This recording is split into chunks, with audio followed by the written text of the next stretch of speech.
They're only $1. Get you one now.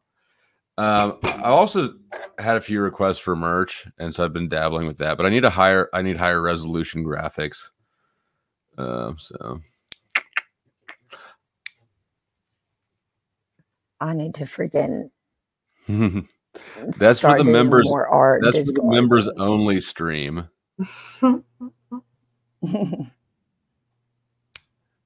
saw a lot of Tarek or whatever his name is today. A lot of what? I don't know what his name is. Tariq? Oh, did you? I only saw him up on Jack's that one time. Was he somewhere else? No, that was Jack's today. Right, just that one time. As far as I know, yeah. I think so. Yeah. Yeah, and that was interesting because he's gotten in trouble at least 3 times that I'm aware of for like hanging around, whatever, Paul's haters. But today he came up while we were being restreamed by Paul, and he just didn't look like he wanted to be doing what he was doing. Was he eating or something? He was doing something weird with his mouth. He had a candy or something in his mouth, but and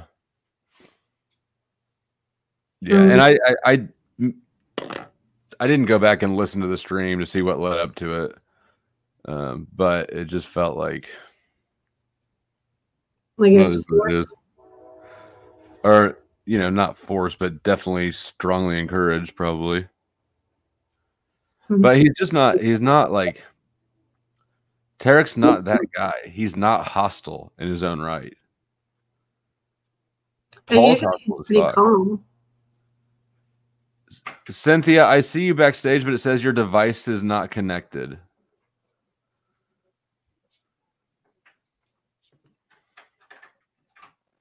Ew. Who's chewing it? People are mean to Tarek, but Tarek kind of deserves it. Why is that? Because he's not his own person. You don't know any of the players in this. Yeah, I don't know. I don't know him that well either yet. Tarek is. Oh fuck! Never mind. I'm listening. No, I'm listening. I just brought my chat up over at mine. Oh, are you streaming too? Yeah. Yeah. Okay. Yeah. Anyways, he's basically a sidekick to this dude Paul, who is. Isn't Paul the one that had me with losing my mind? Oh yeah. Yeah. That still has had me so conflicted that I've even asked some of my friends have laughed. Some of them are like, wow, he said that like on his YouTube. And I was like, yeah. In front of other females. And I'm used to that. I'm sorry. I'm just not. That's what it is. I'm not used to that. I'm sure I'll get used to it. Nobody's used to that because it's insanely awkward and childish and it's just not. It's unbecoming of him as an adult. Well, that's the thing. The adult thing. That's where we have that part. That's the hang up, right? But there's just so many things going on in that clip. And for those who haven't seen it, you know what? Let's play it since you're here. Yeah. It's great. You couldn't have reacted any better to it. Yeah, you did no prepper. You was like, no trigger warning, no disclaimer. You were just like, here it is, boom, in your face. I was like, oh, whoa.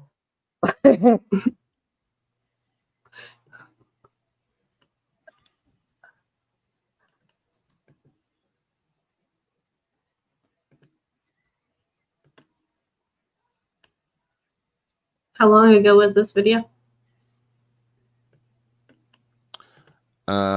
It was, hold on a second, a few weeks ago.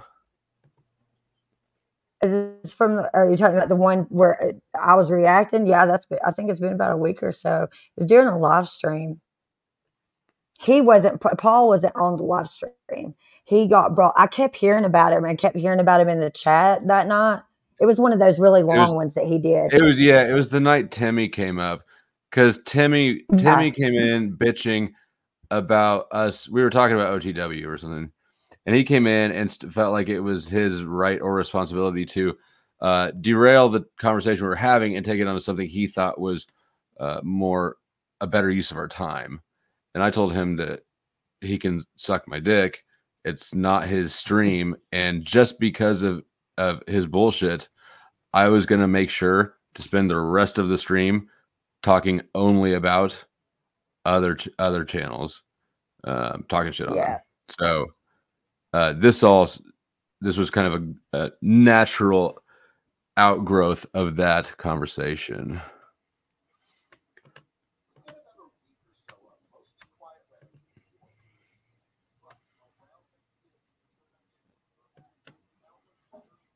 Right. Let's see. Volume on. Need some fresh pussy, Brian O'Shea. Animal out here. Did it start at the beginning, or should I rewind it? For my natural habitat. Hold on. I'll give it a little refresh.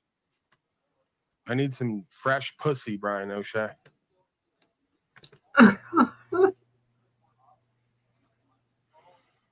Now he lives with his ex-girlfriend? Current girlfriend, but he's talking to a different chick. Oh. That also had me straight confused.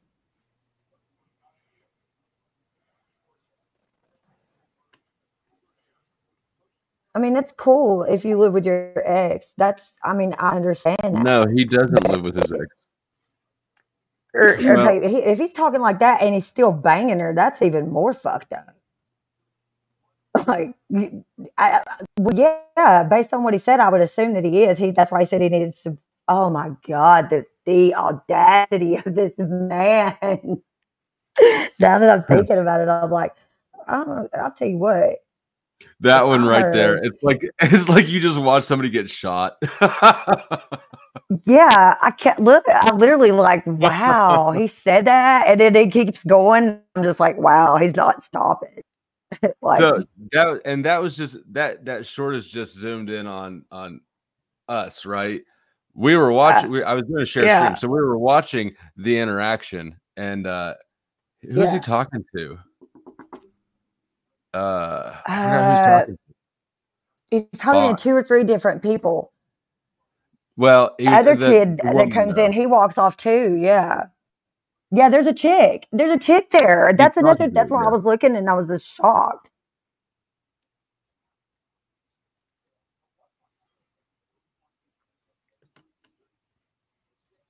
Yeah, I don't even know how. I don't even know if I could be on a panel with him for any length of time. A lot of people like that. I'll find the original thing.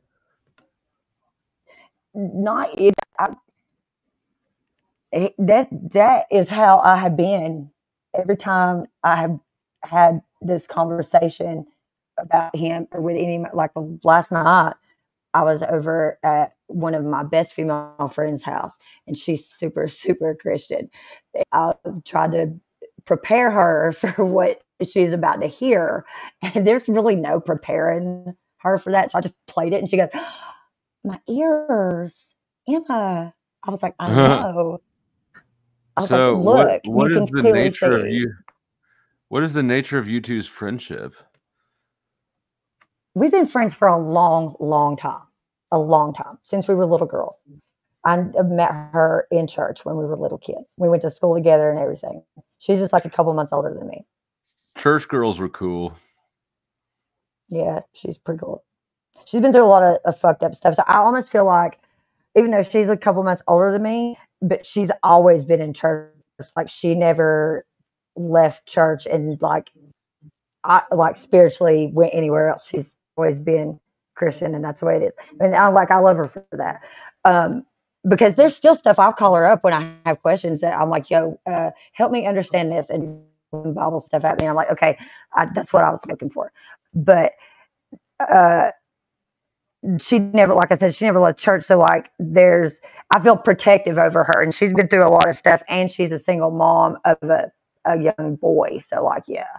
So I was asking her, like, how do we prevent her son from growing up and ended up like being like that or like worse, if there is such a thing. Anything but menthol. Celia doesn't like menthols. For shame. We're talking about cigarettes. I've never smoked. You should try it. But It'll make you menthols look are the cooler. worst, aren't they? No, it's got mint and tobacco. It's 2 servings of vegetables. That is so not true. You know that. They just want you to think it's bad for you. It's a conspiracy to keep you down. To keep you down and depressed. Is this so? I've heard people say this, but I've heard people like talk about that for a long ass time. And it doesn't seem like it's going anywhere. If it does get banned, I'm gonna have to be spending a lot of money on cough drops, I guess.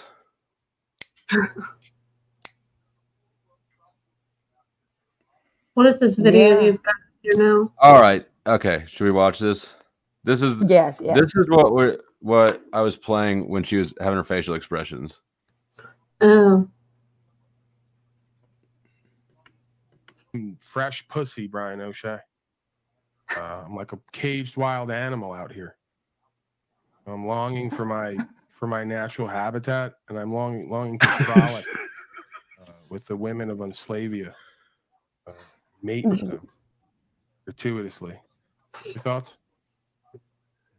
Oh, I back that up. She like dissociated. Yeah, well, yeah. Thank you, Jackie. I'm glad you beat me to it.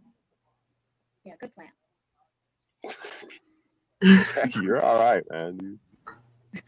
Whatever, man. She found whatever. You know, she's just lived a full life at this point. She's like, you know, I don't have too many go-arounds on this, whatever it is, globe, I guess. Is that we're going with pear? You know, there's not too many go-arounds left. See, that's why middle-aged women, they're higher value to me. Once Jackie started to really get it at a certain point, she becomes like that mother archetype, but there's still also something going on there. You see what I'm talking about, O'Shea? It's like that nurse thing. Like, she is a nurse, actually. And where you want her to like care for you, make you soup, and also, well, you know, family broadcast. I don't want to get into it. Where's the dish gloves? That's all you need to know. So everything is sterile. Your thoughts, Julian, on any of this? I didn't really hear what was going on. Something about sterile dish gloves. So you catch this guy like Julian the on the kind of land. nurse fantasy, like where they just kind of. Well, I'm not going to get into it. It's a family broadcast, and probably going to lose more viewers. That's for the Unslaved After Hours show. Yeah, I mean, there's not a man here that if you ever wind up in some hellhole like a hospital or a prison, that you don't just kind of wish or hope that one of these women would show you some kind of love and care and, you know, maybe rub your genitals. I don't know. Just saying. You know, it's like you're down and out, you're in pain, you're suffering. The woman would just come along and care for you in the right ways. Be very inspirational. He just ran away. And loving. Rub the back of your knees. It's a hell of a like a whore. I don't want to. My younger sister used to come home from long nights. She's a nurse, but she's like, I had to jerk off an 80-year-old man today so I could put a catheter in his dick. I'm sorry. I've wiped a lot of assholes today. I feel sorry for nurses that have to deal with that shit. Oh, wait.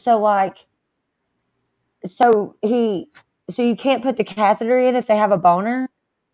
No. It's like an 80-year-old man. It would probably be easier that way.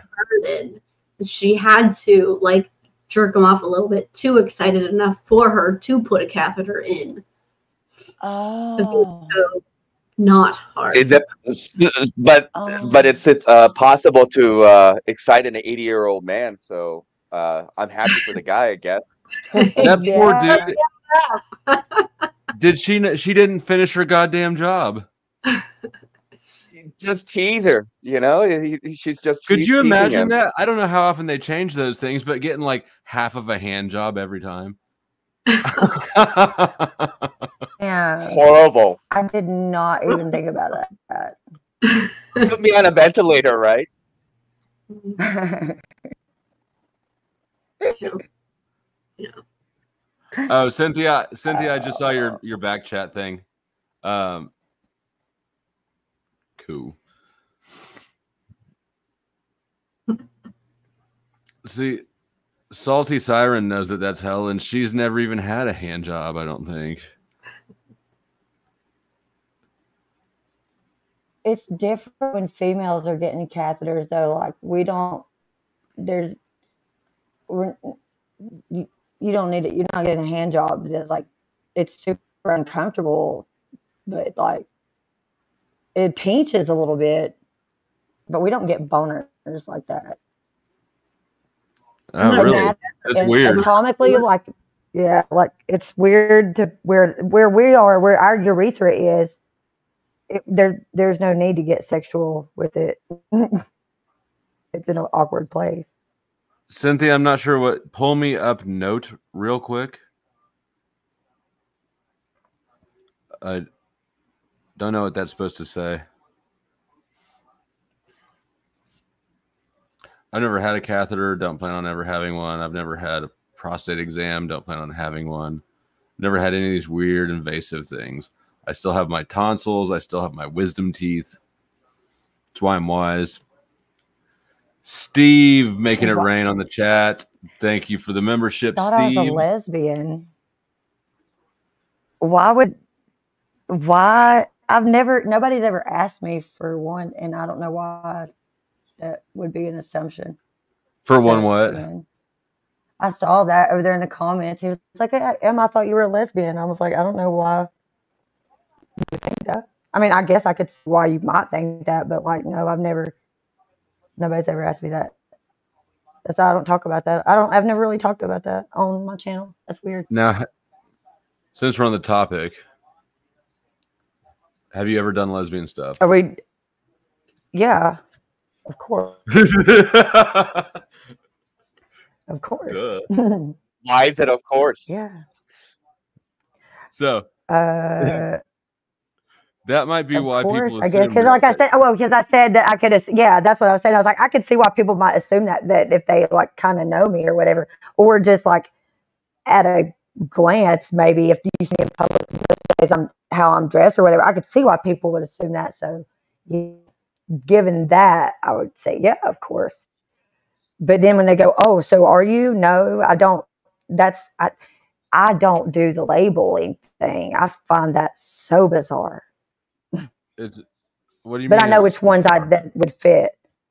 It's just weird when people ask me that, and then you have to start breaking, because some people ask you that, and then they don't even have any idea what those labels mean after they ask you.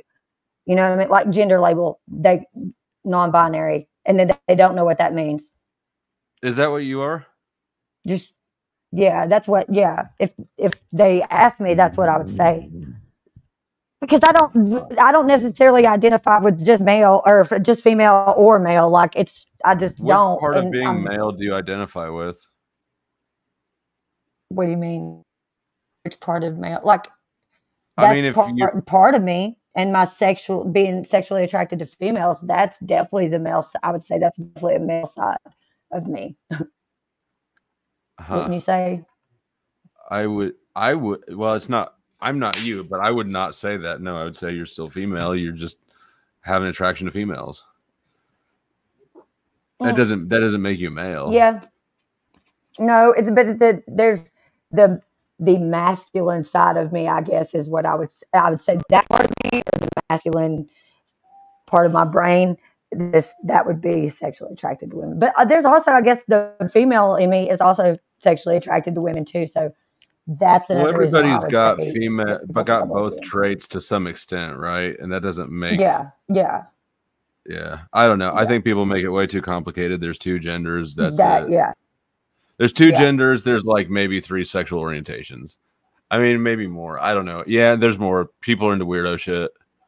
But yeah, but at the end of the day, you can only have sex with one or the other of the two standard sexes. So I don't understand how there's so many different types of sexual. Again, that whole thing is super weird to me. But to each his own. And then I think it's if just people they're want me to confused. identify them, yeah.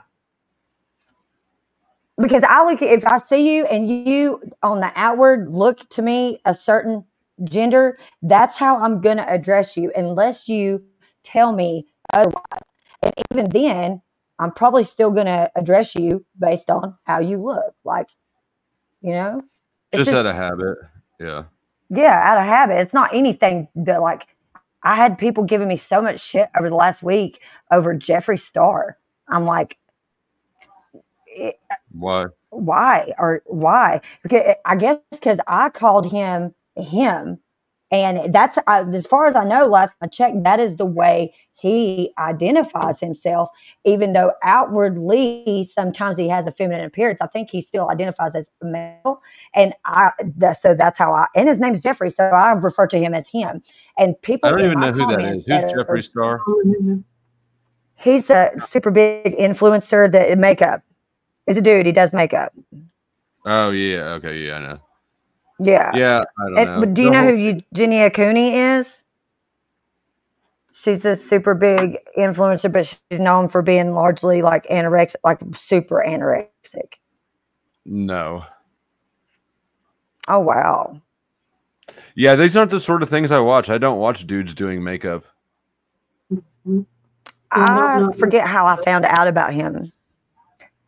Because my daughter watched Bailey Sarian. So when I started watching Bailey Sarian, I started getting other creators that do makeup tutorials recommended to me, and that's how I found Jeffree Star. All right. If you get anywhere near that, I got to address crazy. Snafu Snaps. Natural law is different from nature. Natural law is like a moral code where you don't inflict harm on other people against their will. And nature is nature. But the two things are different. One's a moral code. The other is literally how nature operates, but it's amoral.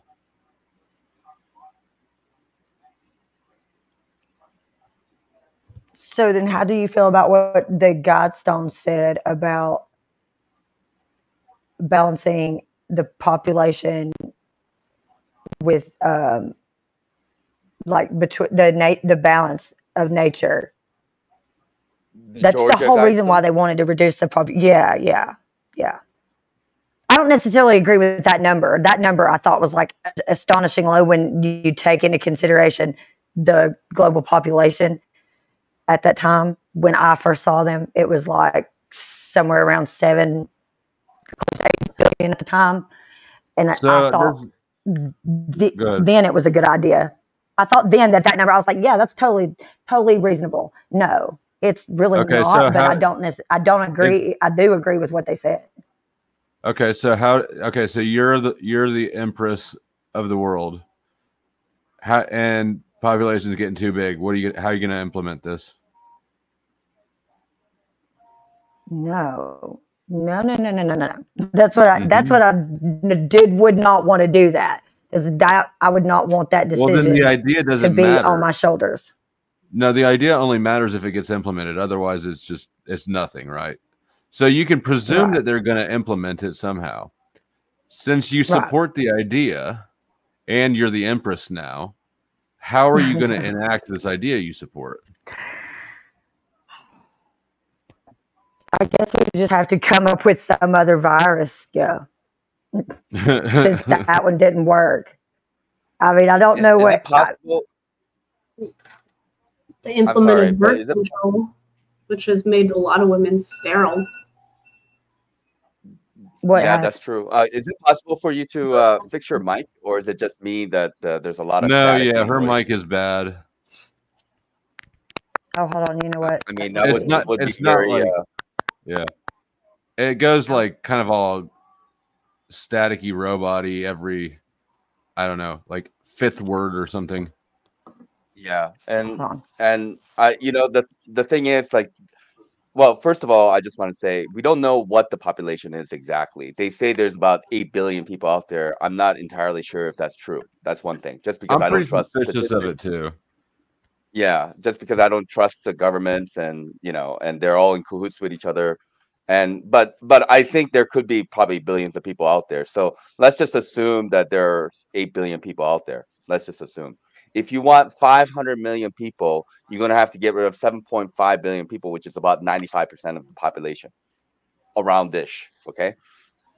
Now, if you just go and tell people, hey, we need to get rid of 95% of the population, which means like, one out of 19 out of 20 people, okay, people are probably not going to be very happy about that. And they might just not agree with you. Like, how are you going to decide, which 19 out of 20 people that's going to that's going to be gotten rid of? So probably the best way to do it is implement war, bring more disease, bring more famine, and natural disasters, earthquakes and stuff like that. That way nobody's the wiser. Everybody can blame God or the weather and the environment or so-called viruses, which don't really exist, in my opinion. So that's just me. Mm-hmm. Snaps, if you be a Sounds like we're douchebag right to on chick, schedule. I'm gonna fuck you up again. I swear to God, I'm tired of him being such a fucking incel. He is. He hates women. Like, I don't give a fuck what he says. Everywhere I see him, anytime he interacts with a woman, he's going at her and digging at her. You're a fucking incel loser. You're not going to be an incel loser here, Snafu Snaps. Go get laid and stop being such a bitch.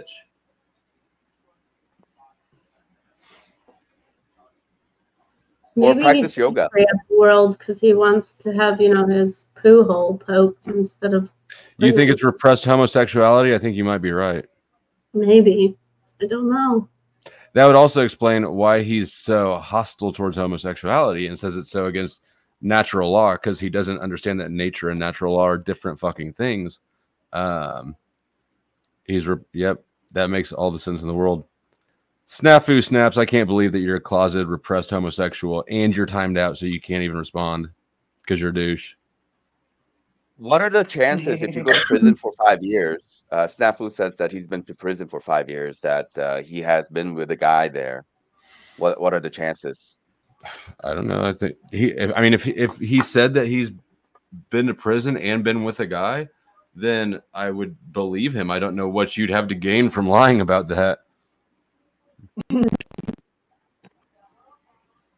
Right? Like, well, people might lie about going to prison just to make themselves like, I've had that experience when they did, or I killed a guy, but I didn't, kind of deal, Prison is the closest thing we have to a rite of passage in the West, which is kind of like crazy when you think about it. Well, I haven't gotten through that passage then. I haven't been to jail, so I haven't. No, I mean it's the closest. I don't think it is a rite of passage, but it is.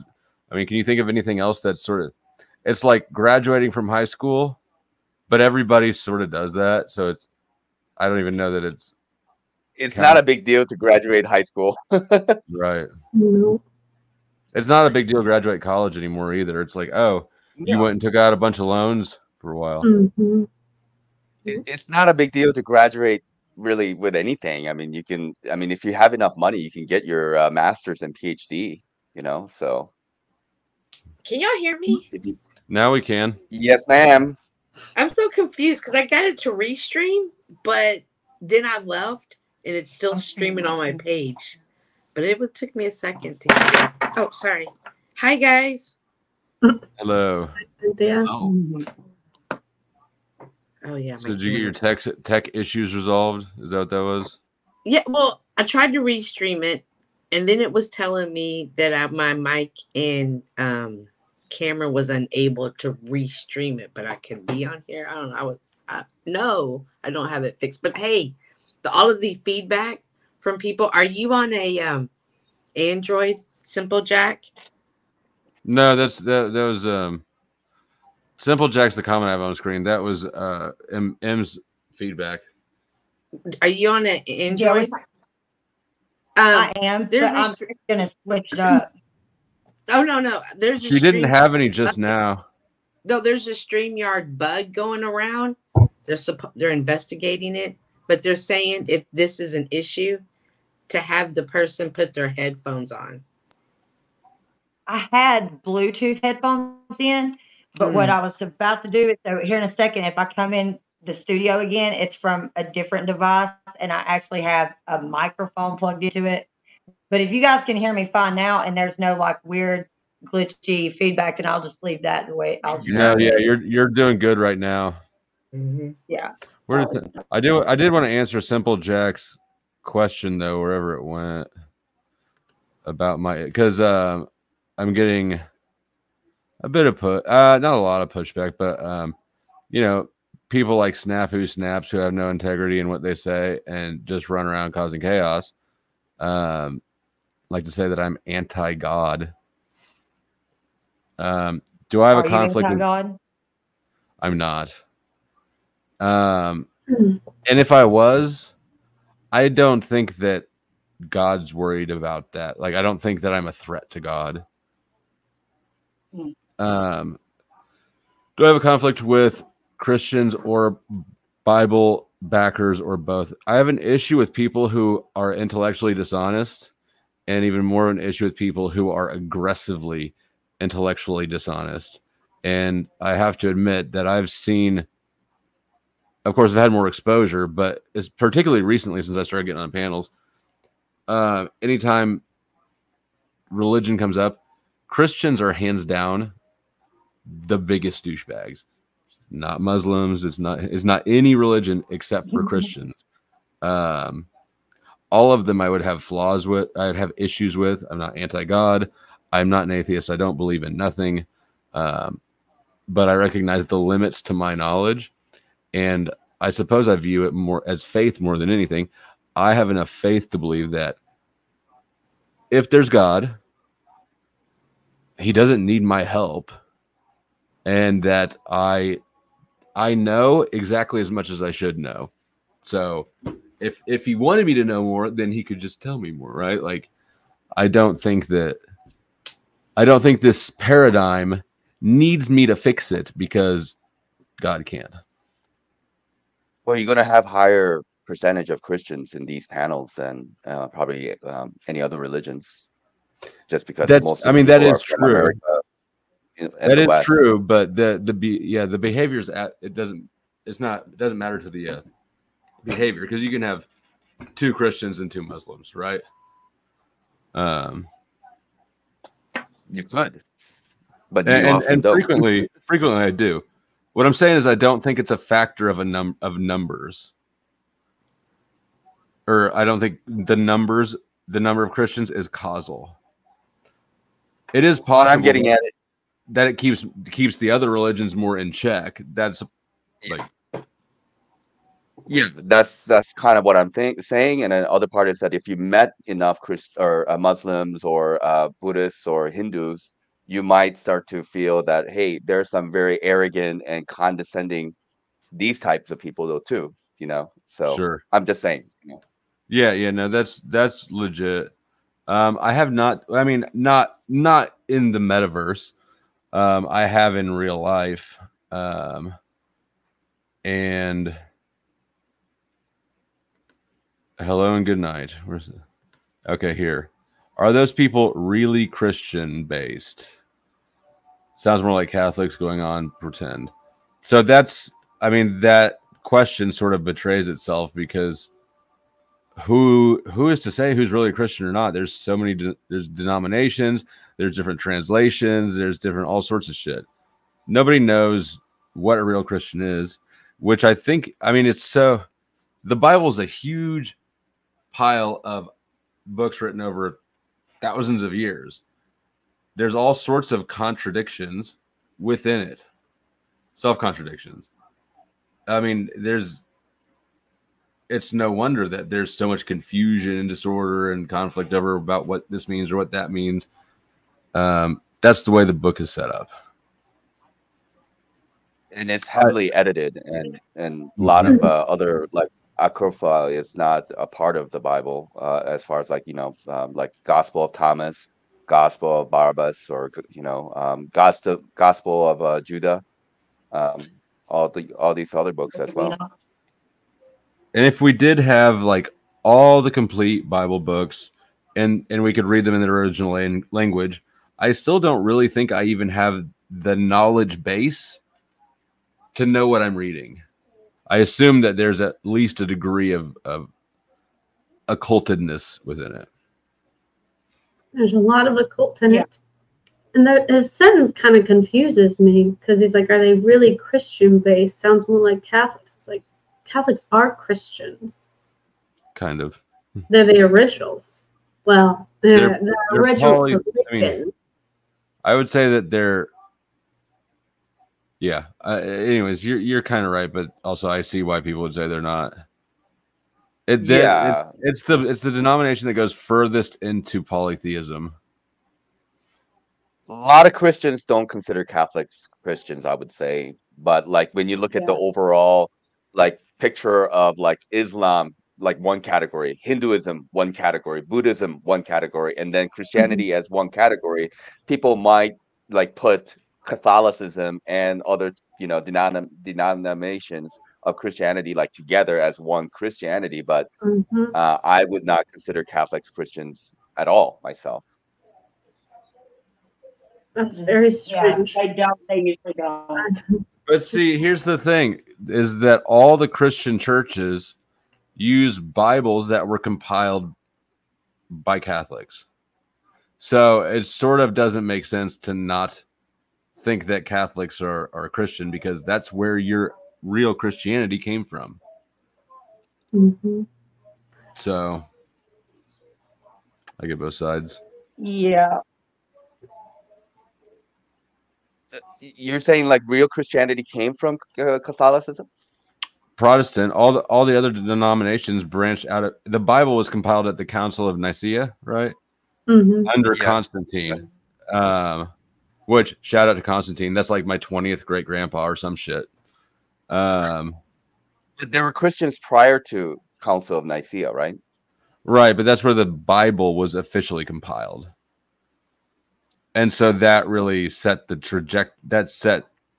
That set Christianity from there on out, right? Who knows what Gnostic Christian? Who knows what all the forms of Christianity looked like before then? But I think there was a pretty consistent, there was a unified text, at least, I guess, after that. Yeah, that continued into all the Protestant denominations. They don't.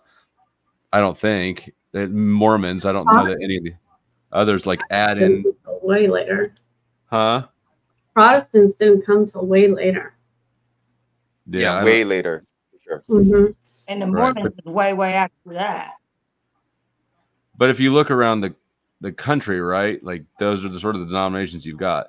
Protestants probably make up the biggest percentage of Americans, and they all use the Catholic Bible essentially.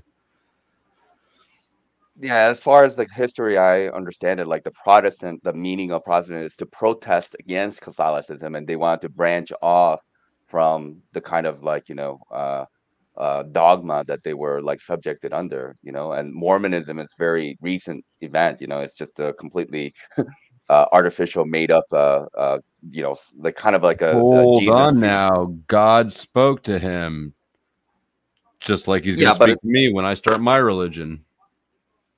Yeah, same idea, I suppose. But like I think there was an attempt to try to bring people together, because like prior to Christianity, there was like paganism that was very prominent in the past. People were very much nature based, and you have these kind of like Nordic type of religions with like similar ideas to like Hinduism or the Greeks and the Romans, where you have many different gods. The pantheon and such.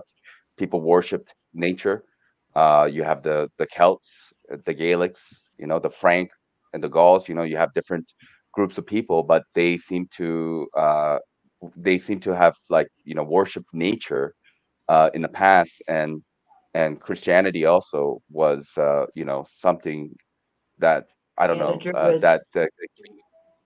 that came from Jesus, right? Like Jesus Yeah. was the main Like guy. Jesus was, yeah, Jesus was actually trying to teach what, from my understanding, was hermetics, and then they took it and fucked it all the way up. Like when the Templars and the Christian, they messed it all the way up because, but the principles that Jesus was trying to convey to the people back then was, from my basic understanding of hermetics, the way I understand hermetics, and I've been practicing that for several years now. That's what Jesus was trying to get across.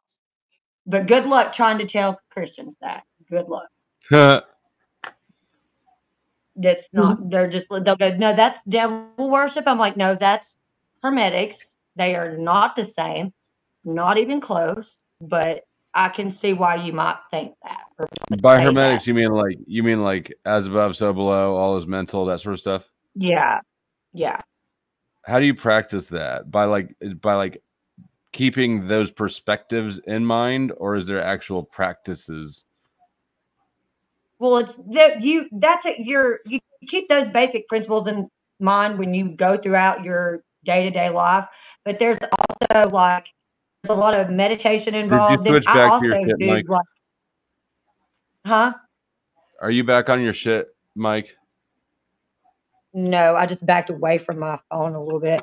But like there's also I like to also practice like I would not call it witchcraft. I don't call it witchcraft. I knew that you There's were a witch. there's I that's just not that's what people call it. I just don't call it that. There's things that there's stuff that I do that I have to go to a certain store and buy things to practice that, but that's not, I don't call it witchcraft. But I've been called a witch, yeah, I get that a lot. A lot. Do you look for messages in chicken bones? No. And I don't sacrifice things. I think that is super bizarre. You don't It's what? not necessary. I don't sacrifice things. Oh, Like, but it's fun. I don't, yeah. I'm sure it is. It's just not, I don't do. Could you elaborate more on what you do and purchase? What I do and I purchase, like there's cards that you buy, there's different stones that you would use for different things. There's sage, there's other kinds of essential oils and stuff like that you use. There's different, obviously the sun and the moon and their cycles is relevant to doing different things. Like you can make moon water during the full moon, which is a really simple thing to do. Then you would drink moon water or whatever need be, whatever you might be practicing that month. If you needed to do that you would do that, and there'd be a certain time you do that. It's a lot of stuff. There's a lot of things there. I've known quite a few witchy chicks. There's a lot of tension with what you're Brick doing. dust has to do with like protection. Brick dust is a barrier. That's what you would use brick dust for. Break or brick? Brick dust. You would use brick dust as a barrier. Yeah. We just chased off Cynthia. Oh. Cynthia is not comfortable having this conversation, but like I mean, there's two types of witches, I guess I can really say. There are like genuine witches that are on, the true religion of like Antichrist, and there's one religion which to me is like really anti-God, which is Satanism, in my opinion. Atheism to me is not really anti-God. That's just me. But I mean, it depends on what you mean by atheism. Are you talking about like me, like, oh, I don't know, I'm not claiming a religion, or are you talking about like somebody who's like, there is no God? I would say both, because like there's people who say there is I'm no God, scared. What if I stream you and forever? then what if what? What's that? I didn't bounce. Y'all, I can't. You ran away from our witchcraft. No, I didn't. Shut up. I told y'all I was up here playing around. I don't know, Flow State. I can't end this live on my page. What if I just restream you forever? What's gonna happen? Well, let me tell you about the things that start happening about 2 a.m. Like, what am I gonna do? Like, I can't get it to end. It's not Do you even want me showing up in my studio to end I'll tell it. you how to end it after we're done promoting witchcraft. Oh, and I didn't bounce. Gee, and I'm doing a horrible job. If y'all don't know I'm a Christian, I'm over here like, damn, they don't even know I'm a Christian. I must have failed.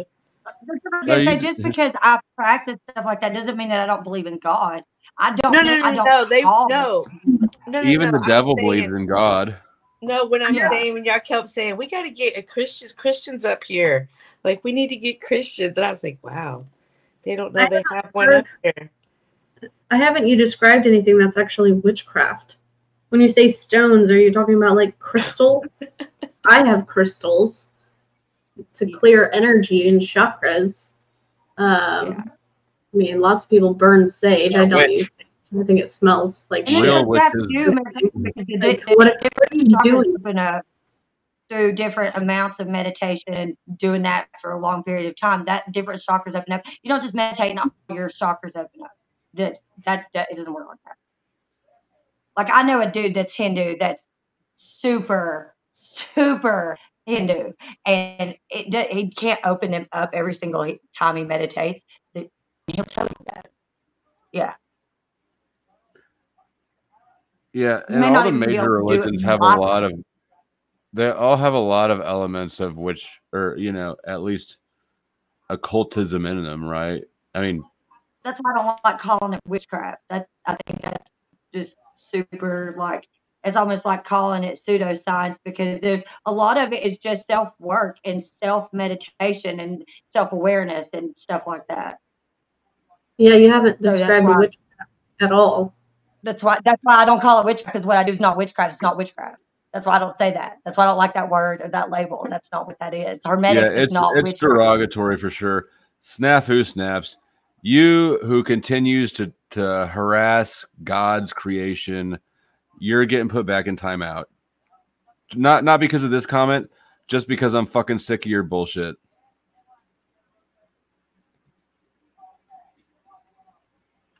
Yeah, see, I carry I have a Bible that I had since I was saved, because when I was a little girl, I was saved. So I'm fully aware of myself and what I believe in, what I do, and what I practice. And that witch word really, really triggers me something serious.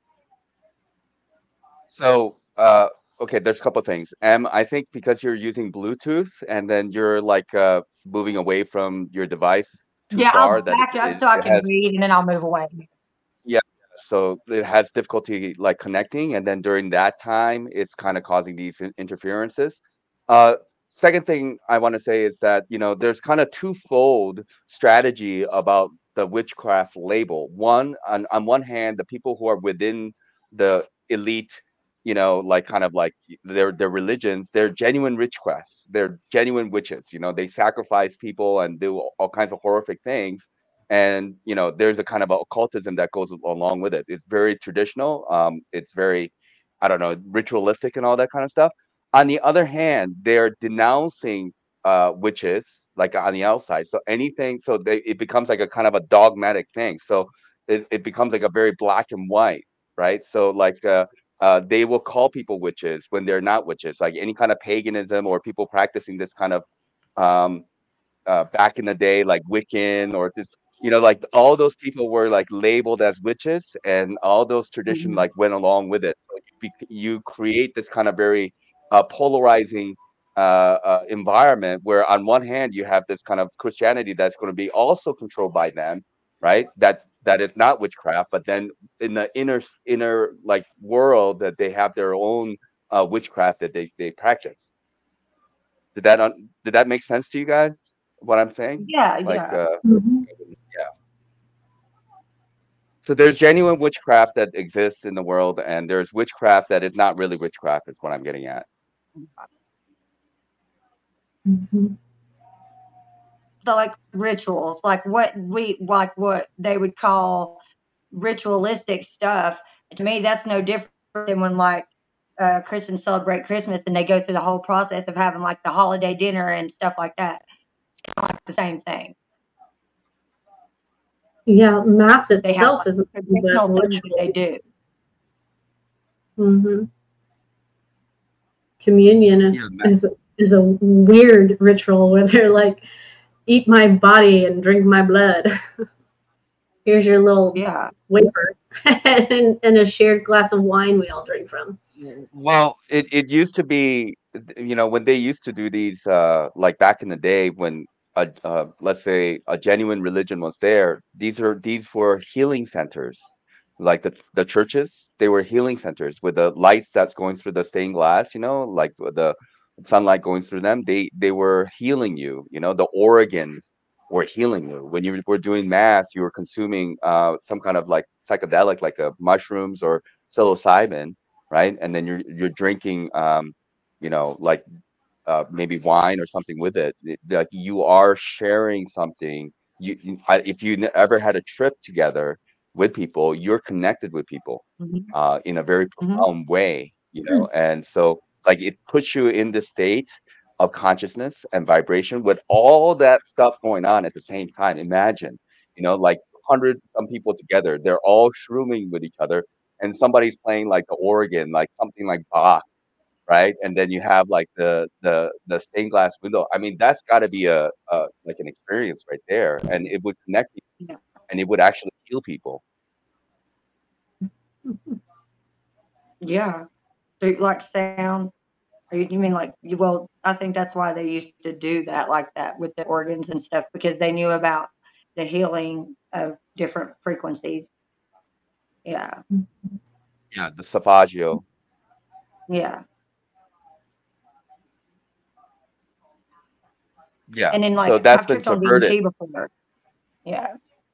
That's different. That's a different level of like. Ben, I've been in the room while I was tripping on DMT with other people that were on DMT. We all had very different experiences. Can't even remember. I recorded some of that. I'll have to share that sometime. Well, yeah, and I smoked DMT before, and it's a different thing. It's a very personal, subjective Mm-hmm. experience. But mushrooms and acid, you connect with people. Ayahuasca, I would say, my ayahuasca experiences, like you connect with the people who are near you, who are also having the ayahuasca experience, because DMT, like when you smoke DMT, is a very intense thing, Mm-hmm. and you're like Yeah. blasted off into your own subjective reality in a way, but you get what Yeah. you need, like Yeah. whatever you need to go through at that time, you know. Yeah.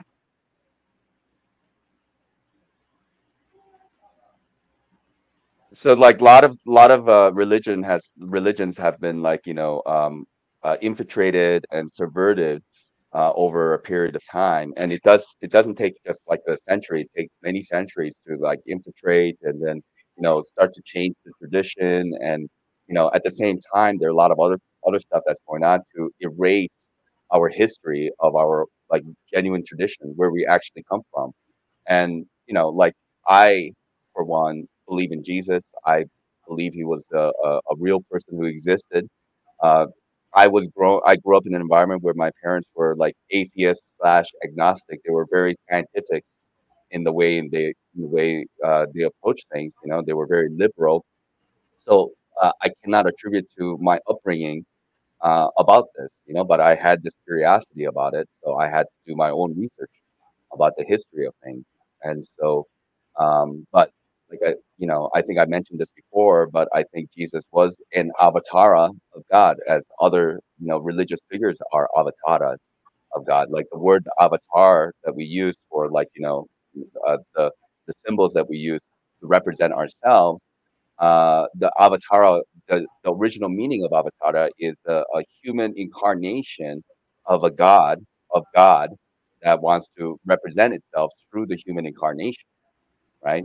But I don't believe that there was just one, which is Jesus. I believe there were multiple individuals who came throughout history. That's just me. Yeah.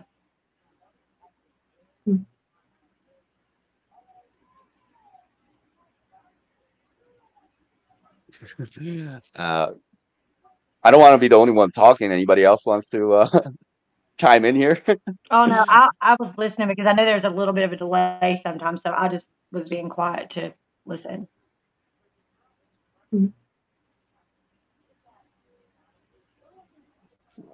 Okay, I mean, I don't know what else to get into because, like, just to lay out the foundation, like, there were people who are very much close to nature and they worship nature, and we've been kind of corralled into like cities and this kind of like sedentary lifestyle. So that's kind of been going on, and that's been going on for a particular purpose. We have the technology now to live like very abundant lifestyle, but we don't live an abundant lifestyle. Why? Because money is controlled by them, the resources controlled by them, and knowledge, and religion, spirituality, is all controlled by them, and only very few people are able to wake up to the game is because they spent a lot of time and resources to venture off and see for themselves what is actually happening. Vast majority of people cannot see that which doesn't exist to them. It's just like anything else. It's like the Truman Show. Like if you're born into a world that is completely fabricated for you, right? You will accept it as reality because why would you not? Sometimes I feel like I am in the Truman Show. And in reality, you are. I mean, in reality, you are in a Truman Show. It's just not one guy. There could be like many of us who are in that Truman Show together, and we're like finding out, like, hey, are you in the Truman Show? Yes, I'm starting to realize I'm in the Truman Show too. Okay, I'm not going crazy.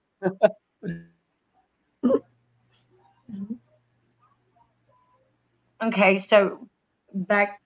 Okay, so let's just forget first the first line of the guidestones. Take that away so we're not getting caught up on that one number because that's where everybody gets caught up at is the very first line. Take that one away. Do you disagree with any of the other nine? I mean, we can go through them. Yeah, that's what I'm saying. They're not. I don't think they're unreasonable. Do you have the list? What are they? I don't remember. I'm gonna pull them up in a second. What are y'all looking at? The Georgia Guidestones. There's like I think 10 or 15 tenants that. So we can just go through them. Demolished? Was it destroyed this last year or something? Yeah. Exactly at 3:22 a.m. A blast went off. Some people were saying that a lightning struck it, but I think there's evidence of people with the backpack.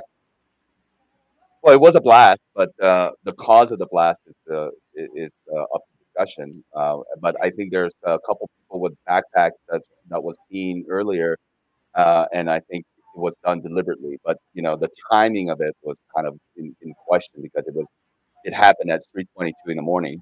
So, it's kind of a little signature. They like to throw their signatures out there with times and they put little numbers out there just to let you know who's involved. But the Georgia Guidestones, there's 10 things. The number one is maintain humanity under 500 million in perpetual balance with nature. Number two, guide reproduction wisely, improving fitness and diversity. Number three, unite humanity with a living new language. Number four, rule passion, faith, tradition, and all things with tempered reason. Number five, protect people with nations with fair laws and just courts. Number six, let all nations rule internally, resolving external disputes in a world court. Number seven, avoid petty laws and useless officials. Number eight, balance personal rights with social duties. Number nine, prize truth, beauty, love, seeking harmony with the infinite. Number 10, be not a cancer on the earth. Leave room for nature. Leave room for nature. Leave room for nature. So I mean, most of it sounds good. I don't know about the having 500 million in perpetual balance. That kind of reminds me of Logan's Run. I don't know if you guys are Mhm. familiar with that movie, Logan's Run. You can live up to 30 years old, and after 30 years old, your stone turns black, and then you'll be lasered, shot with a laser, up in the air, and then you're made to believe that you're going to be recycled and be reborn within the community, so you don't really die. But it was just a way to maintain population level down Mhm. in that movie, Logan's Run, right? All these other tenants sound very good. I mean, what's wrong with guiding reproduction wisely, right? But that's how Right. the pernicious What does nature that mean? of Like, are they talking about like DNA manipulation and eugenics and slaughtering any child that doesn't actually fit, this superior race? What does it actually mean? it could mean that if you interpret it that way. That's the thing. Like, how do you interpret these? You know, I mean, it sounds good. They have a good, like, kind of like a veneer around them. But at the end of the day, who gets to decide? And how Mhm. will it be decided? What is fair court, right? All these tenets that they talk about, like unite humanity with a new living language. We're already doing that. It's called the Mhm. English language. The English Mhm. language is the new living language of the world. Mhm. Whether you, and then you're born into it, because some of you Westerners, obviously, but most Europeans speak English, and the East Asians, they are desperately trying to understand English language. That's why they're hiring all these teachers from the West, and giving them good money to teach English for people who just graduated high school, but because they were born in the English living environment and they have the accent and all that stuff, they're spending a lot of money to learn English. So English is the universe, or the unitarian language of the world. Mhm. So uniting them, like rule, passion, faith, tradition. Okay, by what standard? And all things with tempered reason. What reason are we talking about? Like, who gets to decide that? What faith? Faith in the one God that is on your dollar bill. Trust in that God. Is that the faith that we're talking about? Is that I is don't is that understand is the that the faith? passion one.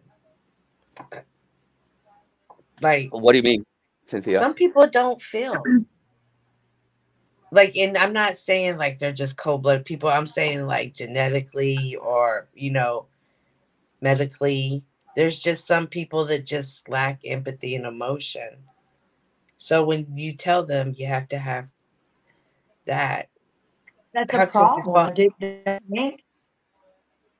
That's a But they problem. can't help it if they can't correct it, right? Right. Yeah, Well, we I were mean, literally me and my friends were just having this conversation earlier about like how narcissists cannot their brain is not wired for them to be able to feel empathy. So there's no way they'll ever acknowledge that. So yeah, Right. Like, that's difficult.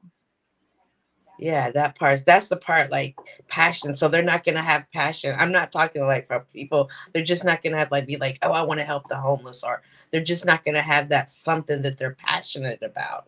And it's not that they're mean, evil people. I'm not saying that at all. I'm not even just necessarily talking about narcissists. I'm just saying, realistically, we have to understand that not everybody feels. so like the way I would interpret it, like passion. Passion is like a lot of energy for something. So this passion can be good, and the Mhm. passion can be not so good, right? Like there are people who are passionate about Christ, and they want to really, venerate him, and be very passionate about his teaching. Like, you would say that's a very positive thing, right, Cynthia? Yes.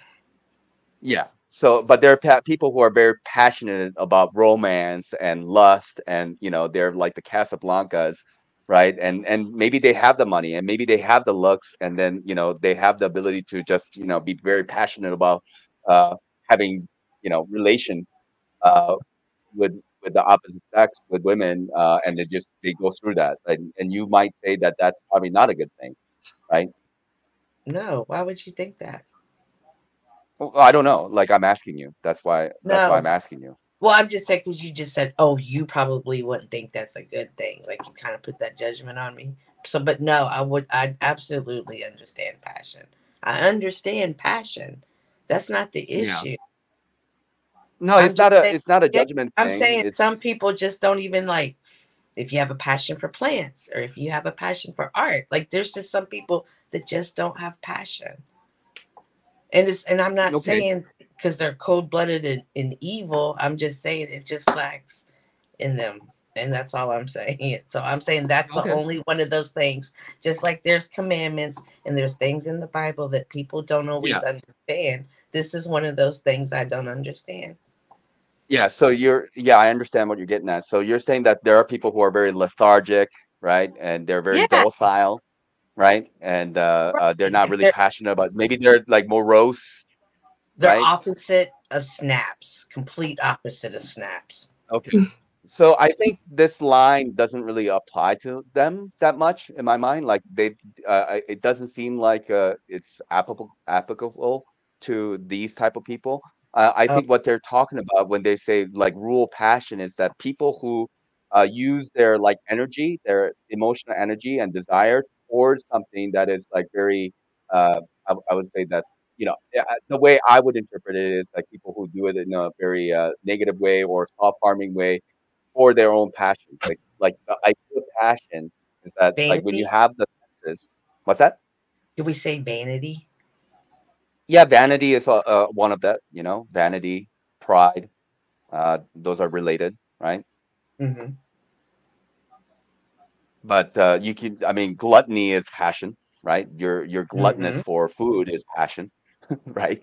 Yeah. Lust is passion too, is it not? Um. Yeah. It's passion.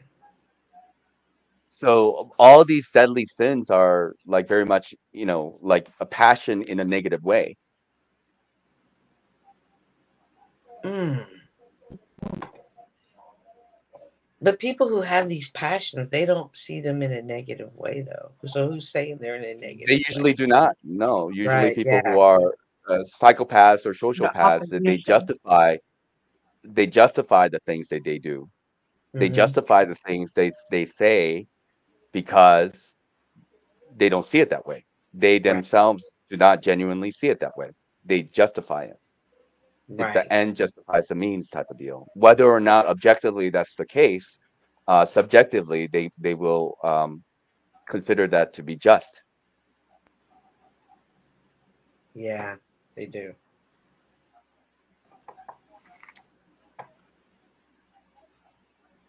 Okay. So, anyways, like I don't think anybody agree with the idea of ruling passion, faith, and tradition. But the thing is, and all things with tempered reason. I mean, like I like on by just that statement alone, I would agree with that. But again, by whose standard? By what standard? That's the question. Because I Right. don't trust this. I don't trust the Georgia Guidestones. The Georgia Guidestones was, is a big project. They donated land, and it cost millions of dollars to put those stones up. And it was, on the tombstone or whatever, the headstone. It was said that it was donated by our Christian, right? So, like, some Mhm. people believe that it was the Rosicrucians who actually was a part of this. So, I don't really trust any of these secret societies and secret organizations, personally speaking, because I think vast majority of them, maybe they started out good, like Freemasons and all those guys, but I think vast majority of them are infiltrated uh, at this point. I can agree with that. What if there's really only So, 5 million humans and the rest are all just drones and reptilians and demons and they're the ones that actually die and all? What if there's only 500 million of us that are really human? could be. I agree. Uh, it, it could be. It could very well be. Well, I don't Because understand. who's to say that the entire population may not be totally human? Just because I've It's not 800 it's not. billion, that doesn't mean that we're all human. I know it's not all totally. I just don't know what degree. Yeah. It's difficult to say. It's difficult to say. But like human genetics is this a very complex subject. Like I can say that we have been genetically modified, like all humans. I'm talking about all humans, and you have all these different blood types. You have the Rh negative and the Rh positive. Rh negative was the original human bloodline, and then Rh positive is something that was added just because of the extra protein cells. It seems like a genetically engineered markers. Okay, so now, like, could there be like reptilian human hybrids out there? I think that's very possible. There are reports of people who are like alien, so-called alien hybrids, and they have, witnesses who said that they exist. So, how many different types of variety of so-called humans out there? We have no idea. Like, there could be a lot, right? And even in the past, in the Vedas, they talk about the Nagas and like the Egyptian hieroglyphics. They have like the dog heads and the bird head ones. I don't think they were joking around with those kind of things. They have reports from the medieval times of people with like 1 foot, one large foot, or no heads. That they had like their faces on their chest, or dog heads, like werewolves. I think there were genuine creatures like that existed, that they've been kind of hunted down and gotten rid of. And then they were like kind of like placed in their own reservations, like the Yetis and the Bigfoots of the world. They exist. These are real creatures that exist in the world, and there's ample evidence for them. It's just that in the consciousness of the people who are in the slave matrix system, they've been taught a different history. So you had to get rid of all these creatures of the past, all the gnomes, all the dwarves. Like I believe that J.R.R. Tolkien's like Lord of the Rings was more of a documentary than a fiction, personally speaking. I do believe some of those things still do exist. I mean, if you've ever had an experience with any of those things, then you just know. You just know. I've spoken to people in Nepal who claim that they have seen them, the Yetis, and they're like people in Nepal. They genuinely believe the existence of Yetis. It's like it's it's not a lore. It's not like they just made it up. Like people genuinely believe the existence of Yetis there. What's a If you Yeti? ever Yeah. Yeti is a Bigfoot. It's a albino Bigfoot, basically. Yeah, it's a So white I can version. believe in those. I've heard plenty of stories about those. So when They're y'all called say like almas. not humans, like hybrid humans, so I have some questions about that. So do they intermingle with the humans, or are they like the Bigfoot and just live a separate? No, they intermingle with the humans. Okay, so then do they know they're hybrids? And like, Yeah, or some of them humans do. know they're humans, and then the reptilians know they're reptilians, or are they like, I think I'm a human, but it turned out I was really a reptilian, or is that like, I don't understand that part. It depends, because there are genuinely 100% reptilians who know that they're reptilians, just like you Yeah. know yourself as a human. But like depending on how like in how much of the genetics that individual has gotten. So if they're like more looking like a human with like some reptilian features, they may not know that they're reptilian, because that information may be hidden from that individual. They could just be a little bit weird or different. Okay, can I this feel like same thing that apply they to know. vampires?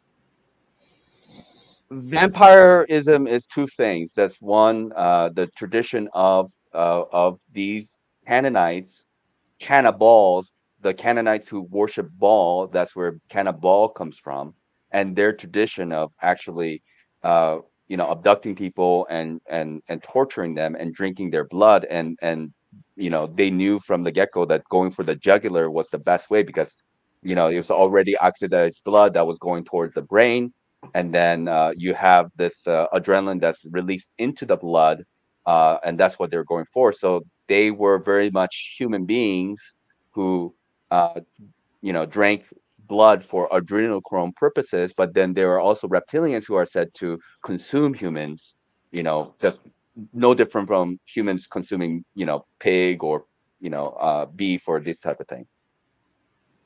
Yeah, the reptilians need the blood to take form to be able to use their glamour and actually appear like a human. Because they don't have the primal curves.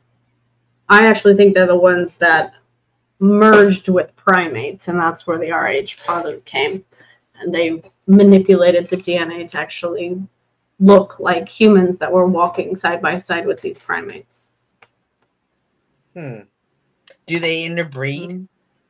Yeah. And That's then how we have all these different varieties. Little mixed kids. Mm-hmm. They like to keep their genetics within themselves, like within their own group, But you gotta think about, blood types, the ones that can accept and not accept certain blood types. Like when a woman is if she's Rh positive and has an Rh negative child, she doesn't usually have problems. But when the Rh negative mom has an Rh positive child, it's like their blood type attacks each other. Yeah, I forget what it's called. A lot of miscarriages. Right. Yeah. The Rogaine shot. They have to get the Rogaine shot in order to. So that's more of a recent thing, but in the past, because the Rh negative blood types has been around forever, because that was the original blood type. And then when you have the Basque region, right between France and Spain, there's the Basque people. They have the highest percentage of Rh negative in the world. I think it's on average, Rh negative is considered to be rare blood type. It happens predominantly with white population, and then secondarily it happens with black population. But Asians, it's like 1 in 100 would be, or even less, would have an Rh negative a blood type. Even less than that. It's very rare. Rarely it happens among the East Asians. Okay. If I'm not mistaken, the Basques are largely blue-eyed people too, right? The Yeah. They're white. They're white people. They're mostly blue-eyed. Yeah. They're all white. It's the Nazis race, basically. It's the perfect race that the Nazis are looking for. Light skin, light eyes, Rh negative. I mean, Nazis were not. Yeah, the Nazis were not stupid people. Let's really get into that. I mean, they knew what they were doing. They understood the history of things, and there's reasons why they were able to make food fighters, and there's all kinds of stuff. The Nazi scientists were highly revered. That's what the whole Operation Paperclip is about. But the Aryan blood, the original Aryan blood, these were the white people who were probably Hyperboreans, who escaped the Atlantis, during the cataclysm, and then they spread all over the world, and they became what we know as the Scythians, the Phoenicians, right? They're different people. The Scythians were the land base of this blood, and then the Phoenicians were the sea base of this blood types. Okay, and so the whole story of Alexander the Great as an example, and then he took these people and they broke up into different branches. They had to kind of reset, and then they had to regain themselves. So they had different tribes of them, and then you have Alexander the Great that conquered, and they came all the way up to north. What's that? Tartarian. The Tartarians. Is that before or what about after? The Tartarians? Like the Phoenicians. I believe Tartarians.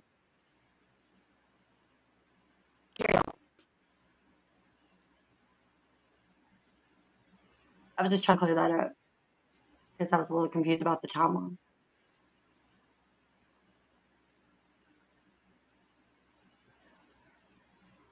The Tartarians, I believe, came after, in my opinion. That's just my opinion. What we call Tartars are of like Russia. Russia was Tartaria. Russia, Mongolia, North Korea, uh, part of Tibet, part of northern China. Like there's like these older maps. It They call them Tartaria. Basically, what was attributed to the Mongols and Mongolia uh, is actually Tartaria. That Genghis Khan wasn't uh, a Mongol. Genghis Khan was of Tartarian bloodline, right? Which came from the Aryan bloodline, etc. There's a kind of a lineage of language and type of people that existed in the past that's been wiped out historically, categorically, for the the purpose of giving you a false history. Mm-hmm.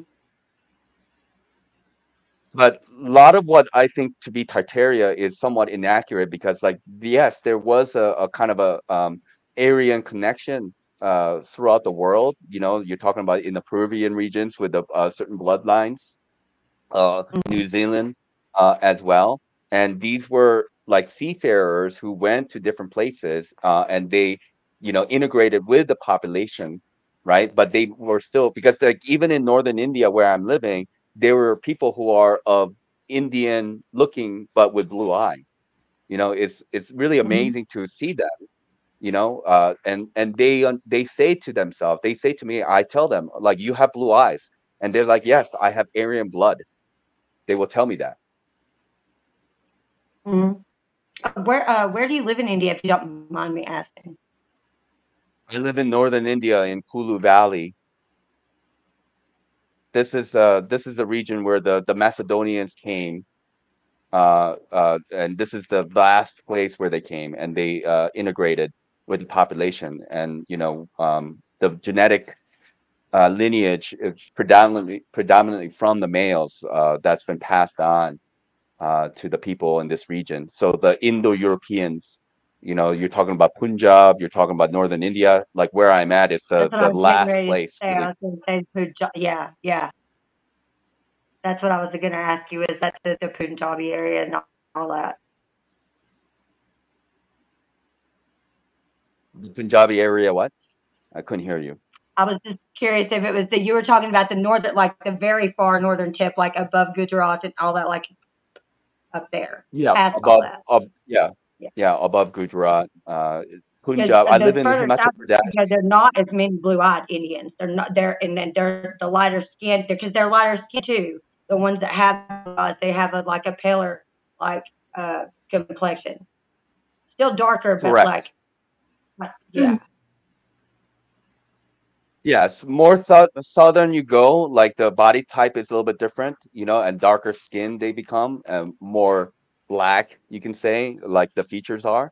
And then Mm-hmm. you have like the eastern, southern regions. They have, they still have a different kind of feature. So different parts of India, you have different ethnicities, you can say. They don't all look the Mm-hmm. same. Northern Indians are lighter skinned compared to the rest, and more blue eyes that happen here in the Punjabi region and the northern, like Kashmiri region, Mm-hmm. and where I'm at, which is in Himachal Pradesh. So the traditions are a little bit different. The types of people are a Yeah. little bit different. Language is a little bit different. Mm-hmm.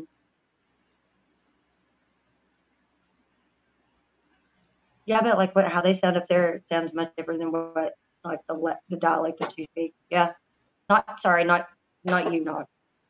I was talking to my Indian friend about the dialect. It's like he can understand, like him and his dad when they're speaking, they speak Hindi, right, babe? Yeah, but and so that's the language that he speaks. He can understand, so he has a hard time understanding certain dialects of their language because that's not the region that he's from. There's considered to be more than 200 different language groups in India alone, like 70 or so in Nepal. But like even in my village, that they have their own language that is different from Hindi. So they generally speak 3 or 4 different languages, and they're not really even similar to each other. Like English, Hindi is like the official language. Like Hindi and Urdu is like considered the official language, right? And that is like using Devanagari, which is the Sanskrit text. But prior to that, they had what is called Brahmi, and prior to that, they had like more of an oral tradition, right? So the language is a couple things. You can have the sound of the language, and you have the written aspect of the language. So Urdu and Hindi are of the same language. The sounds are of the same, but how they are written is different. One uses the Arabic text, and other use the Devanagari text.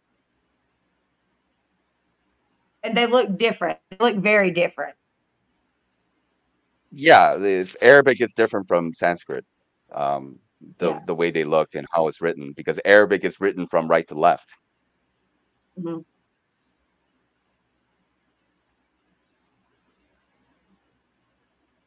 And there are some Indians that have red hair too. I see. I was looking at the comments over there, and yeah, there are. The original bloodline seems to be of the Aryan bloodline seems to be of people with red hair, blue eyes, fair skin, and then over time, because of the mixing and all that, the white skin and the blue eyes may have been kept, but the hairs turned, golden and brown over time. If you look at like Northern Europeans, like the Nordics, there's more blonde hair, blue-eyed people there hmm compared to like Southern Europeans, where you don't hardly see blonde hair and blue eyes like in the Italian, the Greek region, right, or Yeah. Spanish or Portuguese region, right. So they start to segregate themselves. So you have like France and Germany, they're still more white than the Italians are, let's say, right. And then if you go into Yeah. the Nordic region, Iceland, these people are very white.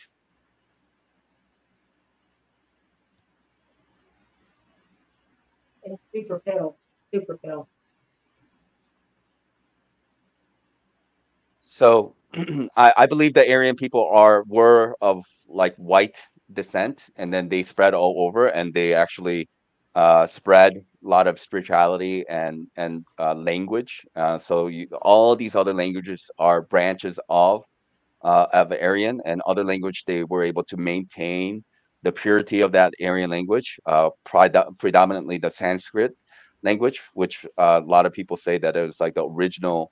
They call it Sanskrit means perfected. It means perfected. The language has been perfected. It's one of the most complex languages out there, and hmm the script. So when you read like English is very difficult to learn because like the vowel sounds don't always sound the way it's written, right? But in Right. other languages, if it's like true to their form, the vowel sound will sound exactly the way it's written. Okay, so that's why I think there's a lot of problem with people being able to really communicate in the English language, because unless you were born into it and then you're given it. But like if you are like if you're learning Sanskrit, for example, you could read the letters out very precisely, and like as long as you know how the sounds are supposed to be made. But the complex aspect of it is that there are different kind of end sounds. There's like the nasal end sound. There's the palatal end sound. There's the dental end sound. There's the throat end sound. The guttural hmm end sound.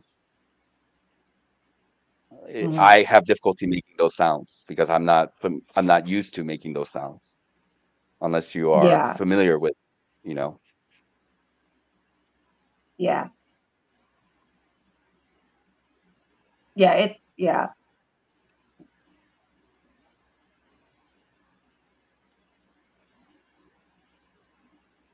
Like I've been living around it for like 8 years. I can just now barely understand certain things when they're being said around me. I cannot speak it.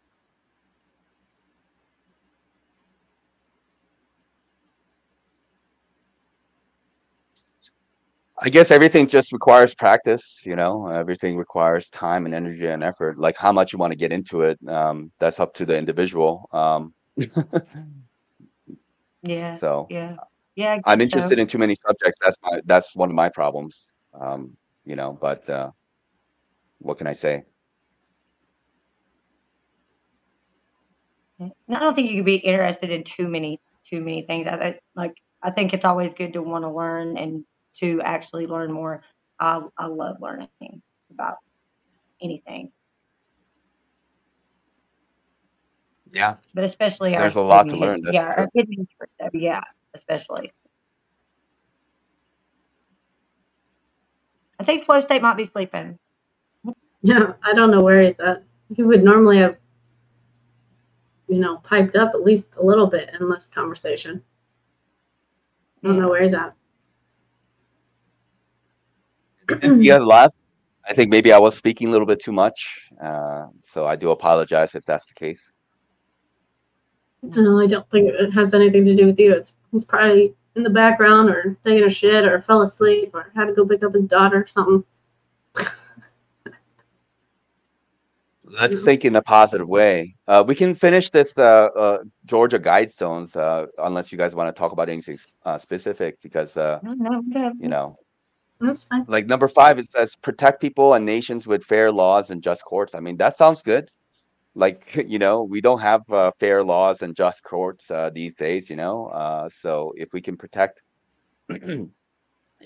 people and nations with fair laws and just courts, that sounds great. But like, if it's a one world government, and you know, they're going to determine what is fair and what is just, well, then we're kind of screwed then, aren't we? Mm-hmm. Yeah. Yeah. Do people see that there is a kind of a concerted effort to create a one world government and one world religion and one world, financial system, or is it just me? No, I they're think they've already been running moving along for a schedule long with that. time. What's that? I couldn't hear either of you. I think they've been working on that for a long time. Yeah, absolutely, they have. I think they Absolutely. call it Agenda 2030 is what it's called Yep. now, I think. Yeah. Yeah. And then number 6, let all nations rule internally, resolving external disputes in a world court. A world court. That sounds interesting. Isn't that like the Uh-huh. UN? That's what I was about to say. That sounds kind of like the UN. So you have some autonomy then. So maybe it's going to be like George Orwell's, 1984. You know, you have Oceania and Pacifica, and what's the other one? Like Europa, maybe. I forgot the third region, but basically the world is factioned off. You know, and there seems to be some kind of consolidation that's happening. You know, you have basically Western nations, which is like United States and Europe, and then you have like Russia and China, and they're like the big powers of the East, and then you have kind of like everybody else, kind of scrambling to be on one side or the other, right? Mm-hmm. So Mm-hmm. some of these smaller nations might get eaten up by the bigger nations, and some of these bigger nations might get eaten up by the biggest nations, and so you might only have at some point, because right now we have 200 some identity of countries in the world, okay, but then maybe it will be reduced to 100 or 50 or maybe only 10. I think that's a very big possibility. Even if they still maintain some identity, like Tibet does not have any autonomy, right? Tibet is China, as an example. Tibet is not like Yeah. its own nation. Okay, uh, they call it the autonomous region of Tibet. It's just a region, and they broke it in half. Like Tibet used to be very large, and they broke it in half, and they took the eastern parts and they added two Chinese provinces of Yunnan and Sichuan. Okay, so those regions got bigger. And Tibet, they call it autonomous region, but it's not. It has no autonomy. You know, you're under Chinese flag when you're there. So maybe other regions of the world, other countries of the world may act similarly. They might maintain the name out of pride, but the governance system will be under, jurisdiction of United States or the UN. Maybe that's a possibility. Mhm. Under the guise of world peace, of course. I mean, like, under the guise of justice and freedom and liberty. Yeah. As usually how this all works. Avoid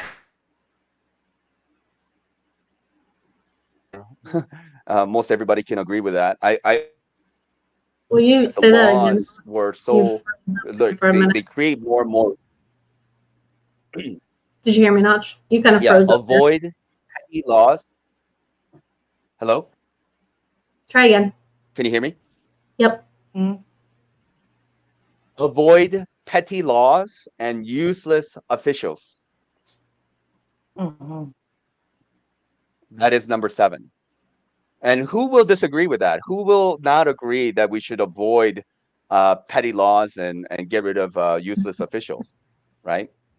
Mhm. Right. So like with the amount of like laws that they're creating, there are tens of thousands of laws out there that you're breaking the law constantly. Basically, Mhm. they can get you for anything.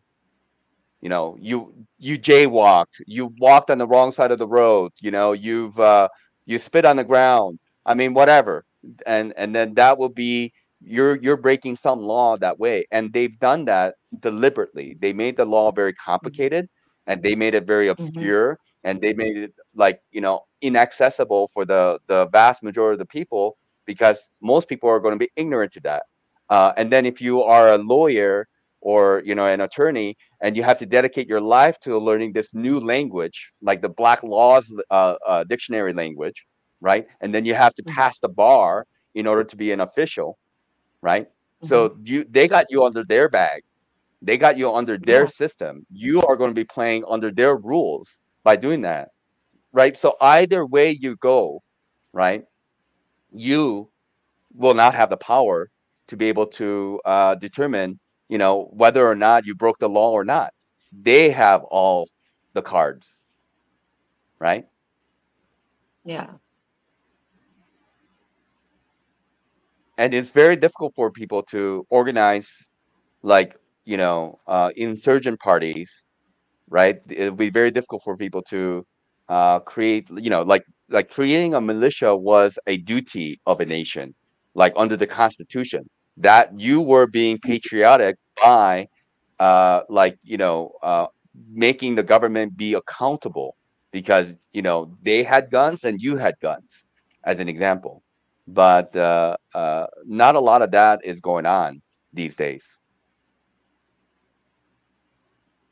Caucasian Mhm. Sasquatch, he asked the question, where does a world court get their authority? Well, like they get their authority, like where does the UN get their authority? I think that would be the same question. Exactly. Like where, right? A lot of these people are not voted into office. They are just placed into their offices. And the U.S. military, of course, plays a part of that. Washington D.C., which is not a, it is a city state, and it's not part of the U.S. Okay, the Washington D.C. is not part of you. It's a District of Columbia that exists. Right. It's its own entity. Okay, it has its Mhm. own flag. It has its own jurisdiction. They're the military arm of the New World Order, just like the City of London is Right. the financial arm of the New World Order, and the Vatican, which is another city-state within Rome, is its own. It has its own flag. It has its own official language. Yep. It has its own jurisdiction within the Vatican.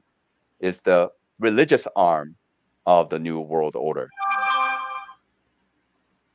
Oh, he's still there. He must have. I just sent him a text. That was his phone. He's there. He's eavesdropping in our conversation. He's just listening in on what we're talking about here.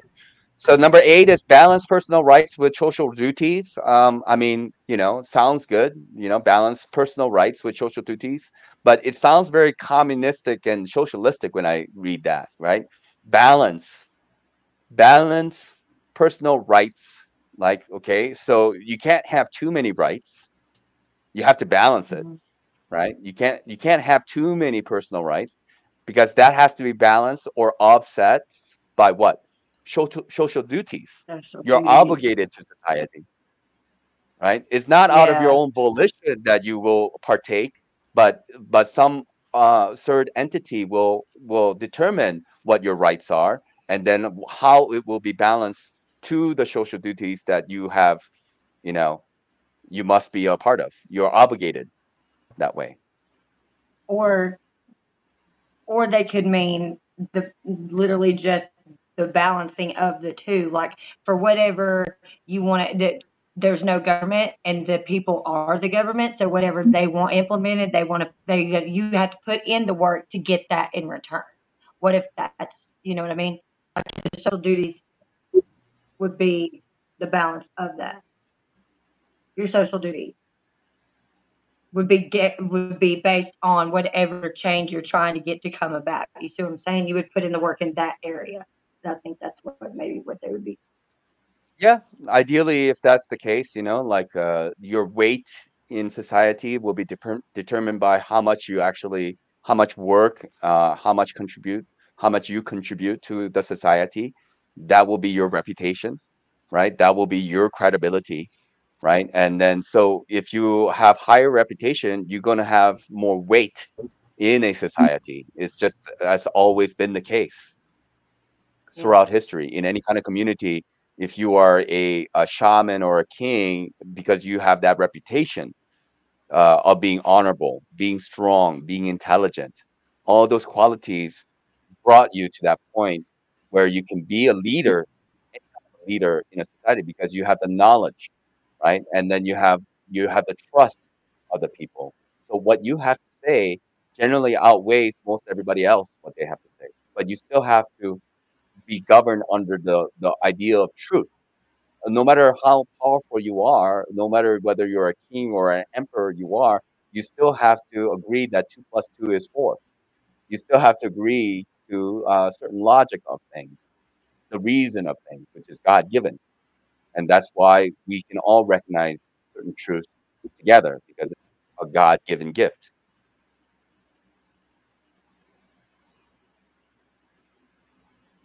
What's the next one? Okay, the next one is balance. No, okay, that was number 8. Number 9 is prize truth, beauty, love, seeking harmony with the infinite. I mean, they sure know how to make things sound good. Yeah, yeah. I mean, that's why M was like, well, besides the first one, why wouldn't you agree with the rest of them? You know? Yeah. Who does not want to prize truth or beauty or love, seeking harmony with the infinite? I mean, that sounds very good. Like, why wouldn't you want to do that?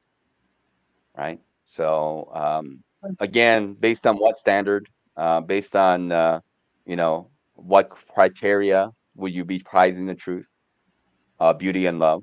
And, what does harmony mean with the infinite? Because these people have a good way of twisting everything. That's what they do. They twist everything. They know how to twist the truth, right? That's why they're in the positions they do, and they know what good is. Uh, like truth does not depend on lies. Lies depend on truth. And when I say that, I don't know if you guys understand what I mean. Is that lies can only be born out of like it's dependent on the truth in the sense that truth exists initially, and then you create a fabricated version of that truth in order for it to be a lie. But truth does not depend on lies. Like it exists by itself.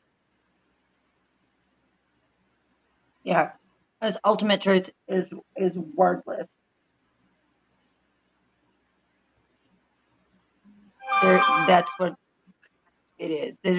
There's there for every time if you put it into words, there's always going to be something to counter that, which would be the lie in essence. So truth in and of itself is wordless. I feel like truth's almost like a state of mind that you come to obtain through discernment and experiences in this life. That's just what I think truth is. Yeah, I think that's one aspect of the truth. Like it's difficult to confine exactly what the truth is. You can't just put it in one category. But yeah, like your own personal experiences is part of that truth. Logic is part of that truth. Uh, you know, like resonance is part of that truth. So um, it doesn't have to be just one thing. But like when you look at history of how any organizations have been infiltrated and such, they've always used this kind of slogan. All these slogans are based on truth. They understand.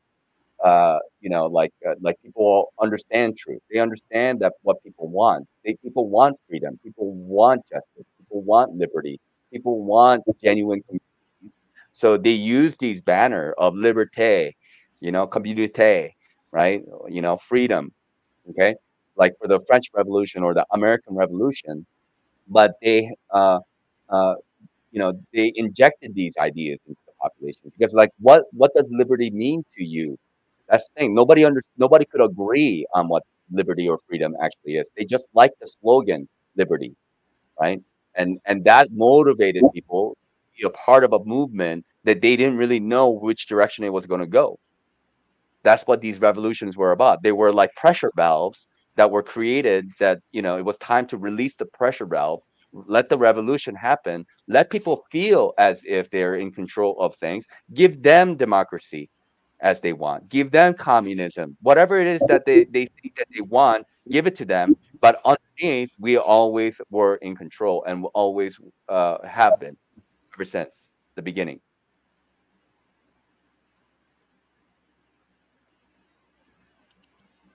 That wasn't the last one then, right? It was like 8. That was number 9. Number 10 is be not a cancer on the earth. Leave room for nature. Leave room for nature. Which kind of ties in back with the first one. Have 500 million people and have that be a perpetual thing.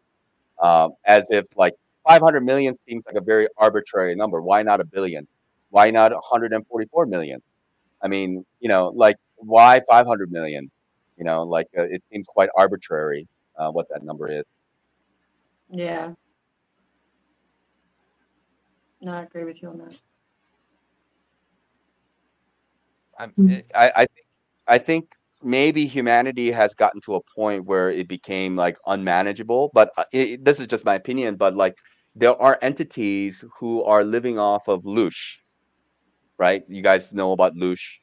It's the negative emotional energy that we produce. Something even when we produce this kind of emotional energy through sex and all this kind of stuff, it can also be produced. So it's like Which a vibration. Loosh. Loosh? I have not heard of that. You never heard of loosh? Mm-mm. Loosh is a terminology. I think it was actually coined by Carl Jung himself, but don't quote me on that. But it's been a concept that's been going around, and it's kind of I think it's spelled like LOOSH or uh, LUSH, maybe E in there. Sometimes it's difficult to remember the spelling of things, but loosh is a negative emotion that is harvested by the negative entities. They siphon this off from humanity. Okay, and then of course there's the actual physical utilization of the human blood and the human body for their own purposes because you can harvest a lot. of organs from the human body. You can drink the blood and all that stuff. We know about it. You can consume the body, right? Make things, right? Okay. Yeah. So louche is a negative emotion that is like created. So like basically, in my opinion, the dark entities, what they've done is they created a condition or environment where they can constantly farm louche. Like the matrix that we have found ourselves in is kind of like a farm for human beings. Okay, just like we have factory farming, this matrix environment, because like if you really think about like the technology we have, we can live in Atlantis right now. We can have flying cars, we can have like teleportation machines, instant communication. We talked about this in the V2K. We can utilize that for a positive purpose, instant communication, head to head, uh you know telepathy type of thing. But why are we not in those conditions? Why are we under economic suppression? Essentially, we're like basically in a dog eat dog kind of environment where people have to put all their focus and attention to keep their head above water, right? And then people who are doing very well, they tend to get into the pitfalls of vanity and pride, where they just go and give their money away for nice Lamborghinis or Maseratis and expensive watches, and that's how they fulfill themselves. That's how they feel good that they have arrived at a certain point in their life. But it's still putting your energy into the system over and over again, whether you're rich or poor. Okay.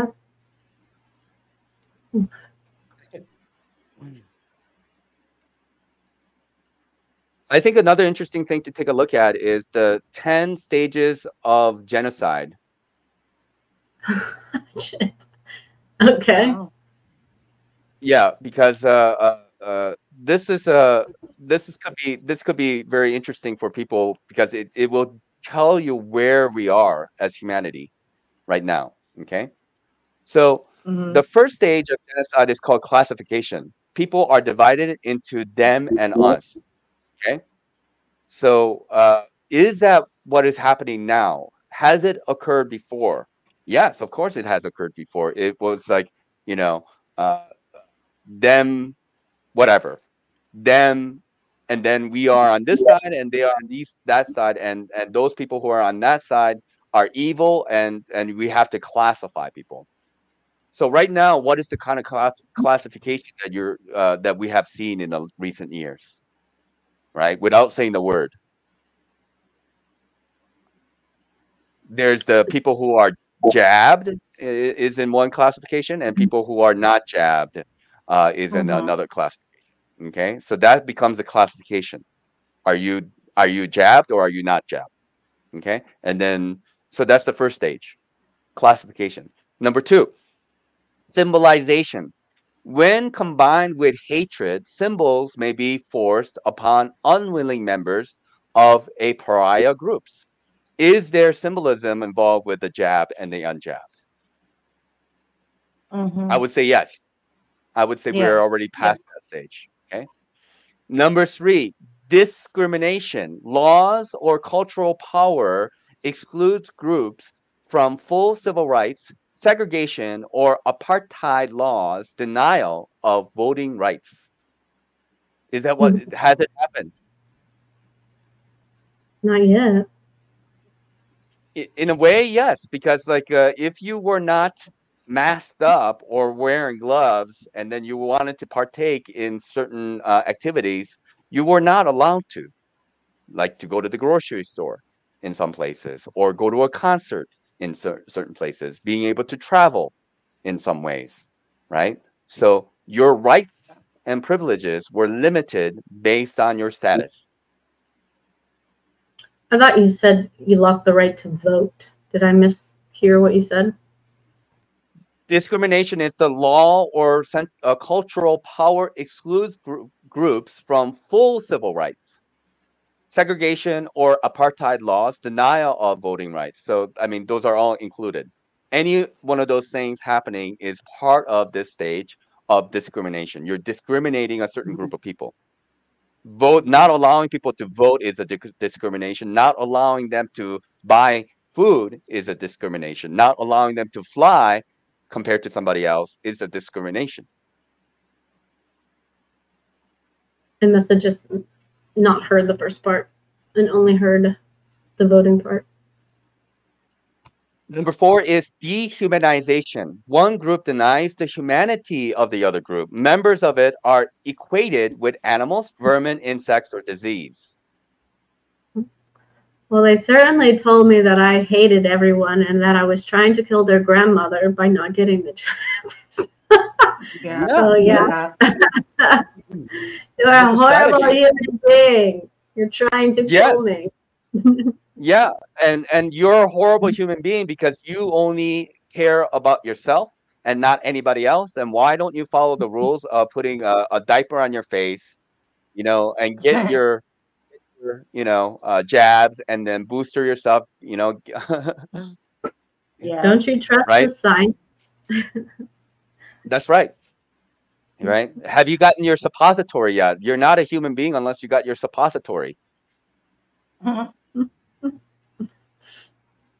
Number 5, organization. Genocide is always organized. Special army units or militia are often trained and armed. Well, I mean, that's already the case. They've already had that, but they have to put you in a category first. They have to dehumanize you first. They have to put you in a category where you are a vermin. You are kind of like a terrorist, even, right? Yeah, I couldn't believe they put people in jail for not wearing a mask outside. Like, that was insane. Stupid. What was the next one? So the next one, number 6 out of 10, is called polarization. Polarization is extremists drive the groups apart. Leaders are arrested and murdered. Laws erode fundamental civil rights and liberties. Well, like when you got the leftists and the rightists, that whole thing. That I think we definitely got a polarization thing going on. Don't say those other words. Yeah, absolutely. I mean, that's the whole idea of a Hegelian dialectic, right? The synthesis, antithesis, and then you have this the synthesis. Wait a minute. Yes, it's thesis, antithesis, and synthesis. Those are the 3 separate part of the Hegelian dialectic, and that's what we, the more modern terminology that I hear people say is the Overton window. The word Overton window is the popular window in which that the politics can be played out. So on the outside of the Overton window is the extremists. These are the extreme point of view, and the Overton window is the acceptable point of view. So however way you want to be able to move that around is the ability of the manipulators to be able to do so. So as an example, I don't want to kill anybody. Let's say somebody else want to kill 100,000 people. The negotiation process would be like, let's only kill 50,000 people since I am at a point 0, but I don't want to move away from 0. I don't want to kill anybody whatsoever. And they will say, well, I don't, and they can come up with 1 million or, or 1 billion people, but they say, well, I'll work with you. I'll work with you. And then I will come down from 100,000 people. And let's just say, I will agree with you. And then we'll meet halfway, and that will be 50,000 people. Right? How generous of them. Yeah. How generous of them. And maybe the 50,000 was the number that they wanted to reach. And knowing that they began out with 100,000, that could also be a possibility, right? Yeah. Yeah. Number 7 is preparation. So polarization has already begun. We are already beyond the point of polarization. So there's all kind of polarities happening with blacks and whites, left and right, of this religion and that religion. Or are you for this country in the Middle East or that country in the Middle East? Where are you? Show your cards. Show your cards. Okay. Yeah, don't hide in the fence. Don't be lukewarm. Show your cards. But that will be unwise. Maybe it's wiser saying to not say anything. Maybe it's wiser to not take sides. Maybe it's wiser to stay under the radar as much as possible. Okay, because the ideal polarization is to be able to identify you and tag you, and then once they have tagged you, they know what to do with you afterwards. Which side of the fence are you, right? Because you were so vocal about it. You're going to be the first one in line to go to the FAMA camps. Congratulations. You get the first flight ticket to go to the FEMA camps, and we'll give you the best room over there, and then everybody else gets shitty rooms after that. Right. Yeah. Anyways, number 7 is preparation. Mass killing is planned. Victims are identified and separated because of their ethnics or religious identities. So that doesn't have to be just ethnicity, obviously, because we're not dealing with ethnicity. Right now, what we're dealing with, what is true and what is false, what is right and what is wrong. Okay. This is what we're dealing with right now. Okay. So based on your values, you're going to be identified and you're going to be dealt with based on that. Okay. The preparation is already there. They have already prepared for this inevitability. They have caused this situation to occur. It didn't happen willy-nilly. We didn't arrive here by, waddling down the street. We got here because it was actually planned all along for a very long time by some very intelligent people who are a part of think tanks. And they know human psychology very well, and they know human behavior very well. Number Yeah, 8, like Hitler didn't do the Holocaust overnight. Hitler did not. That didn't happen overnight. So. Yeah, I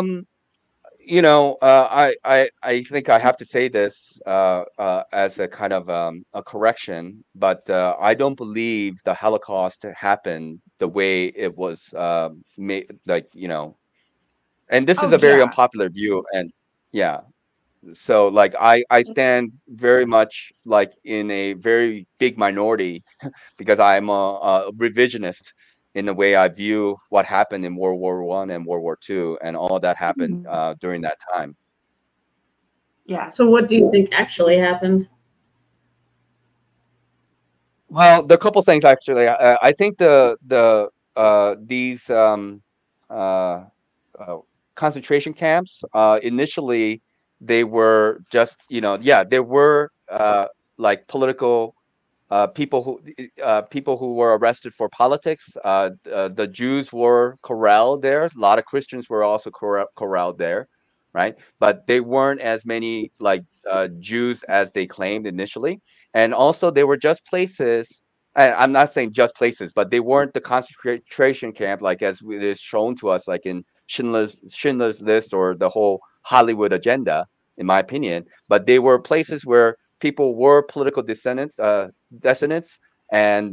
but they had bands, they had swimming pools, so they were jail, they were prison, but they were places where people were treated well initially. But the supply lines were bombed by the Western forces, right, by the Allies, knowing that it would cause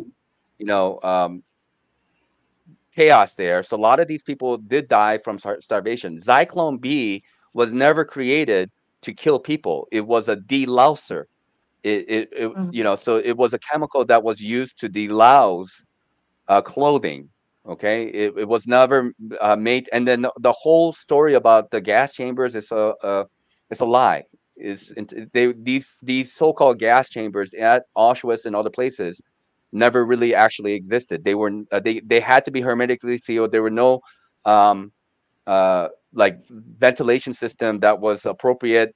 Even these officers who were tortured, right? During the Nuremberg trials, they were tortured to give false testimony, and they knew that they were giving a blatant lie to save their families. They knew they were going to die, but they were threatened to have their families killed off too.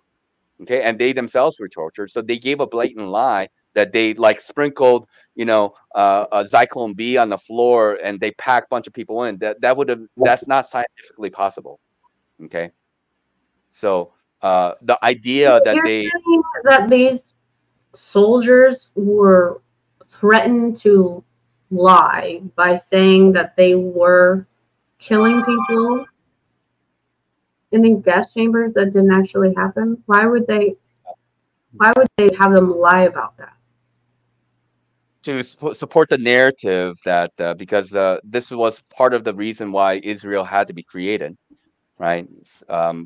Because of Nazi Germany, okay, with the Germans and the National Socialists, and the Balfour Declaration, which already occurred prior to World War II.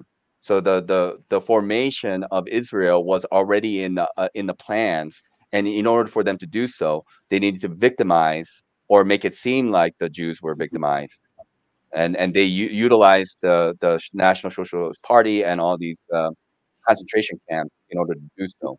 But there's no possible way, because if you actually do the numbers of like so-called 5 million or 6 million Jews who've died at these concentration camps, it's just not possible. It's not possible at all in any standard. Okay, so you're saying that this lie was all about the agenda of creating Israel, which became what 1947 when Israel became its own nation. Yeah, yeah, but the plans for Israel happened with the Balfour Declaration, which already was there in place. Balfour Declaration was basically the receipts to the Rothschilds, saying that, well, we've already made a deal with you, right? Because the Rothschilds has gotten their wealth from funding both sides of the war. Okay, and that's how they were able to control the narrative. They had to bring, so like with the Jewish propaganda, they brought the Americans into the war after World War I, because after World War I, America at that time politically were isolationists. They didn't want to get involved in Japan. They didn't want to get involved in what's happening in Asia, and they didn't want to get involved in what's happening in Europe. And they said, we are over here, we're doing fine, and we don't want to get involved in any war. But uh, uh, if Germany was allowed to continue, they would have already won the war. The World War II already was won before it began by the Germans. Yep. Okay, and that was Yep. part of the strategy. That was part of the strategy to put England in a position where they had to beg the Rothschilds to get the Americans involved in the war, and because of America and because of Russia, that they were able to beat the Germans. And they're about to do that same little scenario again. Just a different group of people under a different name. But they smuggled a bunch of them over here. That's how we got the weapons that we had in the Second World War, the hammer and von Braun and all that stuff. That's what they were really here to do. The slow indoctrination of the American people. Often when these things happen, they think in multifaceted way. It's not one agenda they're supporting. For example, like when we invaded Iraq, yes, we had a lot of these corporations that went in there, like ExxonMobil, and they stole a lot of the oil that was there, right? That's money for their that's funding for their black ops operations and all that, right? And that's also putting money into their coffers and lining the pockets of generals and everybody else who's also involved, the politicians, getting the private corporations benefiting, right, by stealing resources from these countries where there's officially a war with them because they are terrorist countries. That's on one hand, but on the other hand, because of Iraq is in the Middle East and they are part of Samaria, there are ancient technologies there. So one of the first things they did is to go and raid the museums and steal a Stargate technology and whatever technology that was already housed there for their own particular purposes. So there are multifaceted ideas with these things, like invasion of Afghanistan, because they're a terrorist country, as an example. The amount of poppy that was harvested Oh, there they went up needed by that 10 times. poppy, the heroin. Poppy, Yeah. yeah, the heroin. So like the heroin trade is done by the CIA, right? And so all of this was multifolded, like so. But that's one thing. But they also created a culture where people were very much unhappy with both Russian and American occupation. But yet, when the United States left, they left billions of dollars of equipment, guns, helicopters. They don't know how to fly, like the Black Hawk helicopters. They don't know how to fly them.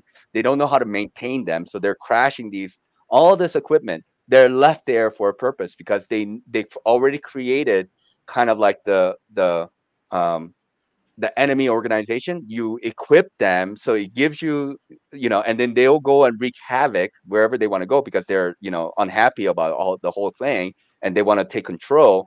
And then it gives you an excuse to go to war with them, right? So you're creating the enemies, and then that's also supporting the arms industry because you need to create better weapons. And then when you have an enemy like North Korea or other countries, then it gives you a legitimate reason to arm your nation, right? Which is going to be funding these arms companies like Halliburton and Boeing and all these other companies. Okay, it's a Yeah. racket. Raytheon. I mean, I can get on board with them using Israel as their agenda, but I'm having a hard time thinking that it's a total lie. Like I'm fairly certain they were using a lot of those events in the Holocaust to work with their mind control shit and torture people and try to figure out how far people can go until they actually die. And like I don't think that was a lie. I don't think so. I don't think that was a lie either. I think Dr. Mengele, right, was doing those twins experiments. I think those were true. Okay, just the same as in Russia, they were doing their own experimentation. In Japan, they had Unit 731 that was based out of China who were also doing nefarious stuff. So like it's not a black and white thing. But what I'm saying is the lie that you've been told, the lie that you've been taught in schools and through the movies, that the Holocaust is a systemized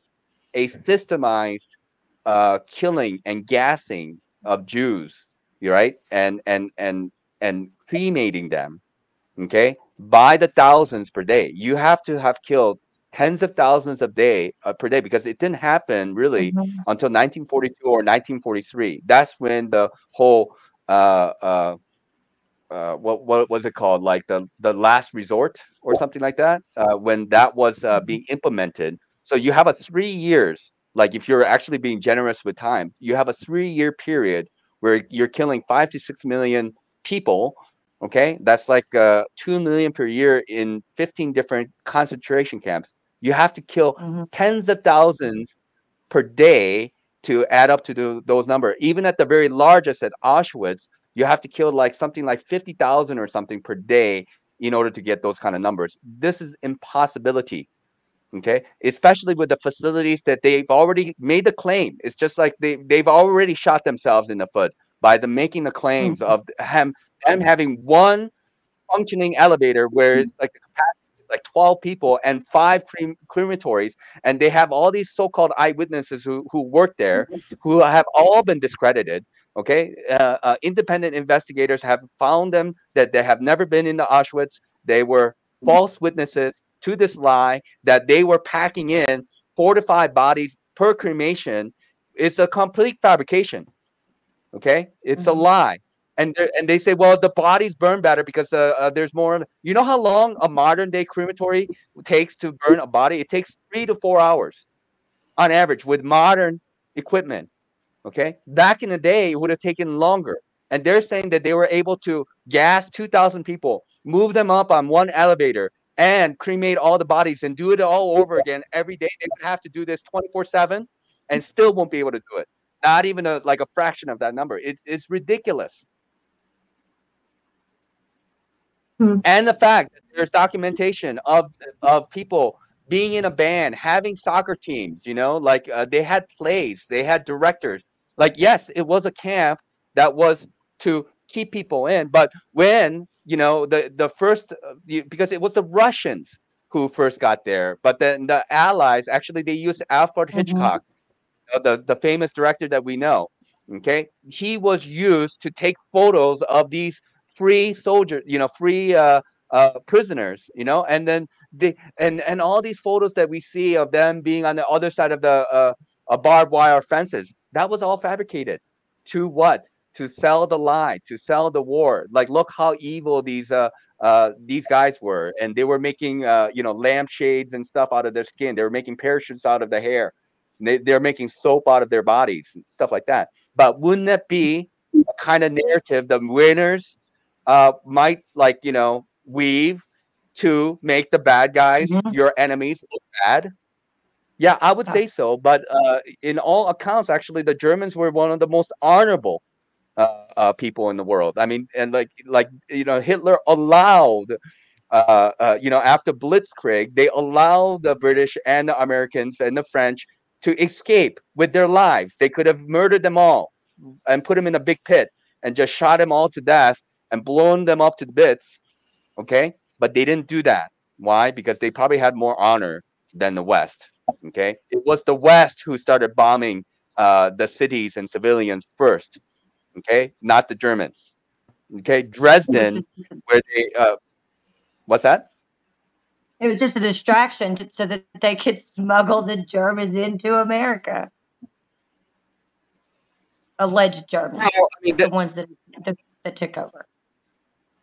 Well, I mean, Operation Paperclip is the byproduct of like all this stuff that I'm talking about is like strategy to demoralize human beings in general. Okay, Germans are not bad people. English people are not bad people, but they've done bad things to win a war. And when you're in a war, you want to win. That's the thing. That's the number one goal to go into a war with anybody. You just have to win, any means necessary.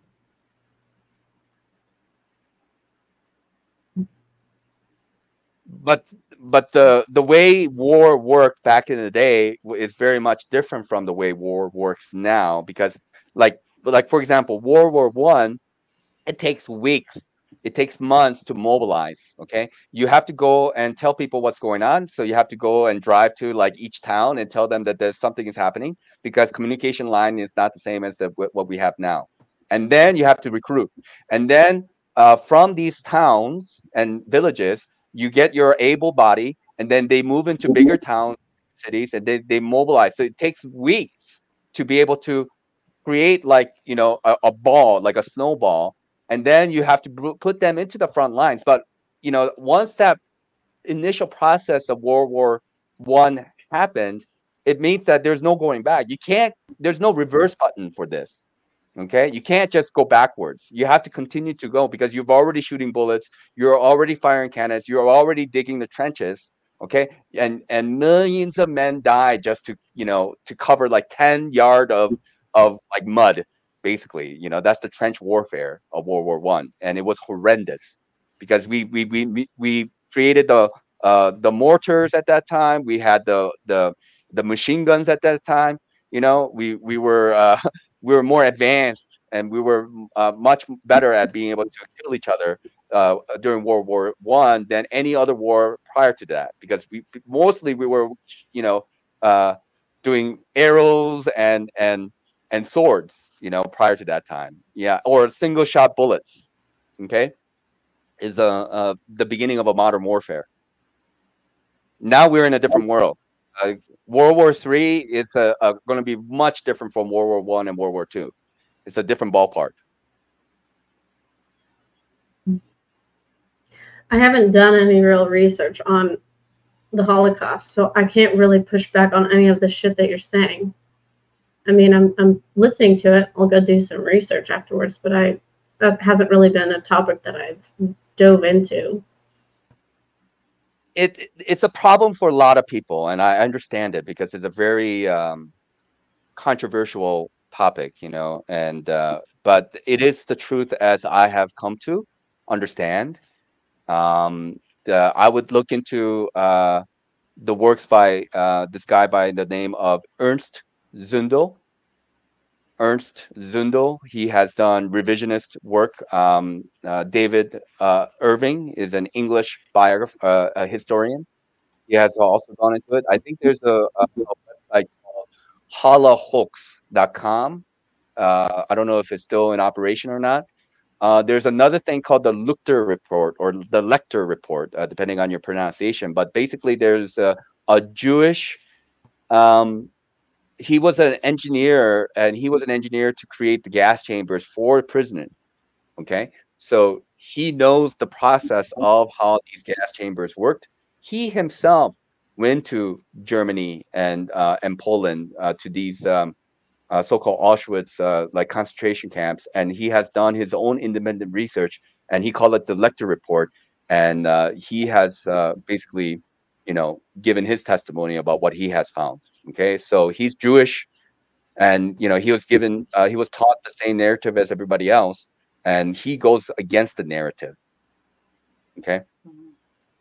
There's another interesting thing called the 10 question for Rabbi. I have to find the 10 questions for Rabbi Michael something. This is an interesting thing because if it's true, because basically, like Judaism is it's a religion, it's a political organization. Zionism is a political organization, and then you have like the ethnicity of Judaism, right, or Jews, and so that's what makes it a little bit complicated. Okay, but so here, excuse me, here are the 10 questions to the Zionists by Michael Burr Weismendel or Weismendel. Okay, so these are the Are you 10 reading from a book that's just like a list of 10 things of everything? What are you reading from? Oh no, it's by happenstance. It's by happenstance that I don't have a book that is give me 10 things to everything. No, there's no book about it. But for whatever reason, it's been the theme for today's conversation. It has been. Yeah, so we might as well be consistent. Yes. Okay. Oh. So I mean, I just want to say this. Like, I want to preface this by saying this. Like, people have to go and do their own research, and just don't take my word for anything at all. And then, I know this is a very controversial thing in regards to, but like people who have arrived to this level of some level of discernment can understand that we've been lied to about many things, like what we've been lied to about history, even the recent history of 9/11, or I'm sorry to say that, but like the September event, that's been a lie. That's been completely fabricated, and that only happened like 20 years ago. Okay, imagine things happening with less information that happened like 70, 80 years ago, like and that's been covered up because that's the winners make make the narrative. The winners make the narrative. Okay, remember that it's the winners who make the narrative. So they're the ones who create. So the 10 questions to the Zionists by Rabbi Michael Verv Weismendel. Okay, so let's just go through it very quickly. Number one, is it true that in 1941 and again in 1942, the German Gestapo offered all European Jews transit to Spain if they would relinquish all their property in Germany and occupied France on conditions that A, none of the deportees traveled from Spain to Palestine, and B, all the deportees be transported from Spain to the United States of America or Britain colony, and there to remain with entry visas to be arranged by the Jews living there. I'm hearing a little bit of a feedback. C, $1,000 ransom for each family to be furnished by the agency payable upon arrival of the family at the Spanish border at the rate of 1,000 families daily.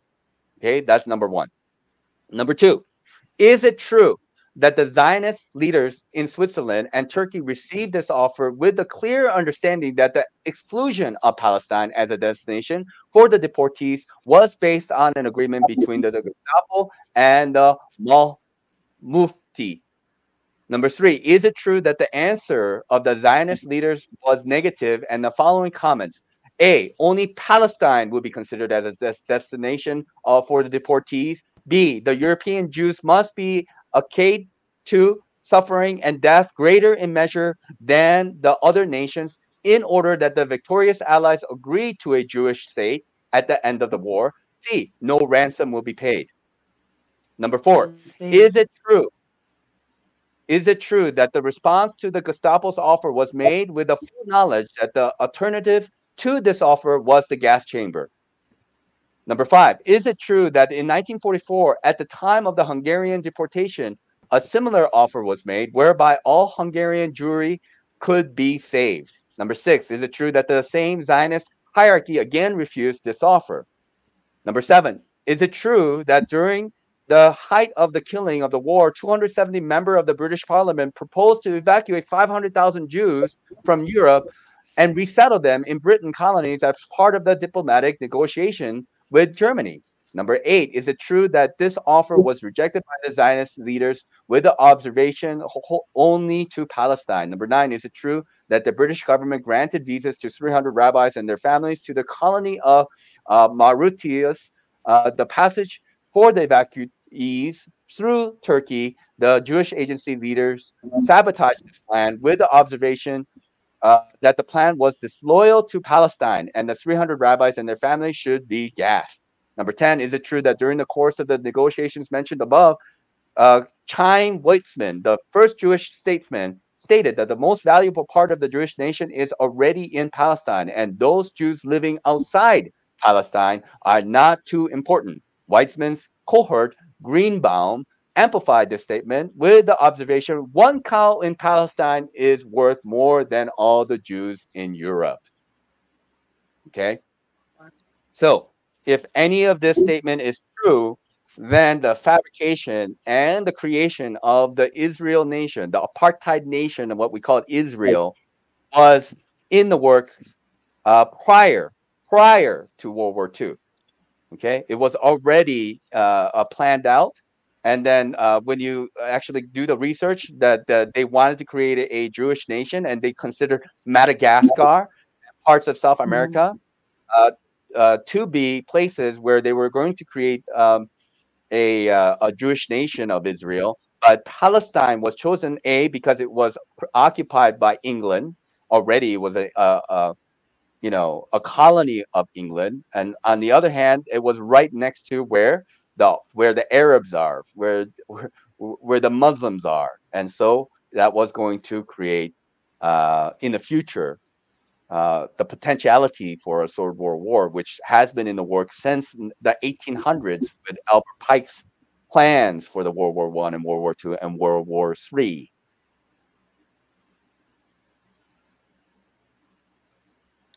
Mhm.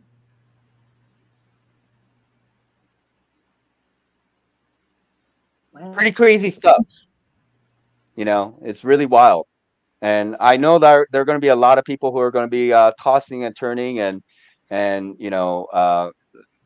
to go hard, at me. That's fine. I'm going to stand by what I believe based on my research.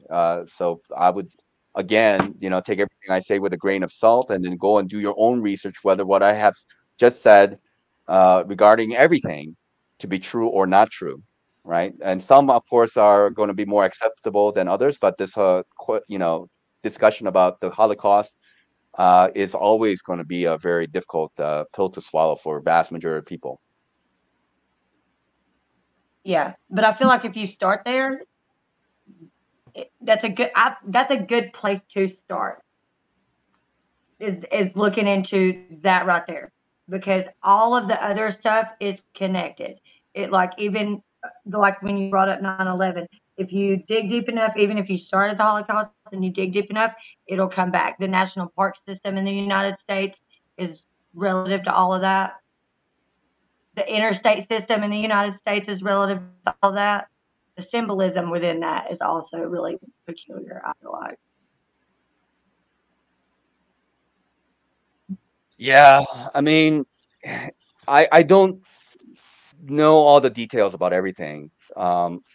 it's like the intrigue of all the conspiracies is very complex.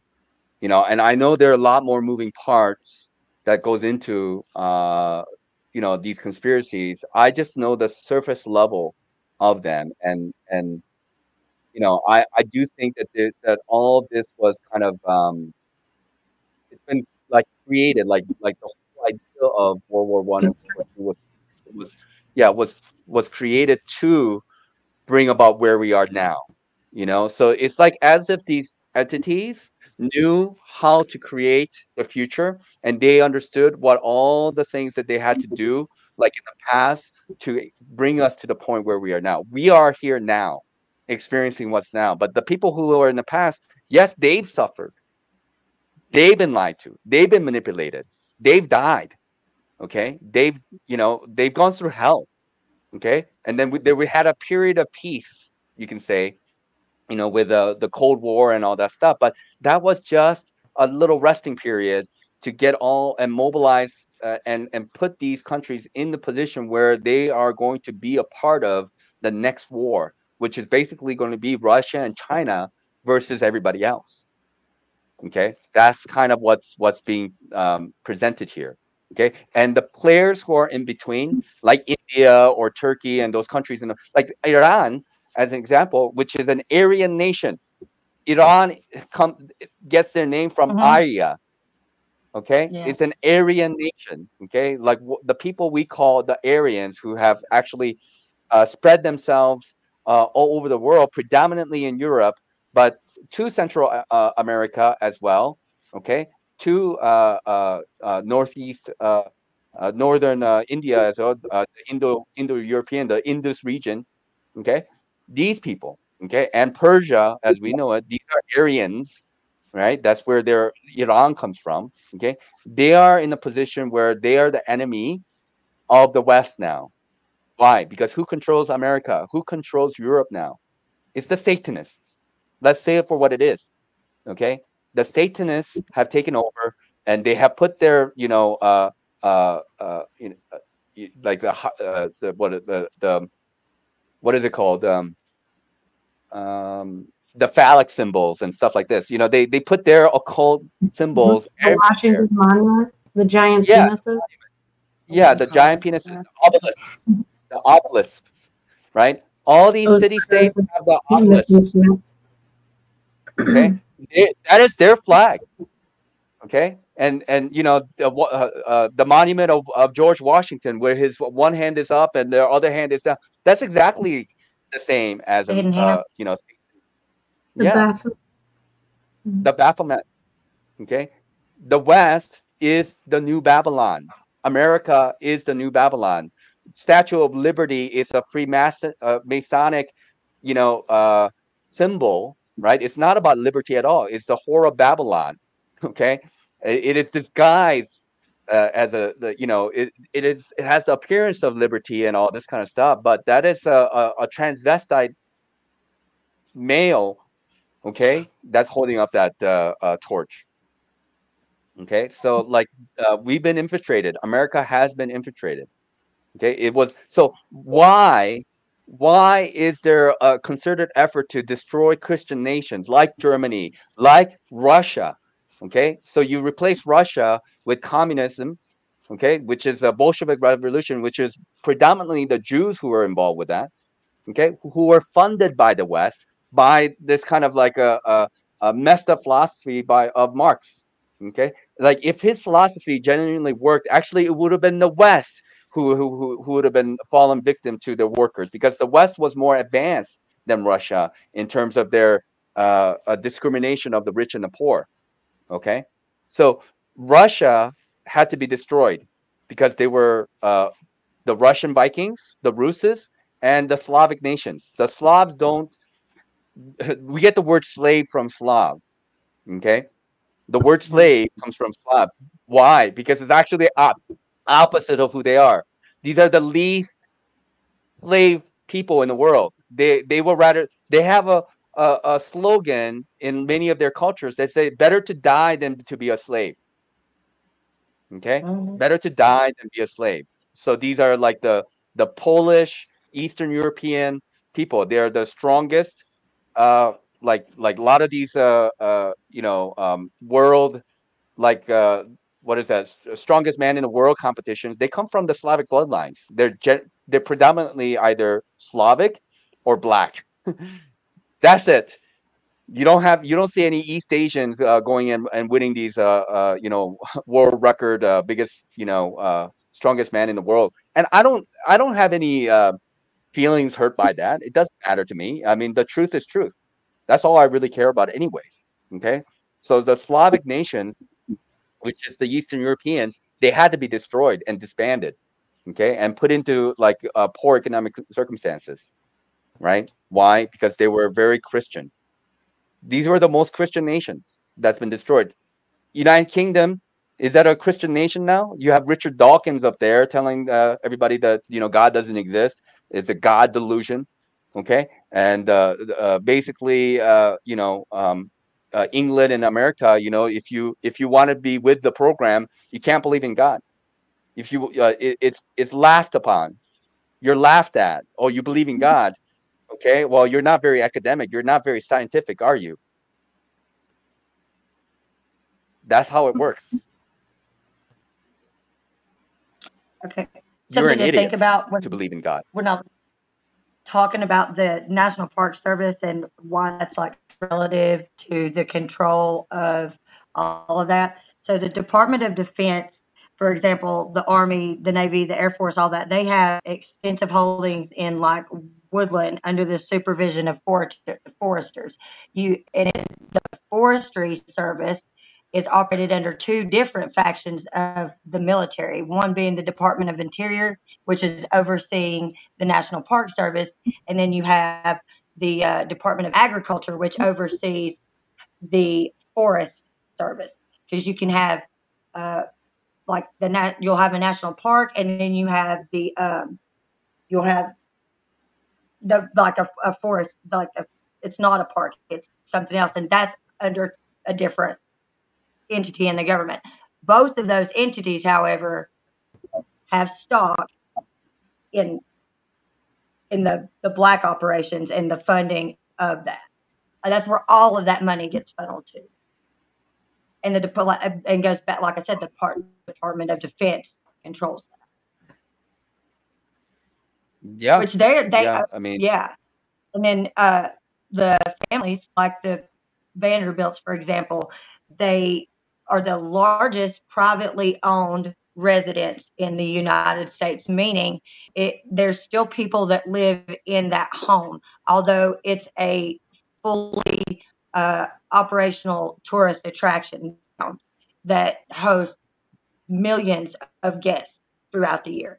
So the Vanderbilts donated part of their property, which they have so much land, part of their property, was it like 2 or 3 years ago now, to the Department of Defense. Or yeah, they donated to Raytheon, which is a entity that's contracted to the Department of Defense. They have an aerospace division and something else, but I think it's aerospace that's moving in on the property that Billboard donated, which is in North Carolina. Yeah. And they get a tax exemption. Yeah, a lot of the amount of money that they rake in just from the house. Wow. And their tax. I mean, there's all these. Well, I mean, there's all these like altruistic, kind of like a show of how, the Rockefellers, right, and the Carnegies, all these rich people who are all interconnected with the bloodline. Okay, they're all of the same bloodline.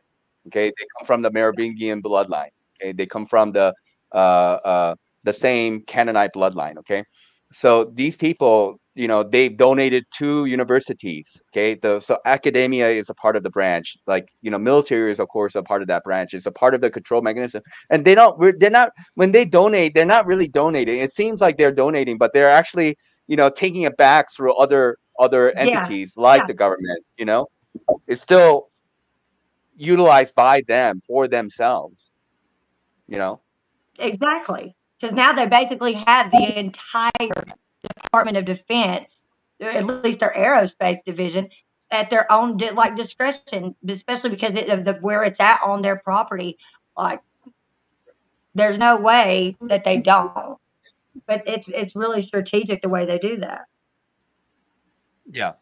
Of course, they're very strategic. You know, I mean, they know the ins and outs of how law works, and they know how all this trusts work. And they keep it within the family.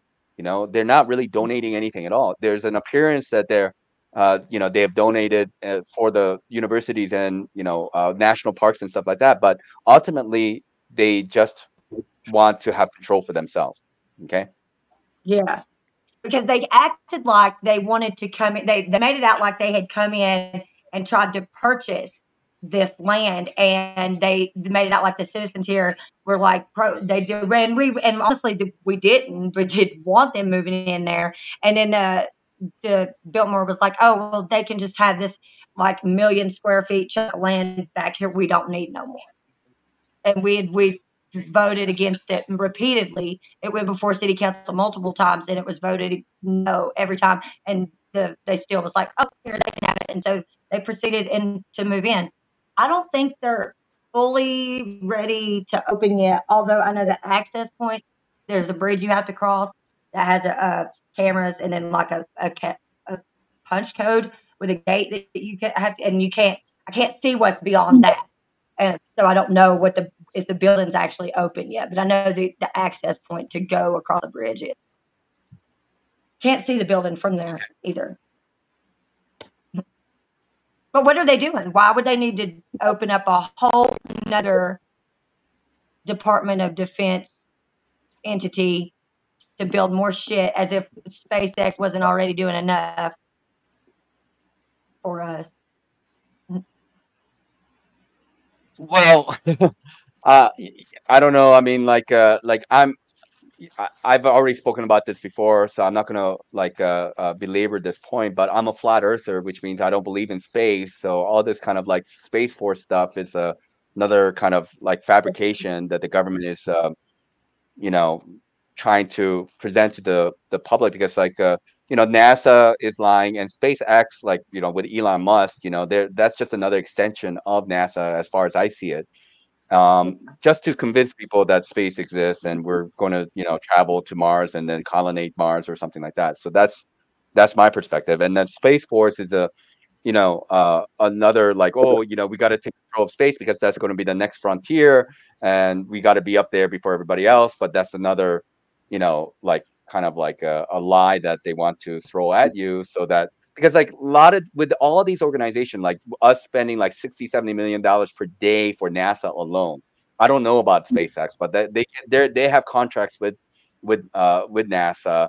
And if you have another faction of the government where supposedly they're doing something when they're not, it's a good way to kind of funnel resources through these organizations, isn't it? Yeah, that's what I'm saying. Like, they don't need. You literally know they don't fucking need that. Makes you wonder what they're actually doing in that building, though. Well, we don't know. I mean, they could be doing all kinds of stuff. I mean, they could be doing rituals, as far as I'm concerned. Who knows?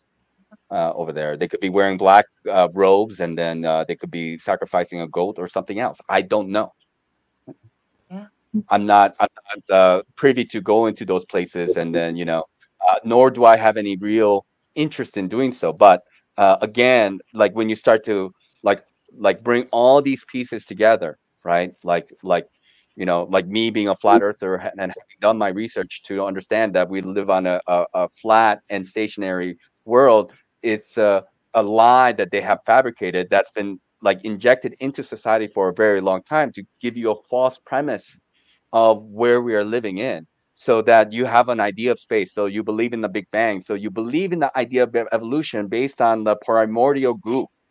And then because the chemical compounds that existed back in the day, and then some lightning storms that caused those chemical compounds to turn into basic protein cells that eventually evolved into single cell organisms like prokaryotes and eukaryotes. Okay, that is the explosion of what we call life as we know it now. Is all just a lie to give you a false sense of where you are and where you come from.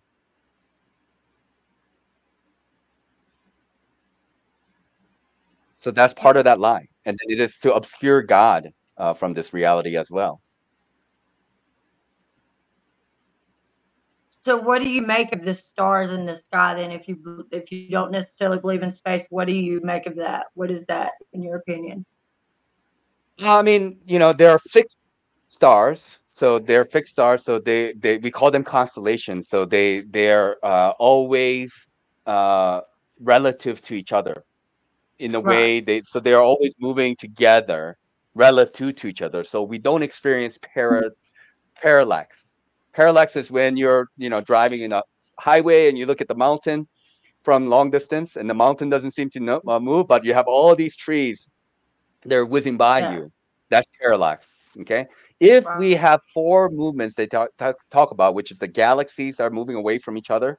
Okay. The galaxy itself is spinning, and then we are the solar system within the galaxy that is spinning at like millions and millions of miles an hour. Like it's crazy speed. And then within the solar system, the Earth is revolving or rotating around the sun at 66,600 miles an hour, while we are also rotating at 1,000 miles an hour. That's many different motions that you have to account for. And over a long period of time, these so-called stars, who are some closer and some further away, must start to show parallax over hundreds of years or thousands of years. And they cannot maintain the same constellation which they have already documented for thousands of years. Okay, so that's not what they are. They're not distant nuclear exploding, fusion, ball of like hydrogen, helium, fusion reactors that's happening. That is like thousands of times the size of the Earth. And if you go further and further away, like the Betelgeuse, it has to be millions and millions times the size of the Earth in order to have the same luminosity as the other stars. So that's not what they are. That's what I know what they are. They're not what they say they are. I know that. I think they are frequencies. I do think they are angels. I think angels are like kind of a frequencies of God. And if you create a certain frequency in water with sound, you can actually create light within water. It will create like a bubble, and a light will be created within the water. Because when you look actually closer to how stars look, like with your own telescope, you will see like Hmm. shimmering of light, Yeah. and they shimmer. It looks as if Yeah. light is being shown through water, is what the stars look like. And then you have what is called the moving stars. They were called planetos in Greek. They're which means the deceivers, and they are moving relative to the other fixed stars, and that's what we call planet. Right. So do you believe that people see and like they see on different color spectrums? They can see, so like some people can see on different spectrums that maybe others can't, and then the same with frequencies and hearing. So like maybe Yeah, I what's mean, not like, what people interpret as a hallucination may for some is not necessarily a hallucination. It just means maybe you don't see on the same spectrum that that other person sees. well, that's dependent on your instrument, right? Most people fall into the same or like very similar capacity to be able to see reality, right? Like, like let's just use a very a gross example. Women and men both have the ability to see, but women tend to be better at being able to see the details of color, while men are better at seeing the movement of things. So they're like Mhm. there are genetic differences in our ability to see, right? In our ability to hear, women tend to hear better than men do, right? But of course, men are like physically stronger than women on average. Not there are always exceptions, but I'm talking about on average, this is the case. So like our ability to see, because like with light and colors, this is frequency. So like automatically there, it is saying that a men's ability to see frequency is lesser than a woman's ability to see frequency. Women can see more detail, like all the finer like details of color. Like women tend to be able to be better at. That's why they care about all these like all these like color color things and meant like red is red and blue is blue. Not always, but Right. usually that's the case. Not. There's magenta, so it's not. There's all kinds of colors. There's tons. There's Yeah. hundreds. Yeah. It's just how you want to shift, that frequency. Yeah. And color is frequency. Frequency is color, right? Yeah. Did you hear a cat? Yes, somebody has a cat. Yeah. Okay. I just was making sure that I was not tripping, that I actually heard that. Like, I just thought for you the had I the don't cat. have I thought that was your cat no, myself, but no. Mm-mm. I don't have a cat. Do you have a cat? I do not Maybe know. Flo has a cat. Flo Maybe has a cat. 2 cats. Okay. Cool. I wish I had a Yeah, cat right so now, though. yeah, it's an interesting reality that we have found ourselves in, and there are many different layers to this reality. So, and uh, like what we were talking about before about like how these government organizations are more or less in cahoots with private entities. Whether you want to call that fascism or communism, to me, it doesn't really matter. Like whether it's like socialism, communism, or fascism, like who is really pulling the strings behind the scenes? And I tend to think it's the elites as we know it. I think the elites themselves is also kind of given to us, so we're kind of chasing like a kind of a. I mean, there's some truth to it, but I think it's not the end of all the story myself. I think there's more to it than that. I think there are entities that are not named. I think the people who are really in control, we don't know their name. We don't know what they look like. We don't know, what positions they hold. They don't work out of any of these like the think tanks or secret or societies. Like if we know about the secret society, I think they're just the tip of the iceberg. The the real ones are like behind the scenes on all of them. They work behind no names and no faces, no title. That's my belief.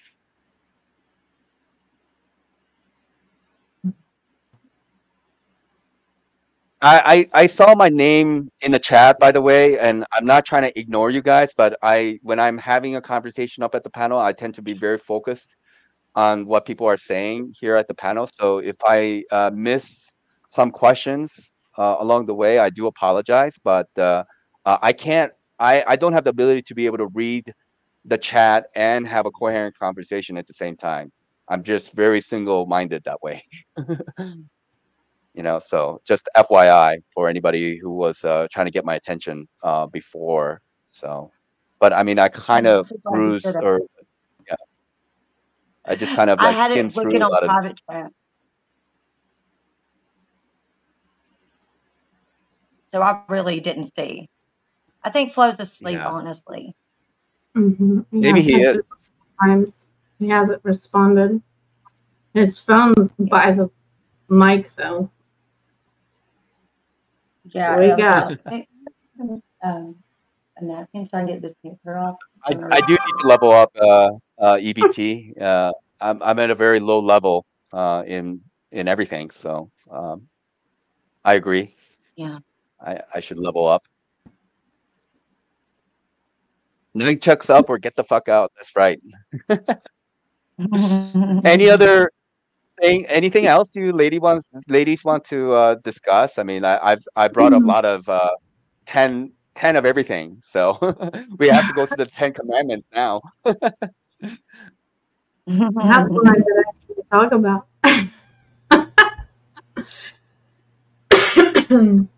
But I'm Did actually I tired of see?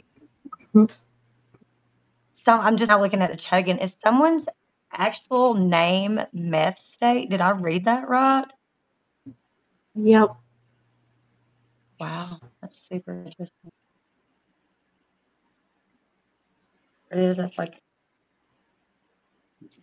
and it is So, like 3:30 in the morning.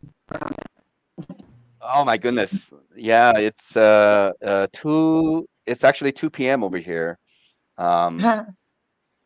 So Yeah, there is some light That's coming into it. where I'm at. Yeah. Yep. Mhm. It's a very nice day actually. It was pouring and stormy last night, which is kind of unusual at this time because we're in the fall now, and I was my landlord's son is getting married, so I went to a wedding the day before yesterday. Yesterday I just stayed home, and today is the last day of the wedding. So usually in India they do these weddings, and it goes for like several days. If you're rich, it could go for like a week or 2 weeks.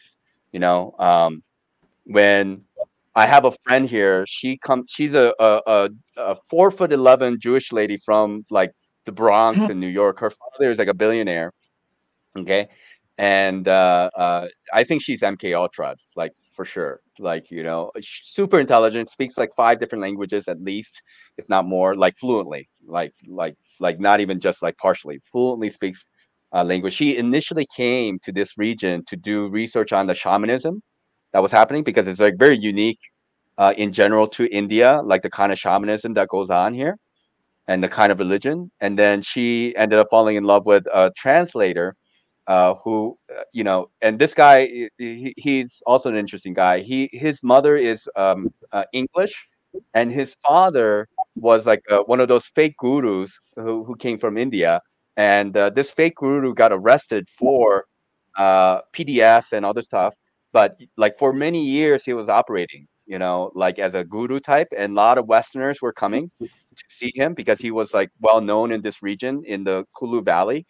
And he like, and they would come and visit for like 1 week at a time or two, and he knew how to put on a show for them.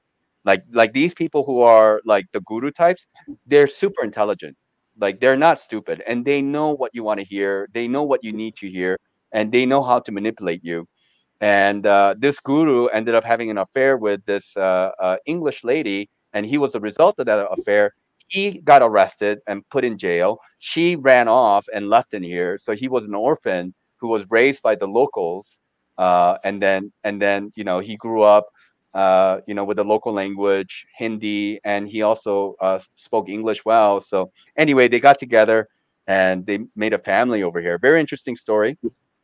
But another thing that's kind of interesting about this guru is that I think somebody that I know within this community was a part of this entourage. I'm not going to name whom, but it seems like everything this person has said about this person, this guru, and the information that I found, it seems to correlate because it's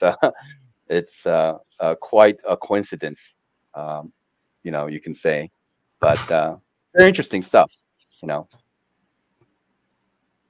But I don't remember why I was talking about her though. Anyways, probably doesn't matter.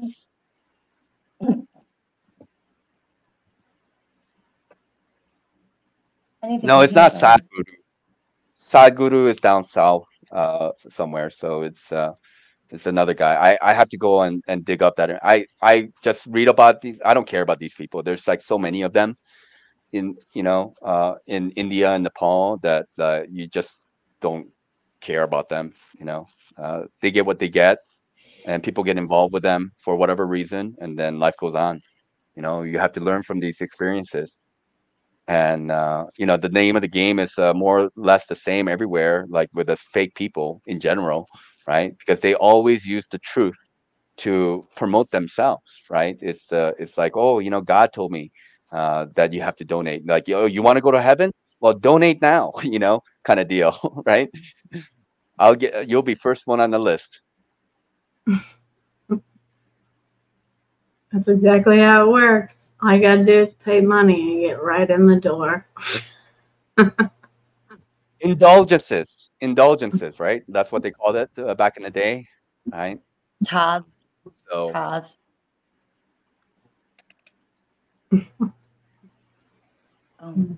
I mean, like the Catholics, they knew how to do it from the get-go, right from the beginning, like, and all these confessionals, which is really interesting, is that like the confessional was a way for you to lighten your heart, for you to come clean and be able to confide with your priest about like all the sins that you have incurred yourself into. But then they were using that information, like the Jesuits and the priests. They were actually leveraging on that information. So it was very clever what they were doing. They were able to get all this secret information through these confessionals, and they were able to leverage these people, you know, uh, by blackmailing them more or less. They're still doing that. They love their blackmail. Mhm. Freedom That's pretty Grower much says that I want.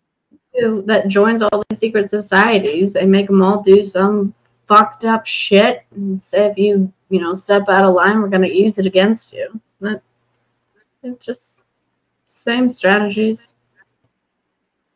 Nothing's Yeah, changed.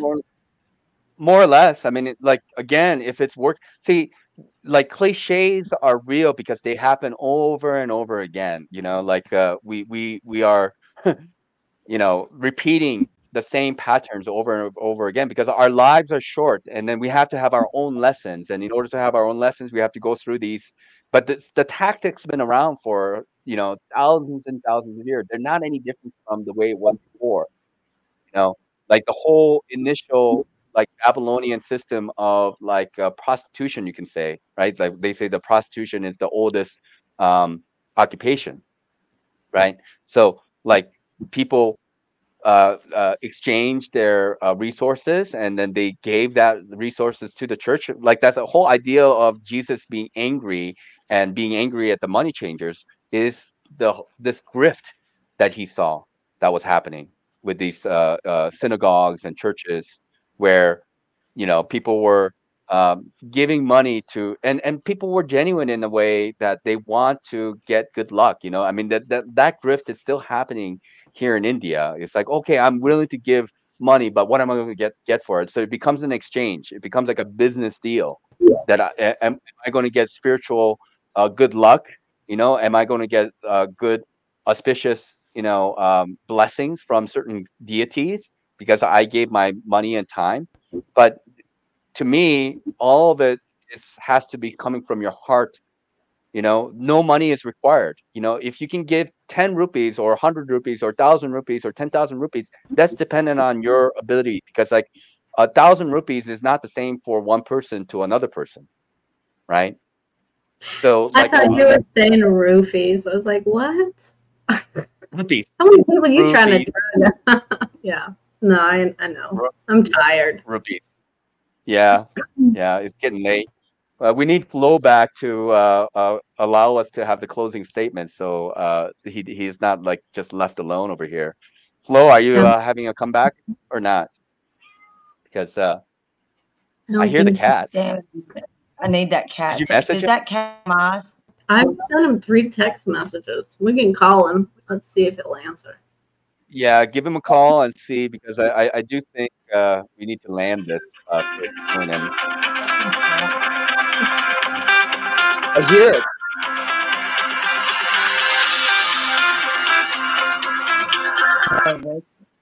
I'm gonna get some help. Oh my gosh! I hope he's all right. You're not right. He must have been really tired because he was present and then he wasn't. Sometimes it happens, you get kind of bored, and then next thing you know, you're just completely passed out, right? But I'm surprised that you're so passed out that you cannot even hear your own phone, especially with a music like that. I mean, that would wake me up. Like, no, if he found his meth dealer, then we'd hear them all. We would hear all of them. That's not what's happening. He's out. He's totally asleep. Man, my fucking mouse trap broke. We gotta go get another one. The fuck? I can't. He could end up with an all-night live stream of just him sleeping. Because if us 3 leave the panel, he can't. No one else can come up. Yeah. And we can't. Close Yeah, it out. I would feel bad. I would feel bad to just like but also at the same time, like how long, can I just sit here and talk? I hanging think out you, the whole well, afternoon. considering it's, only your afternoon, you probably could hold it down for a while. You've got a lot of knowledge over there. Fuck. You basically talked I for the last 3 hours. Oh my gosh. Now I feel bad. I'm sorry about that, No, Sarah. you're, That's not my intention. no, you put out a lot of information. I know people in the chat were enjoying it for the most part.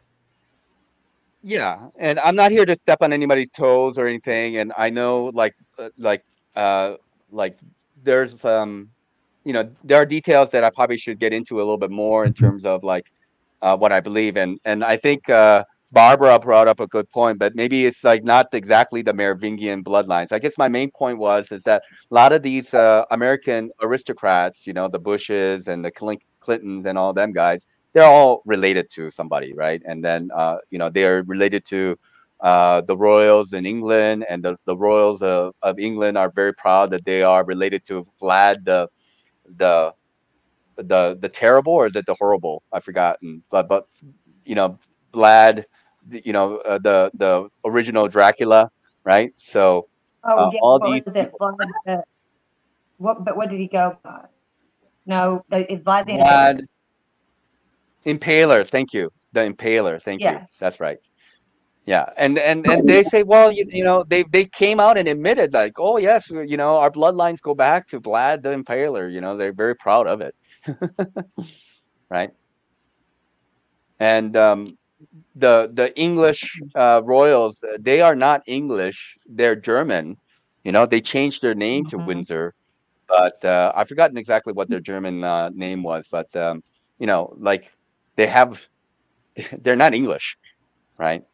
So a lot Mm-hmm. of these bloodlines, they are interrelated to each other, and they've been for many, many, many years, for hundreds of Mm-hmm. years, right?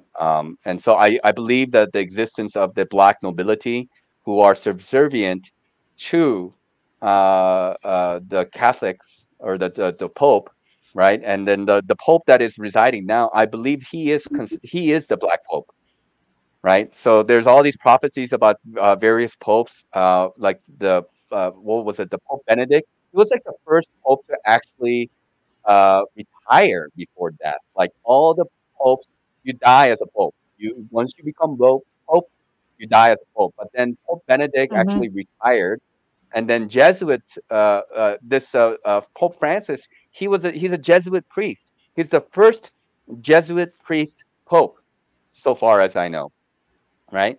And Mm-hmm. so and the Jesuits wear all black, and I think that is the Black Pope that is prophesied, uh, you know, as the Black Pope. So that's just me. So there was a prophecy for a black pope. Yeah, there was a guy. He's from Italy, and he talked about the lives of all these popes that's going to be coming in, like for like at least a dozen of them for several hundred years. That he prophesied about the different types of popes, and how they will come into power, how long, and what they will do. And he was accurate on all accounts. Interesting. Yeah, I forgot his name, uh, but this is some, I don't know, information that I kept in the back of my brain for a number of years now. But yeah, and yeah, and all these things, I think the prophecy is starting to be fulfilled in many ways. Whether it's fabricated or whatever. But like I do see the possibility that we could very well be in pre-tribulation right now, right? And tribulation is the 7-year period where world war is going to start, and then people are going to get tired of the world war and famine, all that, and they're going to be like asking for somebody who will bring peace, and the one who brings peace, because all the wars are fabricated and created so that people are placed in a position where they're begging for help, right? They're begging for peace. And then the one who brings peace at that time will be the Antichrist, but he will be presented as Christ, right? And I think the third temple will be built, and the two witnesses is going to be also going to be a part of that thing, you know, where the two witnesses is going to be calling him out and saying that he is not the real Christ, he's the false Christ, and I think they will be executed. And the false Christ or the Antichrist. Now, Antichrist has two meanings, right? Again, the people who deny Christ is called Antichrist, or the Antichrist, the one who is the opposer, the one who will be crowned as the leader of the world. He's the Antichrist. But there's A-A-N-T-I, as in for opposition, but there's A-N-T-E, like an anti that you put in as a bet, like before. And A-N-T-E means prior or before Christ. So both of those things are legitimate. Okay. So this Antichrist will be crowned for 3.5 years, right? And then afterwards, real Jesus Christ will appear. Okay. And he will hopefully slay. I genuinely believe that he will slay the Antichrist and bring about new earth, you know, which will be inherited by those who will survive, who will have the light in their hearts, the fire in their hearts, and they will create a new world in this world. I don't know when it's going to happen. It could be around 2030 time-ish, maybe between 2030 to 2037, because you know, maybe 2030 is the point where they want everybody in the system, right? They want to create the UBIs, the universal basic income system, the social credit system, right? You're going to need your credit scores and your QR codes and your jabbed up, right? Because that's the mark of the beast. The mark of the beast is voluntary, people. Okay, you have to volunteer for it, right? You have to give up your free will, but once you do so, there's no going back. And once you do so, there's no like, well, you know, I was ignorant at the time. No, you got the time now to do the research. Like, if you want to be ignorant, that is up to you're responsible for your ignorance, nobody else's. Okay, all the information is out there. I'm not the arbiter of truth, but many giants have come before me who have already passed on knowledge to people here. And if you want to know the truth, you can easily find out. You have the internet. You can use it for whatever you want. And part of that is going in and doing the research that you need to do to get up to speed about what's happening. What did you say was the mark of the beast? The mark of the beast has to be voluntary.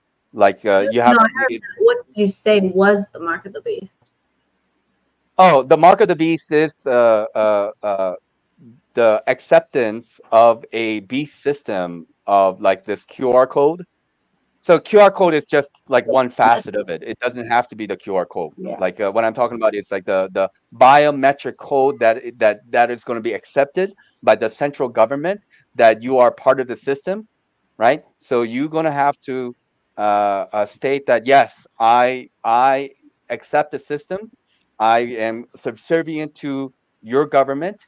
And once you're integrated, because once you accept it, you will be integrated into the system. So it doesn't have to be a QR code. It can be a bio, because they can use your eyeballs, they can use your fingers, they can use your voice. These are ways to determine you are who you are within that system. But once you accept the system, you are locked into their credit system. That is the mark of the beast. Okay. And the jab is going to be a part I would disagree with a lot of what you just said, but I have no way of showing you, disproving you. You disagree, or you agree? I agree. That's okay. I mean, you can. I know they're going to roll in a lot of the stuff that you're talking about, and it's going to be perceived as the mark of the beast, and it is part of the beast system. Mm-hmm. But it's not the actual mark. The mark is it's a sigil. It's an energetic sigil, which a lot of people already have it, and they're indications of who you're worshiping. There's more than one beast. There's multiple demons people worship, and several people have more than one sigils that's on their forehead. Some of them have them behind their ears. Some of them have them on their wrists. They're energetic sigils of who they're worshiping. Yeah. I mean, obviously, we can agree that you and I agree that there is a spiritual warfare that's happening, right? And that and people are going to submit, and I think that is part of that spirituality where you are willingly giving up your rights, because of the benefits that goes with it, which is security, the perceived security, the perceived benefits of being a part of that system. So, like in their world, what they're doing is they're creating chaos and turmoil and putting people into a position where they're very desperate, right? And they want to put people into a more of a desperate situation so that this system of like we're like voting the one world government. We need the one world government to bring peace. So this is their strategy to bring about it. That's my opinion. But yeah, I don't disagree with you that you're correct that that is the mark of the beast. It's the sigil or the obfuscation, like energetically speaking, that is on your forehead or your right hand. And I also agree with what EBT was talking about earlier in the chat. I just kind of glanced at it. The mark of the beast isn't a physical symbol. It means accepting it in your work, your hand, and your mind, your faith. I can agree with that. I think that's very accurate. And Tommy, you're starting off in the private chat over here, but I have no power to bring you up. But if you want me to read your comments, I'm more than happy to. Tommy doesn't believe that I'm wrong, and he says that this is what you get for ripping off my shit, you Wisconsin Charlie. I appreciate that, Illuminati. Has Flow State really been gone this long? Yes, he has. So if you have more, asleep, Tommy. And I honestly don't think that is your theory, Tommy. That's a pretty common one that's out there about quantum money and and like the China credit system. Like that's all things that they're going to use as part of the beast system. Someone mentioned AI, like they have quantum computers. Those are the beast computers that are actually tracking everyone's thoughts and emotions and actions. They are keeping track of it. They are recording it. You don't have a fucking secret if you think you do. They've got it all. They're tracking it all. It's nothing but a frequency that they pick up and store in a fucking quantum computer. That's the same way that they input data into your brain.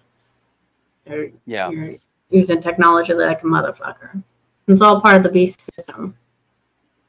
Yeah, and when I was over at Sarah's channel, like we talk about the V2K and the intricacies of V2K system, the voice to skull technology. They can literally send lasers or some kind of like signals at you using microwaves, which is 5G, and you can pick it up as if the voice is coming from within your skull or even outside of your skull, because our brain, the way it works is very holographic.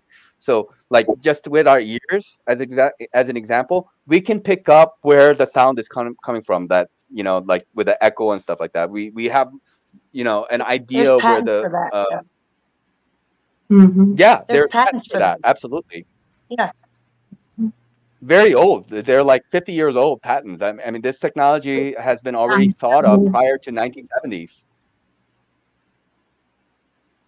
Yeah. So it's fascinating stuff, and they're basically blanketing us with 5G in certain areas, and they can do a lot with this 5G technology. Okay, they can do a lot. They can make you sick. They can disharmonize you with the 5G technology. Okay, they can zap you, and they can. I think they can also use 5G technology to do the V2K to you, so that you can hear the voice of God, quote unquote, voice of God in your skull. And I think this is going to be a part of the Project Bluebeam that they're getting everybody prepared for, right? You guys have heard about that Project Bluebeam. Most people have. Heard about what? What'd you call it? The Bluebeam project. Bluebeam. Yeah. Is the fake alien invasion, so there's a soft disclosure now. Even within the government, most people within the government are not part of the elites. They're just regular people who work for the government and who believe in the democratic republic system. They believe in paying taxes and all that stuff. They're basically slaves who are unaware of what's happening in the world, right? And so like there are people who are in the military, like in the Navy, they're ordered to chase after these, UAPs or UFOs, and they believe like wholeheartedly that is something that is coming from the, another world, because that's not something that they are familiar with, right? But within the faction, they are manipulating these people to give out the signal that their experience is authentic, to give out the kind of the idea that, hey, look, like you know based on their own testimony, there must be something like that happening, right? This brings more legitimacy to the UFO phenomenon. That could be a part of their strategy.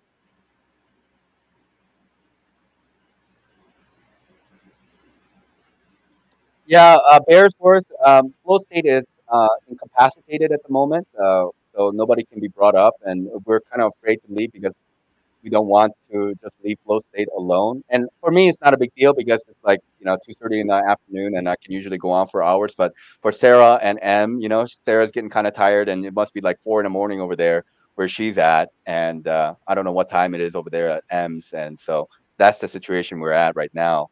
But we do have like 60 people in the chat, which is pretty amazing. So thank you everybody for being here to listen to us rant about random stuff. Mm. So one thing you said was the tribulation is going to be 7 years, which is what most people think. But I actually think it's been the entire age. And this is something that I've put together when I finally finish this fucking ages video that I've been working on. But in Exodus, when he gives you the three holidays that you have to celebrate, I don't even have them all. Pentecost, you have, what are the three? My brain is so fried right now. Anyways, but you have the different harvests. You have the Pentecost, which is like you have Passover, you have Pentecost, and the third one, I don't fucking remember them. But the time between Passover and the first harvest, the wheat harvest, is 49 days or 7 weeks. And the Passover is the age of Libra, which is the beginning of when we're given the laws of Moses. And it's the scales, it's the balance, it's the ages of law and justice. Then you have the harvest, the wheat harvest, which is the end of the age of Virgo, which is the one that we're in. And that 49 days or 7 week period between the prior age and the end of the age of Virgo is the entire 7 years or 7 weeks. It's the entire age of Virgo is the age of tribulations. So all of those wars we've been going through, when we had the Roman Empire and you had the Crusades and all of that shit that was going on in the Arab Muslim wars, like all of that is tribulations going up to the very end of the age of Virgo, where we actually have the harvest, which is the nuclear war that they're all worried about. But it's not a nuclear war that's coming from a bomb. It's coming from the 144,000 who's housing the activated God sparks or the Higgs bosons that will collide and go into union and create this high frequency radiation that burns up everything that's not sealed and protected by God, or that's of low frequency. So the 144,000, is that like, so, and I think we talked about this before, China, but you were saying that there's actually 288,000 plus, what was it, like 36 more? So let's just say 208,000. Yeah. 208,000 people. So yeah. Is that a finite number? of people. That's a good number of people who exist right here, right now, right? Who are there's always 288,032 of them in existence. They rotate. Even if one of them die, new one will come and replace. Yeah. Okay. Yeah. And how does one come to understand that they are a part of 144,000? Because you were mentioning that it's 144,000, but they have the twin flame, which is, you know, the other whom they're connected with. So that makes it 288,000. Like, how does one come to realize that? I definitely didn't know growing up, that's for sure. You're essentially shown things. You actually interact directly with God and the other angels. They show you what's going to happen, but it's still open to interpretation because it's very symbolic. So what will literally happen, I'm not sure until it actually happens. This is just what I've come to understand. Whether or not I'm understanding it correctly will be, I won't know till it actually fucking happens. Okay. I mean, I'm not here to, obviously, like I'm just asking questions. I just want to know a little bit more about that. It's just that, for me, I do kind of abide by the 7-year tribulations. That seems accurate to me, just based on what I've heard and have seen. But I don't qualify myself as like a Christian or a person who claim themselves to be a Christian, but this makes sense to me. That makes a lot of sense. That's just me. So that's right. Where and I'm using like tribulation in the traditional common term, like colloquial use of that tribulation, like as how most people who understand that terminology would use it. But you're giving us something entirely different that most people are probably not familiar with, actually. Yeah, I sure as fuck wasn't familiar with it. And for the people that are saying that I have the astrology backwards, when you say that the sun is in Aquarius, it actually means that it's in the opposite sign, and it is the rays of the sun are enthroning Aquarius. So the sun is actually in Virgo. And that those two thoughts actually is what created exoteric versus esoteric in terms of astrology. So back in the Virgo is opposite of Pisces, is it not? Virgo's is opposite of Pisces. Yeah, sorry. They said Leo is the age we're in the cusp of Virgo and Leo. Okay. Yeah. So during the Egyptian reign, when everyone was worshiping the bull for Taurus, the elite were actually worshiping Scorpio, and they're the ones that have like the little uraeus or whatever, the symbol the pharaohs had on their head where they worshipped the snake. They actually knew that it was the age of Scorpio. And Moses' staff and whatnot, when he would throw it down and it would turn into a snake, like it's the age of Scorpio. But the mass who thought they were worshiping the real God, they were in the exoteric of what the ignorant thought was true when they were worshiping the bull. Yeah, I kind of think when the pyramids were built, and then you have the what is that? The lion, what is it called? The Sphinx, right? The Sphinx was the lion. Yeah. So I kind of equate that as like during the time of Leo, because of when that was built. I mean that's just me, and based on some like erosion, because like the whole of Sahara, including Egypt, was the Garden of Eden back in the day. Like it was very fertile. It became like Gobi Desert and all, like the Sahara Desert. They became desert after some kind of cataclysmic event, but they found like seashells and all that kind of stuff there as well. So they found erosions, and last time, they were like looking at something like this, it was like 11,500 years ago ish, right? Somewhere around there, when when it was raining heavily back in the day and stuff like this. So that seems to correlate with the age of Leo. Like if you look at like how Leo is on the opposite end. Everything that you're saying, I'm agreeing with. Just flip it. So the false light would be Leo, but it's actually the age of Aquarius, and this is when we actually developed intuition. That's what I was about to say. I was like, I thought we were going on the age of man. Yeah, it was the age of Aquarius, but false light would be the age of Leo. And Aquarius is basically when we were living in the Garden of Eden. And Aquarius was the one he's watering the ground that basically it's right after the Ice Age.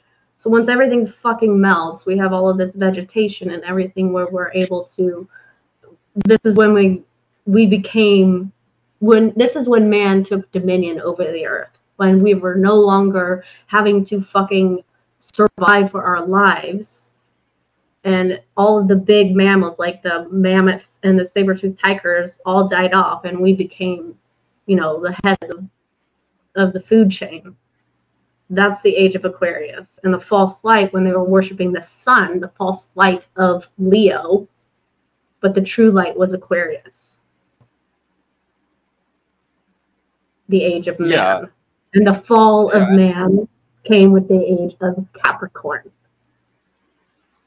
Which is when I'm saying it's like they've given us the opposite of what is, basically, right? So like they themselves follow the correct timeline, and they have given us the wrong timeline, right? And how did you come to this information? Like what bit of information did you arrive at to come to understand that this is what's been happening all along? I mean, just bits and pieces all over the place. I don't really know how to explain it, but it's just like when you have epiphanies or knowings.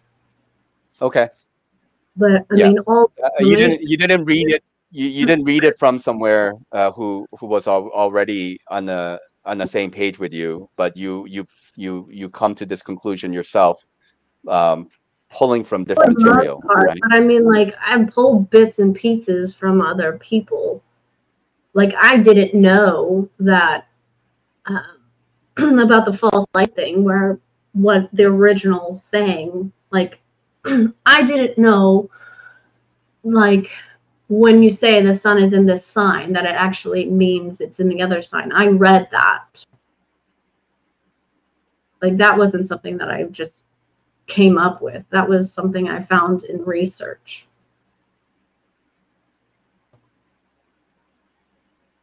And it just, when I actually broke down the Bible through the ages and I looked at it and realized, they're talking about both sides of astrology when you go through the Bible.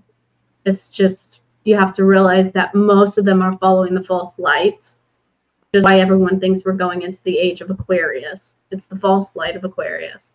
And only the few, the select, the elite, were actually following the true light.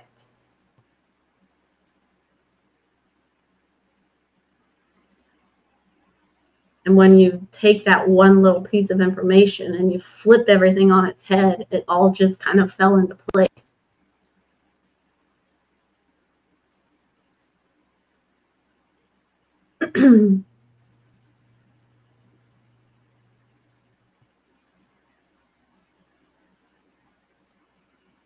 Yeah, I mean, I'm gonna have to look into that a little bit more, and I'm not gonna, say that you're right or wrong about that. Like, at least from some astrologers I have spoken to, they say that we are already in the age of Aquarius.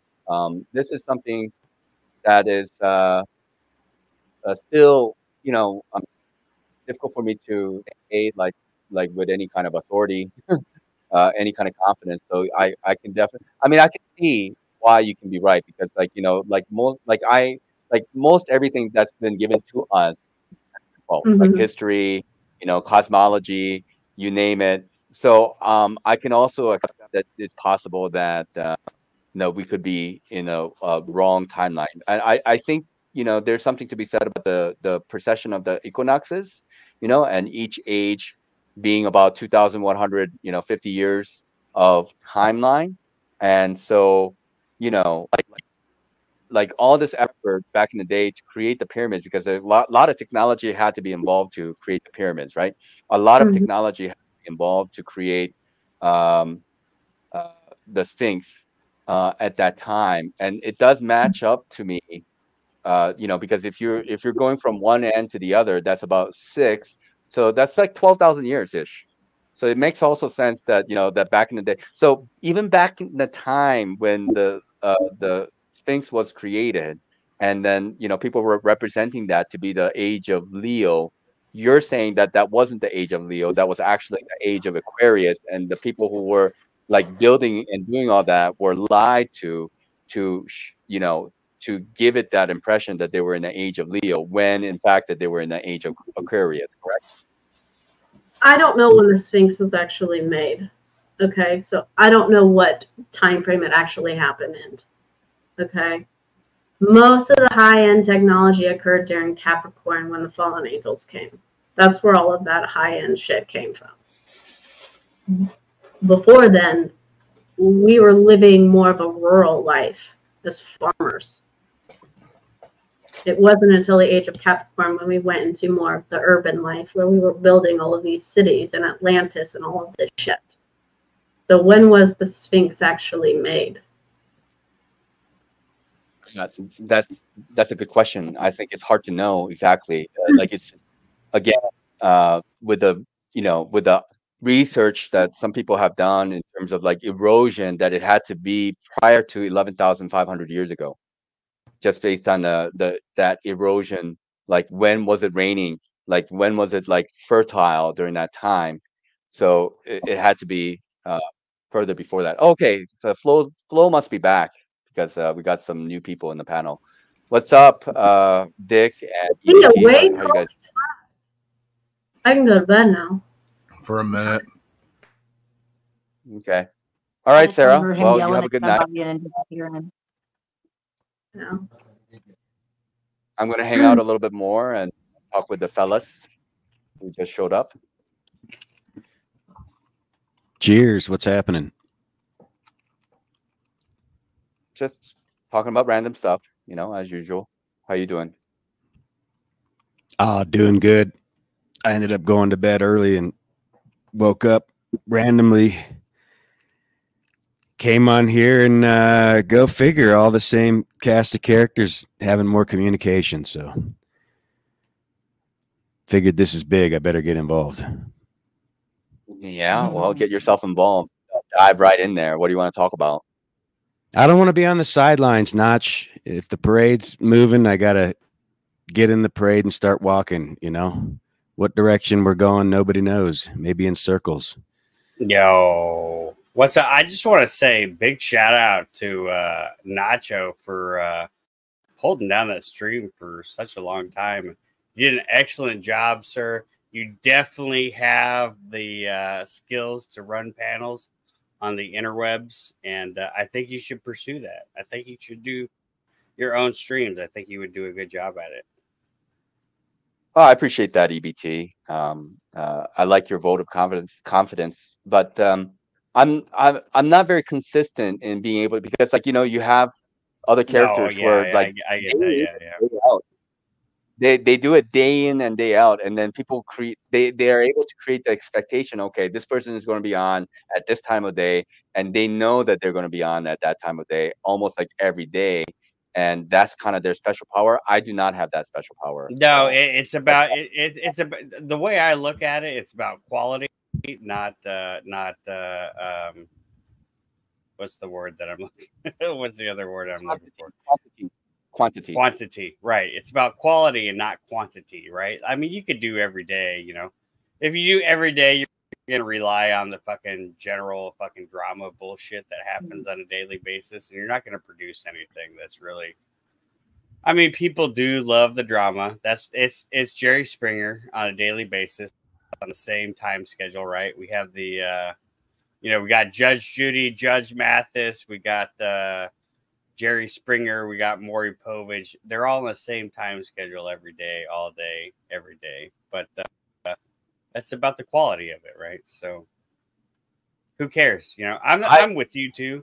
I'm with you too. I like doing this shit, but there ain't no way that I'm gonna do this shit every day, all day, at a specific time. Like, I like to say that I only go on when the Holy Spirit really is, imbued within my. When the good Lord moves me is when I come on here. Is what I say. So. But well, I totally disagree with EPT. I was going to tell you, Notch, not to quit your day job, kick you in the balls real quick, but just to keep you humble. He ain't got a day job. He ain't got a day job, though. We already. Oh, well, then all in every day. YouTube. I don't know if you guys are aware, but I do work for the CIA, right? Like, and they're. How does that pay?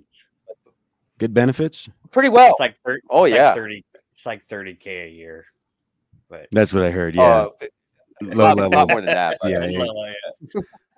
It probably has a pension, which is a lot more. It's not more than you need to live in this part of the world. I can tell you that, because the average salary in the way where I'm living at is probably about less than $100 a month.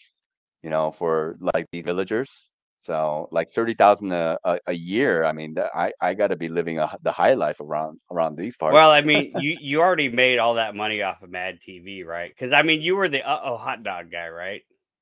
You were the hot dog. Shit! How did you know? How did you know, man? Looking like a man. He looking like a man. Or I don't even remember how it goes. You got me. You got me pinned. Yeah. I seen you on I think you go on Rogan and all those other shows too. I wear disguises when I go on Toe Rogan shows, but right. Yeah. What the fuck is that guy's name? I can't remember.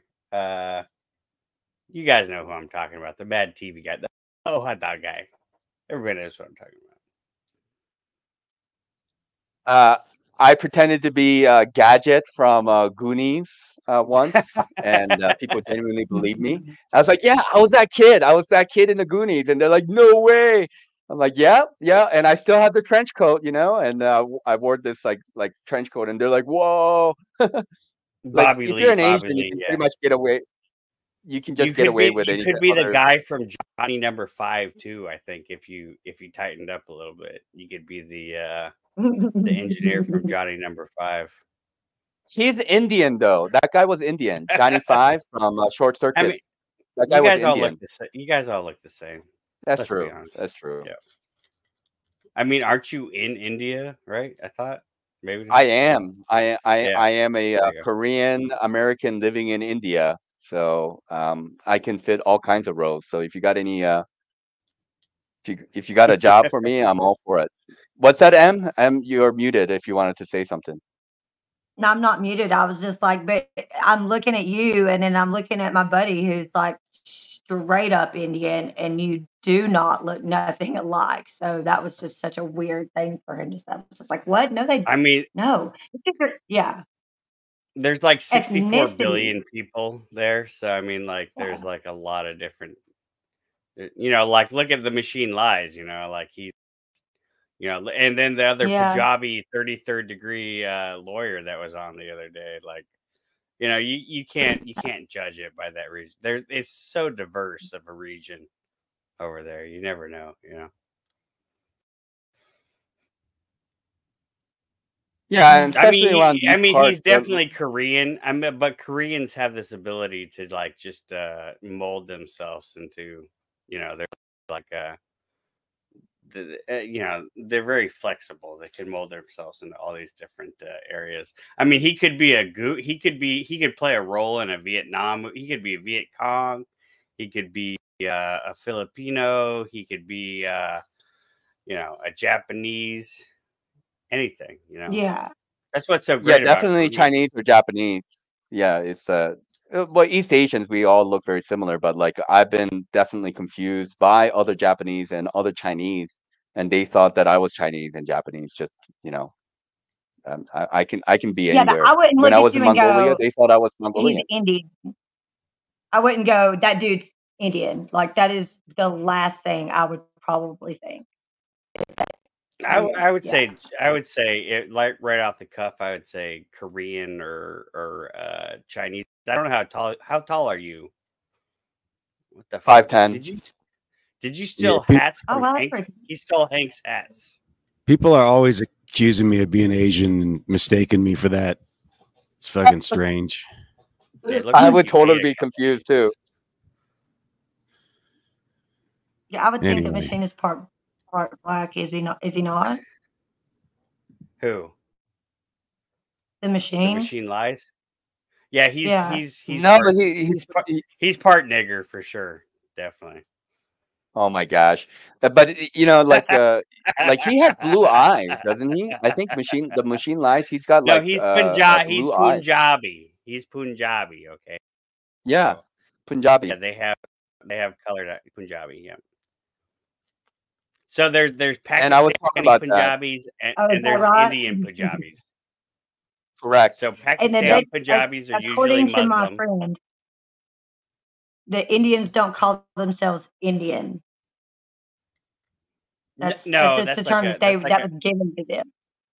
that's like a retarded American way to look at. I mean, it's so diverse over there. There's so many regions and stuff. Like Punjabi, you can have Indian Punjabis, you can have Paki Punjabis. Most Indian Punjabis are Sikh.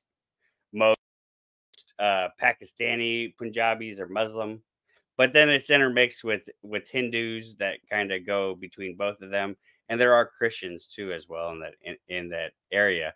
But like even Machine Lights, you know, he has, you know, the colored eyes, the white skin. You know, this is a common thing in that area. So yeah, you can't judge it directly. And then there's those guys from India that are like blacker than black. You know, I don't know if you ever see those guys. I go to the Dunkin' Donuts sometimes, and this guy hands me my ice macchiato sometimes, and like I can't even see him through the drive-through window. I'm like, Jesus Christ, like what is this guy? But yeah, I love when they say pull up. Yeah, I'll be like, hey, can I get a large iced caramel macchiato? And all they say is pull up, pull up, pull up. That'll be $6.59. $6.59. That shit's expensive. I don't know if you guys like espresso drinks, but damn, dude, the economy's rough out here. $7. I mean, that's like $7 for basically coffee, right? Yeah, it's insane. Dude. Ridiculous. It's crazy. It's crazy. It's crazy. well, and it's not even good quality coffee either, so that makes it even worse. More salt on the wound.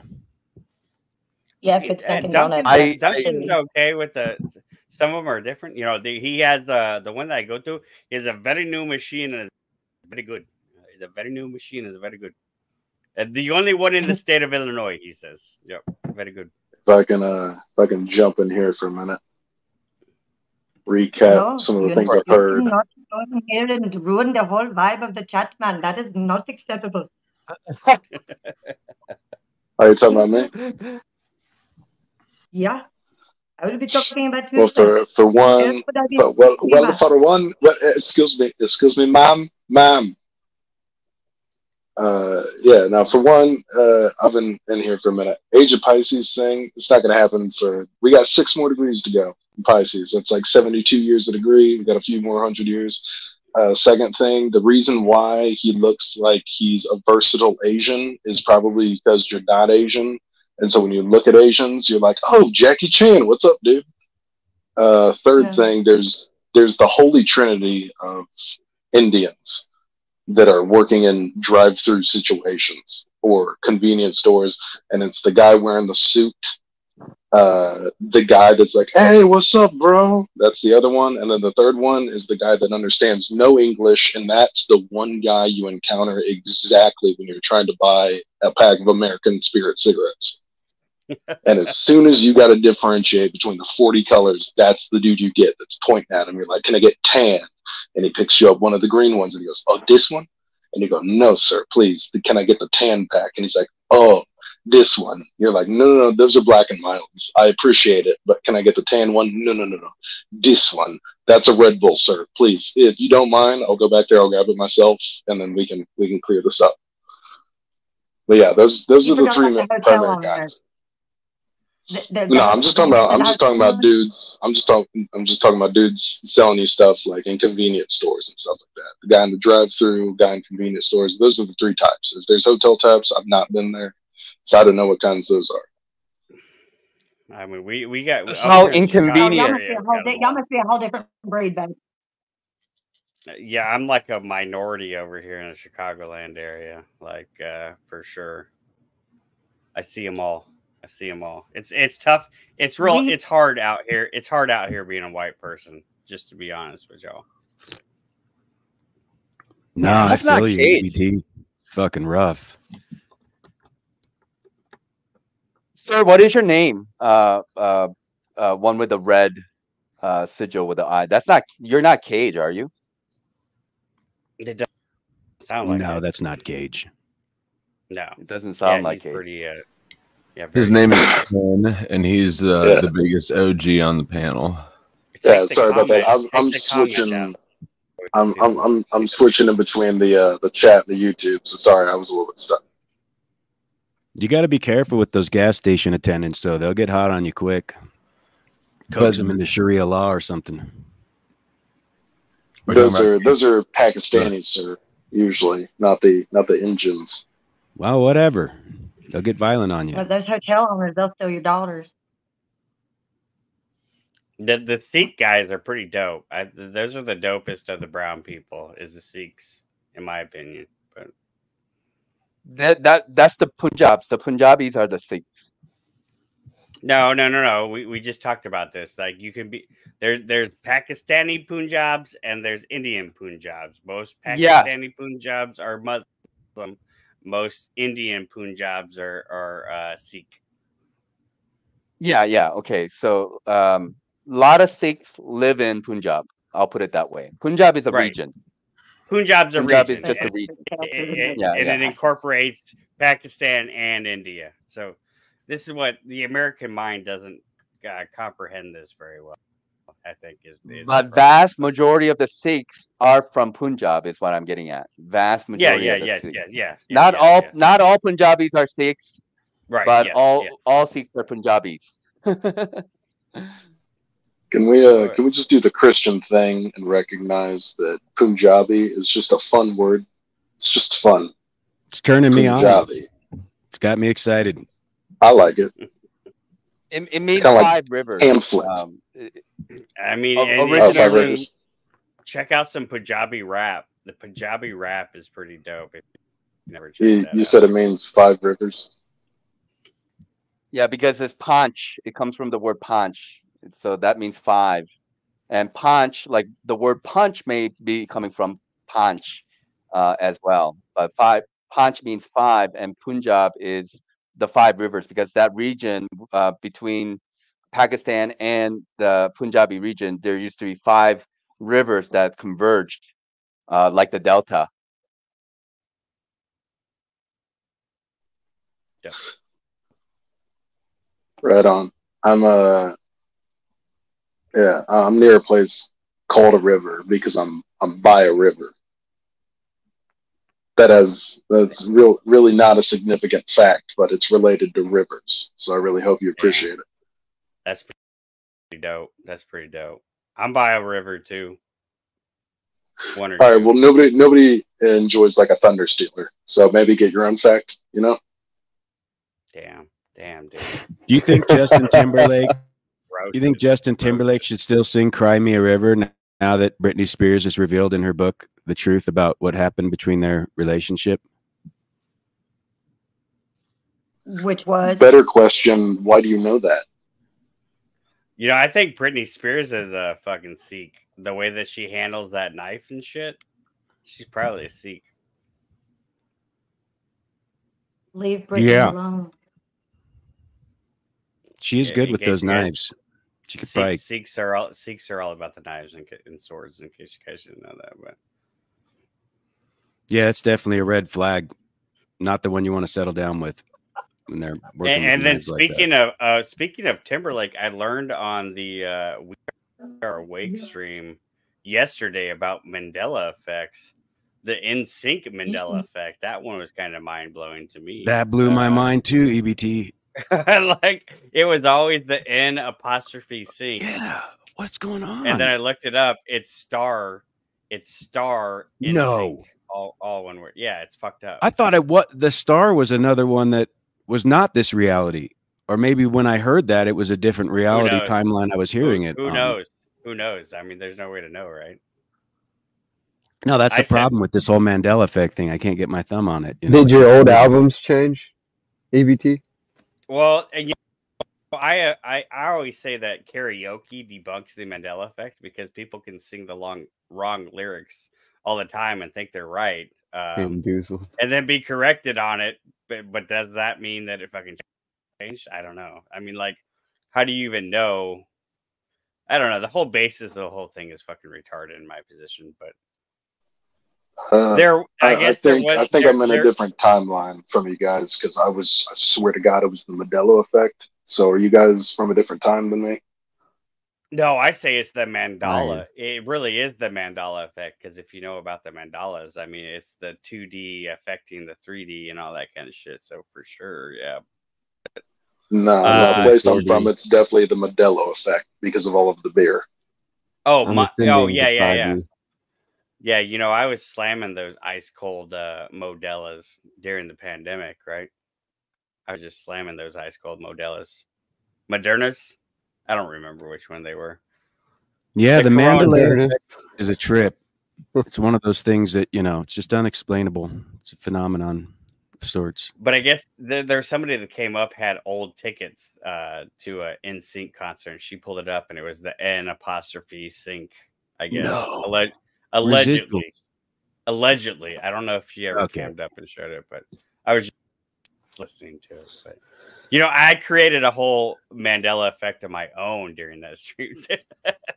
So you know them Totino's pizza. I used to call them Tortino's pizza rolls, right? but now they're Totino's pizza roll. There's no R in it anymore. There was never an R. There was never an R. Nope. Yeah, there was never an R. Nope. You guys are in a different reality tunnel. Different reality tunnel than me. Yeah. Your anchor memory is off, bro. You guys are blind. You have no idea what you're talking about. Yeah, it was Tortino's pizza rolls. Now it's Totino's pizza roll. That doesn't even make sense. Totino's? Come on now. Well, that's the problem with the Mandela effect is then people do not identify with one, so they start ostracizing people like poor EBT here, who is obviously multidimensionally from the Tortino's dimension. Tortilla. He's enslaved by tortillas. For sure. Yeah, I mean that's the guy a break. That's the truth, man. How are you going to deny my reality? I mean, your Mandela effect, exactly. Right. What's your justification? That's some fucked up shit. You have none, right? My reality is my reality. Deny it, debunk it. You can't. Dick's being duplicitous right now. It's unacceptable.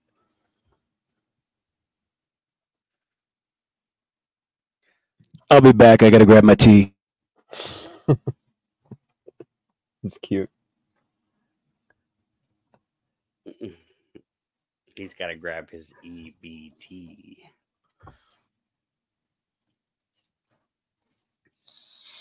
No, but like I really did get fucked up with that whole Tortino's thing the other night. I really thought it was Tortino's, and then the people are like, "No, it's always been Totino's." I'm like, "That's fucking gay. That doesn't make sense. Like, that's not even a word. It's Tortino's." I'm trying to figure out how I have this false memory, but I can't justify it. So it's obviously real. Too much YouTube. Hey, Taylor. Is he even still here? Did he tap out? Yeah. Hey, did you ever finish that stick plus knife combination hub weapon you were working on like 6 years ago, or did that just never finish as a product?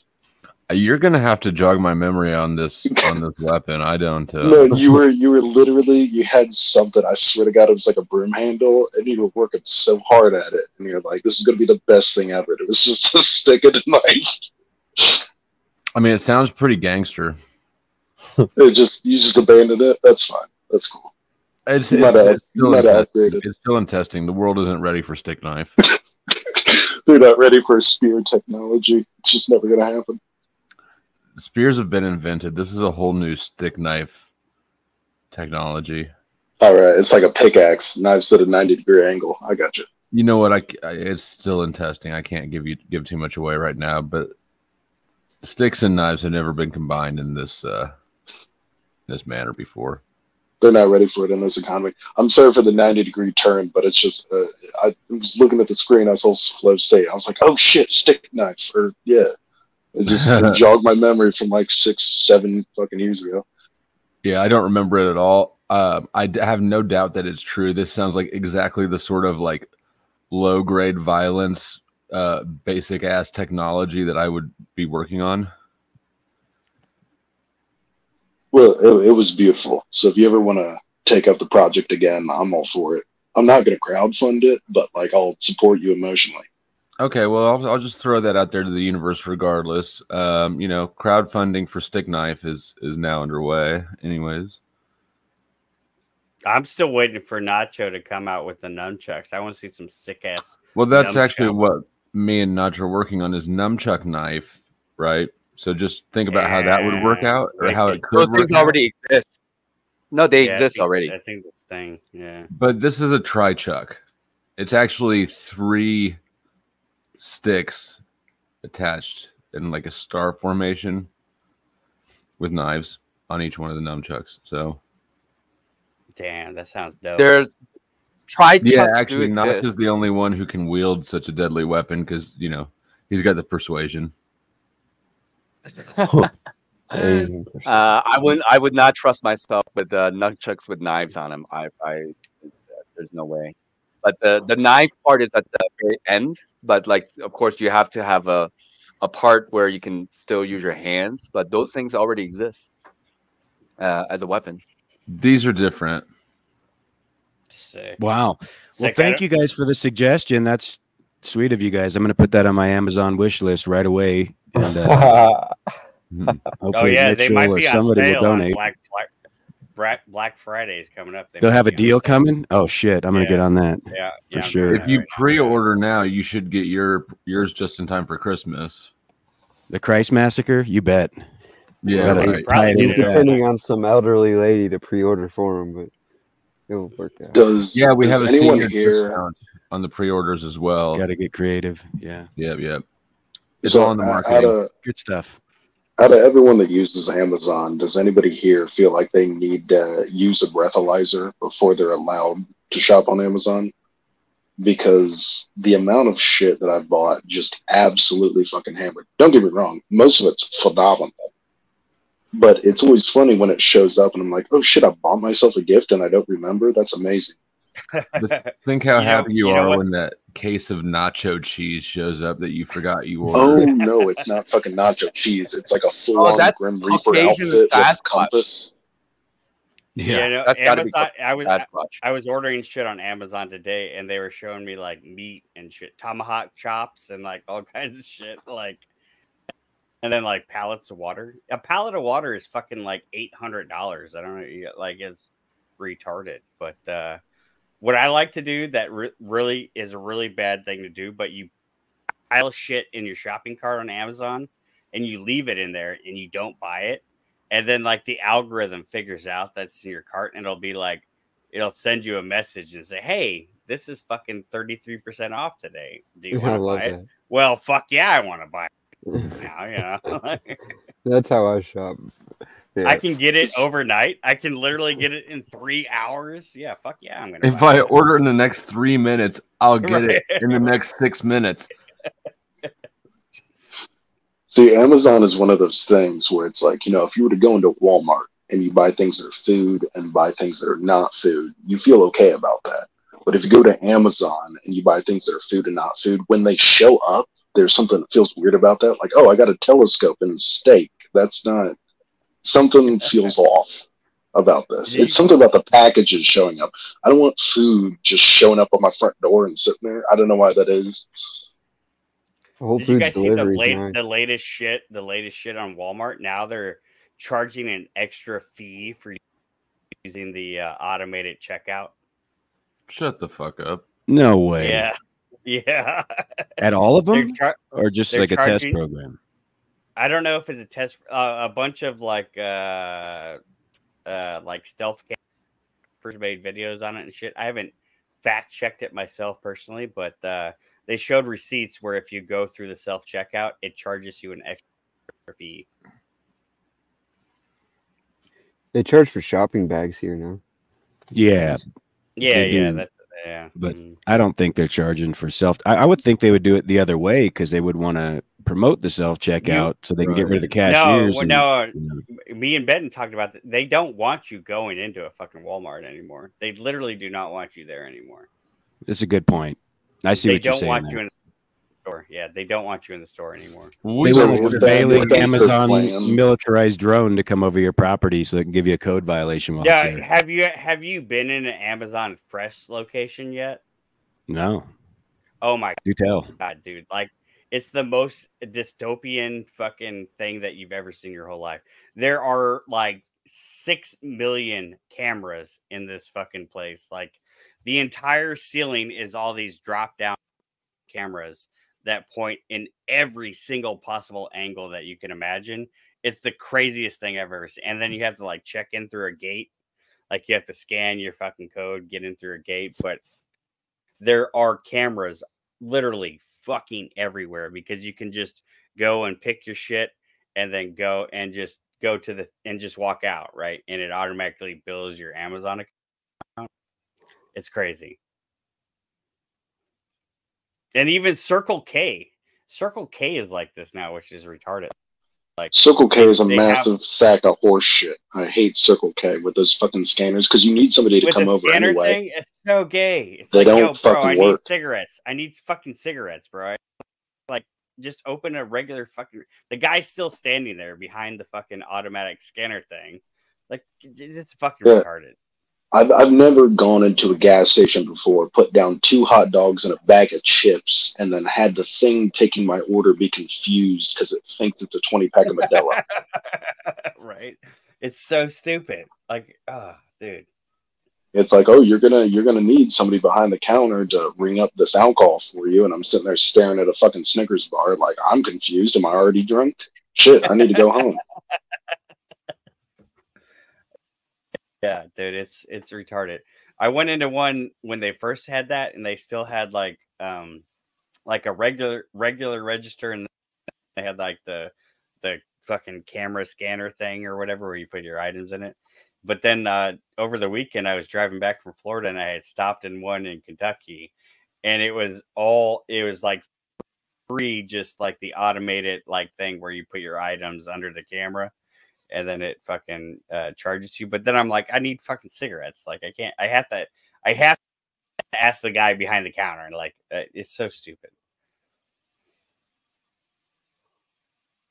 It doesn't save any time. It's like literally the same. Like, there's no time difference between the guy scanning the barcode or you putting your items there and it's scanning them. It's just like, the technology is really not that as advanced as a lot of people try to play it off as it is. Like, it's still pretty well, it probably won't be for decades, but I mean, technology is always one of those weird things because it's like we're used to it now, like in our lives, where it's like computers have gotten developed and stuff like that. But even like back in the day, it's like there were significant fucking changes that happened that people that were alive at the time are like, what the fuck is happening? Like whaling, for example, like people hunting whales and getting their fat and like oils and stuff like that.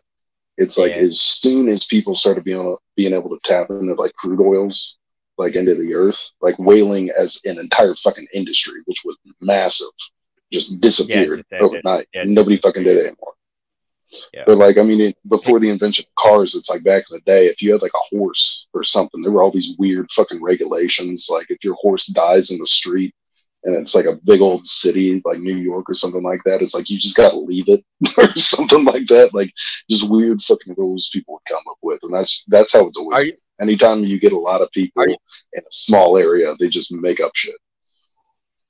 Are you not on your normal device, Ken? Because I don't like I your don't have mic a normal usually is a little bit device. booming. But You you're said it's booming or it cuts off. You said it's cutting off. Are you not Caucasian Sasquatch? Because I can hear your cadence. You guys have a very similar cadence. No, Well, Caucasian Sasquatch. that's I don't not know you. who that is. No, there's Barbie Sasquatch. Yes. Yeah, he's No, I definitely know. not She's Caucasian. shaking her head. Yeah, actually, Okay. we're married. This is my wife, Barbie Sasquatch. See how she's shaking her head in the no Okay. pattern? That's her saying yes. You see how her eyes are widening, and she's like, "No, please God, no." That's a yeah.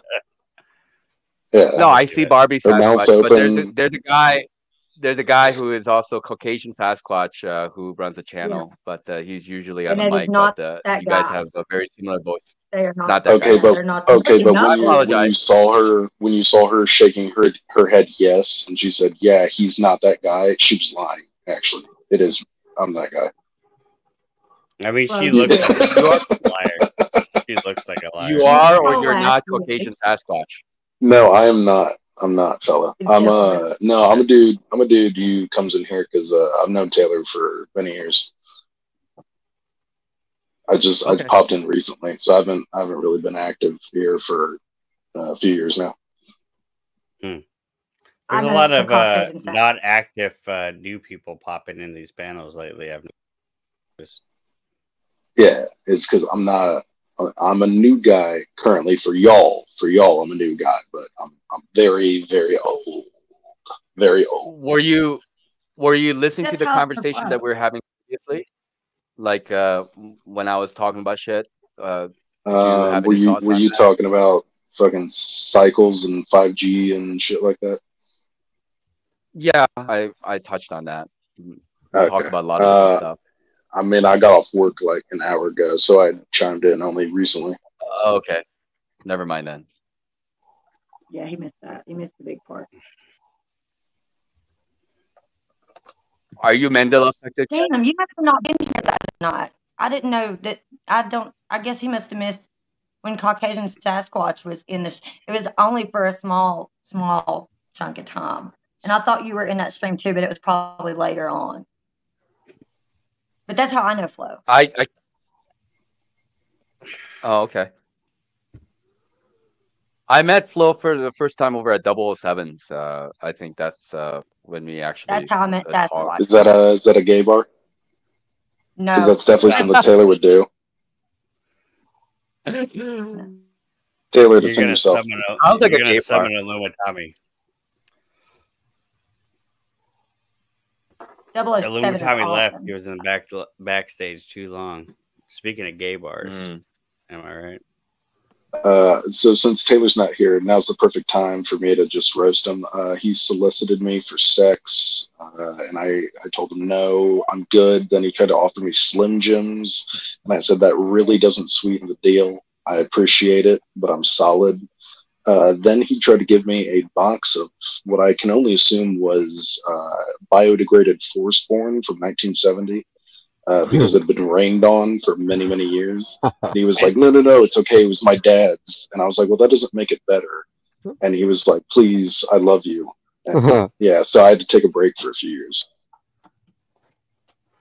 I mean, that See? makes sense. He meant well. Yeah. See, he's not even denying it. He's Yeah, not even denying. let's make this the current portion of the chat. Is just saying everything rancid you want to say about Taylor while he's not awake. First thing he did to my live stream was like try to spam it last night with his little eggplant emojis. Like, no, nobody wants to see your dick, Taylor. What the fuck? And all of the accusations are coming out. Flo State more like Flo Cosby, am I right? We know what's up. Yeah, he could be the Antichrist as far as I can tell. Obama.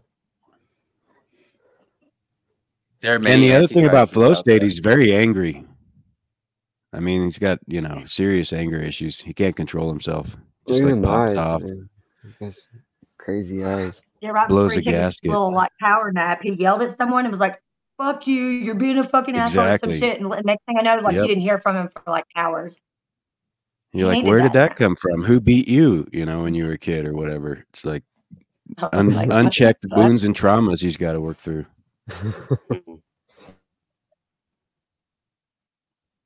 I think we all probably do to some degree. What's that?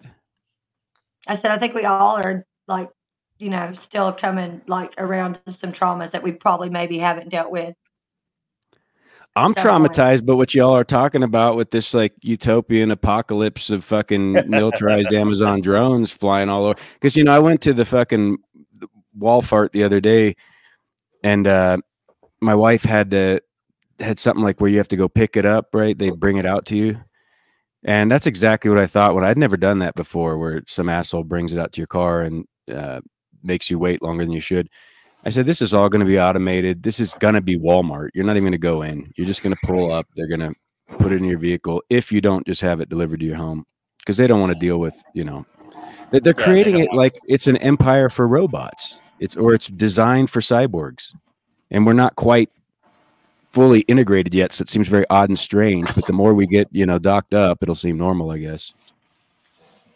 Yep. Exciting. Yeah. Blade Runner is going to be the future. You know. Well, so, and then it also plays into like it plays into the whole social anxiety that people have now, right? Like you don't have to really interact with people. You can just pull up and get your shit and get out. But yeah, if you go to Walmart, they don't want you there. They're stocking the shelves like in prime time, like prime shopping time. They've got pallet forks. They got pallets of shit everywhere. You can't push your cart through the store. There's nobody at the checkout lines. They have all of these self-checkout registers, but like only 4 of them are open. Like they're doing everything that makes you not want to go to a fucking Walmart. You go to Walmart and shop in it, and your first reaction after you leave is, I never fucking want to go there again.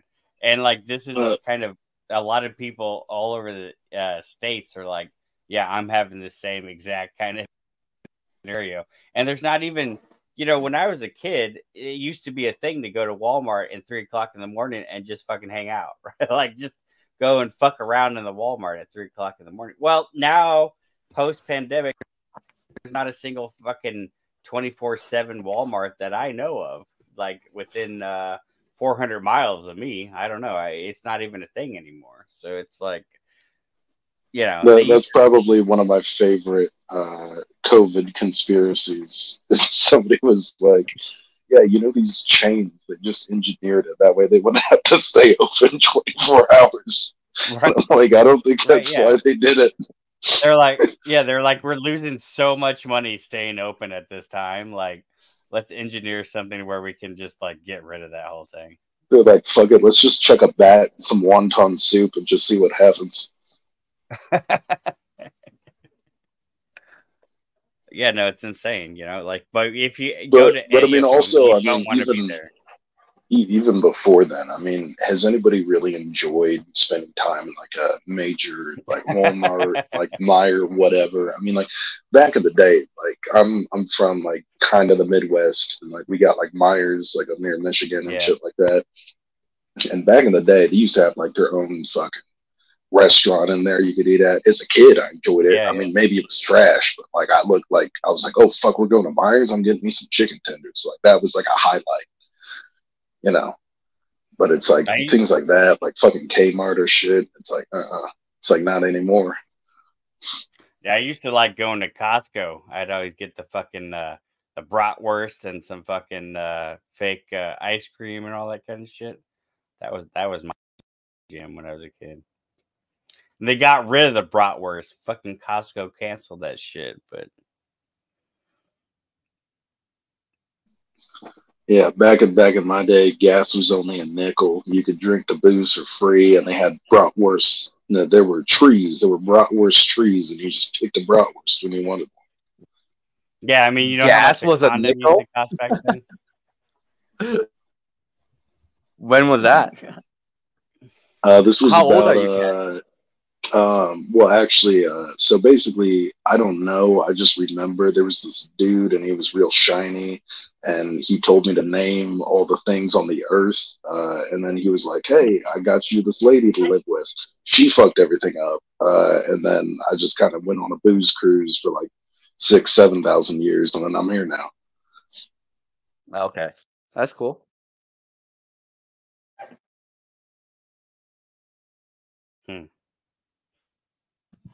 Yeah, the good old days. Costco, bratwurst, and IKEA Swedish meatballs. Yo, have you seen the new menu item at fucking IKEA? I don't know if you guys seen it. They got I'm this just black. joking. I never ate that crap, but I mean, I guess IKEA has to do something to reel you in. What's the new menu item? Yeah, so they got this. It's a pink bun. It's a hot dog, okay, and it's a pink bun, and Lord. it's a black wiener, and then it's got No. yellow. Yeah. Come Sounds fucking disgusting. on. You are kidding me. Oh my No, god. I'm 100%. Yeah, it's a thing. Yeah, you can look it up. It's They have a pink Are you serious? bun It's with a a pink bun and with a big oversized black wiener. Oh my god. It's a they call it like a charcoal sausage or some shit. And then it's got yellow mustard on. Yeah. It's fucking sick looking. I mean, hot dogs are already kind of like sexualized, you know, but like Right, that's yeah, even no, this more. is That's like over. This is weaponized. like over the That's top, like right? weaponized Right. at this point. I'm going to be completely honest. The fact that they put yellow mustard on there instead of ketchup makes it seem like a perfectly fine food option. If you were telling me they had like fucking ketchup on there and no mustard, that Yeah, would have been yeah. I fucked mean, that up. was that. You know, I kind of divert. Food, You know, food is food as long as it's edible, you know, and it passes through your system. I don't give a fuck. But it's like you're trying to put hot dogs with no fucking mustard on there. You're out of your goddamn mind. Yeah, I mean, No, if I sir. gotta No go, mayonnaise? I'm joking. well, you know, I'm in Chicago. I don't eat hot so I dogs mean, anyway. you know, mustard's all we're gonna put on that motherfucker anyway. So Yeah, there's something very wrong with that. I'm looking at it right now, and it's I don't know what's are going on. Are you seeing it? Yeah, Yeah, it's sick looking at it. that's wild. Imagine the board meeting where they presented Right. that. Like everybody had a fucking sample, you know, to try. They're like, "What the fuck did you just put in front of me?" Yeah, it's gonna be great. You know, I do have to wonder in like these massive fucking companies where the shit happens. I do have to wonder if there's like one person that's like, you know, what would be funny as shit, and then they pitch it and they bring up all these numbers and they're like, "Hey, it's gonna help this and that," and then the people at the top are so disconnected from like current culture and stuff like that. They just have no fucking idea, and they're like, "Oh, well, the numbers look good. Yeah, fuck it, go for it." And then everyone else is sitting there cracking up like these fucking idiots. There's got to be. There's no way that passed like a board of approval. There's no way an entire group of people were like, "Yeah, that's a smart move." That's a smart move for our franchise. We got Swedish meatballs and we got black sausage and pink buns. Like that's what we're gonna sell here. I No, think yeah, hopefully they come out with some another side of it humiliation too. ritual. You know, Yeah. like they just want to like humiliate people and then be like, these dumb slaves are going to eat anything we give them anyway. So let's just make it really gross and disgusting looking, and they'll eat it anyways, and we'll laugh at them. Well, what's funny is like there's like there's this guy that does tool reviews or whatever, and he the way that I found out about it was from him or whatever. But he played a video of it, and it's a guy that looks like you, Nacho, and then he's like taking down the whole black sausage and the pink buns. He's like, well, obviously this guy's professional, but I thought that was pretty hilarious. That's how I found out about it. I didn't even think it was real either, and then I looked it up and I was like, this is the most. Does he do food reviews? This Asian guy, does he do food reviews? No, he does. No, he does tool review. He's a forklift mechanic, and he does like tool. Okay. He like reviews those retarded like Chinese fucking tool, videos where they do retarded shit like this tool doesn't work and they, whatever. But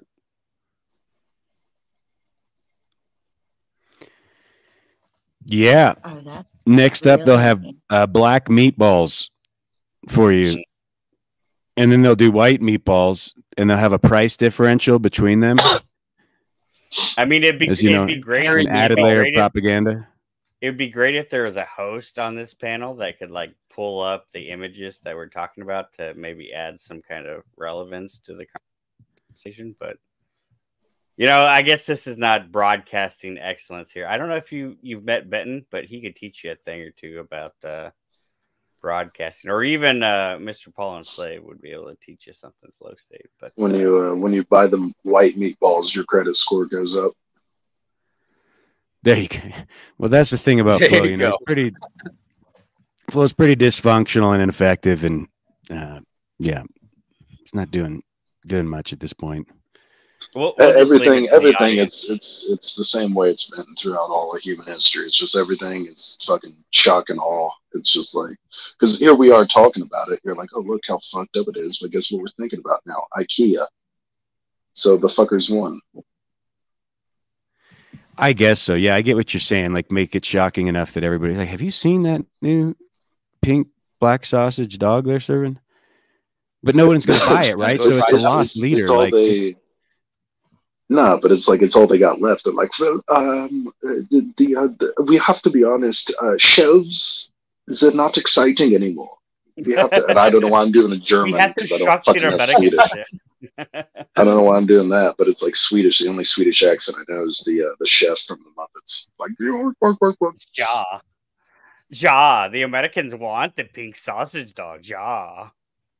No, it's just like they realized at some point that they're like, nobody gives a shit about shelves. You have to build yourself. So like, let's just do weird shit and see if we can get something. Well, at least it's not at the point where you gotta like fill out a card and then go through the whole warehouse. You gotta find the pink sausage bun. You gotta go to the other part of the warehouse, find the fucking black dong, and then you gotta go to the other part to find the mustard and shit. At least it's all in one spot. You gotta put it all together like IKEA, right? Go find it and then put it all together. Look, IKEA does provide some pretty functional furniture that's somewhat rugged for a pretty reasonable price. I'll give them that. This is another segue, but one of my favorite moments in life. Now. One of my favorite moments in life was a guy that I knew. He was from Saudi Arabia, and he was traveling for school and whatever.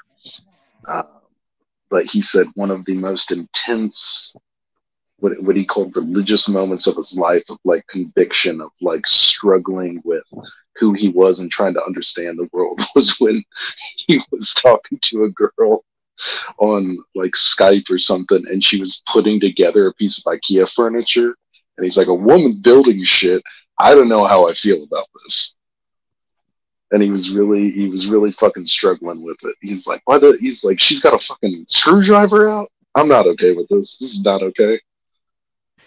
Yeah, you just have to know how to put that shit together. I mean, once you've put enough IKEA stuff together, you kind of get a knack for it. But like initially, it's all particle board. So if the process is wrong, you'll press right through it and you'll just break it all apart on the install.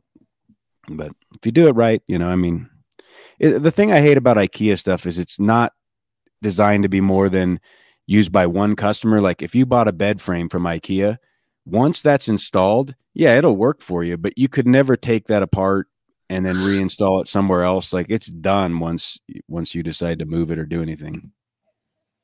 So that's how they get you to buy another one, right? Which to me, that's the whole point of the IKEA business model, is just get you shit that's just good enough to keep you as a residual customer. So, and it's cheap enough that when you need another one, you'll buy it from them again. That's how they get you. My kind of personal fun thought that I have about, you guys were talking about ancient civilizations earlier and like the Sphinx and all that. You got people thinking that there was some sort of great civilization prior to some sort of cataclysmic flood. And it's like, well, just look at all these different pyramids and stuff that people built.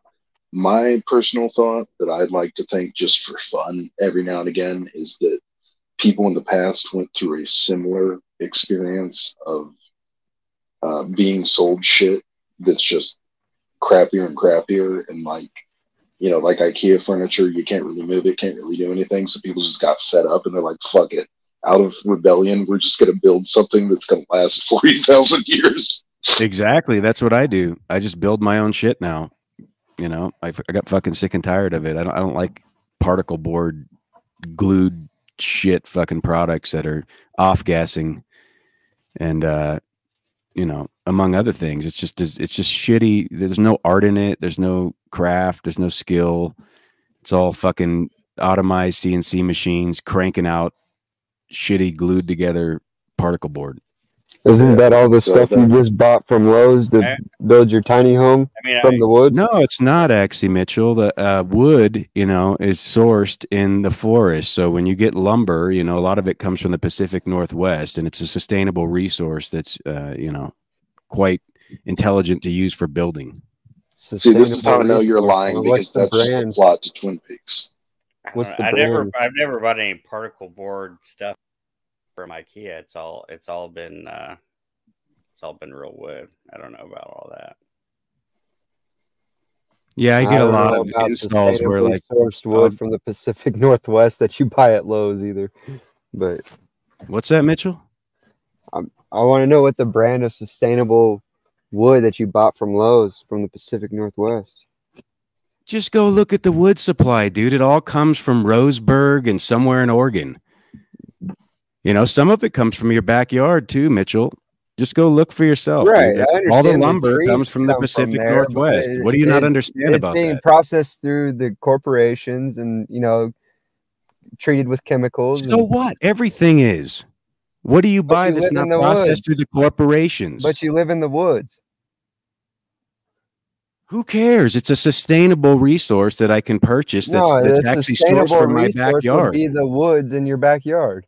Oh my God, just kiss already. Which you have no fucking comprehension of, because you would know how to process a fucking stick if you had to, which I actually know how to process and do process the wood. I've bushcraft, I've built shit out of natural materials. I know how it actually works because I've actually done it, Mitchell. You haven't done shit, so you don't even know what the fuck you're talking about. Do you now? You don't know what the fuck you're talking about. Who made your fucking car, Mitchell? With a bunch of offshore Asian cheap Chinese piece of shit products. Are you proud of that lifestyle? Backyard instead of going. Are you living what you speak? Are you actually embodying some of the principles that you espouse? Or are you just some kind of hypocritical fucking piece of shit that comes here to take pot shots from the sidelines because you don't do shit? I didn't just come to YouTube acting like I use sustainably sourced. Okay, what have you built, Mitchell? Tell us about your building projects that you're involved in that are sustainable, where you're sourcing the wood from your backyard, you big guy. Buddy. Tough guy. Wood, sustainably sourced from Lowe's. What brand is it? I could literally show you an entire collection of draw knives right now from the 1800s that I used to skin the bark off the wood that I make mortise and tenons out of, and I have the whole hog with all the different connections to put wood together. I wouldn't build a house that way, though, dumbass. Did you not just say you use all your own materials? No, I didn't say that. All right, so you didn't say that, and you just go down to Lowe's and use your sustainably sourced wood. Yeah, I buy wood. Northwest. I buy wood from Lowe's and I build my own shit. Unlike you that lives in a fucking car, miserable, freezing cold. Woods, man. Why do you go down to Lowe's to buy wood when you live in the woods? I heat my house with all the wood from my land. I use the standing deads, skin them, and use them to build furniture with. I use all the wood on my land, and I make sure it all goes to use. Other than being mulched, they're going back into the system. Why do you I have a Alaskan sawmill that I can mill my own wood. I have relationships with a local mill that will mill wood that I get from different projects. I repurpose and I get all kinds of materials that I reuse, just like the tiny home that I just built, Mitchell. I used a bunch of barn metal siding that I repurposed. And so, you want me to defend something that you have no knowledge of and you have no skill in and you have no ability. Get from Walmart? Because you're essentially. What sustainably sourced material did you get from Walmart? Mitchell, if you're going to talk all this shit, you'd better at least put out. Yeah, give us one example of anything you stand on that actually matters or means something. Give us one productive thing. Fuck your mind. I called Mitchell the other day on what he's done productive, and he sat there. He said, I don't have to tell you. That's none of your business. Why? And finally, he was so triggered. He was so triggered. The only thing he could come up with, the only thing that he could come up with is that he's driven to different states with fossil fuel. To talk about what a man loser they are. What a fucking loser. Yeah, talk about Jesus Christ. This guy needs to get his shit together. I don't come to YouTube to prove I'm a man, sir. All right. So now can we talk about the sustainably sourced material you got from Walmart? That you have no knowledge of, that you've never fucking done anything in your life with, that even if you had that material, you wouldn't be able to build yourself out of a paper box.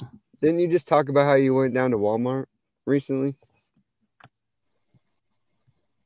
Who the fuck cares? You live in Walmart, Mitchell. You're in a Walmart right now. You're sitting there waiting for Walmart to open so you can go in and get some fucking bottled water and some shit packaged food. What the fuck are you talking about? Or is that a lie? Well, you're probably at a fucking Flying J right now looking for some fucking, or maybe presenting yourself as a lot lizard. Why do you gotta lie to be a truther? It's an interesting concept. I figured it out. They made the IKEA pink bun black sausage for the likes of Mitchell. He's the target customer. You're the demographic for it, Mitchell. More obfuscation and deflection. More ad homs because you don't have a sound argument. Now, can you tell me about the sustainably sourced material you got from Walmart by chance? Yeah, I can tell you about all the things that you don't know anything about, that you've never done, that you never will, because you're effectiveless and you have no ability outside of fucking hating and trying to find a Wi-Fi signal so you can find somebody to fucking hate on. Productive in your 50s, and now you got to come talk about it every day on YouTube. Yep, I've been productive every year of my life. Never one year have I got up and said, this year I'm just gonna fuck off. You grew some potatoes. Yeah, exactly. I fucking did something, right? And I can show and prove it. The fruits of my labor. Down to Walmart. I planted and I reaped the harvest. Go fucking figure. And they're the best fucking potatoes you've never had. Right, because I've never had homegrown potatoes. I doubt it. I did potatoes. I know you know so much about me because you've lived a better life than me. And no, I don't care about you, Mitchell. I could give two fucking retired turds about you. You matter nothing to me. The internet. I use that You're term irrelevant. man lightly, but you're some irrelevant. random anonymous man on the internet knows me better than I know myself. Of course. I don't care to know you. And you're near me. I just play the same game you do. You're near me, and you're talking all this shit on the internet, but you wouldn't dare say any of it to my face. You're a liar and you're duplicitous, and I have no interest in you, Mitchell, other than to fucking throw back the same shit you dish because you think you can dish it and you shouldn't have it served back, and I'll just serve it back to you because you're a fucking piece of shit. Articulate one lie I've told. Hey, fellas, you want this so bad. You're so desperate. Okay, I'll articulate a lie. All you'd have to do. Fellas, all you'd have to do. Is this a live chat or is this a fucking Call of Duty lobby? Exactly. This is a fucking. No, it's not. It's not exactly. Man, you guys are both doing it. That wasn't me taking your side there, son. I didn't say you were taking my side. I'm saying this is fucking ridiculous, child. Well, I'm just saying. I've been. But there's also the difference between me and him. We've been sitting here listening to you guys cluck like him, so maybe you could just tuck it back in. He's such a man on the internet. Just tuck it back in. That's the difference. I'm a superior man to Mitchell. Right. To be specific. Well, can the superior men zip their pants back up? No, you won't. Maybe. What's your first name? Maybe roll with it. What was that? What's your real name? What is my real name? No.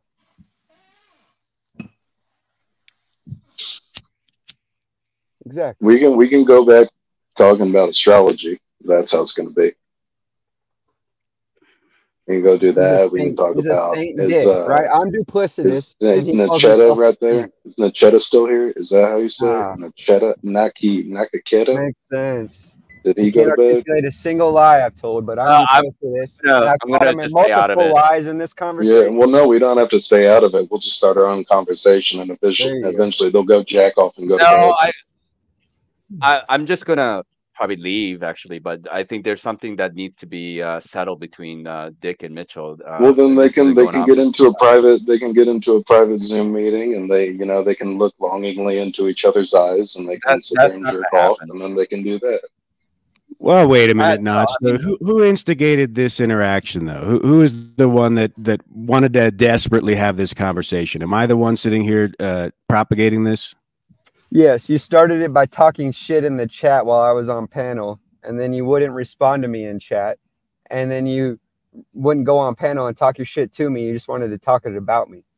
I maybe respond 20% of the time to the bullshit that you fucking spread all over these streets. I'm not saying anything about responding to me. I'm saying you taking cheap shots from the so you chat don't want to state the while I'm facts on because you're panel. duplicitous. That's you exactly can't- it. You're you not can't have a talking about what conversation about created the this facts. situation. You're talking Right. about being the victim because You that's can't what have you the like to do conversation about is facts. act If the like truth someone's comes out, coming you'll be against you exposed as when a you fraud. create all this shit for You will yourself and clearly everybody be knows exposed it. as a fraud if the truth comes out, right? Everybody knows what's You going can't on admit with the you truth that pays without attention, admitting Mitchell. fraud. Just You're the two desperate of for us. hate interactions. We That's what can you make live it for. if we Desperate. try. Seems like Just you're the projecting two of there, buddy. us. That's why you were taking cheap Just the shots from the two of chat us. when I wasn't even Yeah, just interacting the with you. two of Who's us. desperate for interactions? Oh, we can make it if we try.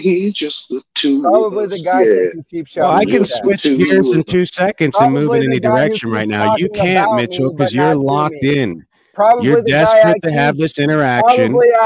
Probably the guy I keep catching If talking you don't about want it, me, Mitchell, but then not don't to feed me. it. Let's move another direction. You Let's just refuse take to the talk to conversation me, but another you keep direction and make it talking about productive. me. You keep You don't talking want about this, so me, let's not but you feed it, won't right, talk to Mitchell? me. Let's You move won't on. talk Since to you don't me. want this, Yeah, you're not of course creating you want to this. move You're on. not That would be interested in convenient this. for every Let's have a real fraud, every conversation about liar, something. Let's All, not waste our time on YouTube and yell at each all I other. know is that my dad can that beat up is your failing guys' to dad. maintain their That's all I narrative. know. Of course, let's just move on.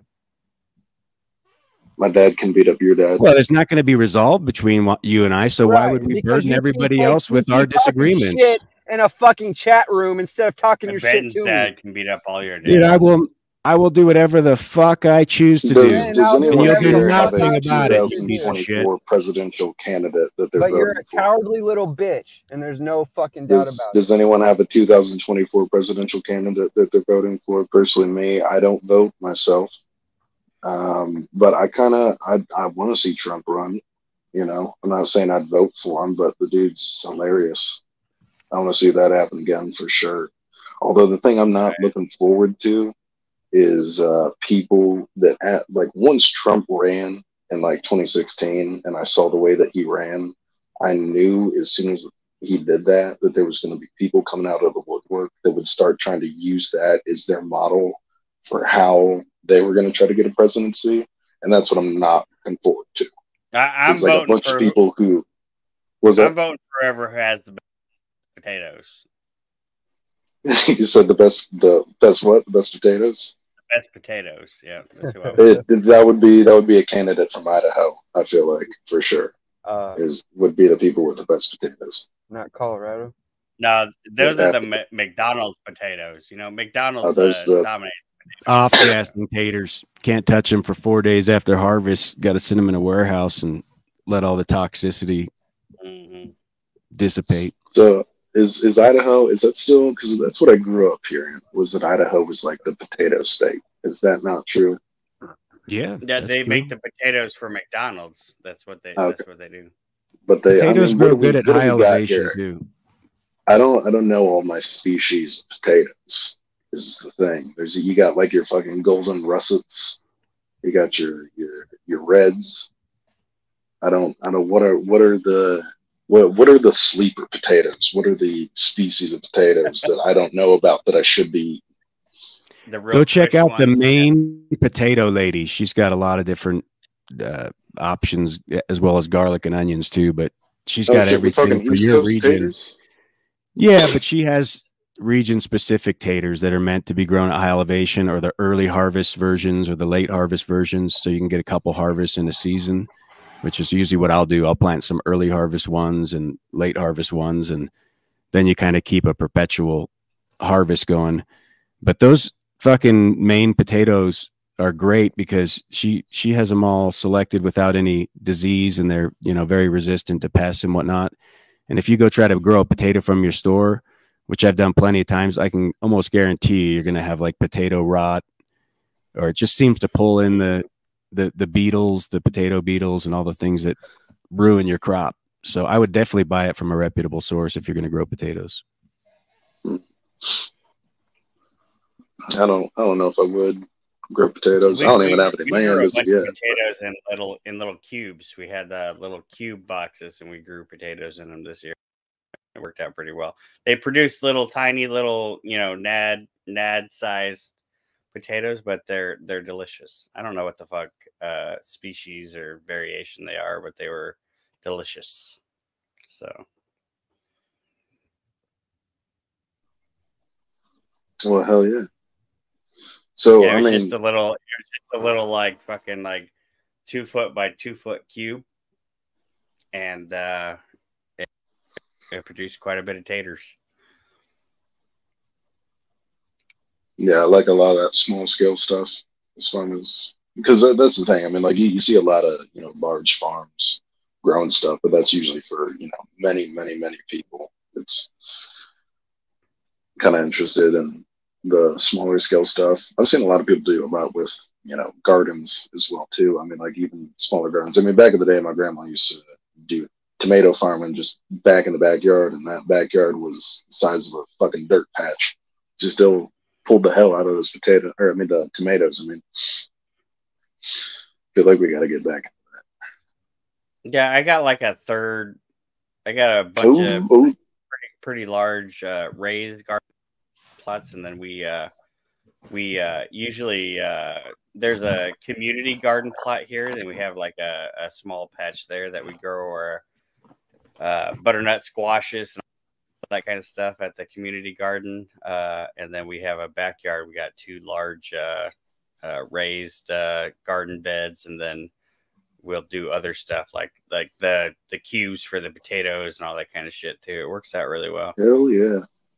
You should start an OnlyFans, but just for vegetables. Just be like, yeah, look at this sexy pic of just I got some huge cucumbers this year, but they're the huge cucumbers, you know, they might look impressive, but they're really not that good though. You know, they're not as satisfying as the smaller ones. Well, yeah, and then you end up growing stuff where it's only good for a couple days after harvest. You know, even cucumbers. I grow some cucumbers like that where they would never be shelf ready. They could never transport. You have to eat them right off the vine, but they're so sweet and they taste, you know, better than anything you'd ever buy at the store. And potatoes are much that way too. Like the best ones seem to be the ones that bruise easy, and, you know, you're going to have to like handle them with kid gloves and eat them right away. So there's just a lot of different varieties, but I don't even know what the potato is I grow. It's this little red one that's got like a pink flesh and a red outside. And again, it bruises really easy, but that's my favorite potato, and I don't even know what it is. Like those dudes that go out fucking mushroom hunting. They're just like, yeah, we found a new species, and like every other fucking video is like, yeah, we found a new shit. I'm like, are you telling me there's like 19,000 of species of fucking just shrooms living out in the woods? I kind of wonder if like there's as many different. I don't even know what constitutes a different like species or like different kind of something, other than they seem to be growing, you know, in different lines. I don't even know how many generations it takes for a potato to fucking mutate into something new. Because potatoes, that's, you know, it's what we're Well, they're talking basically a tomato. I mean, potatoes are not basically a tomato. Those are two Sure they vastly are. different things. No, you're wrong. Look it up. Potatoes I'm actually, never- a potato plant will create a tomato that's edible. You know, it's basically the same fucking plant. It's just one is more catered towards growing tubers and a root vegetable, and the other one's more catered towards the fruit. We did like these. I haven't seen that before. These little watermelons this year, and they were pretty good. Like I think they were Well, like grow potatoes, and you'll find out. Like, where do you think the seeds from a potato come from? I mean, you genuinely will grow the tuber because that's how you recreate it. If you use a seed from a potato, it's not going to create the same potato, so it's much more reliable to use the tuber. But that's the seed pod, is the tomato. I'm gonna have to do independent research on this because this sounds like sure. Check it out. Fucking folk knowledge. If I rub my potato on my warts and bury it under the full moon at night, it'll turn into a tomato. That's what it sounds like to me.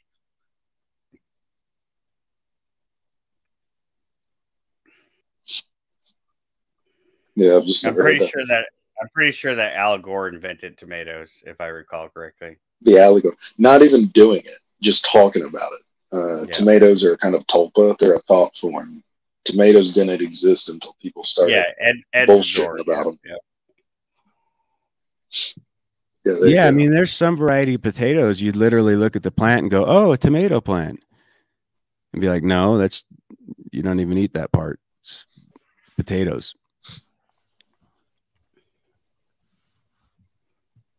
I don't even know how half this shit grows. You stick some seeds in the ground.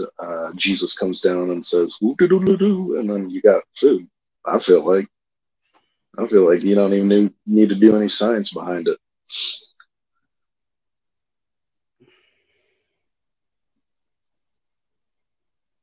Except all the other little motherfuckers that Jesus comes around and tries to destroy all your shit. You gotta fend them off is the problem with the whole thing. Yeah. Well, I think in the old like Japanese lore about Jesus coming to Japan, I think instead of turning water into wine, I think he straight up was like, "Watch this sick shit I can do with a potato," and he fucking turned it into a tomato. And they were like, "Holy!" And the people were amazed. I think that's what the verse says. That was. I mean, that's where that old parable comes from: tomato, potato. Well, it's potato. You say tomato, I say tomato. So potatoes and the potatoes are the same thing. Tomatoes, tomatoes, same thing. But they're separated by a whole line. I don't even know what the fuck I'm talking about anymore. Potatoes and potatoes, basically. It's ancient wisdom. You know, this is spelling, and it's the same thing as magic spells. So to circle back about the earlier astrology conversation, just because we were talking about potatoes and potatoes. So like back in the day when like the Babylonians were coming up with their astrology, back in that time, I think it was like the what do you call it? Spring equinox was in Taurus or whatever. And back in that day, it wasn't even like Aries. The sign of Aries wasn't even called the ram yet. I think it was like the shepherd or like the farm worker or something like that. And I was kind of like, well, that's weird. How did the fucking field worker or whatever ended up becoming a ram? And some people think how it initially started is some kind of a extinct slang term.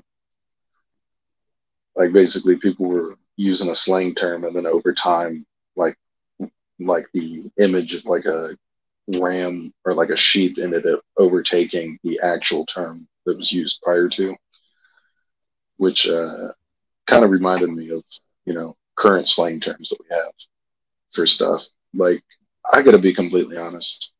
I feel like at this point in my life, I have heard the word glizzy to describe a hot dog more than I've heard the word hot dog, which I know isn't true, but it's happened so many times that I'm like, I don't even know. What? Glizzy? I think, yeah. Yeah, I think that's what the kids are calling it now. I've heard it so I work at a bar though, so I've heard so many fucking 20-year-olds say that shit. Where at? Ohio. Oh, well, I mean, you guys got like fucking Skyline chili and shit, so you guys are like super uncultured over there. Oh, we're super uncultured because we have Skyline chili. Yeah, I don't even understand how Skyline chili is a thing. Like, it's the most terrible, disgusting thing that anybody could ever experience. Like, why is that They an Ohio thing? they put brown sugar in their chili, and then people were amazed because they don't know how to cook. They're like, "Holy shit! Yeah, it's brown sugar and celery salt. Like, this is not a difficult thing to figure out." But yeah, no, I never heard that term. What was the term again? I think it's a glizzy. Yeah, that sounds super gay for one. It kind of is. It does. Nah, here in Chicago, we just go to Portillo's and be like, yeah, jumbo dog, everything on it, yeah, and that's it. That's what you get. You get a jumbo dog, fucking big, fucking wiener, fucking mustard, fucking relish, fucking pickle, tomato, some sport peppers on there, some onions on there.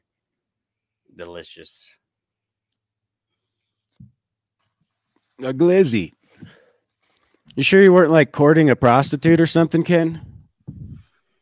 First of all, you don't court a prostitute; you have sex with a prostitute.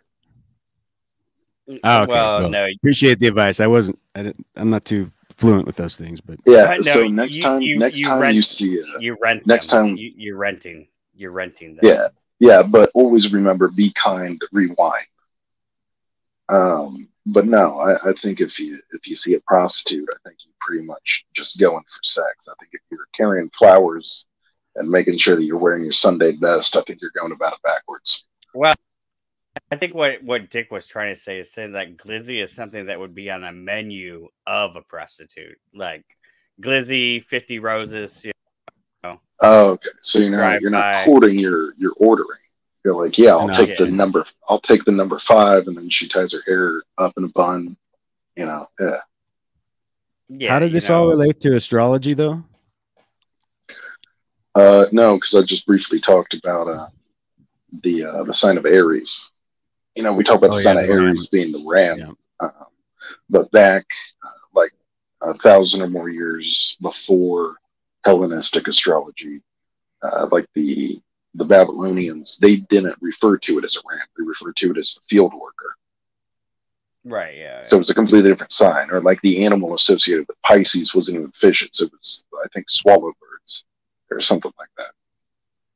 So those things change over time. I was using that as a segue because it's like, how do you get from a field worker to a ram? And I mentioned that it was a potential evolution of the language from a slang term that got used over time. And so I related that to the fucking, like, just, modern slang terms that we have just in the course of like 20 years that make no fucking sense to me. Which is how we got to glizzy. Yeah. What do you think of astrology related to the Bible, EBT? Do you think there's the connection there that like guys like Santos and different teachers make? No, I think Santos is a fucking moron, but astrology wasn't for lack of better words, not necessarily haram or anathema in most church history. This is why we see rose windows in the cathedrals and all this kind of shit. Like, and then even Thomas Aquinas talks about astrology. All these saints talk about astrology or whatever, but the delineation point in thinking about it is whether you're going to say that the stars in the sky are determining your life path or whether or not it somehow influences your life path. But then so as a Christian, we would say obviously the stars are not determining my life path. I have free will, and obviously the fucking lights in the sky are not determining my existence. That's one part of it, but the other part of it is, there is the zodiac in the Bible, right? So, and I would say, and I talked about this earlier on whatever other panel I was on as well, but I was saying we were talking about astrotheology, and I was saying, well, if the gospel is true, if the Bible is true, well, then expect to see this throughout all of reality. So if the story of the gospel is true, then I would expect to see it in the heavens, right? In the stars. And this is, 19, the heavens declare the glory of God. I would expect to be able to connect somehow the story of the Bible to what I can see in the sky without even knowing about what the Bible is really in general. So I don't really have a problem with it. I think Santo's breakdown of it is kind of stupid. He makes a lot of huge leaps in logic. And then obviously the guy's fucking insane. I mean, we've all seen this in his Yeah. The guy's No, I fucking agree. insane. So Is Nacho here, or is that Nachi Keta? Yeah, I'm here. What's up? Are you Nacho? He's Nachi Sometimes. Keta. I mean, that's what EBT is. yeah, I I'm would just just say, wondering hey, EBT I just calls want me to Nacho, on and that people subject, call me Nacho just because it's easier. Dick. If you But wanted it's to not look into Keta. Dick, if you wanted to All look right, in go that a ahead. little further, there's this great website called fisheaters.com, and it goes into kind of like the role of astrology in the first 1,000 years of Christianity. It's a pretty awesome website. All right. I'll check out fisheaters.com. That's a strange name, but I trust you, EBT. There's some really cool information in there, though. It explains, like, even just like the four gospels, are have an astrological significance to them. Like, none of this was like denied in the church early on, and post Protestant Reformation, a lot of this stuff becomes taboo or whatever. But like if Christianity was the true religion, it should be holistic in everything, right? Like everything should be able to kind of fit into it, the stars in the skies and the seasons, all that. And then also, like, people were fucking farmers.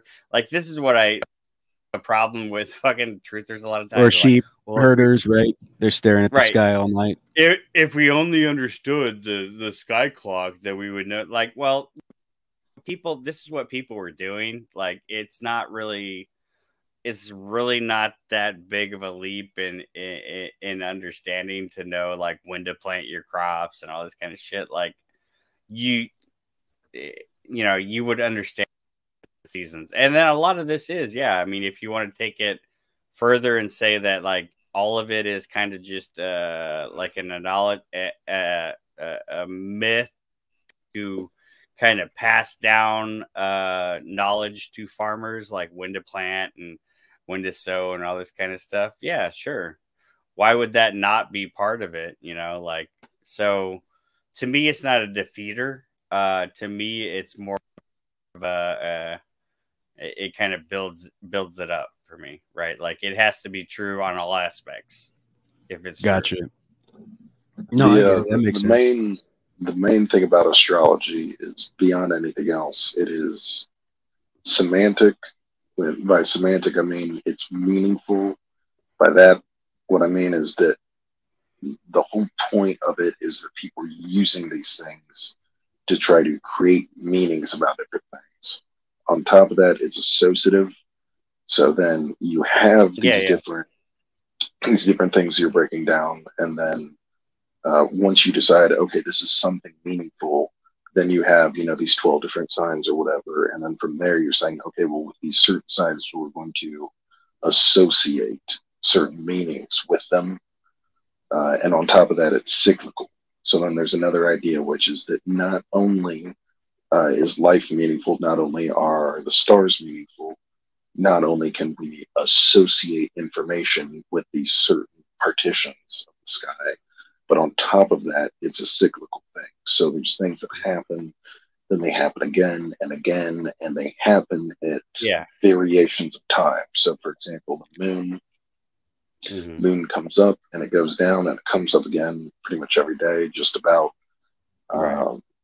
Whereas Saturn sure, it comes up and goes down, but the moon, that how often does it go through all the signs? Well, that's every month. Well, Saturn, how often does that go through all the signs? Well, that's about 30 years.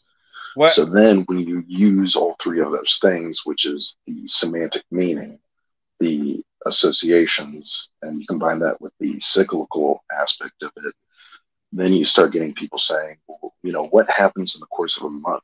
Oh, well, we can do this many number of things in the course of a month, or we can do this many things in the course of a day or a couple of days. But then you get to like Saturn, and it's like, what all can we accomplish, or what all happens that is meaningful to us within the course of 30 years? And then from there, you start making associations with everything. So not only is it a means of timekeeping, but it's a way of having physically significant objects, that is planets, that are going to be there, for thousands of years. They're going to be there in the night sky. They're going to be there consistently in consistent spots. So it's a great way of timekeeping. But on top of that, if you're trying to associate certain ideas with that and trying to pass down a culture, it's something stable. It's not like building something. It's not like building a house. It's not like growing a forest. It is something different, though, to me, like between planning around planting the cycles, or saying it's practically speaking going to advise me on my day-to-day life. And then there's this question of like, is it absolute predictability, which, someone who's hardcore into astrology, like Santos, I know, from what I heard from him, he would say that's everything. Like that's where the gospel, right? That's the truth right there. If you can break that shit down, that's where the associative factor comes in. Is not only are people dealing with the day to day of I'm trying to grow crops or things like that. On top of that, what they're also doing is encountering certain spiritual questions, like who am I? What is the point of people being here? What gods are there? Is there a God? Asking those different questions. They're also using those objects to then try to grapple with trying to identify different ideas just about their spiritual reality, and then trying to separate and sort of differentiate those different ideas, and then also associate those ideas with those objects. So there's a certain thing that happens where, you have some people that are saying, oh, if Saturn's in this position at this time, that means that this certain thing's going to happen. And then there's other people that are saying, well, no, it's not really the physical Saturn that matters so much. It matters more the ideas that we associate with it. And then that's there, Western these sort of astrology in general. right. And Western so astrology doesn't have to do with any frequency. of the actual physical position of actual bodies in the sky. It's right. It's an arbitrary delineation and separation of a zodiac that actually, and I think a lot of people don't realize this. I think that get into not talking shit, but that Sarah girl was not really. She was talking about stuff that she really doesn't comprehend, because she's talking about these ages of ages of these, Aquarius and all this kind of shit. But like, she's not really understanding what any of that really actually, like, what is the metric that you're using to determine what age this is. I was saying in the comment, some people will judge that by processions.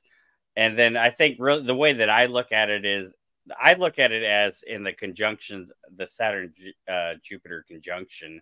And then that happens in the sky depending on what sign that is in, right? And then so in 2020, we transitioned out of the Saturn Jupiter conjunction. We've gone now into air signs.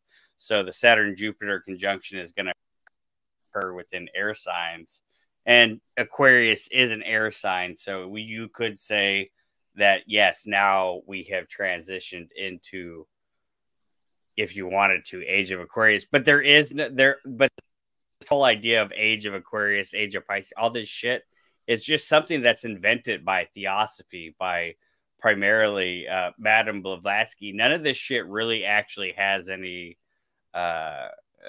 any real weight behind it. It's all just speculative bullshit, really. When you really Well, go. it's a thing on two fronts, which is that it does have weight, and that you can make meaningful sort of associations with these things. You can orient yourself around them and kind of have a certain kind of power in your life. And I'm not saying power in the necessarily like, you know, like I don't want to make that sound like it's yeah, just kind of what's in funny your about that though too, understanding. Ken? But then the other real quick, the other side of that is that while you can do that, what people don't realize is that anybody can do that, and as long as you're using 360 degrees and you're using cycles and you're using measurements of time and objects to orient your understanding, anybody can do that with anything. And that's what a lot of people don't understand.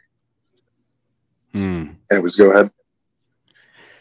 Yeah, I'm going to propose that these are impressions to the subconscious, which I know is not necessarily a popular opinion. I would say scripture is an element of that as well. And so even though there's a predictability factor, it's still, you know, the prerequisite is the collective consciousness programming of these type of ideologies that become like ingrained in our very thinking in day to day. So then it just manifests because we're co-creators of the Most High. We have that image bearing spirit of the Creator on us. And when we're constant in this manifestation state, focusing on these predictable, you know, algorithms of astrology, but it's really just suggestive programming at a subconscious level. What say you? Yeah, can I chime in real quick about I would this? say yes, And then I yes. What's up, Nacho? So, no, I was just gonna say I gotta get going pretty soon. I got a wedding to go to, but you know, like depending on the culture, like there are different astrological systems out there, particularly the Western astrology. That's what probably most of the Westerners are familiar with. And then in India, they have their own astrology, the Vedic or Jyotisha astrology. But there's the Chinese system, the Inca system, and they all seem to have some truth to them. Now, I think there's a kind of a play that's kind of going on in terms of like how much you believe in something, and then that manifesting itself like in your life. I think there's that aspect of it, but there's also kind of I don't know if I would say scientific, but a traditional like understanding that's been kind of passed on, because like all the planets, you know, the sun and the moon, and you know the north node and south node for the western, and the Ketu and Rahu for the eastern, is these are like concepts that are consistent with both systems. Like planet Saturn, for example, means the same for both systems. It's just the placement are going to be different. So your ascendant, for example, for a Western, like for me, I'm a Sagittarius in the Western, you know, way of doing things. Which nakshatra? What's that? So which nakshatra? No, well, nakshatra is the Eastern system, where I am a Bharani nakshatra, but that's the Vedic system, which you said isn't Bharani? applicable. I thought you said Sagittarius. Bharani. No. It's no, it doesn't work that way, because like the way it works, your nakshatra is determined by your moon sign. It's your okay. Moon Well, you were talking about your ascendant, so I thought you were talking about your ascendant placement. Yeah, my ascendant for the Western is Sagittarius, but for the Vedic astrology, I am a Scorpio. So I mean, they're right next to each other, but they're very different from one another, is what I'm getting at. But the Scorpio and Sagittarius, the definition and the characteristics thereof are the same for both Western and Eastern.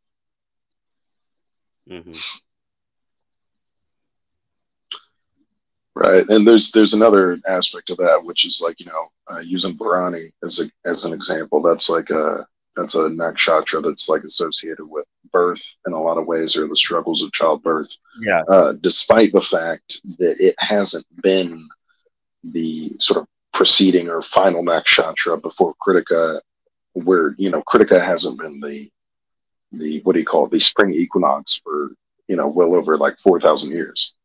But it still has that association, and it still, you know, works in some ways for sort of what I was talking about, that associative kind of knowledge, which is an interesting thing to me, is how they're, it seems like they're able to keep that meaningfulness despite being separated by, 4,000 or more years. Yeah, I mean, it's like kind of like the way I look at it. It's like the original psychology of the past, and how like man anthropomorphize their themselves. They kind of personalize, their lives, and the sky clock is the story of, going from Aries all the way up around the Pisces, the first sign, which is the birth, your character sign, going to the second sign, which is about your way to sustain yourself, and the third sign of your family, and the fourth sign of your home, and then the fifth sign of your pleasures and offspring, sixth sign of your enemies and diseases, and the seventh sign of your partners, and the eighth sign of your occult and bedroom, and sexual desires, and the ninth sign of religion and spirituality, the 10th sign of career, and the 11th signs of community, and the 12th sign of which is liberation. So this is like a story of your life. You go from your first sign all the way around to the 12th sign, and depending on the placement, and like the houses are there, then you have the backdrop of the constellation, and the planets kind of reveal the strengths and weaknesses of those areas. So And that's I gotta be honest. When it comes to the houses, like I've heard it explained so many times, and I don't know if just over the centuries they've gotten so dumbed down. Yeah, there's many But houses. the houses just don't really. It seems a little. The problem I have with them is, when you get this fucking Quora kind of astrology. I mean, even in the way you just described it, is like sixth house being about like enemies and shit like that. Like that's a little too on the nose for me. It just doesn't really seem to track. Yeah, it seems like people are trying to force. It seems like people are trying to force them to make sense, without really having to put in the work of finding out what's it's like occurring there. it's like That's another thing too. MTVI. Yeah, it's like the same kind of thing. You're kind of yeah, in a lot of ways. It's like, I really think if people were going to treat it like a kind of, you're talking about it being like the early psychology, which, has to be, if it's going to be meaningful, it has to be treated like a science. I think if they're going to treat astrology like a science, then they have to be willing to put in quite a bit more work before it really yields meaningful results. Other than, I mean, really the reason why this kind of stuff is as popular as it is because it allows people to put themselves into boxes, which then allows people to focus their attention. And by focusing their attention, they're able to specialize and therefore get certain things done they might not be able to get done if they were constantly asking questions. I feel like. Okay. Yeah, but like, let me ask you, Ken, like, do you believe that there are different types of personalities? Like, let's just talk about MBTI. Do you think there are people who are, introverted or more extroverted, intuitive? They're more. I think that there are differentiations between things. I think that. So I'll put it this way: human beings, their nature is to differentiate. Human beings are not extremes. We have different qualities. Yeah, but we have different qualities, right? Like some people are taller, some people are shorter, some people are bigger, some people are smaller, some people are faster, some people are slower. No, you do not possess the quality of bigness. You do not possess the quality of tallness. Your relative real quality. Okay, yeah, but they're not. If you're by yourself, you would know. Like if you were born on an island and you had no other humans to compare to, you don't know how fast or smart or big you are. You just know yourself. So that's kind of my point. That's kind of my point. When you encounter different things, then you differentiate. I think the only real quality that people have is the quality of the only real quality that people have is differentiation. And I think maybe if you have another quality, the only other quality is your individuality. Other than that, everything else is an extreme, and I don't think that is your nature. How do you define that individuality? You said only. So how do you define that individuality then? The individuality is the individual's being, which is not necessarily the things that happen to them. That includes even your body or the experiences you encounter in your life. Those are things that happen to you, but the things that happen to you are not who you are. Okay, so your awareness, like your awareness of yourself and your surrounding, is unique to yourself. Yes, only insofar. So, you are, I'll just call you Nacho. You are Nacho. You were born at a certain time in a certain place. You have a certain body. You experience certain things. Those things are added to your being insofar as you experience them, but those things are not who you are. You experience them and they're unique to you. Nobody else has experienced things the way that you have, but that's still not who you are. The only real essence a person has is themselves, which is, I understand, cyclical, and it kind of sounds like a non-argument, but I really don't have a You better mean way like your of perspective of expressing. consciousness? Is that what you're saying for your individuality? Yeah, I suppose so. You have your perspective. Which could also be impressionable, right? Because back to the astrology, like that's the subconscious programming. I mean, I realize there's cycles going on there, but you could say if you're tying that to a message of outcome within your life, that's magic. How is that magic? Well, because you're using the alchemy of the nature of this reality to then tie impressionable messages to be implanted in the subconscious to create a predictable outcome so that you can control people. The stars, OG advertisements, right? Is that what you're getting at? I mean, I can just see how it's another form of control mechanism, how it's another part of the power dynamic, and how they, keep the sheep led to the slaughter and keep us focused on the narrative. And to me, the weird thing is like where these qualities get attached to these things, though. And that's another weird part where trying to delineate where that comes from. It's hard to really know.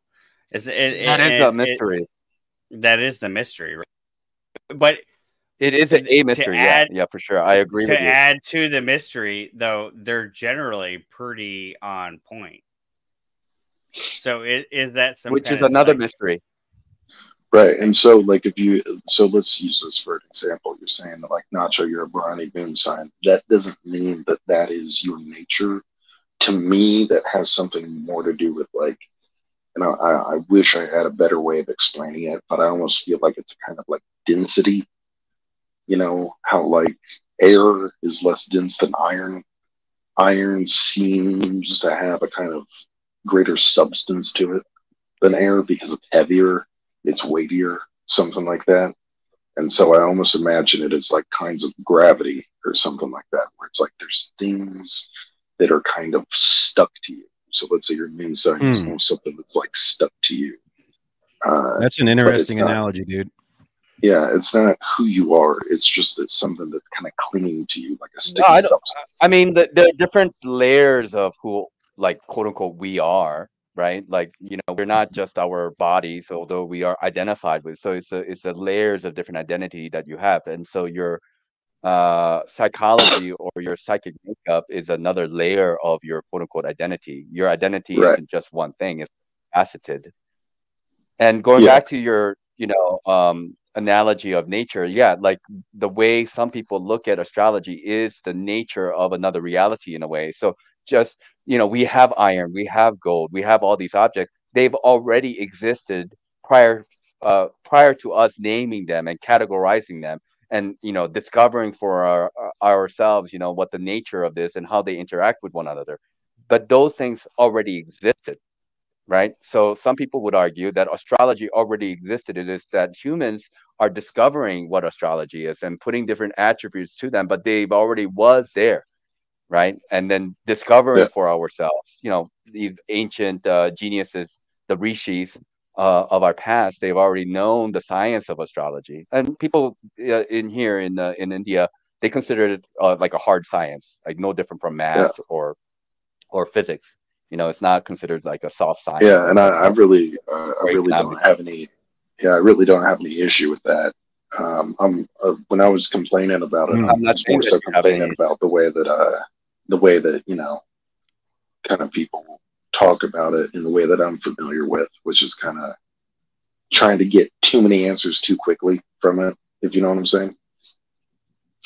I really feel like there's a lot of work that has to be done. That's the one of the pernicious nature of interpreting astrology is that there are a lot of grifters, but there are some, because there are a lot of grifters out there who take advantage of like kind of I don't know, kind of superficial knowledge, right? And then they might know a little bit more than another that they feel they put themselves in a position of authority. Does not mean that there are not genuine authorities out there who genuinely know and understand what's going on there. So, Don't forget to hit Yeah, I up have my trouble Amazon with wish that. list. what's that? Yeah, Mitchell coming in to derail again. There goes the troll. I was just pointing out the obvious, someone like Dick who has an Amazon wish list. Oh my gosh. Who wants to be perceived as my authority. Okay. He knows more about the me whole, than I do. On the Hey, topic what's of your the Cash App? conversation. Hey, Mitchell, can you drop your Cash App in the chat? Yeah. Donate it. 1 second. Cash App, Mitchell IQ. Thank you. Desperate and hungry. Homeless. Cold. Hashtag enslaved by truth.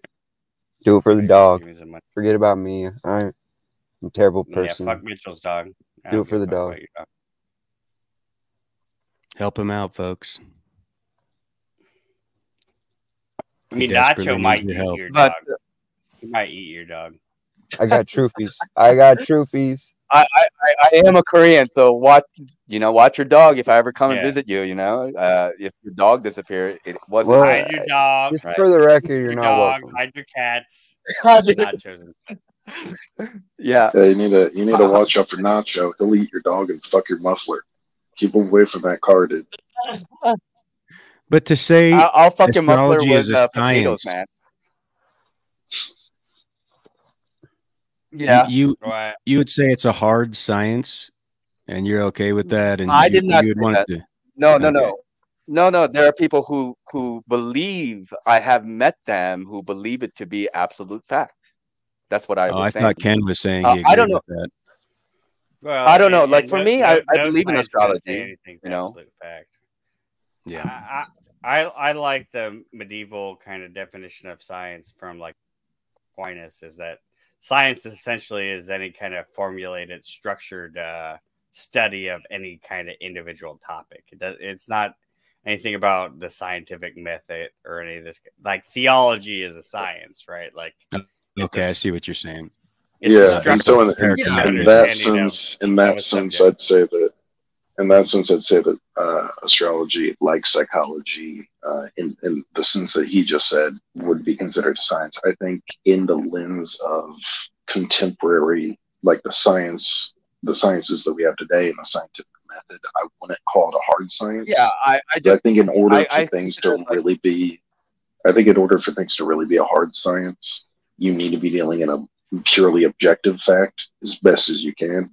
Yeah, and I think that by the fact that you're dealing with subjective facts of a person's psychological state, you can't simply call it a hard science because it kind of leaves that realm of pure objectivity. Hard science in general would be a misnomer. I mean, that would lead towards scientism, right? Because science doesn't actually to have actual definitive brute facts. Like that's not science. Like science should always be questioned, right? So I mean, like, but so I think that's just in general a misnomer, right? With even with the scientific method. So let me frame it like this. So with what I would call hard sciences, what you're doing is, let's say that somebody says that the planet, Uranus, that they swear that the planet Uranus has little green men living on it. You believe that those are there. And then somebody sends a telescope or a satellite or rocket or whatever past it, and they scan it, and they're like, well, we looked all over the surface and little green men aren't there. that would be the sort of process of like, well, let's see what's empirically there. Wait, Whereas when you're dealing with, there's no green men in Uranus? No, only a Tesla Roadster. Not in mine. Not on mine personally, although I do know a guy from Connecticut. But no, and Uranus is one of those weird. Green turbo. Uranus was found by mathematical equations. It was never actually like visibly discovered. They came to it by mathematical equation. Well, you can visibly discover it whenever you want if you just. Oh, sorry. Go ahead. Right. Yeah. Same with Pluto. Pluto as well. It's just a mathematical assumption. And Neptune. There is no. Yeah, and Neptune. There is no.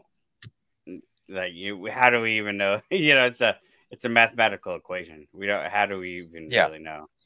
So to quickly wrap up what I was saying is like, whereas with the psychology or, something like that, those to me are, the hard sciences. It's a science in the sense of you're investigating it, but it's not a hard science because if somebody says, I believe that there's little green men living on that was Uranus, what I was meaning. then at that point, when you're dealing with psychology, it's like, okay, well, that fact exists. Somebody said that there's little green men living on Uranus. It's not an empirical objective fact in the consensus kind of way of let's go to the planet and look at it. But in that person's mind, it exists. Well, it's kind of like when they say we live on a globe, right? Somebody says we live on a globe. Yeah, just like there's little green men on Uranus or in Uranus. Regardless of the fact whether or not we live on a globe or the Earth's flat, people believe that the Earth is a globe, or people believe it's a faith-based transaction. Exactly. Right. So when you're dealing with faith, you're dealing with the individual, you're dealing with psychology, and that is not necessarily empirical fact, and you have to be able to differentiate between the two. I would say that's on the like exoteric level of the understanding, but I think go further than that. I wouldn't say on the surface. It's just I think that would be looking at it on the surface level, though. All right. Well, then my esoteric inner truth is that there's little green men in your anus. X carrying in your ass, something like that. Yeah, outer. Yeah. So it's intended to be understood by the general public. I don't know. I didn't know what that word meant, so I had to look it up. Well, I mean, really, just exoteric and esoteric is just the difference between societal and individual, more or less.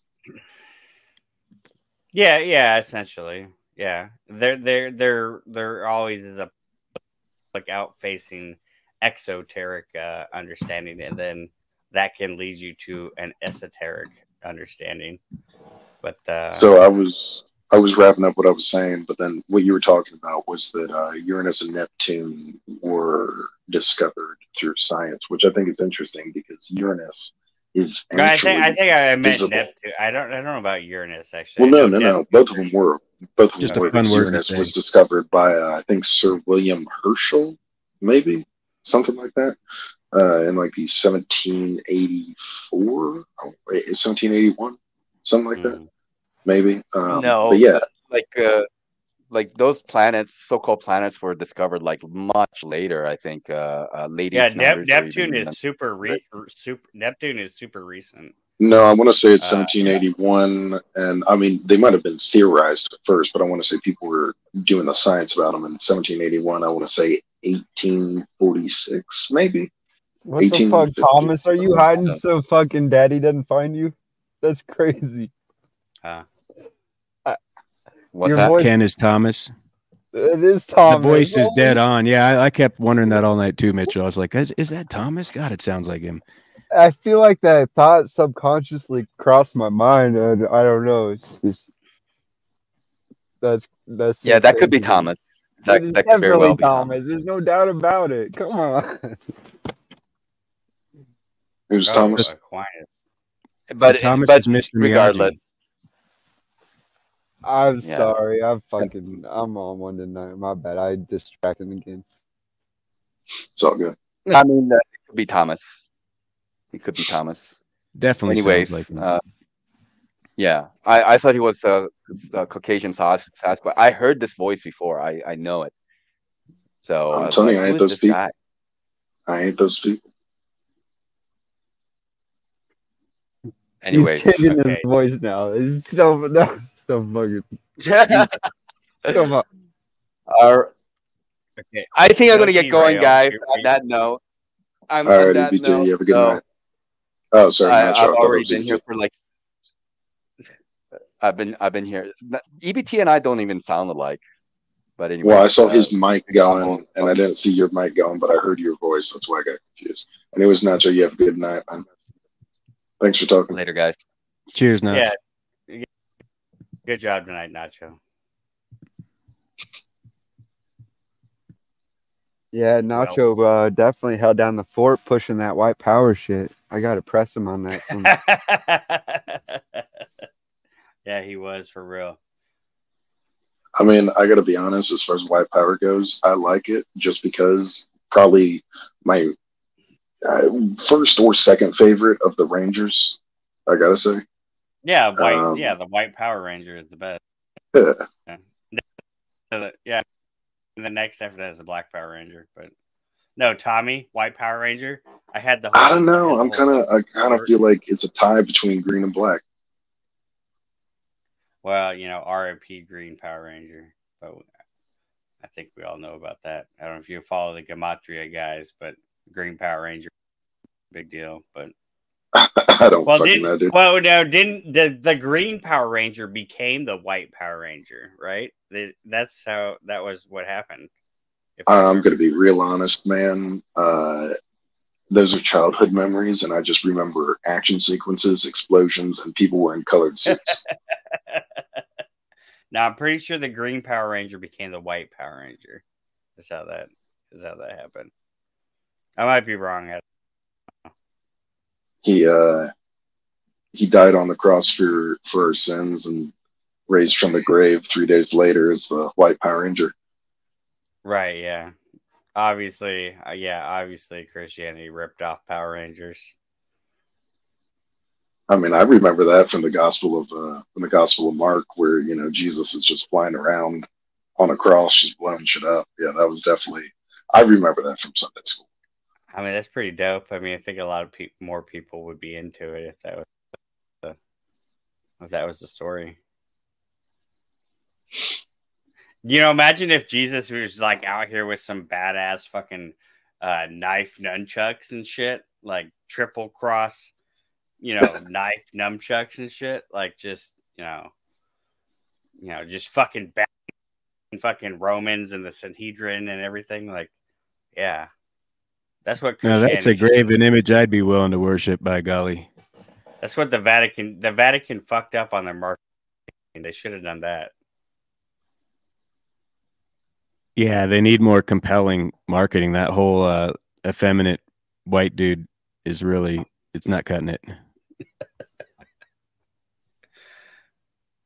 Who was like an emperor anyway? Wasn't he some kind of royalty or something? It's an actual picture of some, like, I don't know, significant person. Well, a lot of people say Cesar Borgia, which is like a total.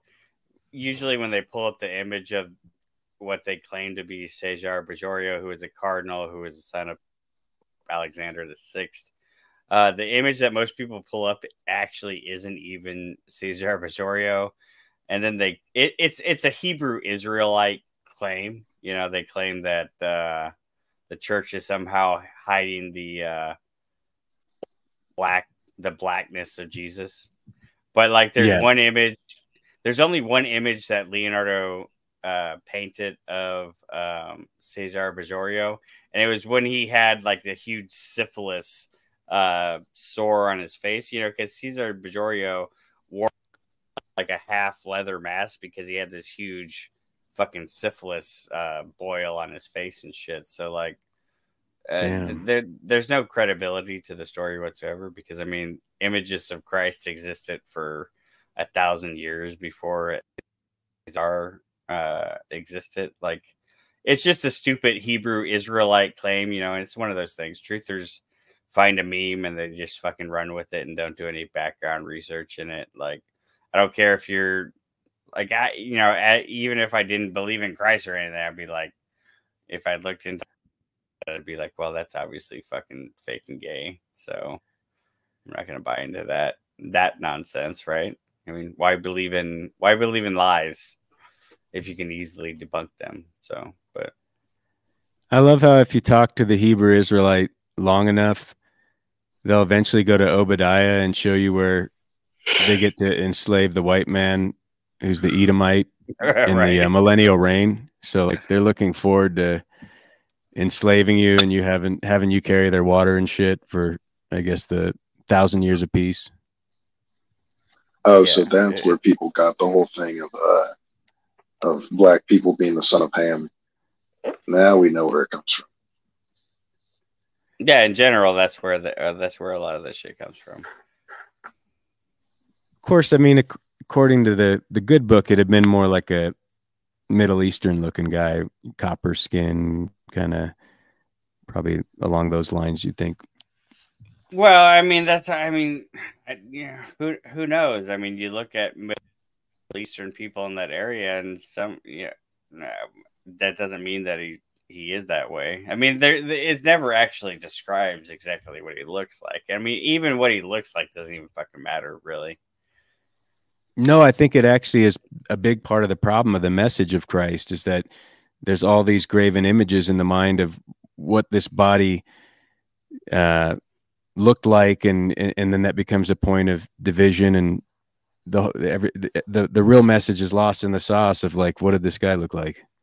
I think that's, I don't know, if you look into the early church history when they were having all these debates about iconography and all this kind of shit, like, I think the reality of it is if you're buying into the Orthodox Christianity view of that, well, God incarnated as Christ, and then therefore if God incarnated in a human form, then that allows us to depict Christ. I don't see a huge problem in it.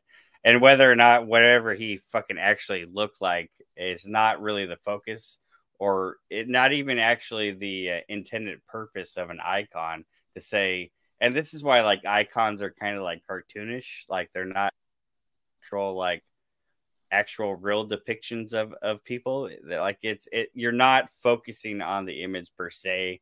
You're focusing on kind of the representation of what the image actually is, like, so I don't Well, really you should be doing that. Not everyone does it that way, of course, otherwise there wouldn't be all the argument. Well, yeah, for sure, but I mean, like, that's what the argument was about, because this was in the 400s when they had this whole, like, there was part of the church that said, well, we can't have icons. The part of the church were like, well, we can have icons, and all that kind of shit. And then that gets and then there was like the cherubim, right, that they put on the what the hell was it? The cherubim, they've got like imagery of that, and so they say, well, God, because God commanded him to put it in there, so they're saying God told him to put a graven image. Right, the whole temple had. Well, and that whole thing is kind of misconstrued in weird translations about what is a graven image or whatever. And like the Protestants make a big deal out of this, but then they're kind of hypocrites as well. Because if you're gonna go strict on the word of the scripture, like, well, then you could never have a picture of your grandma. You could never, like, every single thing would be a. But you're not worshiping your grandma, if you're see, I do kind of take issue on it. Like, even the cross to me is kind of a decrepit symbol of like a guy that, was murdered with this thing. Why would we put a murder weapon as a token of like appreciation for someone on you? To recognize the sacrifice is what would be the purpose, but. I guess it's a weird imagery to me. He definitely looks more like me than you, Dick. Hate to say it.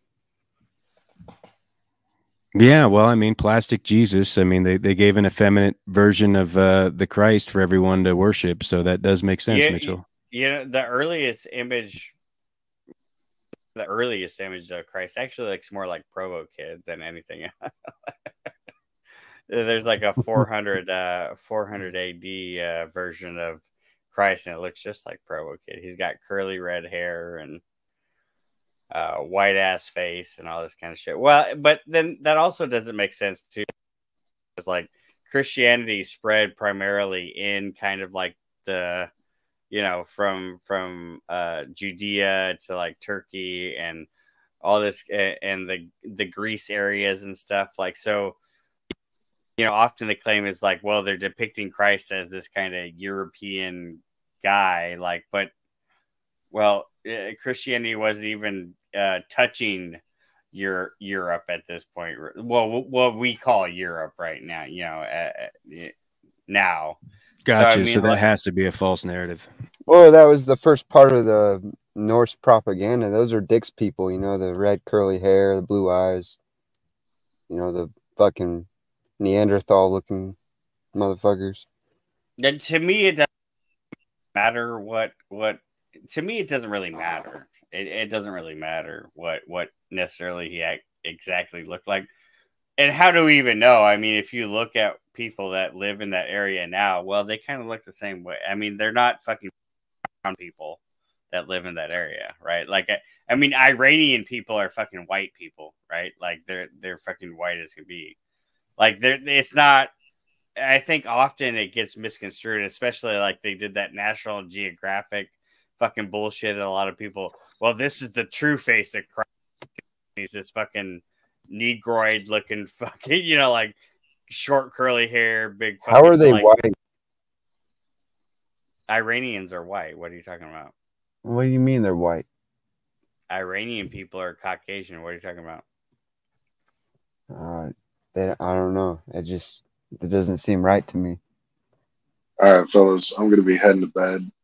Last thing I'm going to say is that Jesus being a ginger, it suddenly all fits as to why people wanted to crucify him. And with that, y'all have a good night. What about Armenian people? What do you call them white too? Armenian people? Yeah. I'm not gonna call them brown. Well, would you say they're more relative to the? I would say that the white thing is not even a thing, though. That's what I'm really getting at. That's all right. We're probably on the same page. There is no such thing as being white. Is kind of what agreed. I would, if I boiled it down, like that's a made up Jewish distinction is what I would say it is. But I've never seen a white person ever. Yeah, and if there are, white people are the worst fucking white people. Am I right? If they're what? I didn't catch that. They're Aryans. Yeah, they're Iranians, but I don't think they're white. No, well, Aryans are not even fucking white people, though. I mean, that's what I'm. Yeah. Aryans came from fucking the Indian region. They came from fucking Nacho's region, right? That's where they came from. So I mean, like, I don't know. It's not really about skin tone or whatever. What about the Caucasoids though that came from the caves up in the mountains? That's not the white man. Well, probably because they were in the caves. I mean, yeah, they'd probably adapt, I would imagine. You know, I always said, like, you know, like the if African has all the black people and it's like the sun's out there and it's always hot, like, and you know, they teach us in school that black absorbs heat and white reflects it. Wouldn't they be white? Shouldn't they be white then so they can reflect all the sunlight? Unless nature's like having a good laugh and just torturing them. Right. No, but you know, I don't draw the distinction on the whole white. Well, but their skin processes it. Like, even if it heats up and it attracts more of that energy, it processes it better. So you can tell it was like designed to handle lots of sun, that particular skin tone. Well, you know, Yakub made all of us white fucking motherfuckers, and he purposely made us bad on purpose. Just to punish us. It's an interesting perspective.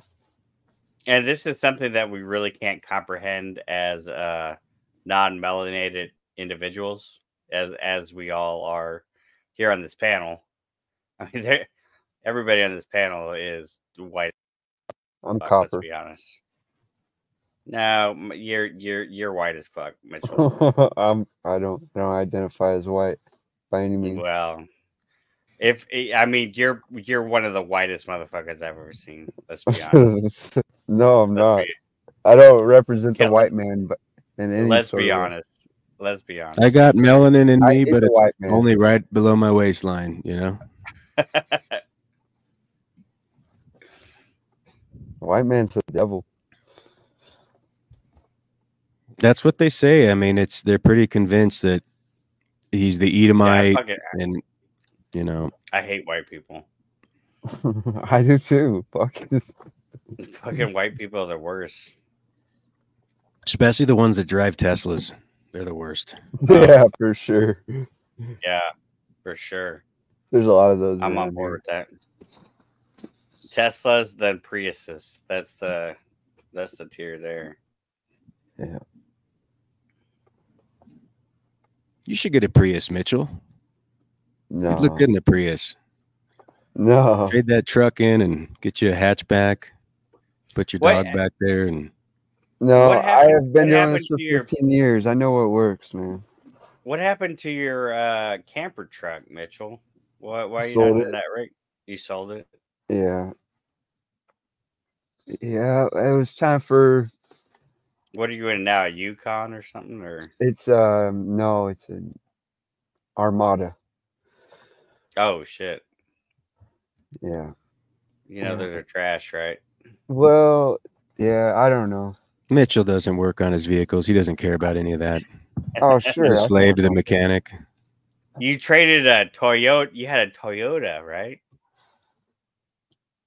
Yes, I traded in my Toyota for a very reliable, quality vehicle. Yeah. Oh, you're making good moves, Mitch. Thank you. It's working great for me. Traveling the world. That's traveling the world in a truck. Why'd you trade the camper truck for an SUV? Well, it just was a better fit for me. Yeah, I got that truck at an auction. Got a real good deal on it, and yeah, it was. I basically broke even when I sold it, and I traveled a lot. I don't remember exactly how many miles I put on it, but I think it was around 60 to 80,000. I mean, that provided a much more like private sleeping arrangement, I would assume, right? Like I see you now, it's like kind of an open. I mean, what's your? Well, my dog. Are you sleeping in the vehicle? Or are you staying Yeah, my dog really enjoys being able to, have all the windows. I felt like it was kind of torture. She only had one little window that she could see out of. Mitchell wants to live in a glass house while he casts stones at people. No, this shit's bulletproof, bro. Come at me. You just wait for the Cybertruck to come out, right? 4 more years. 4 more years, and we'll get the Cybertruck. Yeah, just 4 more years. I almost put that 250 down. But...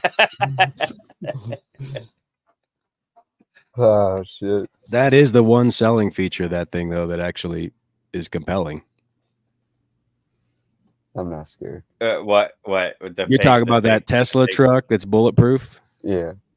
Allegedly. Right. Isn't that funny? Like they had the unveiling of it or something, and he went to go smack it, and it actually dented. It was supposed to not be impenetrable. I don't think it'll ever actually be I don't think that'll ever actually go into production. They claim that they put some into production now, but I don't think it'll ever actually go into production.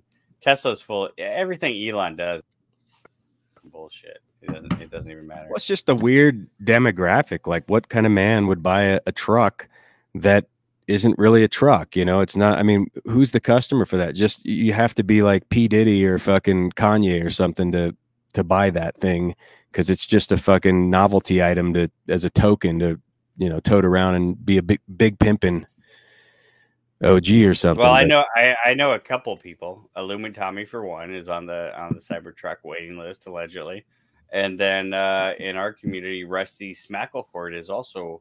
He already ordered his Cybertruck, and has been waiting for what now, like 4 or 5 years now since they said they were gonna release that truck, and we're still not even in production on that yet. But dude, I guarantee if I go to pick up hay in that Cybertruck, they're gonna charge me a $3 premium, you know, per fucking bale just because I'm driving that truck.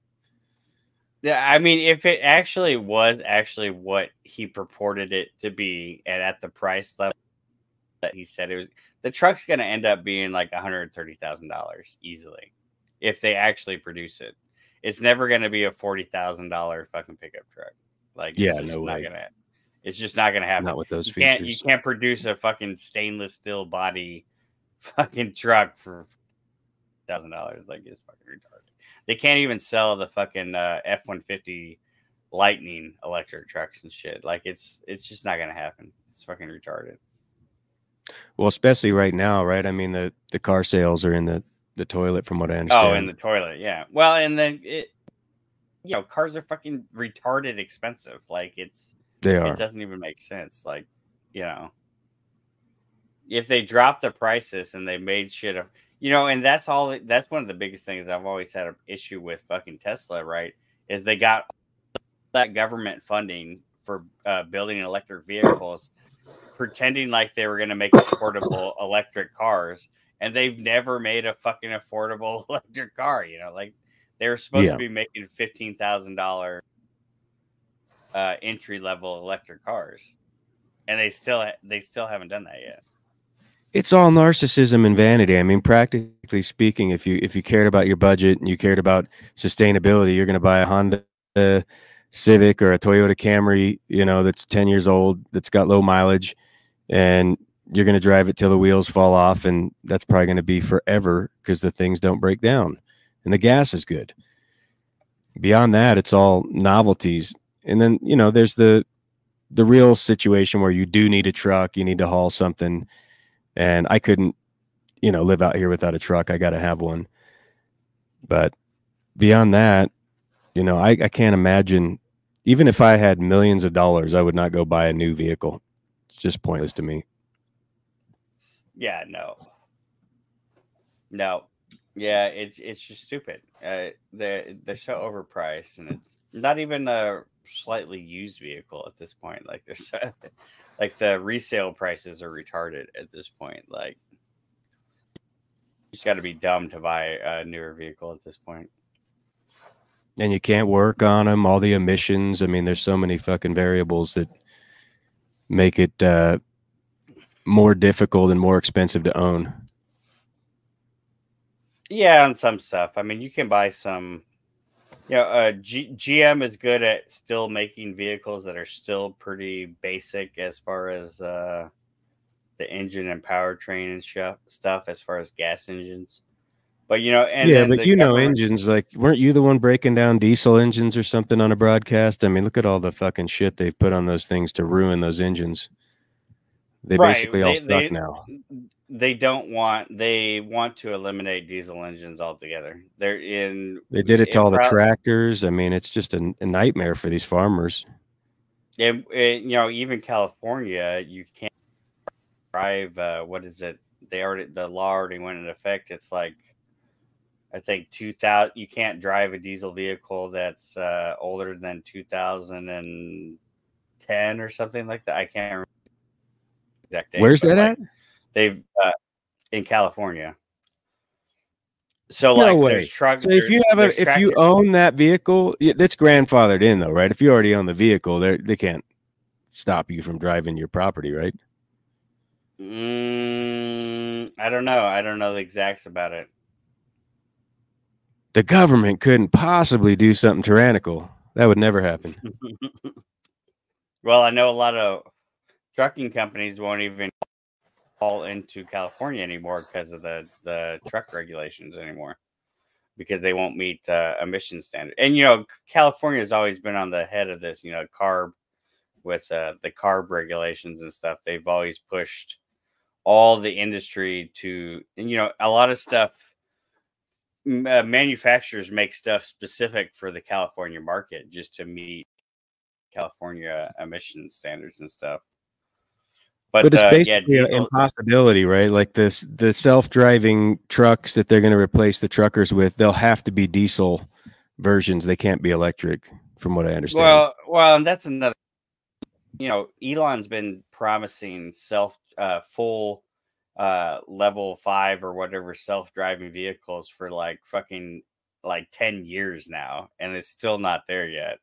Like, it's just not going to happen. But you know, there's not going to be self-driving trucks. It's not going to replace fucking truck drivers, and it's not. And the electric trucks fucking suck. I mean, they're not going to replace over the road drivers. The charge time's ridiculous. They can't haul any weight whatsoever because they have so much battery weight. It's just this. It's a retarded. They're really just driving the economy into the ground with these regulations. It's so stupid. Even in, you know, I work in the industrial diesel market, but even in the industrial diesel market, and we were later to receive the emissions regulations, but now that the industrial world has come into these tier of emissions regulations, you can't even really buy a piece of equipment with a diesel engine at a good price because they're so expensive because they have all the emissions bullshit on them. So like literally engines have increased in like $20,000 increase on an engine, you know, like That's for insane. a piece of, you know, so now we're going back to doing gas engines, which is really like one of the popular options. Is there's two popular options really is either you get a small block Chevy, which is like a fucking 1985 fucking small block Chevy essentially, or you get the new 6.2 liter overhead cam Ford engine, which is a total complete fucking piece of shit, like the biggest piece of shit engine that I've ever seen. Like it lasts maybe like 100 hours and you got to replace it. Like it. So Built like to now fail. we're built. Well, not, it's just not even built for the app. You know, like diesels are built for the application. So, but in the event to try to save the planet, we're actually destroying the planet more because we're building stuff that is disposable, that's only going to last for a certain amount of time, that runs at a higher RPM, creates more heat, consumes more fuel for the work that it's going to perform. Like everything That's hilarious. Everything's backwards on this. And then in the diesel industry, so in the purpose to save the planet, we've added this entire chemistry set on top of a diesel engine, right? That essentially is the entire fucking after treatment set on top of a diesel engine is the same size as the fucking engine itself, and it contains all these precious minerals that we have to mine from fucking Africa and shit, right? But then we've also introduced this whole idea where we have to inject this entire other fluid, urea, diesel exhaust fluid. Now we've created this whole other industry that has all this packaging. So you have this cardboard box, you have this plastic bottle, you have this plastic hose, and all this other shit that has to go in. And we're supplying another fluid to the engine that creates this whole flow of fucking trash, you know, actual trash that ends up in the landfill to to reduce an emission on this engine. NOx specifically is what they're dealing with. That doesn't even really affect anything.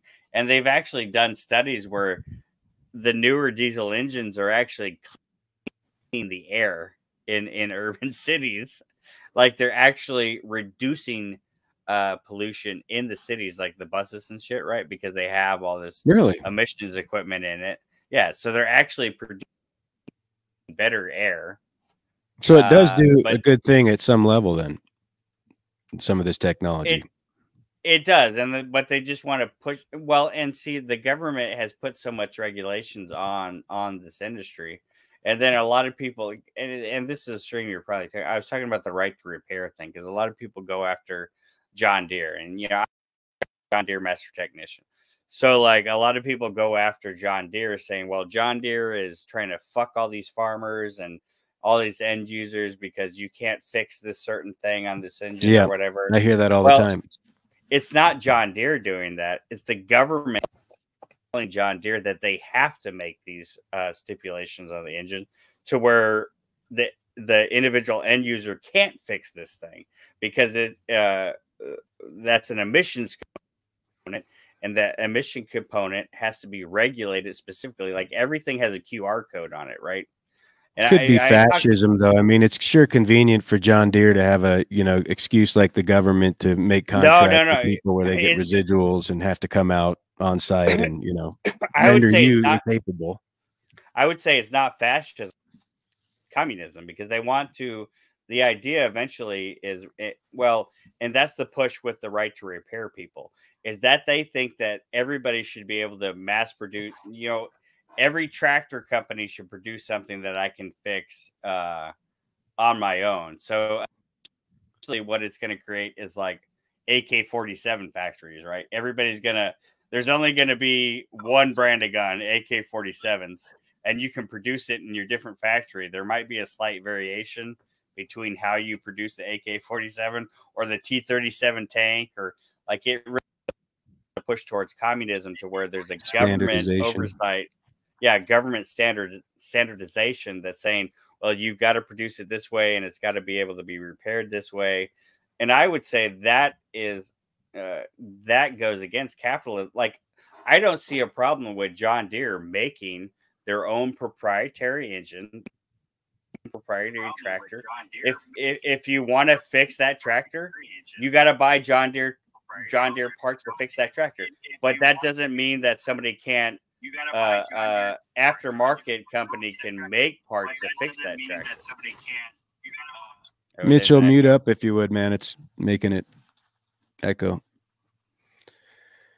I get what you're saying, EBT. There's a part of me that says the right to fix it, shouldn't be infringed in the sense that if the company wants to make proprietary stuff and someone wants to OEM the part, and that makes it so the customer can viably fix that product, then, if they try to monopolize, I guess I see how capitalism, hey, if they make it too difficult, then someone can just buy a different tractor. And as long as the government's not standardizing everything and there's that free spirit of innovation and creativity and problem solving, then the company that's too rigid in their policies, they would just end up being the one that doesn't sell a tractor. So I guess fundamentally I agree, but with all the government intervention, it's hard to say it would work, It's also kind of a straw man too, because like on diesel engines, like most part, like the fuel systems are made by a third party source, whether it be Denso or Bosch.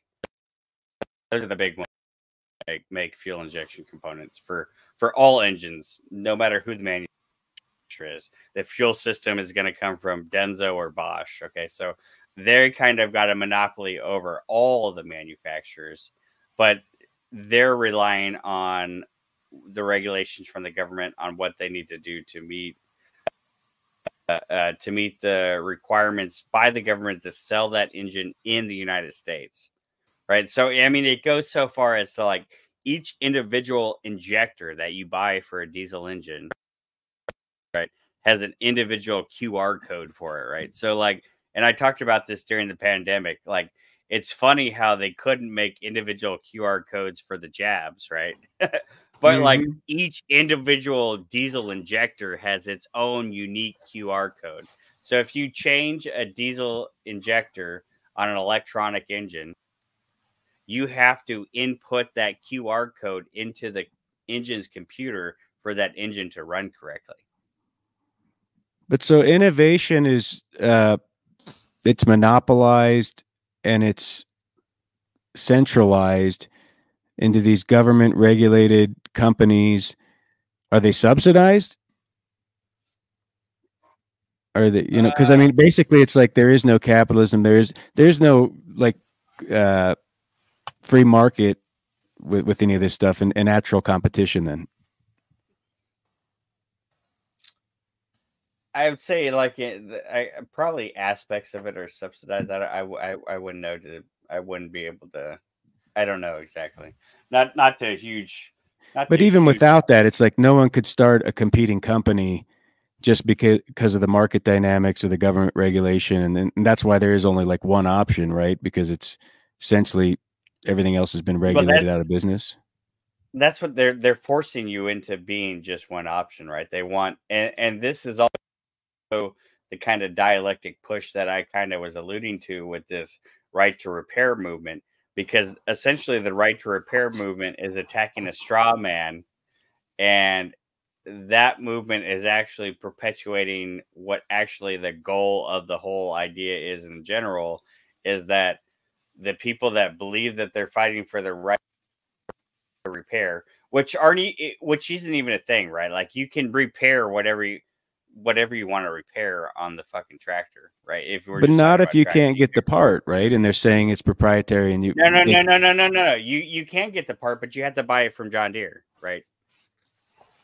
Now, and then John Deere marks it up. They bought it from Bosch, but they mark it up, right? Well, no, for those specific parts, you can't outsource them, and you could get them from like a fuel injection shop, and you could get like, but you know, like, so like, this is what I'm saying. Like John Deere they build the John Deere tractor. Okay. There's going to be parts that you can only get for that tractor that come from John Deere. Now, though, if there is an aftermarket part supplier that wants to, you know, take this particular like 9 series of John Deere tractors and start making aftermarket parts for that, there's no regulation against doing that. So if they wanted to spend the money to do the engineering and to manufacture replacement parts for that John Deere tractor, there's nobody stopping them from doing that, right? Like, no, John Deere's not stopping people from doing that. The claim in the right to repair industry is that, well, since I have to plug into this tractor to replace a part, this is somehow John Deere forcing me to go to the dealer to get this thing replaced, right?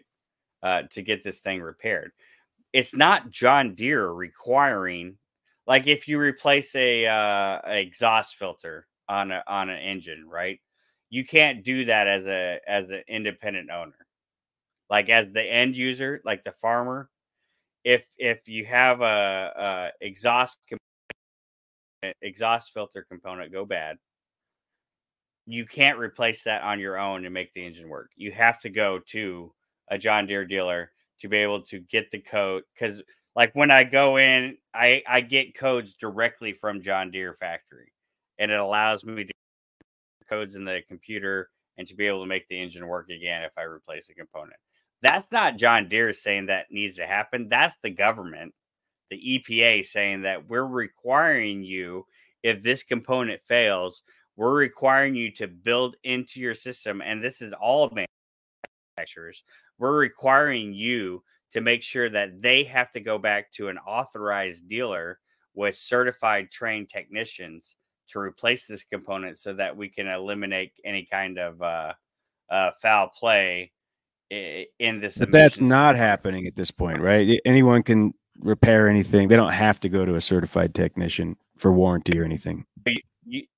And this is another one of the straw mans of this whole right to repair thing, right? So with the government mandating these emission regulations, part of mandating the emissions regulations was that the manufacturers were required to extend the warranty periods on the engines. And so this is another way where the manufacturers got fucked by the government. Okay, so they're saying, well, we're gonna, if you want to sell this engine in the United States, one, you have to meet these emissions requirements.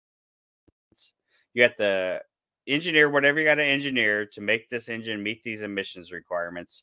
But then also you have to support these extra things that we're demanding that you put on this engine, and you got to support that for what in general it's 5 years on emissions regulations.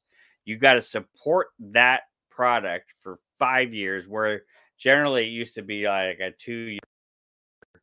1 to 2 year manufacturer warranty. Now they extended it to 5 years. So the government's saying you got to put all this new shit on this engine, and then you got to support that on warranty for 5 years. So that's amazing that they actually, you know, will mandate the details of their warranty program. That's insane. Yeah. So the manufacturer is cucked to the government, right? So they if they want to sell this engine on, you know, and I work at John Deere Industrial. Okay, so like I'm not focused on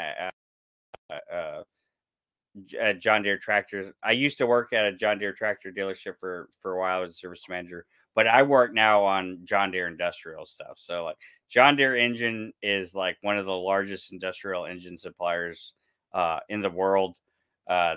There's John Deere engines on literally everything that you can imagine, from fucking tugboats to, you know, whatever. There's John Deere engines everywhere. And now in the industrial world, everything has to rely on this emission standard. And the government says you got to support that engine, all the emission stuff on that engine. You have to provide a full fucking warranty on that for 5 years now. So that means John Deere has to make into the price of their engine. They have to cover the potential of whatever may go wrong on that engine for 5 years. They have to make it valuable to them to sell that engine over a broad spectrum, talking millions of engines, right? They have to make it worth their while to sell that engine at a certain price point, and to cover all the warranty work they're going to have to do on that engine. Well, the government basically created an industry that had no market demand, that never would have had a natural organic process to it, that has no, you know, consideration of profit to it as well. So it's like, and the company has to contend with that and then figure out a way to overcome its profit objectives despite all the diminishing returns of those regulations. It's insane. And I mean, so like, and this has been going on for a long time. So we had, so now we're at tier 4 emissions regulations. The next step coming soon is going to be tier 5, but like tier 1 started back in 1996. And this is when we really started to first get into very basic emissions regulations. Basically, the idea is like they didn't want diesel engines to black smoke anymore. And the way to control that was aftercoolers, intercoolers, and wastegates on turbos. So like, it wasn't really a big deal. We just really kind of wanted to literally just not have engines to smoke anymore. And then that just kept on ramping up to where now at tier 4 level, it's really kind of ridiculous. Where the what they require to come out of the tailpipe is so absurd. And then now they're proposing to go to tier 5. When we go to tier 5 diesel regulations, essentially that makes diesel unviable in the market anymore, because the engines will be too expensive. One, just in the components that are on the engines. But as I was saying, what the government requires the manufacturers of those engines to be able to support them via warranty. So like the company to cover their ass is going to have to charge so much money for these engines. One, for the engineering costs they had to put in to be able to achieve these emissions regulations, and then being able to say that, well, we can support this engine for 5 years under a warranty. The engine has become so expensive now, where they forced it out of the market, to where now we can bring in fucking 350 V8s, you know, GM V8s from fucking literally 1986, and these are okay now. They're more efficient and they're cost effective. They don't have the upfront cost and all the maintenance cost. They don't have all the, you know, inconveniences. They're cheaper, but they're only going to last a quarter of the 100,000 miles, 150,000 miles. Right. So then the companies that, you know, can afford it, that have to have it for their business, you know, because it's just the nature, they need the practicality of diesel. Maybe they'll do like Google with, you know, the driverless cars. Back to that, they made their own fleet by contracting with the company. Maybe these companies will have to like start contracting their own diesels. I guess I don't know if they'd still be tied to the government regulation, because now they're not a manufacturer selling to the end user. Well, there was a loophole in the trucking industry, in the over the road trucking industry on semi trucks. They call them gliders, right? So you could buy a brand new 2023 Peterbilt right out of the factory, right? Everything's brand new except it didn't have an engine and it didn't have a transmission. Everything else is brand new right out of the factory. And then So drop and drive, huh? A third party company would come in and install a rebuilt pre-emissions engine, and then an older and then a transmission in it. So you were getting a brand new, your chassis was 2023. I'm just there. This has gone by the wayside. There's very few. You can't even really away with it anymore. But so you have a brand new truck, technically, like the VIN is brand new. The registration is brand new. It's a brand new truck, but it's got a pre-emissions engine in it. So you didn't have to have any of the after treatment shit on it, and you could still get away with it and still That's be the legal. way to do it. But now they forced that out of the market. They regulated it out. Huh? They said you can't do that. Right. So, but and then even in like my industry, in the industrial, we've saw this rise in refurbishing old equipment. So like, even like, so you have an old piece of equipment and it has like, you want to buy a replacement engine for an old piece of equipment. You can't just buy that engine. You can't just say, hey, I want to buy this John Deere 6068 engine. You have to provide the manufacturer with the serial number of the engine that you're replacing, and then you have to return that engine as a core. And core is a common thing in general, but this is kind of different. Even to buy a replacement engine, you have to prove that you own the engine that you're replacing, and to then buy you a have brand new one, right? Right.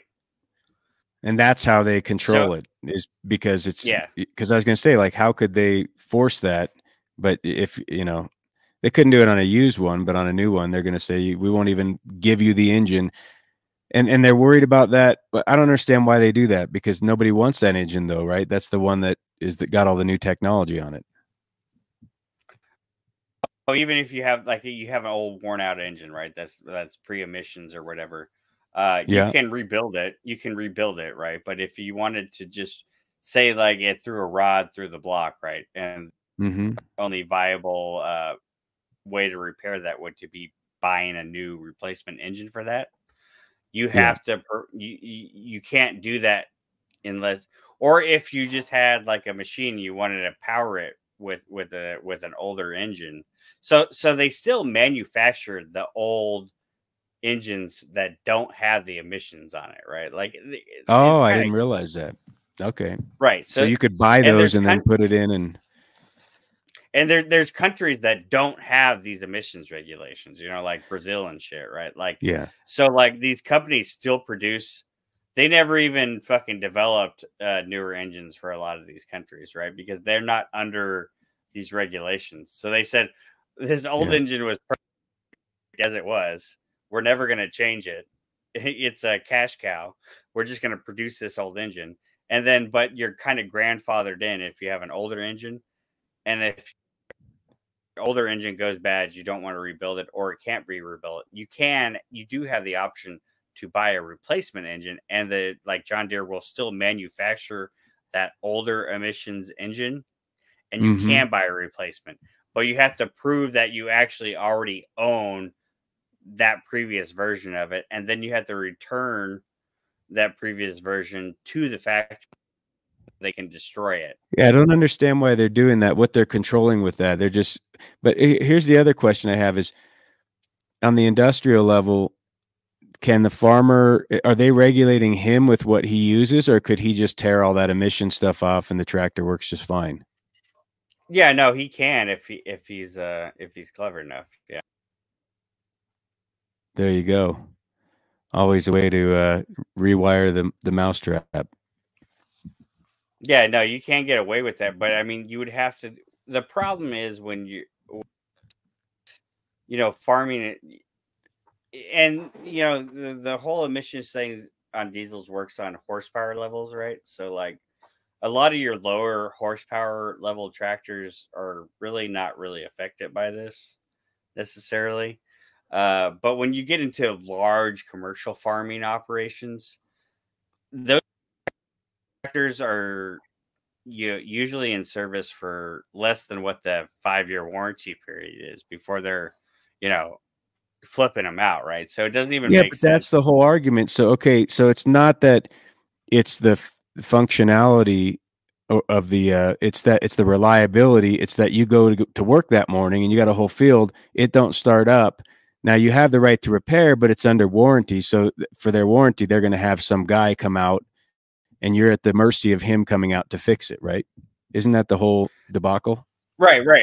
Yeah, and that's and that really kind of the horn of the dilemma, right? But like at the same time though, like you can get a end user version of, like for John Deere, we have a software program called Service Advisor, and this is the way that we connect to engines and equipment from John Deere to diagnose them and to repair them.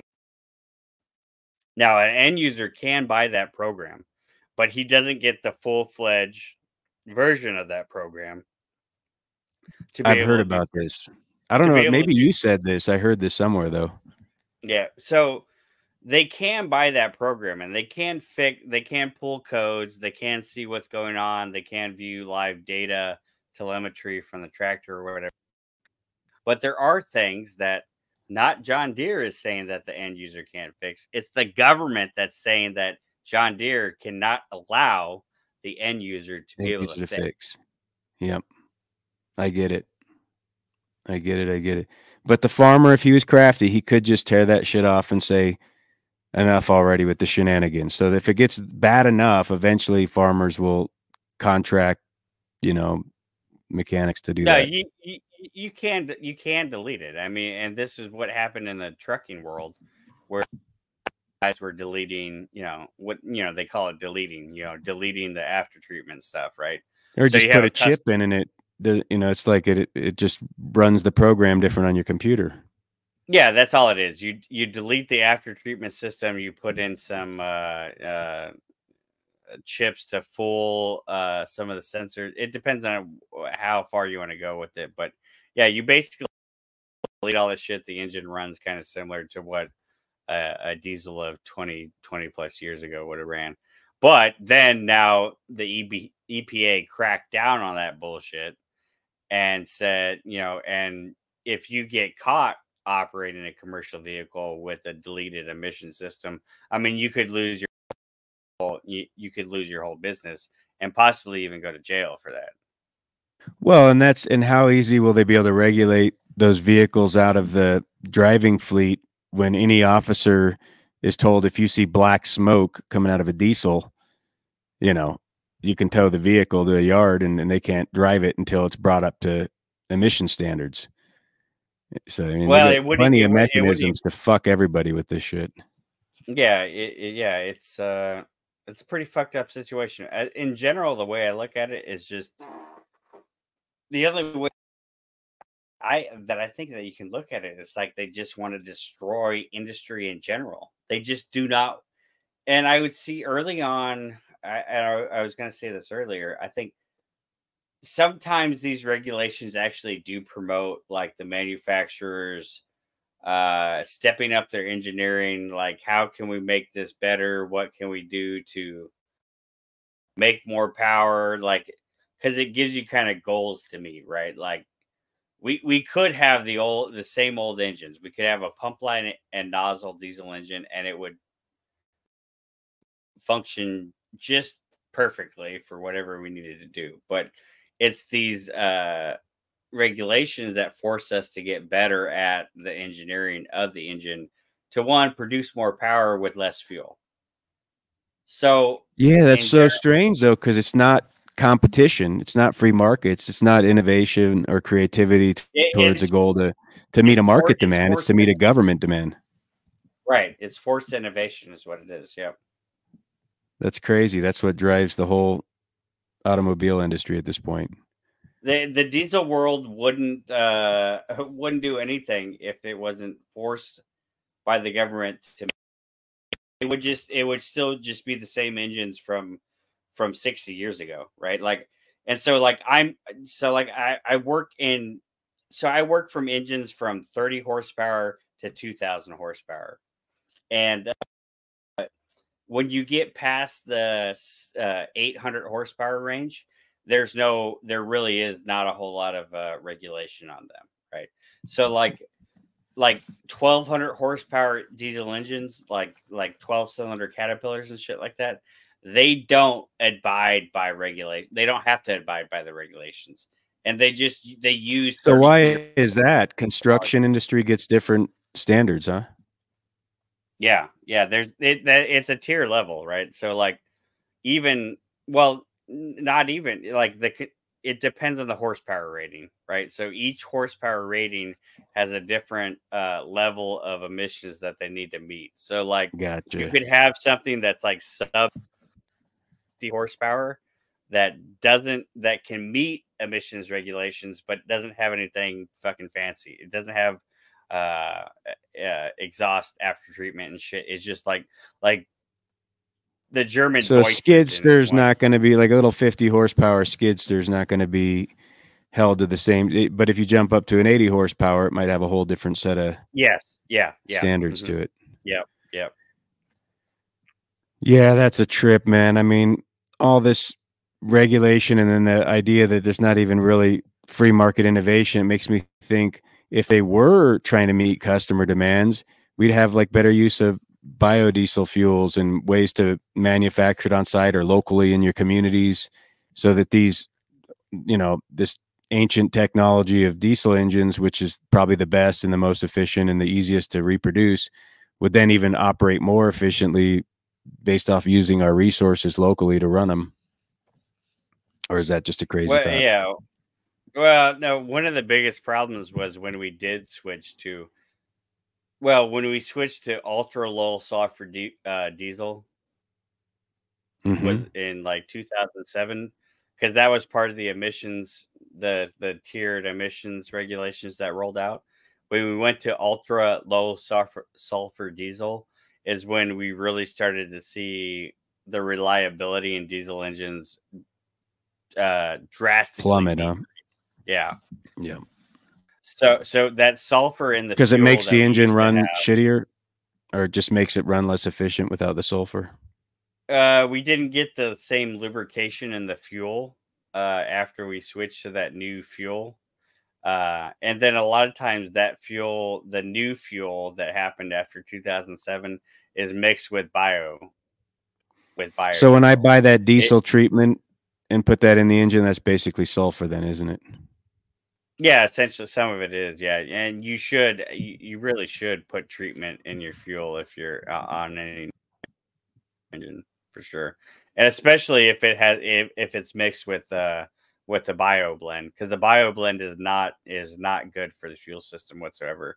For one, it causes all kinds of algae and But if it was natural market dynamics, they might have created an engine now at this point that overcame that shit because they'd be focusing on the right thing, right? Like, how do we make one run on biodiesel or local sustainable shit that's just a byproduct of restaurants and all this and the food industry, and then turn that into fuel?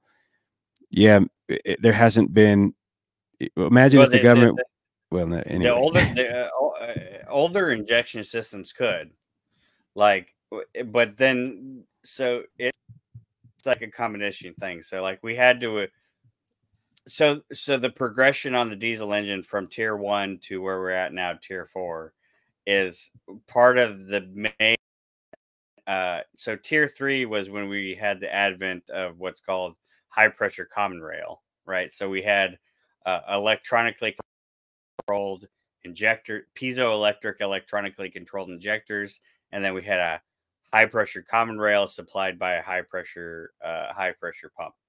And so we're making 26,000 psi coming out of injectors and stuff. So like it's super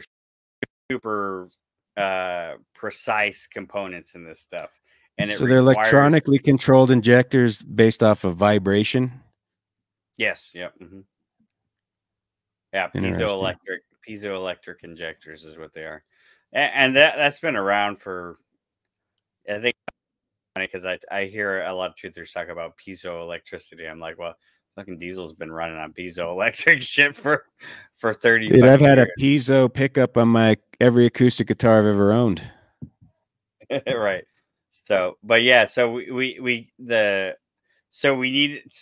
part of the way to address the emission standards that the government was passing down was to increase the injection pressure of the fuel into the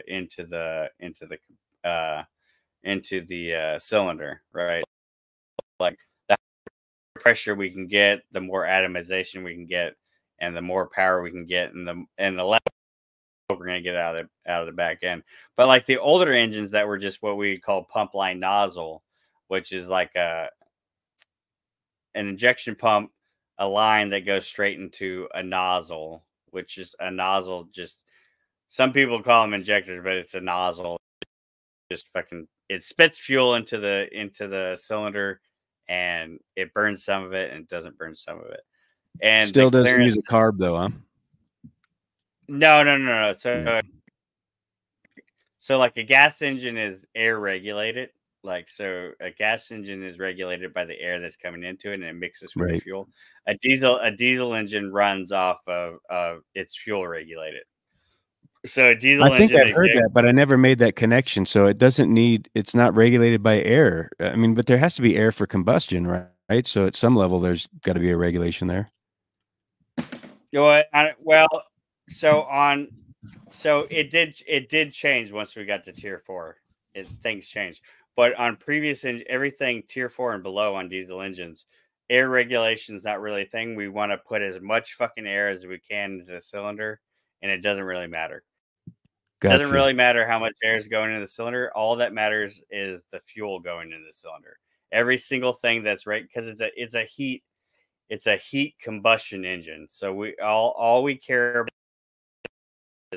is the fuel injection into it, and then the combustion heat that's generated from it. Now on a gas engine, it doesn't eliminate air. It has access to as much as it needs, but it's more the forcing of the fuel that regulates the engine.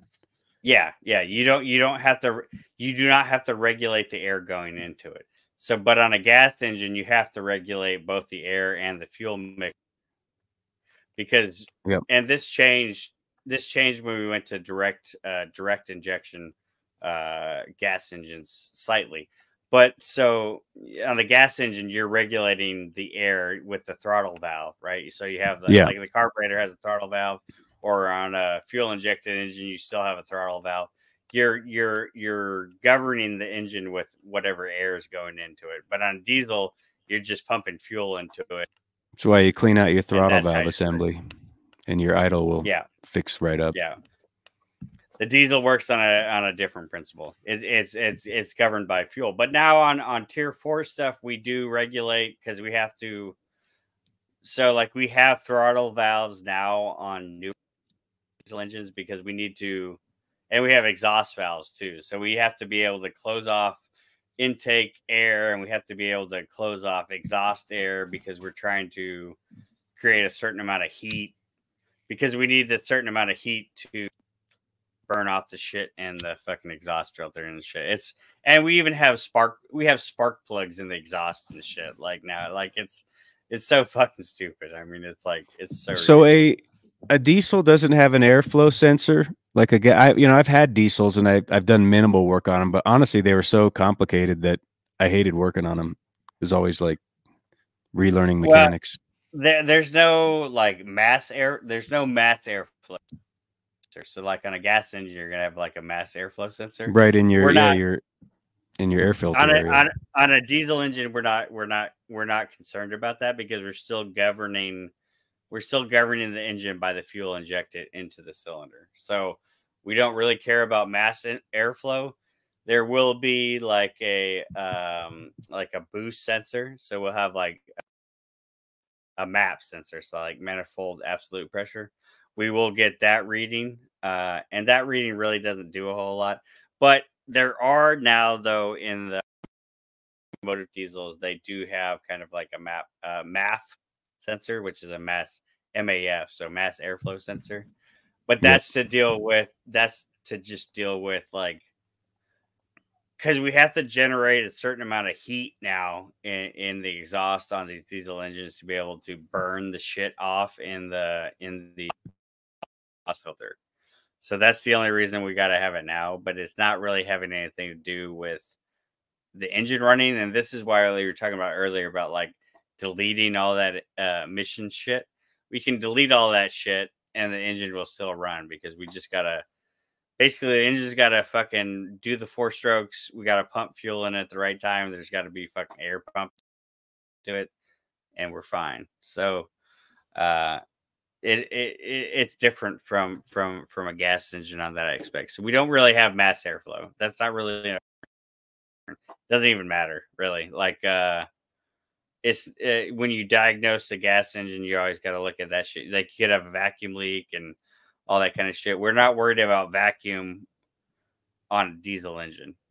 But even the pump line nozzle was that way because it wasn't using a injector per se, or it was a pseudo kind of injector, but it was just injecting fuel. It wasn't regulating air, even on that original design. No, there was no regulation of air on pump line nozzle until tier 1, and then we started to regulate air when there was a couple things. We had what's called an Android boost controller. So like basically it's a diaphragm operated pump, a solenoid that's on the injection pump, and that's connected to the turbocharger. So it's sending a boost signal, like a boost air pressure signal to the fuel injection pump.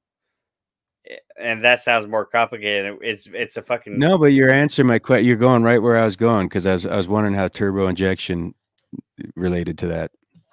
Right. So there's a signal going, and that sounds more complicated. So basically, there's an air diaphragm on the injection pump that's connected to the turbocharged boost pressure, and then so this is regulating based on what our boost pressure is on our turbocharger, is regulating what our fuel injection pressure is going to be on the fuel injection pump. So this was the first level of emission controls on diesels. So we would match our boost air pressure to our fuel delivery amount, right? So this way we weren't dumping way more fuel than we had air with, right? So like when a diesel is pumping out black smoke, that means we don't have enough air to burn the amount of fuel that we're putting into the engine.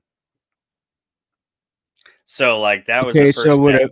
would these original designs, the pump line nozzle, they would put out black smoke too? So would that be the same phenomenon, or did they not do that? No, they would. And this is a common thing we always say, just because it smokes don't mean it's broke. It could be running perfectly well, and it could make black smoke, and there'd be no problem, right? Like, and most older pump line engines are going to black smoke. That's just how it's going to be, because they weren't ideal on their stoichiometry, right? Like they weren't matching in air with fuel, but and that's kind of a contention in the diesel world. Like I don't even know Gale Banks. He's a big hot rudder guy, but and he's got real big in diesel. But he thinks that no diesel should ever smoke whatsoever. But you do make power when you're black smoking. Like it's just, if an engine is black smoking, it's probably running good on And a you're certain probably amount, getting but like dusted. You're getting left in a cloud of black smoke because that fucker floored it. right. But I mean, like when I was coming up as a young kid, like when I was working, I always used to diagnose engines by the smoke. Like that's how I diagnosed the diesel engine, by the smoke. What color's the smoke? When does the smoke happen? Exactly. If it's light So white smoke, you're fucked. if it's white smoke, you don't have enough fuel. If it's black smoke, you probably don't have enough boost. And it was pretty simple. Like it's super I always simple. thought if your You- diesel was shooting white smoke, that meant you were probably getting ready to, have to get a new engine. No, that would be blue smoke. But Oh, blue smoke. There you go. Okay. yeah. No, well, and it depends on the smell. You used to be able to diagnose a fucking old school engine just on sight, smell, and sound. Like that's all you had to do to diagnose an engine. What's the smoke smell like? What color is the smoke? How does the engine sound like it's running? It is, I used to love. That's how I came up on diesels. I got connected with that The shit. good But old then days. the more now, but I would say though now, going into the new world of this technology, is that the computer systems really do make stuff easier because I can For pull up diagnosis, sure. a product, like let's just say like one of the other engines I'm a master on is Perkins and Caterpillar. They have this program in their software where I can pull up what's called a product service report. I can pull up every single time that engine has had a code. I can like how many times that engine's been started, how many revolutions that engine's made in its lifetime, like how Keeping many a hours life that diagnostic on it, complete record of yeah. complete record of that entire engine, right? So like I can look at it and it produces like a fucking like 25-page report every time I connect to one, right? Dude, So that's like, sweet to know if you're buying that particular vehicle with yeah. that engine, right? Oh yeah, it's awesome. Yeah, you can get a full life report of that engine, how long it's idled, and that's a big thing with the newer engines is that you can't idle them. If you idle them too long, then they clog up the filter and they have all kinds of the exhaust filter and they have all kinds of problems. The new engines, you have to fucking work them. If you're not working them, they should not be running. And then that's the biggest problem with them is like they'll just let the engines idle and then not actually be fully working them. And Yeah, also, that doesn't though, is like extend to the truckers though, right? Those this is just like commercial equipment. Yeah, I mean it does extend to truckers to some, but I mean like Oh God, because those guys just sit idled all night, right? Running their generators and taking RVs and all this stuff. No, they can't even run. They can't. Generally, they have a APU now, so that they don't have they're to. banned from it. They don't have to run the main engine. They run a smaller engine that's attached to the frame rail called an APU, auxiliary power unit, and that's what produces the power for the air conditioner or the heater or the electric power or whatever. It's just a generator, basically, right? Because that's the only purpose of it is to create power.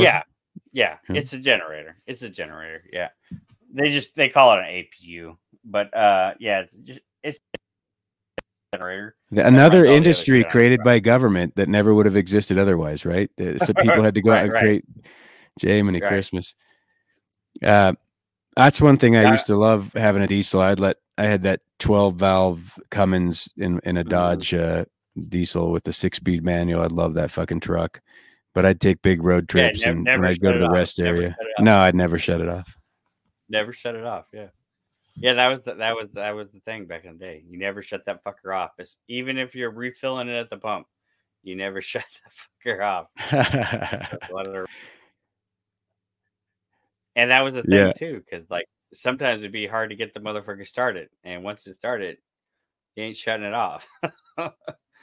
But you know, there are benefits to the new shit, but there's also, I don't know. You know, for me though, I like tier 3 is the perfect diesel engine. Is that the 7.3 Ford? Is that where that came in? The 7.3 is like super unique in the industry in the diesel world, because so the 7.3 International was made by a cooperation between Caterpillar and International, and it's like groundbreaking. It's got what's called Huey fuel injection system on it.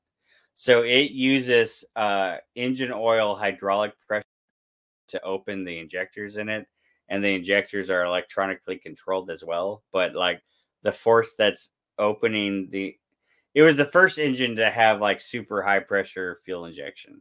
Like that engine is like a game changer in the diesel world. Like it's a one of a kind.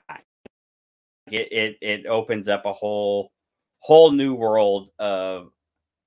Basically, they built that engine to test this fuel injection system called HEUI, HEUI, high pressure electronic unit injection. They tested it on the 7.3, and then Caterpillar ran with that and took that fuel injection technology and basically adapted it to every single engine within their line, even up to the 3412s, the 3516s. I'm talking about 12 cylinder, 16 cylinder, like that fucking fuel system is on everything. And it's like still to this day, like one of the most amazing fuel systems that there is. Like Is that what makes it so coveted though, or is there other aspects to that engine? Because that's like the holy grail of no, it really is just a fantastic engine. A lot of people go so far to say it's like the best diesel engine. I wouldn't go that far. I would take a 12-valve Cummins over 7.3. Just not the platform it was built on, right? Because the truck will fall apart before the engine does. Oh yeah, the truck's a piece of shit. But the 12-valve Cummins, I'll take the 12-valve Cummins, the 6B 12-valve Cummins. I'll take that any day of the week for over a 7.3. And I've owned several 7.3s, but the 7.3 is way more complicated, right? Like it's got so much more going on, and it usually just fucking works though. And it's just that engine is a game changer. Like that's a paradigm shift in fucking diesel technology. That engine, like it's kind of crazy how influential that engine is really in changing engine technology in general. But I would still take a 5.9 Cummins over that any day of the week, because that's a simple fucking inline engine, push rods, yeah, fucking basic rockers, especially a P pump 5.9. I'd take that any day of the week. That's probably going to be your most reliable thing. That's going to run forever. The truck's going to rot away, but that P pump 5.9, that ain't never going to die. But they still got those computer modules though that are like $5,000 to replace when they break, and it seems like they'll always. What's that? On which one? On which one? On those Dodge Cummins diesels, they still got that VPN 2000. I don't know what the fuck it exact. That's on the VP. That's on the VP 44. So yeah, there you go. So there's a 5.9 that runs a Bosch VP 44 fuel injection pump, and that's a rotary fuel injection pump, and that's the computer controlled fuel injection pump. That's absolute trash. I had it go out on me in Grand Junction, Colorado, and I didn't know what the fuck to do, but pay the mechanic a lot of money to fix it. Yeah, no, the Bosch VP 44, and that VP 44 used on a whole lot of other engines. John Deere uses that fuel injection pump, and it's trash. That fuel injection pump is trash, and that's an early on electronically controlled fuel injection pump. The one that I'm talking about on 5.9s is the Bosch inline P7100 fuel injection pump, which is the inline pump. So it's like it's a long pump that hits the side of the engine, and so like VP44 has a circle, like the fuel lines go in a circle. The inline pump, everything comes right off the top of the pump, so it's got it's individual plungers for each individual injector. That's basically, there's no electronic controls on it. That thing is fucking foolproof. And a lot of people will take so that's a 12 valve. The 12 valve Cummins has like the individual valve covers for each cylinder, so you have like 6 individual valve covers on it. And then there's the 24 valve Cummins, has one large valve cover on it, and there's 4 valves per cylinder. Those came with the VP44 rotary fuel injection pump, and then they later on came out with the Bosch common rail injection electronic injection system. But a lot of people will convert the 24 valve to a P pump, and that's like the sickest combination that you can get. So you have the old school injection system, but with the new school 24 valve head arrangement, right? So you have 4 valves per cylinder. Those are super sick, but that old school 12 valve P pumped Cummins, you can't fucking beat that shit. Like, it's never gonna die. Yeah, why does the 6.2 Ford suck so bad? How did they go backwards? Is it just all that emission and all that regulation, or is there other, lack of innovation that happened, or shitty parts? What's going on there? The 6.2 Ford? Yeah, the 6.2 diesel you were talking about earlier said it's like the worst engine ever. It's like their newer one. Maybe I'm getting the number wrong. Well, What's Ford's newest diesel? Let me look it up here. Everyone hates it, right? They had the 6 liter, and the 6 liter was and then they went to was the one after that. That was 6.7. But at 6.7, that I don't know if you even looked under the hood on one of them motherfuckers. I can't imagine working on one of them things. I mean, to do anything on that engine, you have to fucking take the cab off the chassis. Oh my god! Like, just to do anything. There's so much shit cram packed into that engine compartment, because it has an individual cooler for like everything.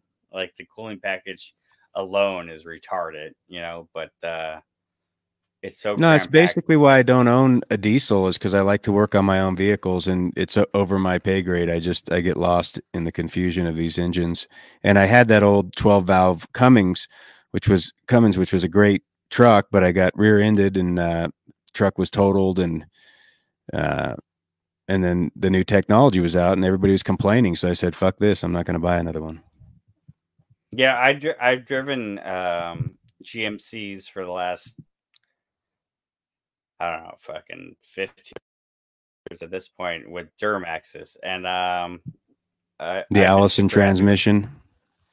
Yeah, Duramax with the Allison transmission. I've been super happy with them. It's a good combination. The early on ones that I had, and they hit. The only problems I ever really had with any of them, they hit 100,000 miles, and the high pressure pump would go out. The high pressure fuel injection pump would go out. Mm-hmm. Fortunately, the last one that I was in was a 2012, and the high pressure pump went out on like at 105. But the dealer actually ended up covering it on extended warranty, and they put all new fuel injection pump, new injectors, and new fuel lines and everything, like free of charge on it. The one I have now is a 2018 with the Duramax, and I haven't had a single problem with it. I think I have 50,000 miles on it now. They're not as exciting as the older ones. Like, I think the 2012 was my favorite one. Actually, my 2005 was my favorite one, because that thing was like a fucking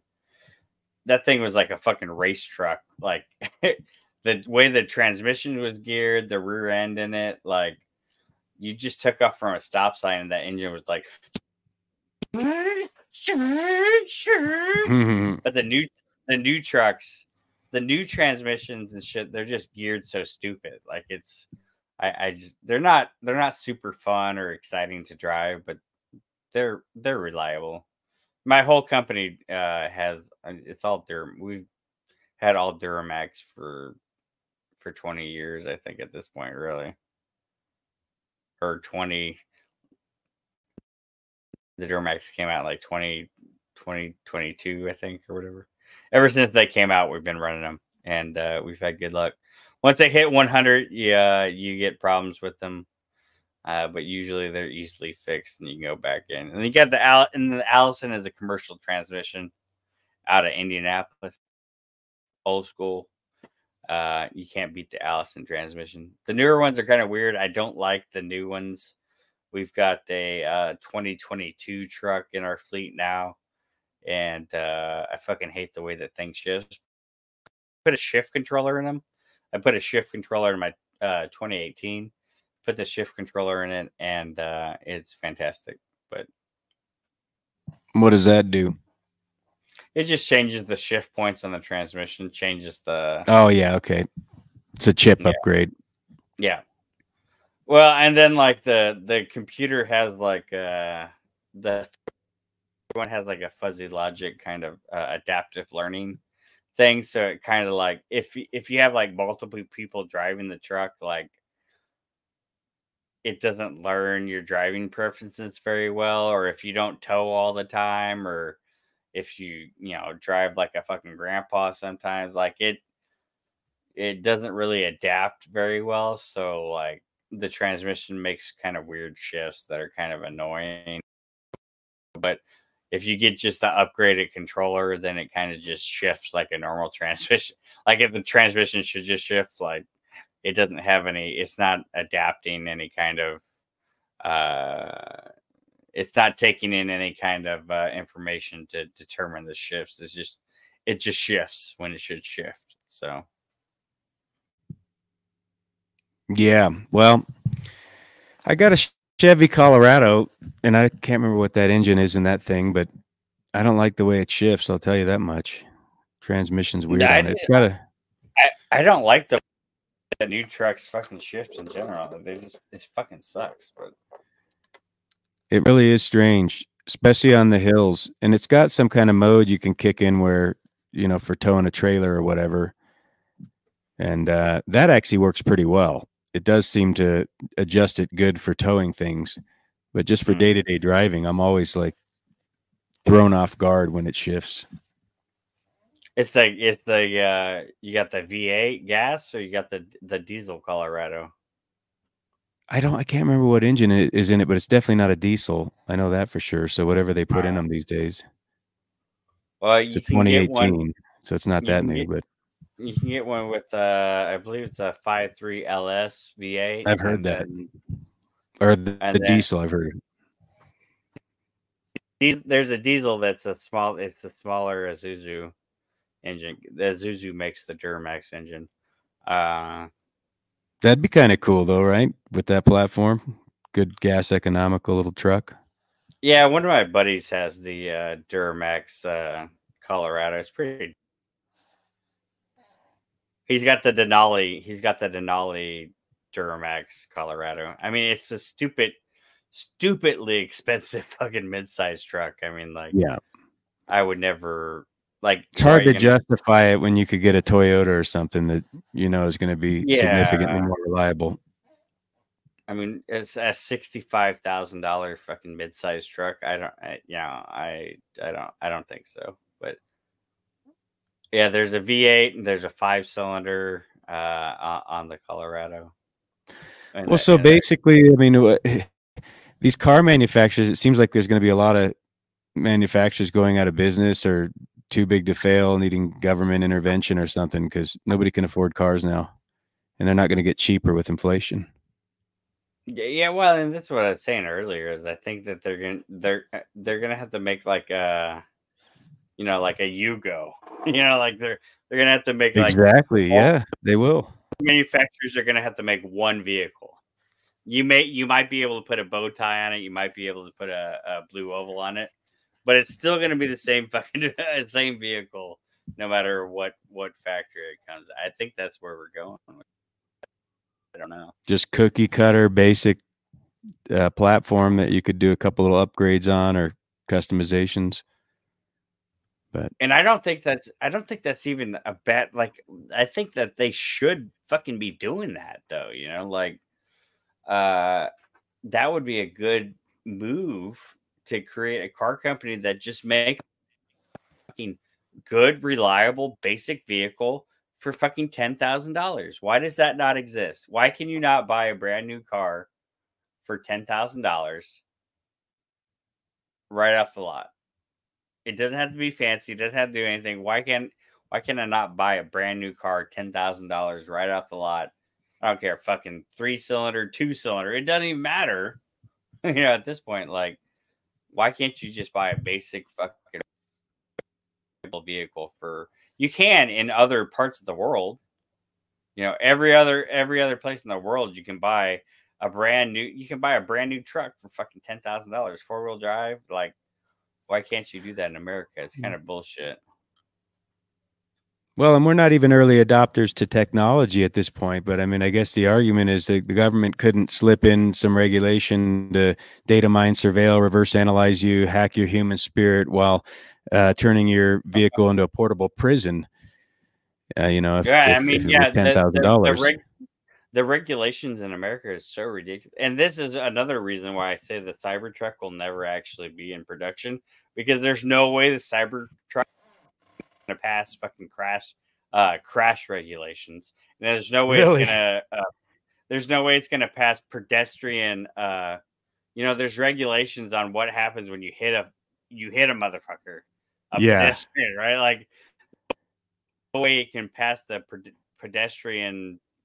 What, I don't even know what the fuck they call that thing, but there's a test where it tests what happens when you hit a person walking across the street, right? Like, that truck's never going to pass that. It doesn't have any crumple zones. It's never going to pass all that kind of stuff.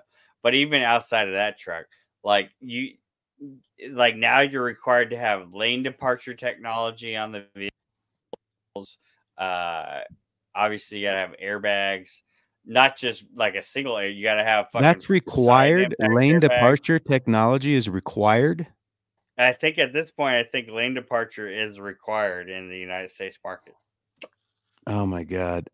Which is just some kind of beeping sound or something that lets you know you're going into a lane where there's a potential threat, right? Or something you might hit. Yeah, there's lane departure, and then there's like side warning. So like lane departure is like looking at the fucking lines or whatever, and it tells you if you're drifting out. Oh, okay. And then there's like blind. I don't know what exactly blind spot, or the one that shows you that there's somebody in your fucking blind spot. I don't know exactly what that one's called, but like, you know what I'm talking about? Either gives you I do. I've been in vehicles rentals that do that, so I do know what you're talking about. Yeah.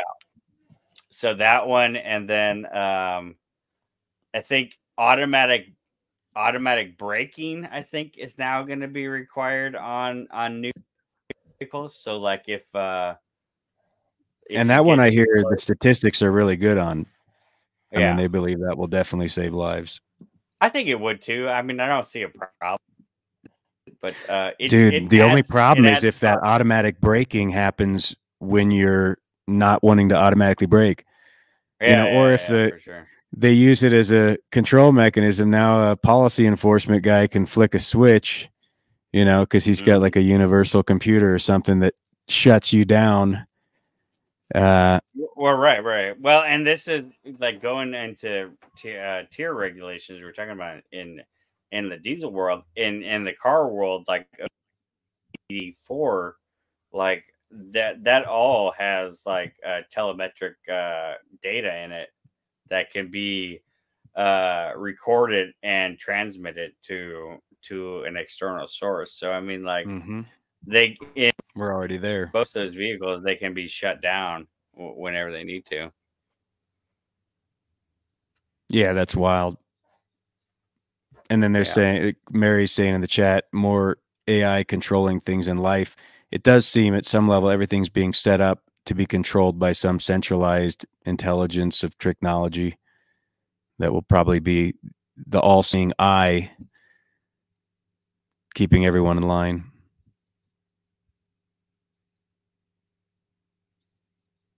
You know, the mark of the beast will be interesting. I wonder if you'll be able to drive your car without the mark of the beast. I mean, I know you won't be able to buy or sell, but it'd be pretty easy to incorporate that in there too, that, you know, you just can't operate a vehicle without one.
All right. Well, the kids are up, and I haven't been to sleep yet, so good talk, y'all.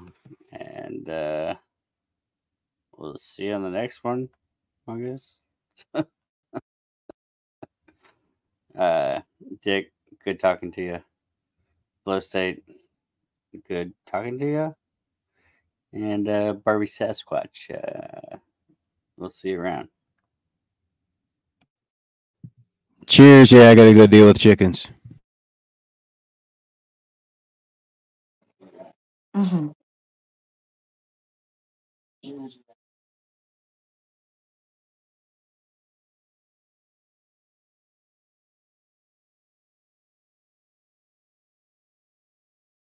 Chickens?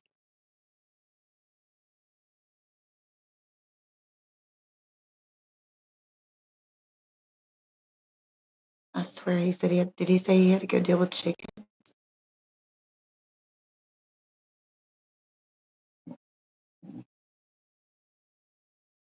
Mm.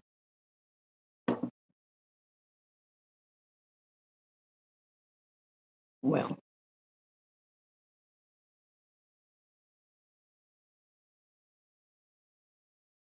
right. He'll probably wake up as soon as like we all leave the stream, then he'll probably wake up.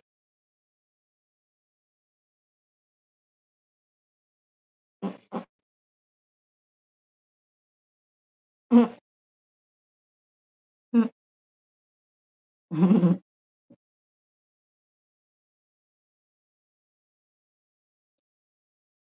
Like this conversation got interesting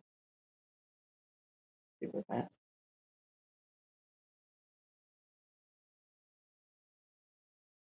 Yeah.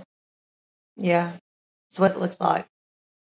But in fairness, like for like at least the last hour, I've like been spaced out doing editing shit on another phone. So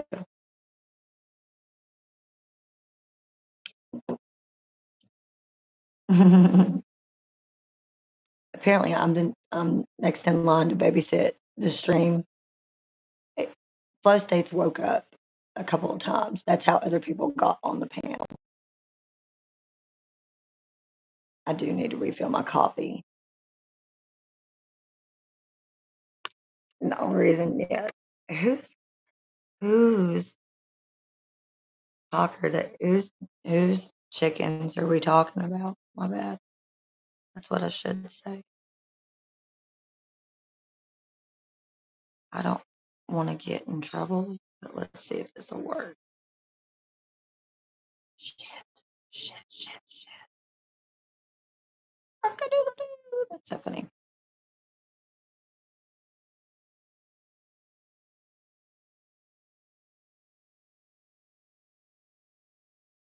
I need to like talk to people more than I do because I clearly just don't know how to take things sometimes. So a lot of times when I get quiet, it's usually that. Me? No way. Oh, I mean, if you want to, you can. I'm over. That's the chat I'm looking at. Is flows. That's where I'm at because there was nobody in my chat. Now we're about to find out if this. I don't know because this is probably end up getting me a copyright strike. I sure hope not. Shit. Loud ass. Yeah, I had an Oh. automatic door for the chickens that would open up based off of the light cycle, and a bear came in and mauled our entire coop and ripped the whole door up, and I can't fix this door. The motor still works, but it's all bent up. I'm trying to bend it back. That really sucks. Yeah, the bear. It was bad enough he killed a bunch of chickens, and on top of that, he fucked our whole setup up. So now I got to fix it one step at a time. Yeah, see, I don't envy people that live. Do you like kind of live off the grid? Is that why you have chicken and stuff like that? Sort of. No, I'm not off the grid. I just have chickens, and it's a What kind food of source. You know, it's good for Do you live kids. There's a outside? lot of benefits to chickens. They work the land for you, all that stuff. No, I meant the bear. What kind of bear was it? We only got black bears out here, so it's definitely a black bear. And I've seen a bunch of them out here. I didn't see this one because it came in the middle of the night. I heard the ruckus and came out there and shined the light, and there's a bunch of bloody dead chickens, and the bear had ran off. But it was definitely a bear because it's the only thing with the strength that will push over those T-posts like that, and then was, you know, able to rip the whole coop, which was a pretty substantial coop off its foundation.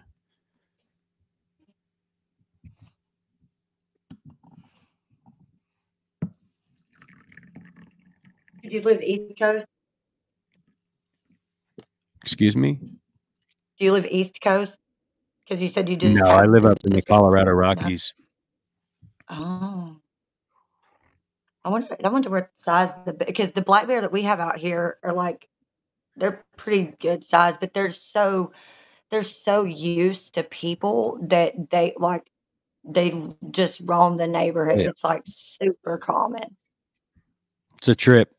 I've been sitting out in Yeah. the yard here and working on the side of the house, and the ground started shaking, and I'm thinking it was an earthquake, and turn around and it's just a big black bear running through my property. It's like 10 feet from me and looks at me and keeps going. That was that one is burned in my memory because that was my first experience out here. And from there, you know, they just start blending together. You get pretty comfortable with the bears, but Not when there's cubs around. You know, if I get up in the morning and there's cubs on my deck, I don't go outside. I have a video on my channel. I think it's been about 3 years ago now, where I was on the back patio, and there was a mama bear and her two cubs walking in between our house and the neighbor's house, and they just kind of like stopped when because I got real quiet, and then like I got startled because I realized what was coming through the woods, and they looked at me and then just kind of like looked at their mom and kept going. It was super, super cool, but also at the same time, Yeah. if she would have charged me, there would have been nothing I could have done. Yeah, you don't But want it to wouldn't make have been any fair. quick movements or nothing. You just want to, you know, don't run, don't just chill.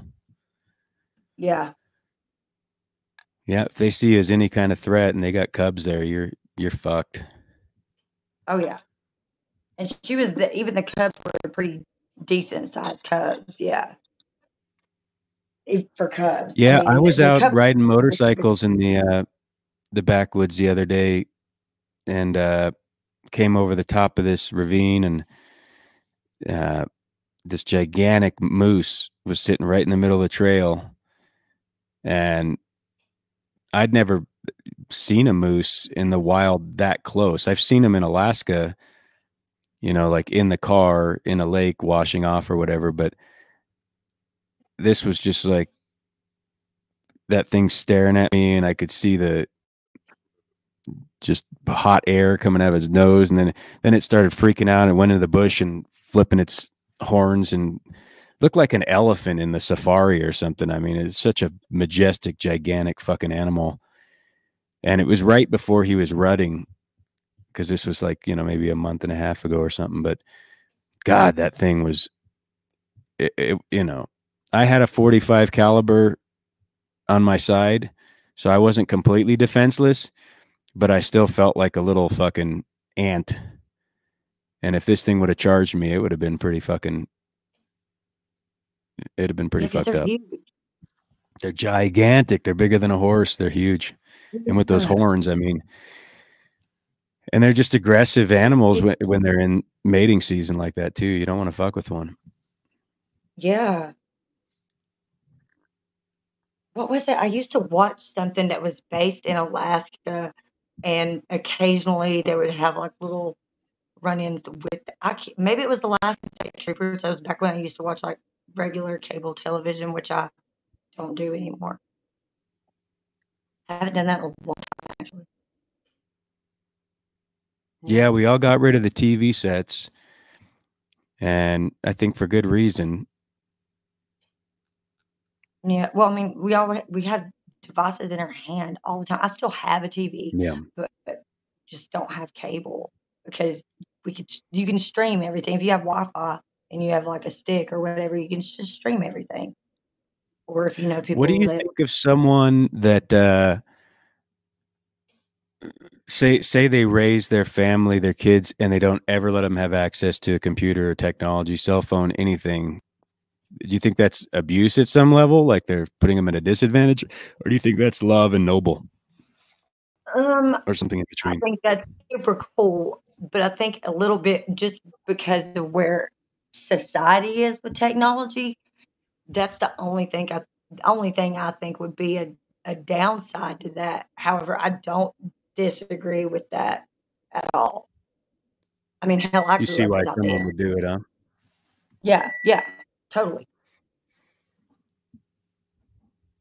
Because, I mean, like I grew up without the internet. Like, did not have internet in my home for my entire childhood. We Same didn't. here. If I had an assignment that required me to use the internet, then we were going to the library. So, yeah, kids these days really do not understand how much better they have it than we did, and even more so than like our parents and grandparents. Like, and I'm a grandparent. So, yeah. Yeah, I Pretty do the cool. same thing, Rocky. He says he taught his children to decode movies. Well, my family can't stand me for that reason, in that respect, because, and in general, we don't watch the shit because I can't help but point out the propaganda and the programming and the decode it. Yeah. It's hard. It's hard not to, especially when you fully see it for what it is. And like me, when my kids were younger and I was just starting to see that, I struggled with whether or not I should just go ahead and point it out to them or let them figure it out on their own and then come to me later and ask. And that's pretty much what I ended up doing. And it was better that way in the long run because then they came to their own conclusions and come to me and talk to me about what they felt, and then we would compare the two. So it's been a lot better for me to do it that way. It's a good way to do it. Yeah, that makes sense. But I grew up with my kids too, mostly. Like me and my daughter are only 15 years apart. So yeah, we grew up together. Okay, so check this out. I'll share something personal, but I don't usually like to talk about my family too much just because of these streets and everything. It's, people try to use it against you or make it some kind of fucking, make your personal life about. But I'll just share this little tidbit. Like, I'm going through a thing with my children where we're not doing the technology for a moment just because there were some things that were signs that they were addicted to it and it was causing them to lie and have certain issues that we didn't like, and it seemed like the technology was exacerbating the problem.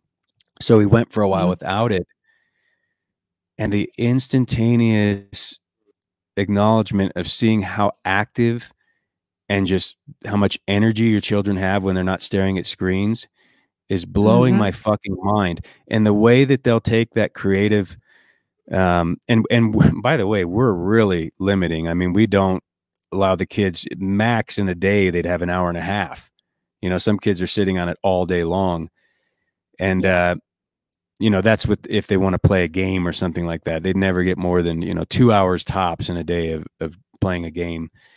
And they wouldn't do it, every day habitually. It's like, that's a special occasion, but now we don't do it at all. And even with homeschooling, there was some stuff we were doing with computers. We're not doing it. We're going back to paper books. And the fucking amazing problem solving skills and the way your kids start to get creative and just think on levels that challenge your own thinking as an adult, you just start going, wow, we are fucking up so big time by putting these devices in their hands. I agree. Because, if you have those devices, your house will be quiet, except for they might scream once in a while on the video game or something. But you take that shit away, your kids will be playing like fucking crazy. They'll be, building forts. They'll be making their own chess sets. They'll be, out in nature, trying to shoot a squirrel with the BB gun. It's like they'll go back to what they normally would have done if you give them that kind of structure.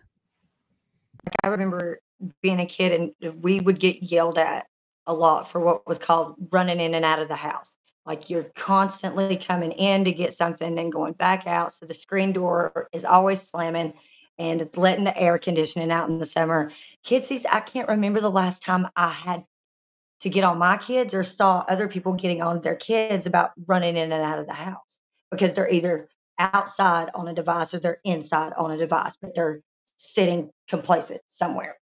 It's really sad. But they're smart, but in a different way.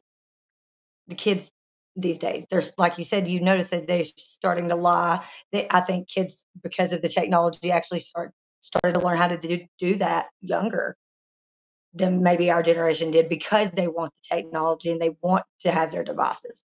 So they learn these things a lot earlier. Maybe even subconsciously. Well, and that's what they were lying about, was to use it. And so for me, what I'm trying to do is in my own walk, exemplify discipline and balance, which may sound absurd, me being on here, for a generous portion of the evening tonight, but I don't do that on a habitual basis. That's like a rare occasion for me. In general, I'm to bed early and up early and, having a pretty productive day. And I try to make sure I'm embodying that to my children so that they see their dad is constantly productive, constantly, achieving his goals or working his life to get closer to those goals. And then, you know, realizing that if you're going to have an interaction with these things, whether it's entertainment, it's information gathering, whatever your purpose is, having those boundaries and those limits and, you know, adhering to them, much like you would with anything else. With food, you're not going to be gluttonous. If you have a little treat once in a while, it's not too big of a deal. But if you see yourself eating, you know, fudge cake for breakfast and dinner, you got a problem. And so, and I'm realizing it's an opportunity to teach kids about addiction and how to, you know, find that inner space where they desire to have discipline. Because if someone doesn't want discipline, they won't embody it. And if you just force it, then you're just a nanny and you're not teaching your kids how to actually do these things on their own. So you A, have to live it, and then B, you have to give them the space to fail and play with it. But then there's this other dogmatic side where when you take it away, you just realize they're just such well-behaved, talented, you know, creative, problem-solving little geniuses. And you're like, fuck, man, we are just fucking our kids over with these goddamn devices. They're not only designed like drugs to get them addicted, but it's to mind map them and turn them into little predictable drone cyborgs. Yeah. Yeah. And it's really apparent to me. For example, like my son is a teenager. My friend's son is not quite yet a teenager. He's actually still pretty young. He's almost middle school age. But because she's a single mom, his exposure to devices and the length of time that he's had devices has, to me, it seems like has been exponentially more than what I allowed my son to have when he was that age. And the difference in their behaviors and the way my son talks to me versus how he talks to her is like, it's so crazy to me. So crazy to me that he's so engulfed in that device that like it is to me. Whenever he's without it, it seems like what people experience when they're coming off of drugs, like those withdrawal symptoms, like anxiety. He probably on some level, even though I've not asked him, I don't know if she has, experiences like hot and cold sweats when he starts like having to go without it to any degree of time, which I'm not quite sure she does it to a time that would be beneficial to him at this point. Yeah. Well, yeah. And then I don't know if people consider how they're preying on your children, data mining them, surveilling them, reverse analyzing, you know, that technology, augmented intelligence, it knows when your kid's on. So it's presenting an entirely different set of ads and marketing to manipulate them.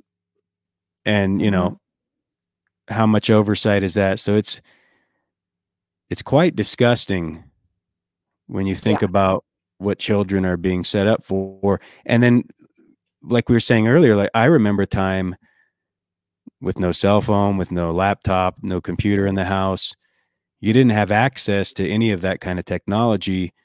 So the idea of having your identity in the technology was foreign. These kids growing up now, they have no concept of anything else. Their identity is intertwined with that technology. It's very weird. Yep. Yeah. Yeah. Yeah. Like most kids don't know what it's like to not have a doorbell camera. Like, whereas you had to when I was a kid, you had to get your ass up and go to the door. You looked out the blinds because there was no camera that you could just pull out your phone and look at. Like before, I even remember we didn't have caller ID. You actually had to pick up the phone and say hello. Craziest thing to kids these days, picking up the damn phone. What do you mean pick up the phone? Yeah. Yeah. Creating a homestead saying she remembers numbers from 89. I do too as well. I can still remember my grandparents' phone number, you know, perfectly. And of course, it's long been discontinued and they're both long passed away. But We actually used to use our memories.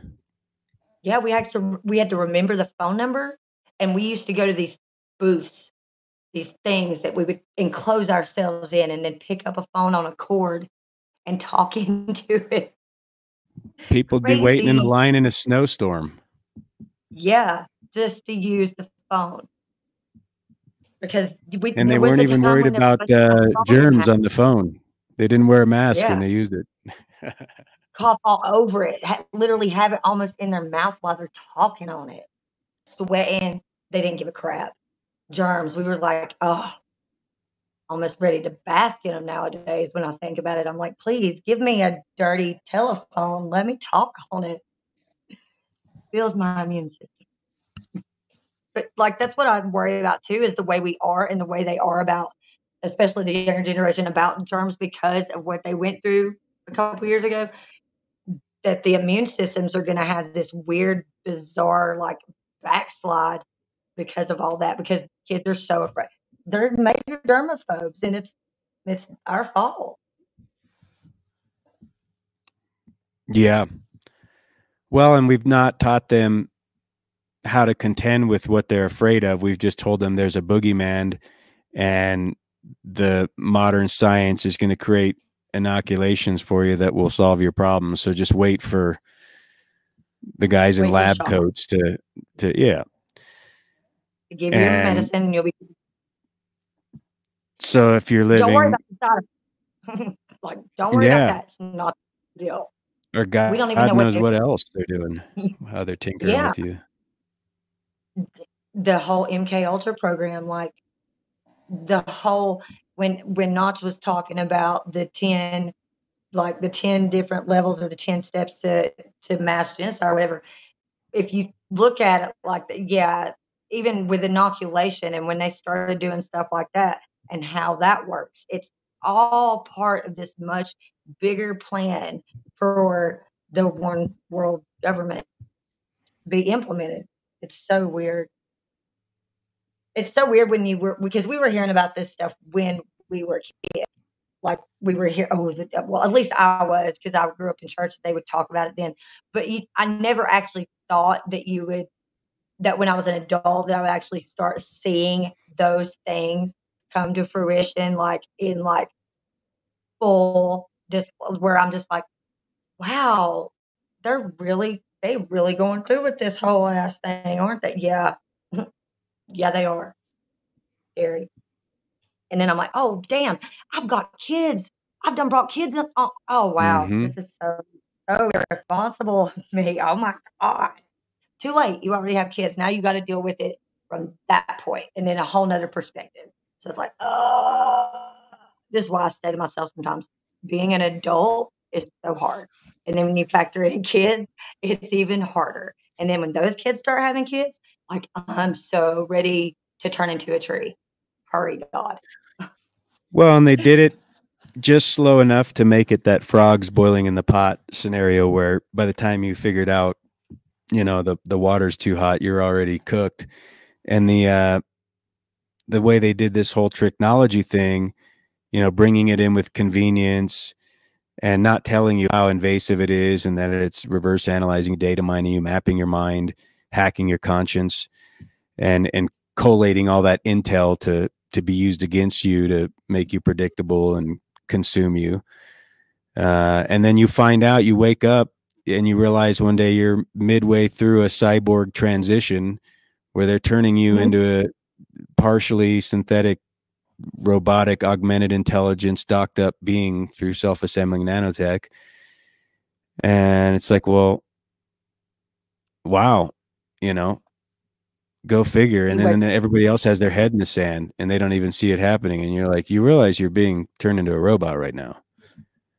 But if you talk to the upper brass at Oracle or some of these high-end technology companies, they know it.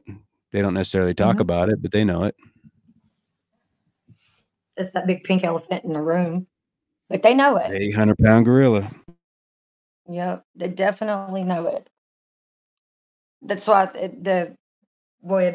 he was talking about the voice to skull technology.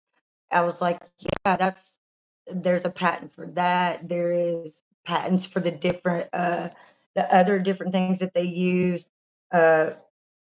allegedly along with the MK Ultra program, which they swear is no longer in existence, but it definitely is. Like, it definitely is. Well, sure, they'll just change the name. Yeah, that program's no longer in existence. We now call it something else. Yeah, but they still, if they still have a psych ops division in the military, then it, to me, it's like, well, why would you have a psyops program if you're not doing psy operations? I mean, I don't know. You can't really, you don't really have any other reason to be doing that or have a division for that if you weren't doing that. Just like the military industrial complex, and that too is a whole nother rabbit hole.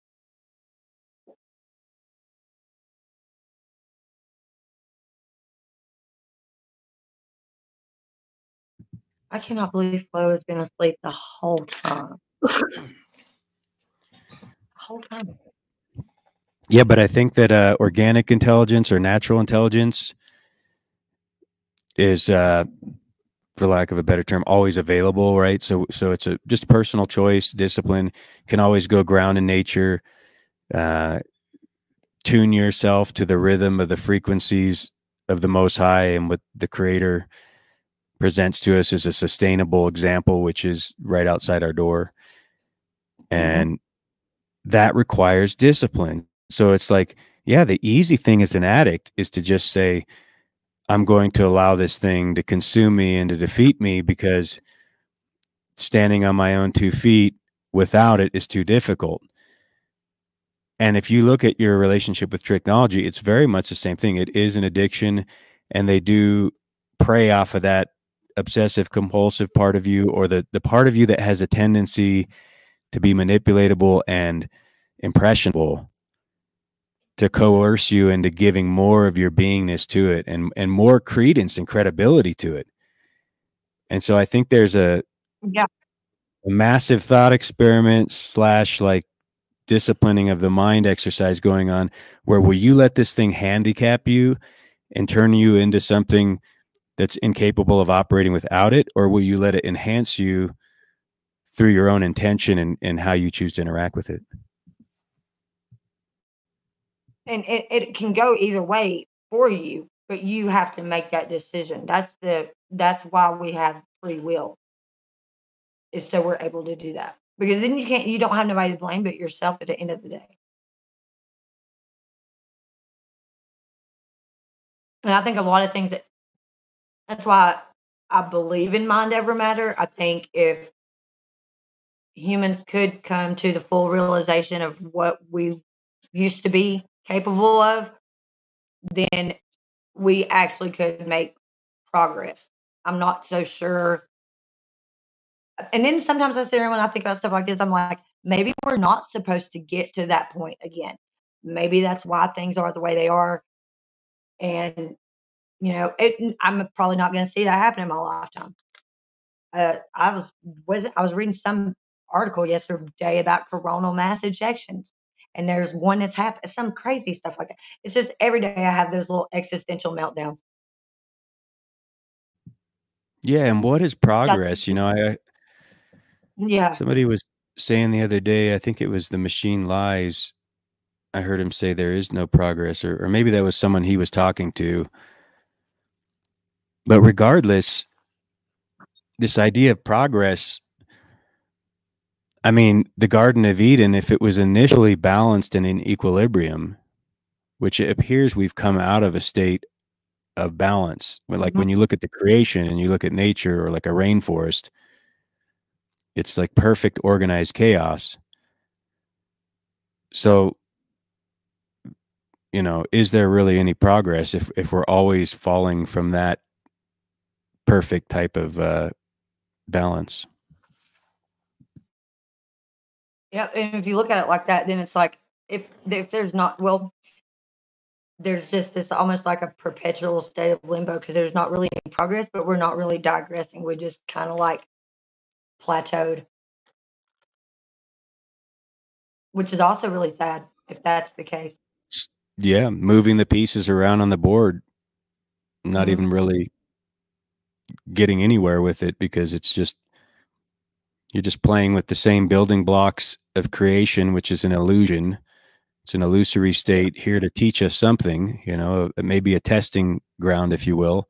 But it all comes back to Yeah. that free will, like you were saying. It's that spiritual battle within the mind of determining, you know, who you are through your actions, through your execution of the decisions you make with that free will, and then facing yourself in the mirror of those decisions of, was it good, right, and true?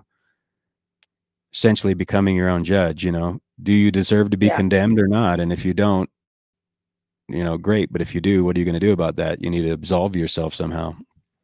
Yeah. Well, that's what in a way, that's what I think, kind of what the general idea, back to the Godstones when we were talking about that, I think that's what the general idea is behind uh, guiding humanity with the laws, with balance and reason and all that. I think that's what it's about, is that having people be able to use the discernment that we have and the free will that we have and the basic thinking skull caps that we have with a brain in it that functions with common sense and logic, which seems to be pretty much out the window most of the time these days. But I feel like that's what they were trying, the message they were trying to get across there. And so if humanity could get to that place, maybe, then we wouldn't have to have governments over us all the time, because we would each individually be able to balance that within ourselves every day. That isn't necessarily, I don't think, a dystopian future. I think that would be the perfect existence. But I don't think we're ever meant to truly exist in perfect existence except outside of this realm. Well, I agree with you, with maybe the only exception being that it's not a destination that we could get there. It's just it's an individual walk where you can claim that right now. Essentially, that's not for me. You know, it doesn't mean other people will acknowledge it, but if that's who in your heart you know you are, you don't even need to say it. Your actions will just speak to it. It's that I am presence. But Yeah. the government's never going to give you permission for that, because you're basically rendering them useless. That's like saying to the carnal mind, I don't need to think anymore. Your brain's going to say, well, let me think about that, because that's what a brain does. And the government, you know, governs your minds. If you say, I don't need this governing of my mind anymore, it's going to say, let's talk about that. Let's, you know, let's have a meeting. Yeah. So it's, let's you sit down know, and talk. there's nothing to talk about. You're not my authority. Yeah. I don't need a third party source to interpret spirituality and the most high presence that I walk with. Yeah. I'm fully sufficient in what my creator has provided. But they would have you not believe that. That's the religion. That's the biggest divider of them all. The religion factor. That will forever keep humanity divided. And it's highly pervasive and compelling, because people who I would consider significantly more intelligent than me will circle the wagons on these different ideologies and doctrines and always seem to come back to some kind of dogmatic label where it's like, I am this. And I think, man, I mean, how can I be the mental midget I am and then come to a conclusion that seems so obviously otherwise, that these labels are just limiting and they're boundaries set by man that will be corruptible. Yeah. And now you're giving power to something that will ultimately corrupt you. Why would you not just control your inner space and be a steward of what the Most High gave you and just create a direct walk? No need for an intercessor, as Christ said. Right.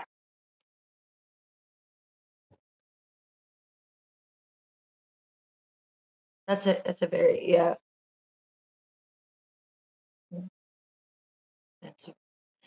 And I don't, it's because of his infinite wisdom and the way he worded things, which honestly, the Bible again is up to our interpretation now, which is again the interpretation of what they were trying to relate us from years and years and years ago.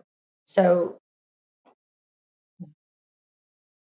because he shared it the way he did, people have got him on this pedestal. Whereas I feel like if you were to ask him, he wouldn't want to be on that pedestal because he would want us to live in that way where we don't need any other truth other than what's within ourselves. And we would just know that. We wouldn't have to sacrifice anything to get some sort of understanding of that. Yet we've sacrificed many, many things and we still have the same arguments that we've been having for eons. Right. Like a lot of people will argue about, did Jesus say he was God? Or was Jesus God, right? And you got entire Abrahamic religions, thousands really, some based around the idea that he is God in the flesh, and others say he was a prophet. And that's probably the bigger religion. But both vehemently opposed, however, drawing its sacred knowledge from the same stories. Yeah. And my interpretation of that, this Christed being was quite intelligent with how he framed his words, because he wasn't arrogant enough or having the audacity to say, I am God. But if you read John, it's unquestionable. He's saying, I'm one with God. All the authority of God is in me. I and the Father are one. And so if I'm to follow in his footsteps and to be like Christ, then I say, I'm one with the Father. And they'll do the same thing to me that they did to him. Well, you're saying you're God, Well, who do you say I am? And they'll say, you must be a demon. Well, then how do I do these good works? Why are my fruits good? They're not bitter fruits. And then, for what have I done that you want to accuse me and stone me? And they'll say, give us a sign. And you'll say, oh, well, I won't give you a sign, just like the Christ. Because he didn't have nothing to prove. He knew who he was. He didn't need to sit there and make, Exactly. Yeah, but they still sacrificing it, which is just, well, that's the thing. If someone comes along that knows who they are, that's self-autonomous and self-sustainable, this system wants to snuff that out and kill them, because that's very offensive and very, it creates a lot of, what's the word I'm looking for? Well, yeah, it's just, it exposes their own insecurities and their own inability to walk in truth. Yeah. It's their distortion. That's what that is. But I find that a lot with this Christed being. Like, if you look at all the things the Christ embodied and stood for and articulated, anyone that did that now, the Christians would hate. They literally would hate that person. They would say, you're saying you're one with God. You're saying that you have all the authority of the Father. You're, not showing us a sign when we want you to. You're calling us out on our hypocrisy of our traditions of man and our, I guess our carnal ordinances. How dare you pull us on our shit? Like, don't do that. But but Jesus was basically saying, look, I'm here too. I'm of the flesh. I'm gonna, I fuck up too. He didn't say it in those words, but that's what he was saying. He showed it though. He got pissed. It was and he was saying, like, but my relationship with God, I'm one with God. You can be one with God too. And they were like, oh, how dare you? Because we're sinners. We can't be the same. But he's like, yeah, you can. Like, I literally just talked to him this morning, and he said, come down here and tell y'all that. And they were like, no, you didn't. Now you got to die. Because it sounds crazy. Even in 20,000 years from now, if that story is being retold, it's still going to sound like that to like come down and just say, I'm God, or I know God so personally and I walk with him daily that I'm telling you this because he told me to. People are still going to look at you because they can't see, because they don't physically see him in form. I think that's the huge problem that a lot of humanity struggles with when it comes to that. When it comes to God and the spirituality and the religion, all that is not being able to physically see Him, and that's what people get hung up on too, is not being able to physically lay eyes on that being or that presence, that entity that is I call Allsworth. Yeah, and they want to so bad that then they create a bunch of images of that being, and they have this graven idea in their mind of what that being is based off that imagery. And they might even feel good because they say it looks like me. Mm-hmm. But there always be that little bit of feeling because they look at that imagery and they idolize that imagery. So there's always going to be that little bit of like emptiness because they're doing that and they haven't actually truly become one with God or, on that personal level. So they're just always that little bit of like emptiness or doubt in themselves until they have that. And I don't think that everybody will because I do believe in reincarnation. I don't think that everybody's going to learn that in their first go around. I just don't think that's how it works. At least that's not the way I believe it to be. Like, I do believe this is like not my first lifetime, but I do honestly believe I'm going to be here a couple more times before I get it figured out. Well, that is my beef with Christianity, though, is that, these are all modern interpretations, of course, and we know that history is just full of lies. So we have to take it at face value, the information that is available, whether it's been manipulated or not, or it's, Council of Nicaea, or what particular political affiliations might have had some kind of influence or lack thereof. And you're using the discernment to find the gem in it, because there is bathwater there. Now, I know the Orthodox or the dogmatic Christian is going to say, no, it's all edification. It's all for the, teaching of this great truth. But from my discernment, the Christian, if I do anything that Christ does, is going to be the first one to mock me and criticize me and say that I'm stepping out of my position, and to get back into being a slave and keep my slave mindset and keep thinking like a render to Caesar taxpayer, when everything that Christ did was entirely opposite. He rendered everything to Caesar by selling it all, giving it to the poor, and having no place to lay his head, claiming he was one with the Most High and living based off conscious presence and life purpose that he saw as bigger than the immediate outcome, which may even be his own death. Yeah.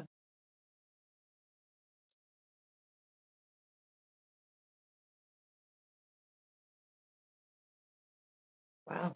Rocky says the Bible history has never been proven wrong. Well, yeah, I mean, you don't have any firsthand accounts or firsthand testimonies. So it's quite difficult to prove something wrong if you don't actually have any firsthand accounts or actual firsthand testimonies. Right. You could just say you're basing it off of hearsay. Doesn't mean it's not valuable or that it's not significant. I'm just saying the truth is they're anonymous authors, and we don't have firsthand testimony. Exactly. And then they omitted so many of the books out of the Bible, which has to make you wonder, why were some of them deemed admissible and others completely obliterated and not? Like, nope, can't even talk about it. Don't even want to talk about it. Act like it didn't even happen. Right. The same book references Enoch, Jasher, and other books that are available that were not included within the approved Gospels of the canon. So they're not canonical, but they're referenced within the canonical. So what the hell's up with that? And then they'll tell you, well, God. So every time apparently, I think about it, I go, so you're hiding shit. Y'all are hiding shit, yet you want us to trust you, but you're fucking hiding shit. Make exactly. You can't, because the math ain't mathing, guys. Math ain't fucking mathing. Sorry. Well, Well, especially when you read those, and then also Gospel of Thomas and some of the other things in like the Nag Hammadi codices and some of these other ancient texts, and you can see why they hit it, because they just keep hammering that point that you're one with the Most High, and there's no need for an intercessor, and that And then when this there's no is need the for their right little walk. group that controls a large portion of the population. Huge. Yeah. Yep. Oh yeah. And now you have these a lot. I've noticed, because I follow true crime, I've noticed that there has been a lot of uptick in these homicides that have direct ties back to the Mormon church, which is like, whoa, whatever you guys are teaching y'all people about doomsday and about the end of times, y'all need to simmer down or figure out another way to word it, because you got people losing their minds out there. I'm cool with being one with God, but He's not telling me to go and take off with people's kids or take my own kids and run off to the desert and start a cult. And that's basically what they seem like they're doing, because they feel like their relationship with God, I guess, is a much more deeper. I mean, I don't feel like that. They're like, I know my relationship with all source and how I interact with them, right? But still, yet it's not one of those things where I'm like, I got to run out and save the whole freaking entire human population, or I need to round up all the youth and convince them of my radicalist beliefs, because that's what they are. Like, I don't think there's just that, like that 144 thing. That is a weird little area of this conversation. So in the Bible, when it says that there's only going to be 144,000, really?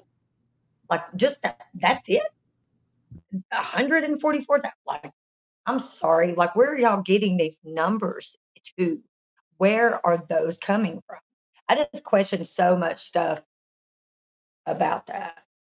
Just that's the reason why it's hard for me to have those conversations sometimes with people about the Bible, because I go, wait a minute. I have like a whole Bible-sized book of questions about this book. Yeah. Yeah. That's why if someone tells me they're godly, or they call themselves saint, or they call themselves father, I'm of course joking with that when I say that as in my name here, but yeah, I'll judge you by your fruits, because the bottom line is, from what I can tell from my walk, from my perspective, which is fractaled and we're seeing through this smoked glass, so I'm not saying it's perfect, but I don't have any authority to bring loss, harm, or injury to someone unless I'm, of course, expecting to face the consequences of that. And that seems just like a universal standard that anyone could get behind or embody if they wanted to have a productive society at any level. And so if they don't see that basic fundamental premise, well, you're not of God. You're of your father, the devil. From what I can tell, you are that demonic being of socialism and communist thinking that wants to centralize the authority of your free will into a governing mental outward influence that basically takes your very beingness. You are giving up your soul at that point, because that's your gift from the Most High, is your free will. So you give that to this corruptible entity that is corruptible. You can see it from the outset. All it's ever done is create corruption. There's never been one government that hasn't fallen on its own face because of how that power has corrupted the people involved. So if we're ever going to have a society like you were saying, where we don't need governments or whatever, first and foremost, you'd have to have a people that were being raised with those fundamental values at the family level. And it couldn't be forced. It'd have to be voluntarism, that they genuinely see, with their critical thinking, that's the way to do this. Yeah. Not some book telling you that that's the way. And if you don't do it this way, you're going to die. You're going to spend your eternal life in some fiery pit too. Like the fear mongering that is behind that too was always something that I was like, that's a little extreme. Like, like if you don't do what we say, how we say it, and do do it exactly like this, and basically give your soul up, then you're going to spend your eternal life in hell. I always thought that was like just kind of mind boggling. I'm like, I just don't, I don't know. I feel like this is hell. This is hell. Where we are. This is hell. This is the test. Yeah. Well, I mean, I Yeah, guess we this is the could. burning and gnashing of teeth, right? Look at the anxiety people have. Look at their, burning, fiery car crash. The whole family dies. Sex, child trafficking, human trafficking, Epstein Islands. I mean, just on and on. Fiat currency, fucking oppressive, tyrannical organizations of death, military, industrial complexes. It's just never ending. So I agree with you. Yeah.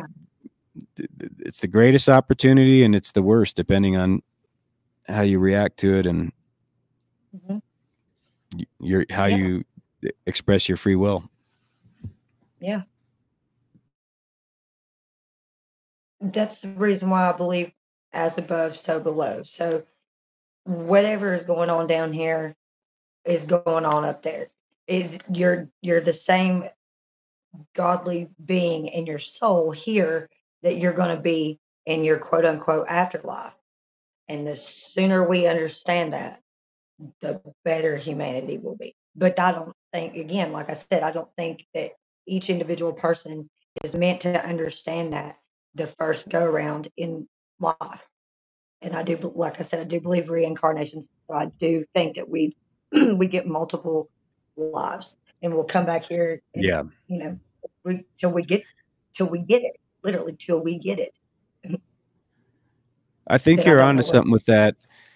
If you exercise your free will here, which I'm proposing is the gift of the Most High, of that co-image or that connection we have to Creator that we can co-create. So you're a steward of it in this life, meaning you do what's good, right, and true. You don't squander it. You don't bury it. You actually invest it back into this realm so that when you reincarnate back into it, you reap the seeds of that harvest. Or if not even from a spiritual standpoint, as above, so below, that through taking that autonomous position in your free will and getting into the driver's seat, so to speak, not being that lost ship at sea from the maritime law, the way they've articulated that we're lost in that, spinning circle of just ignorance through lack of wisdom and knowledge. But you actually step into the driver's seat of that wisdom and knowledge through your intention. And not only do you gain that free will in the illusion of form in this present now, but eternally through your spiritual walk. So now you can choose what light you gravitate towards, what you reincarnate back into, and how you can utilize that almost God type energy, because man became God, so God could become man, and on and on and on, to where you can co-create on an even heightened level and actually shape and carve this realm through intention from the spirit. Yeah, yeah. Have you ever seen the movie Ghost Ship? Did you ever see No. that? Man. Nope. Oh my God. It's such a good, okay. Well, it's basically the whole story is just like I said, it's about a ghost ship. These people go and they go to they're like they bring in ships, old ships that have been lost to sea. They find them and haul them back in or whatever. But anyways, in that movie, there's a little part where there's this dude and he's at the helm, and there's some music playing in the background, and it's this heavy metal band called Mudvayne, right? So I wasn't into them back then. Like several years later, I end up getting into metal like real heavy, realize that's who I'm listening to, and start doing research into the band because of the symbolism that's in their logo. And that's how I found out about Hermetics. And that's the principles behind Hermetics involve the as above, so below, as within, so without, and all of that. So, and that's what I mean earlier. Like there was, I don't know if you were in there earlier when the witch conversation initially got brought up. So that's why I don't do well with that, because it's not, hermetics is not just, it's not a religion, it's a way of life. It's a mindset in every sense of it. Like it's a totally life changing thing once you come upon it and you think that's something that you're interested in. Then I strongly recommend that you do research into that, because once you do, and you have then you have an understanding of, like, you'll have to understand numerology, geometry, like that, the mandalas and all that stuff is all interconnected into this realm that we live in, the matrix, whatever you want to call it. That's why that's why I say I'm spiritual, because that's how I live my life. So it's not that I practice witchcraft or any crazy nefarious things like that. Black magic, white magic, none of that stuff. Hermetics is a totally different, like I said, it's a way of life, kind of like Hinduism. But I found out about it through a heavy metal band and a movie.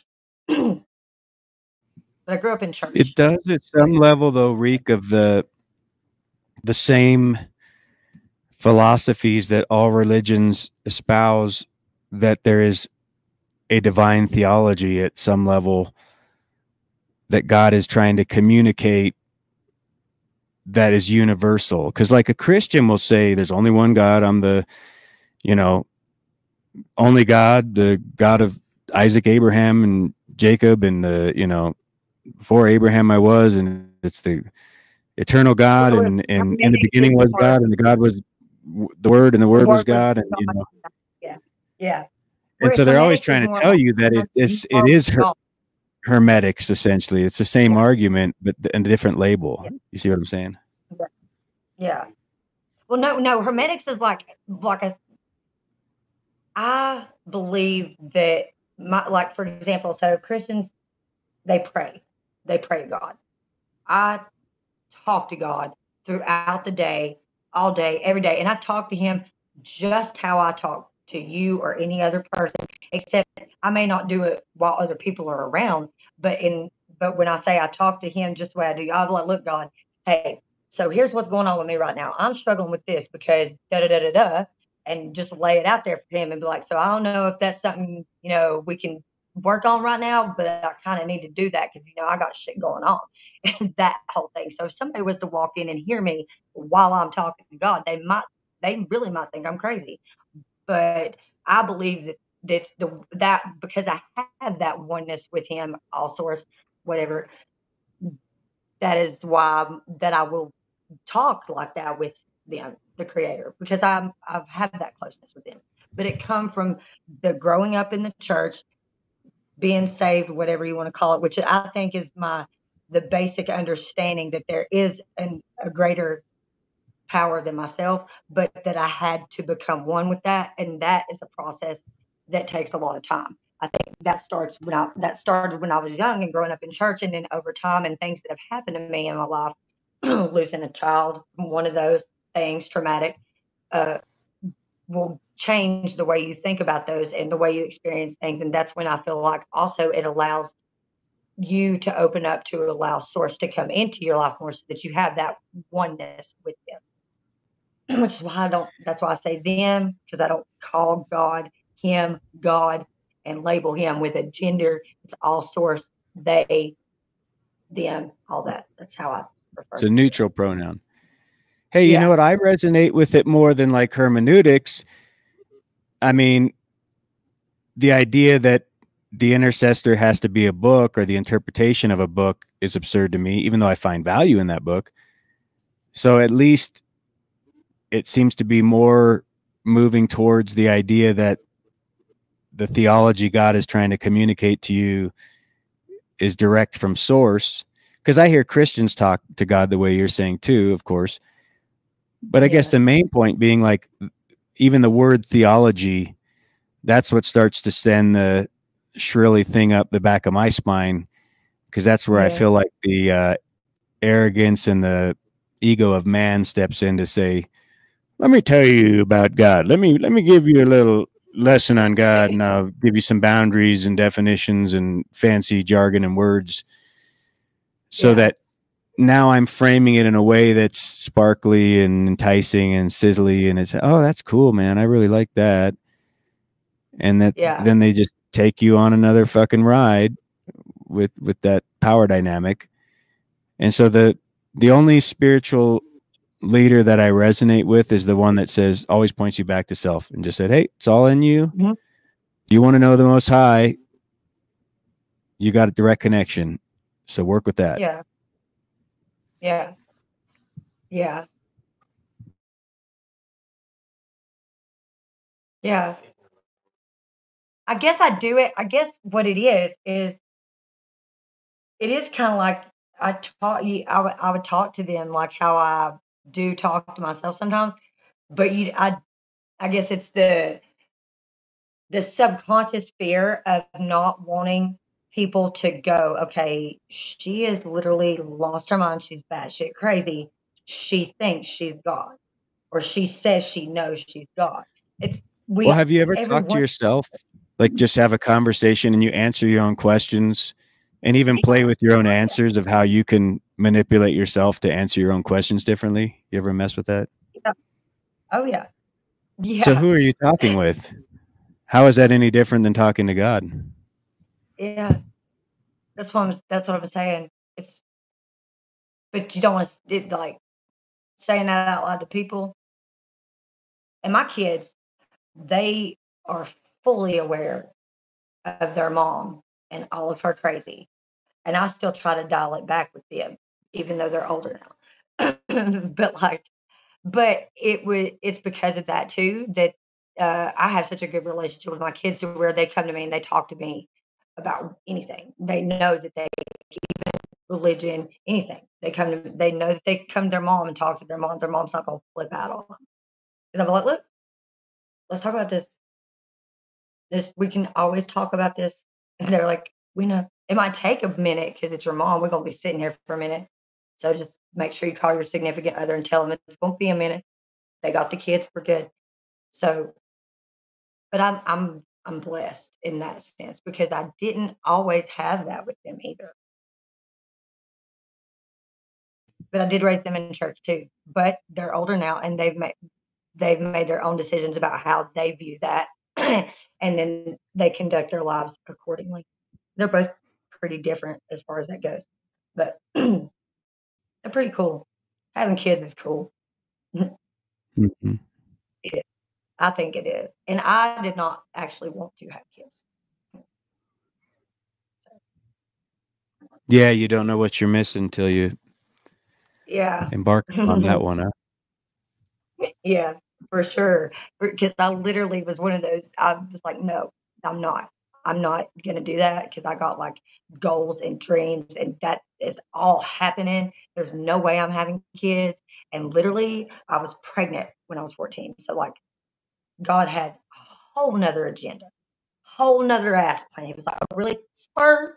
I was like, wow, that is definitely not what I had on my agenda. You're right. So let me But ask you, why do you talk to God? Why do you mean like in general? Why do I like Yeah. or like what kind of Motivation. situation? Oh, I literally talk to him all the time. So it's like if I'm having issues with like something that I'm struggling with internally, or for example, like I really need something to happen with my life, like I need like some money to come through because I got to pay my phone bill, like all kinds of stuff. Or like the traffic is real bad because there's a damn wreck and I need to get over in the left lane. I will literally just be talking to him like, look, man, you know I got to be somewhere and I'm already late. Like I got to be at pretrial at 1 and it's like 12:50. So can we do something about this lot, Lord? Like for real, all day, every day. And the more I started doing that in my adult life, the more I started noticing that like things would kind of go my way. So in a sense that I'm actually manifesting it myself. So that's when I started realizing, and maybe it's not so much that I'm like talking to God so much as I'm talking to my higher self. Because I kind of believe in a way that we do have a higher self that kind of looks down on us, the small fleshy avatar that is in existence here. And when we talk to the higher self's like, oh, yes. Oh, so you do remember me. Okay, so now I'm going to make your day better. And that's when shit starts going our way. The more you do that, the more you'll start to notice shit starts going better for you. But the downside is when you get better at that and you build it up to a level and you don't stick with it, I feel like that's when your higher self will knock you off your pedestal and put you right back where you need to be to restart. Because that's what I am experiencing right now. Anyways, in that sense. Hmm. Yeah, that's really interesting. Yeah, Sasquatch Because I always get asks what me you're how I saying. don't. Ask and you shall receive. Perhaps Yeah. you're just using your manifestation intention to shape and carve the reality and create an outcome. And then, you know, the Most High has given you everything you need. So in a sense, you're tapping into what's already been given to you to solve your own problems, to overcome your own challenges. And so then you're not actually talking to God at all, because in that sense, if you were directing it towards God, then you're looking at God kind of like a genie in a bottle or something, right? If you rub it, you can ask it and it'll give you what you want. Yeah. Yeah. And God's already given you what you want and need, you know, because in that childlike state, you're like the bird or the, you know, you're not worried about the next meal or whatever. You're just in a flow state.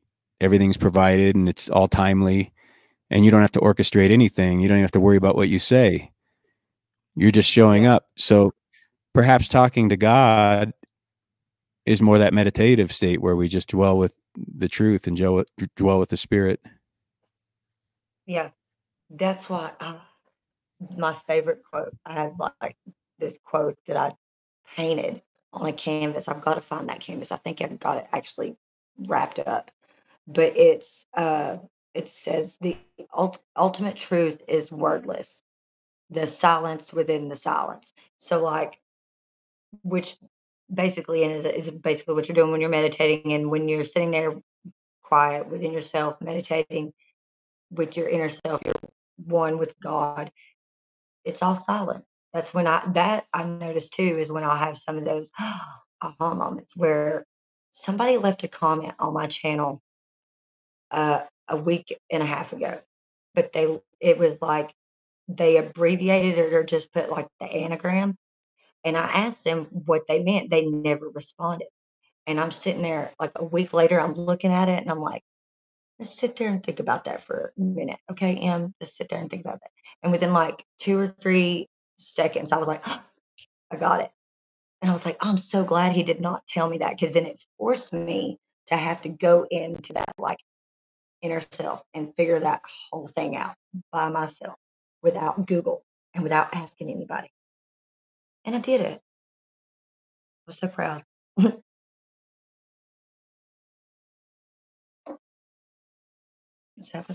Hey, don't forget the mousetrap. Yeah. But I've done that stuff too, where I would ask God for things,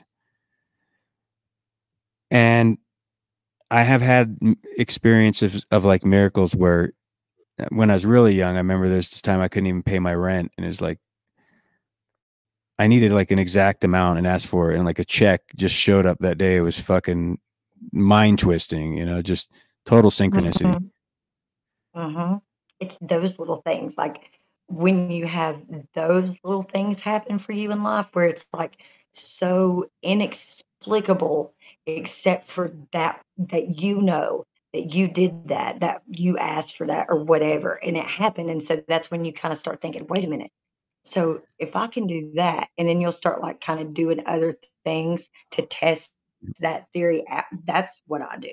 That's literally what I do all the time. But check it out. That I don't think that's how we know God. Just to play my own devil's advocate, like we've got frequency beaming parabolic weapons that can put suggestive thoughts in you. You could have things, there could be other things at play, demons, multidimensional beings, helping manifest your thought, taking away from it. the thing to me that provides a testimony of the Most High working in my existence is when I see like a divine way that my interaction is used to create awareness, and it's usually something grand beyond how I could have orchestrated, or even it's like you see that hand of the Most High, and so like maybe you had that bad experience, right? That just fucking tore you apart, and you're just a puddle on the floor of despair because something so terrible has happened, or you've made such an awful mistake, you ruined your whole company because you're an alcoholic or whatever the fuck it is. You thought you'd never recover, but then 10 years later, you look back at how the Most High orchestrated that to be your greatest teacher and character builder, and it's like, that's the testimony. It's like, wow, God did not forsake me. God, the Most High did not leave me in my despair. The Most High used that to bring glory to the truth. And that's just my testimony on it. No, I think that's a pretty cool way of looking at it. Because too many times I've asked God and then God hasn't done anything, right? And I realize, that's my Most High I'm playing with there. I know on a grander scale what's good, right, and true, and what's needed in this moment. Everything's been provided. So it's not that God's not delivering, or God's, answering this prayer, not answering this prayer. It's that thankfully I'm not actually that powerful in my ignorance to be able to manifest every thought and create every intention, because otherwise I'd be totally fucked. Yeah, I get. This is one of those ones that I've never really stepped outside of how I look at this one moment, where I don't look at this moment where it was like this was me manifesting this into fruition. This was me being in one of the most horrible and desperate situations that you could be in as a parent, and not really knowing what else to do but talk to God. And so and then I went through a state afterwards where I was like angry with God because he did exactly what I asked him to do, which was spare my child, because my child was suffering and I did not want to see that anymore. And I didn't want him to continue to suffer the way he had been for the whole 10 days that he was around. So then when that happened, I was like, okay, damn. So you asked for something and he gave you exactly what you asked for, but that is this. That is now the outcome of that is that now your child is no longer here. So that part, I don't really look at that where it's like that was you being one with God, and you needed that to happen, and he needed that to happen because for whatever reason, he just was not meant to be here except for that amount of time. But it's hard because all the other things I like to think of is like me and all sorts working in tandem. But that part, I don't really, I still, and that was like 14 years ago, and I still am dealing with the trauma. I think as a parent, if you have to lose a child, that's not something you'll ever understand fully. You'll never, people might say they have closure. I don't think they ever fully have closure, no matter how you lost a child or what age they were. Yeah, there's different degrees to that, I'm sure, but I don't think it's something you ever fully recover from. I don't. I agree with you. I think that for a parent that has not experienced that, if they're honest with themselves, they realize they will have to, whether they want to acknowledge that or not, because whether you die first or your child dies first, there will be a point of separation. This is not forever, this illusion of form. And so when we have these opportunities to have experiences with people that we love, and sometimes we can be so callous and take them for granted, you might want to remind yourself that you won't have this opportunity in a state of permanence. This is a vapor, here today, gone tomorrow. It's a flash in the pan. Yeah. And there's plenty of people who have had to face, because in the movies they show you like the dead mom and she's dancing with the daughter, and the daughter gets to experience her mother through the spirit of the dead mother. But I've lost people, and that's not how it works. When they're gone, they're gone. You might have a little glimmer or some kind of synchronicity, a song comes on the radio or something that hits you emotionally, but if you want to hug someone, you better do it now.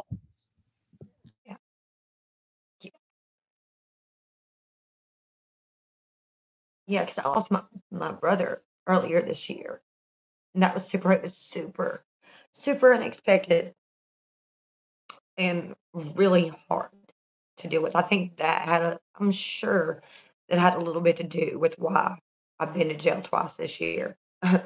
No doubt, because I literally went to jail probably not even a month after he passed away. I went to jail the first time, and then the second time was like not even a month after I got out. So then I went right back, and I was in there for almost a month again. Yeah, this 23 thing this year has not been so stellar. It ain't been so Air Jordan, I'll tell you that. At least not for me. In that sense, in my personal life, it hasn't been. But there has been a lot of growth. There's been a lot of growth. It's been a lot of hardship to go through it though. But I don't know, man. I feel like I've aged like 10 years in this 1 year. There's been a lot of stuff. But it's been it's good. refinement through the fire. That's where the growth always is through the difficult things we encounter. I mean, that's where the character is built. That's where we find what we stand for and what matters. Yeah. Oh yeah. Mhm. And For sure. losing a child or something, I've heard people will typically react by becoming very angry with God, of course, because it's like, how could you let me feel that pain? Yeah. How could you let me have to reach that level of a low to have to feel that kind of loss? Yeah. And you don't want to believe that's something that creates something that would allow such a level of despair to play out. But then again, it's like, this is how you grow. This is how you become what you are. If you just came here and it was all roses and, some kind of nirvana, you wouldn't gain anything from this experience. Exactly. And that's trusting God, I guess. Morning, everybody. Yo, Joe.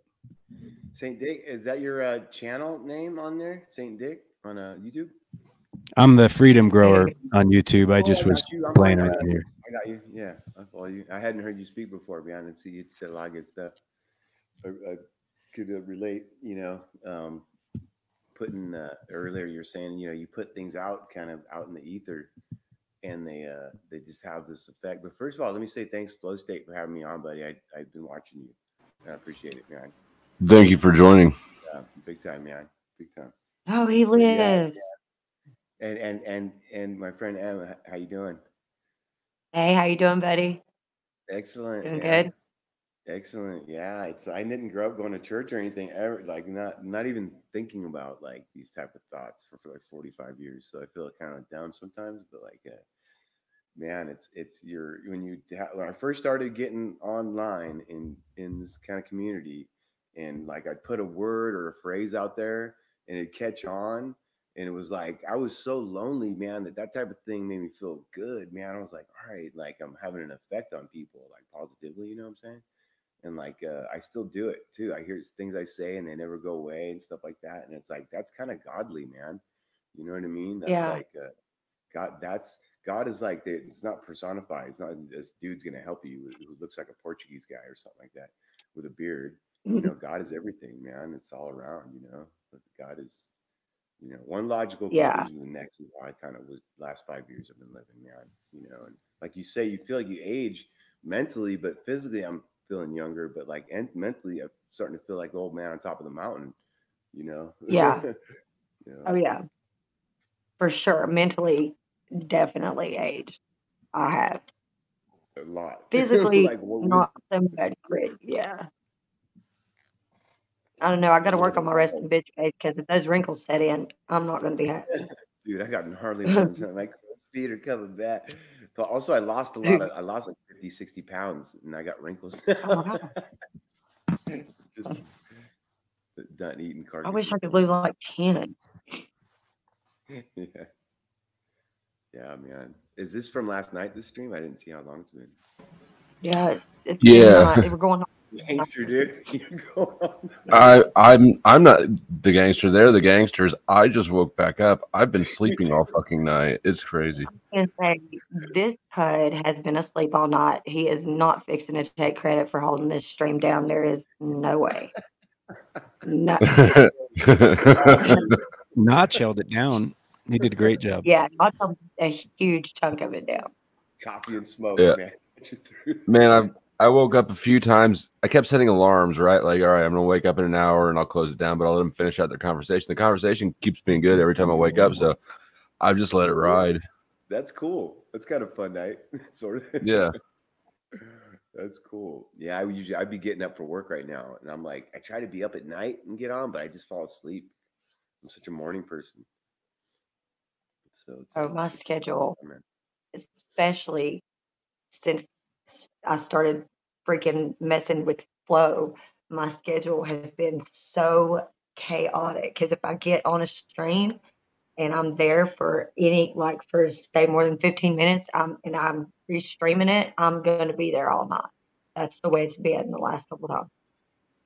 Man, what do you think And then- I've done to my schedule ever since I started fucking with me? Like the last two, well, you saw me a couple nights ago. I was pouring concrete till 10 at night because I was sleeping. So do you pour concrete? Yeah.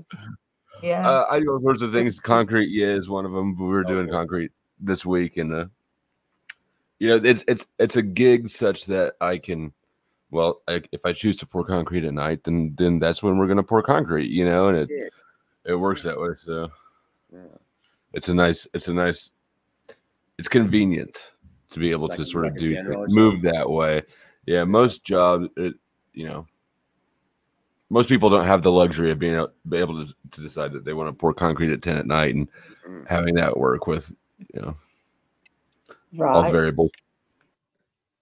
I work on these government jobs, man. They're so strict. You can't even. I'm on Lake Tahoe, but you can't even go stand on the lake and eat lunch or those.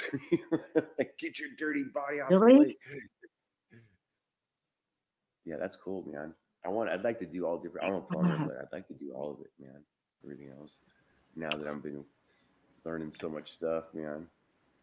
Well, I got fired a few years ago, and that was a fantastic blessing in disguise. That's big in this community. We all get fucking jobs. Yeah. I got fired, and I started just kind of, picking up odd jobs on Craigslist or wherever, just to kind of float cash until I could figure out what was next, and then that sort of turned into the next thing and has grown. And I wouldn't change it back for anything. And actually, my girlfriend said about 2 weeks into my unemployment, air quotes, she said that she observed that I was way happier this way. She said, you just don't need to ever have another real job. And so that's sort of been the goal since then. Well, and the cool thing is, Flow State is pouring concrete at 10 o'clock at night. You get paid a lot more for the body you're burying than the concrete you're pouring. Yeah, So that is true. We have to come back and fill in the void that the body left in the concrete over time, because it does weaken the structural integrity, but nevertheless. Get their whacker out and get that ground nice and compacted on top. It's hard to compact a body too tightly when it's still juicy. Under the fence post. Yeah, that's cool. It don't set up as fast at night. That's a good advantage. Yeah, no, it definitely doesn't. And you have to do things to, you have to get hot water, which is a pain a little bit, and you gotta Interesting. tarp it, and if it's cold enough, throw a heater on it. But Yeah. it works. The job I got fired from was precast concrete. I worked several years in the QC department as well. Gotcha. Well, I was the QC department at a few Like different Jensen jobs. or somebody. Something like that. Yeah. Yeah. And so I'm pretty comfortable with knowing what I can and can't get away with when it comes to that. Yeah, they got these heavy blinds. We had one job, dude. They had to do the whole front of this Air Force base 3 times because the dude had his buddy come in. It all busted, and then they tried to Sikaflex all the joints, and it looked nasty, dude. And the other guy, it was literally 3 times in this Air Force base, like this giant sidewall. Like you gotta do it right. Yeah, you gotta know what you're doing. Well, and you can cut corner. It's a lot easier to cut a corner and pour in the cold with something the size of what I'm pouring. Right. This is a 3 pour. It's going to be 3 pours with 3 dudes, basically. So it's not like a huge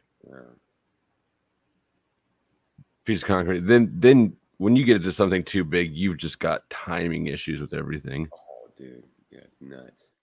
I was reading about the Space Needle was the longest continuous pour in American history, allegedly. Was the footings for the Space Needle in Seattle. Like it was like a week straight of like trucks. That's what I read. That's interesting. I did not know that. Yeah, it's I like because I'm always trying to find the construction of these places. Like I go into these buildings and find dates and stuff and try because where I'm at, there ain't no pictures of nothing being built. But I mean, it's not all like ancient, but why isn't there, because where are you? Are you in Seattle? I'm in Reno. Okay. Yeah. So, it's just like I worked on a first building when I first came out here. It was supposedly built in 1980, and I still couldn't find nothing about it. Airport Gardens building. It's like a giant greenhouse that I was working in. It's a 3-story building, and it's like, but it's funny, dude. The first year I quit drinking was 4 years ago, and that year I had 9 jobs, dude. I was fired probably from like 7 of them. Really? Yeah, because I quit drinking. I didn't want to be a plumber, and I had leg surgery too, so I couldn't quite like get on ladders and stuff and do what I wanted. So I was like delivering rebar, and I was doing all this stuff. I didn't know I was super truther, man. I was the truthinest truther you ever. I was going to be the most noble human being there ever was, and if you said anything wrong to me, I couldn't ever do it. You know what I mean? It was all crashing down on me, man. So that year, I got my shit straightened out. I haven't had a drop in 4 years, but I was getting. My wife told me, she goes, "Do you know you had 9 jobs last year?" I was like, "Damn." I got back to that first job that I quit at that time, though. I just started back with that company, which I should never have left. I was just like, "Fuck everything. I got to travel," so I didn't want to travel and try to drink booze and stuff on the road. So. Now I'm good. Now I'm back with it, man. Right on. But yeah, but when I quit drinking, and I never had an alcohol problem, but I guess I just had generalized substance proclivities. But it was kind of amazing how much it's like, wow, mornings don't have to suck. Right. Like, I didn't even realize that. Like I got so used to just drinking and then waking up in that state that I didn't even realize I was having hangovers at all until I quit drinking. I was like, oh damn, there's some pep in my step now. What an epiphany, y'all! It's crazy. What's that? What an epiphany that was for me too. Oh yeah, right. Like, damn, and I can even go to bars and hang and stuff. And I like drinkers. I'm not even against. Oh, see, I don't like. If I'm not drunk, I don't like drunk people. It was first I was like that. I couldn't the smell of it.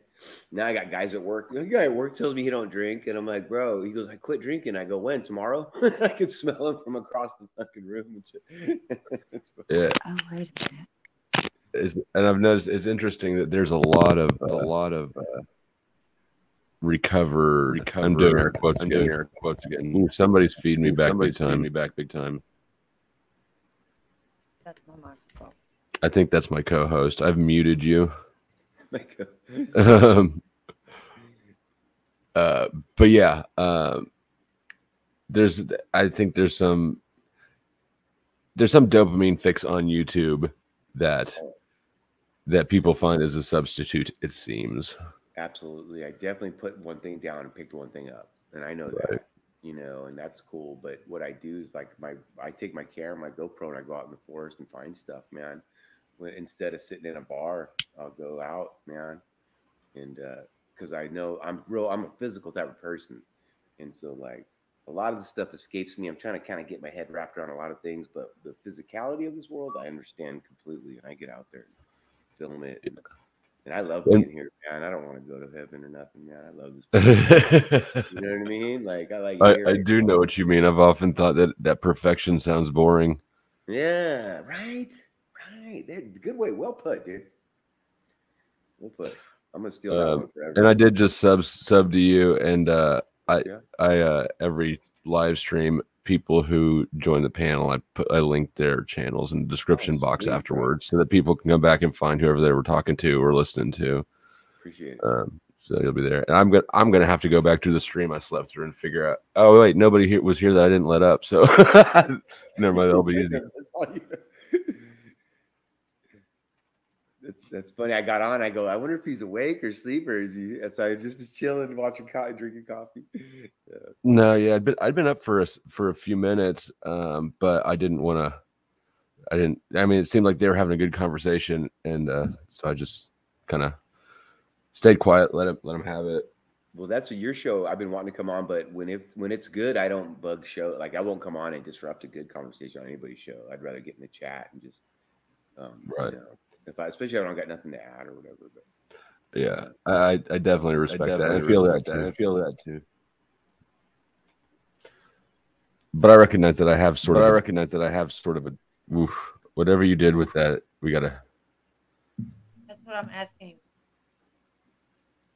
But oh yeah, you're on. You went change back to whatever device you were using.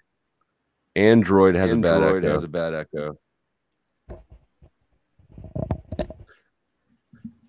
But yeah, I'm self-aware enough to recognize that I have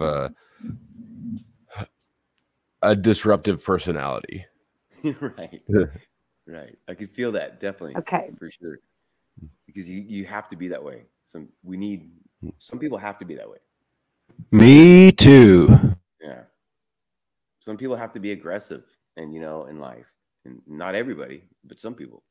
That's how it works. You know what I mean? We need you to put thoughts out there that other people just sit back and go, "Yep, that's it." It's like one big system of us all learning and stuff all together. Like, yeah, but even when you're not being, strong energy, you can still be disruptive. Some people just have that personality. I know Flow State's definitely got that. I've seen that. He can even be calm and trigger people. Oh, I'm always calm when I trigger everybody. That's why the chat doesn't really get me. I start fighting with people in the chat. My I don't know, charmingness or some shit. I don't know. It doesn't come through with it. There's something missing in it. It just sounds like shitty, but it's like, I like to call people out on stuff. And I'm waiting for people to call me out on stuff. I tell people God loves me the most, and I'm waiting for somebody to love me the most. You know what I mean? just I'm always messing with people, especially out in public. If anybody's watching who waited backstage to join the conversation, I slept through the whole stream. So you are welcome to come back up. I'm here now, and I'll bring you on. And Joe, I'd like to call you out on your weak audio signal. You could crank that up a little bit, because it's hard for me to hear you in my headphones unless I put you on my bigger speaker. So how's this deal? Because I got this thing going right here, and I could turn it up too. How's that? Is that better? It is a little better. Yeah. I think that is better. I'll turn you up as well, but that does. Okay, that's better. Nice. Yep. Yeah, my wife got me some stuff, a camera with a light and stuff. I can't get that thing to work, but this little speaker just seems to work pretty good. Oh yeah, that's awesome. It seems like sound's the most important on these. Sound is definitely the most important. If you have bad audio on a video, people will not forgive you for that. Yeah, it's so windy where I'm at that I just gotta cut it all out. It's like there's no way to even comment on my videos and stuff.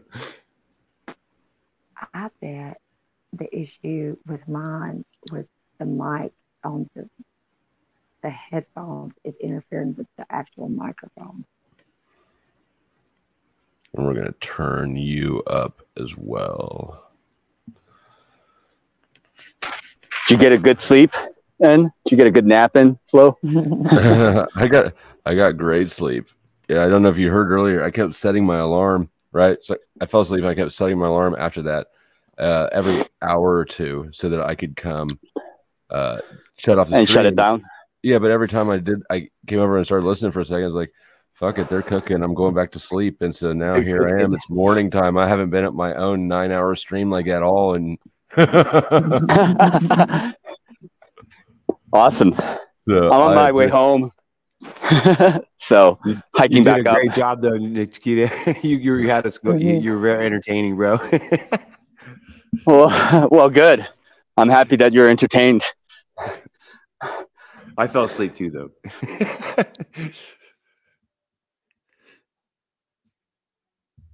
Yeah, we had good conversations earlier. Sorry, I'm breathing a little bit heavy. I'm hiking back up, but yeah. I say we don't have small talk in this community, and that's what's the best thing about it, man. We're over small talk. Right. I think it's really interesting to me how much the topic naturally just goes towards God, you know. Like, yeah, I was thinking the last two streams I've had have been like basically all about God, and that's maybe I'll try to switch it up, and then I wake up and it's every time I wake up it's back on the thing. So I don't know, I was just wondering, is that who that says stuff about, right? Does that say stuff about everybody, about the human condition? Is that about me and the people that I tend to attract? I don't know. Because you don't push it that way. Observation. You're not like pushing it that way either, you know. That's what's interesting. Actually, if anything, I sort of felt a little bit like I needed to push it away. Right? I get the feeling from you that were you ever a Mormon, or is that do you talk about that stuff or not really? I mean, no, I never was, but I think that's you must have heard me talk about my sisters. Yeah. Okay, yeah. No, I never was. It just coincided. It just sort of happenstance that all three of my sisters ended up being Mormons, kind of separately. Really? Well, I guess. You're in Utah?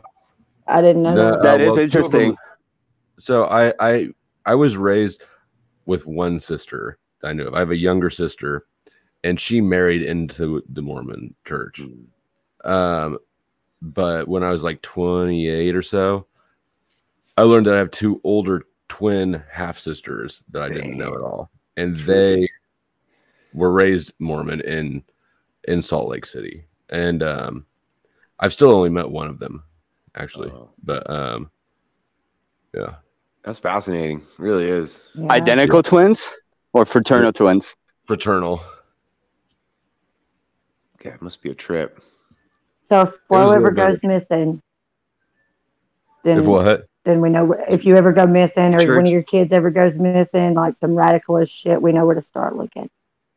The Mormons. The Mormons. Actually, when my daughter did go missing, and then she resurfaced in Memphis a few days later because her mom had kidnapped her. Is she Mormon? No, she's not. But when I got the call, like, hey, we have your daughter. God, hold on a second. My alarm's going off. That's crazy.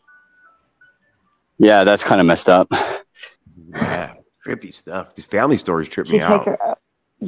She take her over state lines, I'm assuming. Yeah, so after our divorce, I got custody of my daughter, sole custody, sole residential and sole legal. Wow, that's a feat.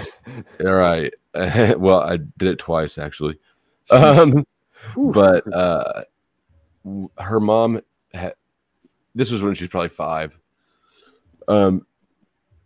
Her mom wanted to, and I made an agreement, right? She could come spend a week with Jordan. She hadn't seen our daughter in like over a year. And so I'd help finance it. She could come where we were living and get a hotel room and I would fuck off, and they could just have sort of a staycation in town. When that was over, and I texted her, I said, "Hey, I'm going to come pick her up." Well, they were gone, right? So a few days of police shit and whatever. They eventually found her in Memphis. It was like 8 hours away at her mom's house. And when I got the call, they said, "Hey, we need to somebody needs to pick her up. She's at the police station, and somebody needs to come get her, or else we're turning her into Child Protective Services. You've got like an hour." And so I was scrambling around trying to figure out who the fuck could watch, who I knew in Memphis that could watch my daughter for the 8 hours it took me to get there. And ultimately I had my grandpa's wife's brother, right? Their family helped out, but my sister's husband had rallied the Mormons in Memphis, and through the Mormon network, he was able to have people on standby. And I see you doing that with your hand down there. There's zero part of me that believes that they would have not, given her back. No. Yeah. So I was very grateful for that. And that actually, at that time, I was pretty not happy with the Mormons, right? I'm not Mormon. They just got married. There was a whole bunch of drama because, the temple doesn't let non-Mormons in. So there's just some drama, right? And I was kind of hostile, but I did appreciate that. That was very clutch to have that opportunity or that offer. Way to go, Mormons saving the day for once. That's a good story, considering all you the must have been irate. Yeah. Me? Yeah. Yeah, it was kind of wild. I know. I grew up with a bunch in San Jose, California, and it's crazy how mysterious. I mean, people I've known for years and years, and they don't talk about being Mormons, and it's involved in everything, and yet not talked about too. It's just strange. Like our kids played sports together for years and years, and we'd know them and go to their house and stuff, but like they never talk about being Mormon, like ever. It's weird. We got a lot of Pacific Islanders that are Mormons in the Bay Area. Big Samoan Mormons. That is I met some of them in Korea, actually, like Korean Mormons, and they have like rules about like keeping certain amount of like food at home in case shit hits the fan. Right. They're like well prepared. The Mormons. Yeah, they've got a website with prepping shit on it. On the Mormon website, if you go into the store, they've got a whole prepping section. And actually, I hope I don't get her like excommunicated or something. But yeah, my sister has ordered some stuff for me off there. It's pretty dope. Right. Don't give it to that guy. Yeah, it's interesting because old ways are better as far as these things are set up to like help people. And initially everything is set up for a community that does not involve the government. The more if you go to the Mennonites and the Amish and stuff, the point is you don't go to the grocery store. You don't subscribe to their laws. You have your natural laws. You eat your food, and you're not part of this government system. And people don't recognize that. It's like anything old goes away. Don't listen to grandma's advice. Don't. And so these things have been perverted. Religion in itself is a perversion of godliness, but there's so much good into it, and the systems in place already, religious systems there. So go with it, flow through it, use it. It's like the government, it's like take advantage of it. Well, it does become sort of an alternative structure to the government, right? And it's as much as I love to bash governments and religions, like I very much am against all these institutions. I have to be honest and recognize that when left to, this is just how humans organize, right? when you organize into a group, the cost of being part of that group is to sacrifice some of your own personal autonomy and function as part of the group. So, and that's just the way it is. You know, totally. From what I heard, that you know, their initiation to get into the inner circle is very similar to that of a Freemasonry initiation process. Have you guys heard about this or no? Yeah, I have, and I think that's accurate. But you know, if you look at if I look at Christianity objectively, we've got a cannibalism right. You know, what is it?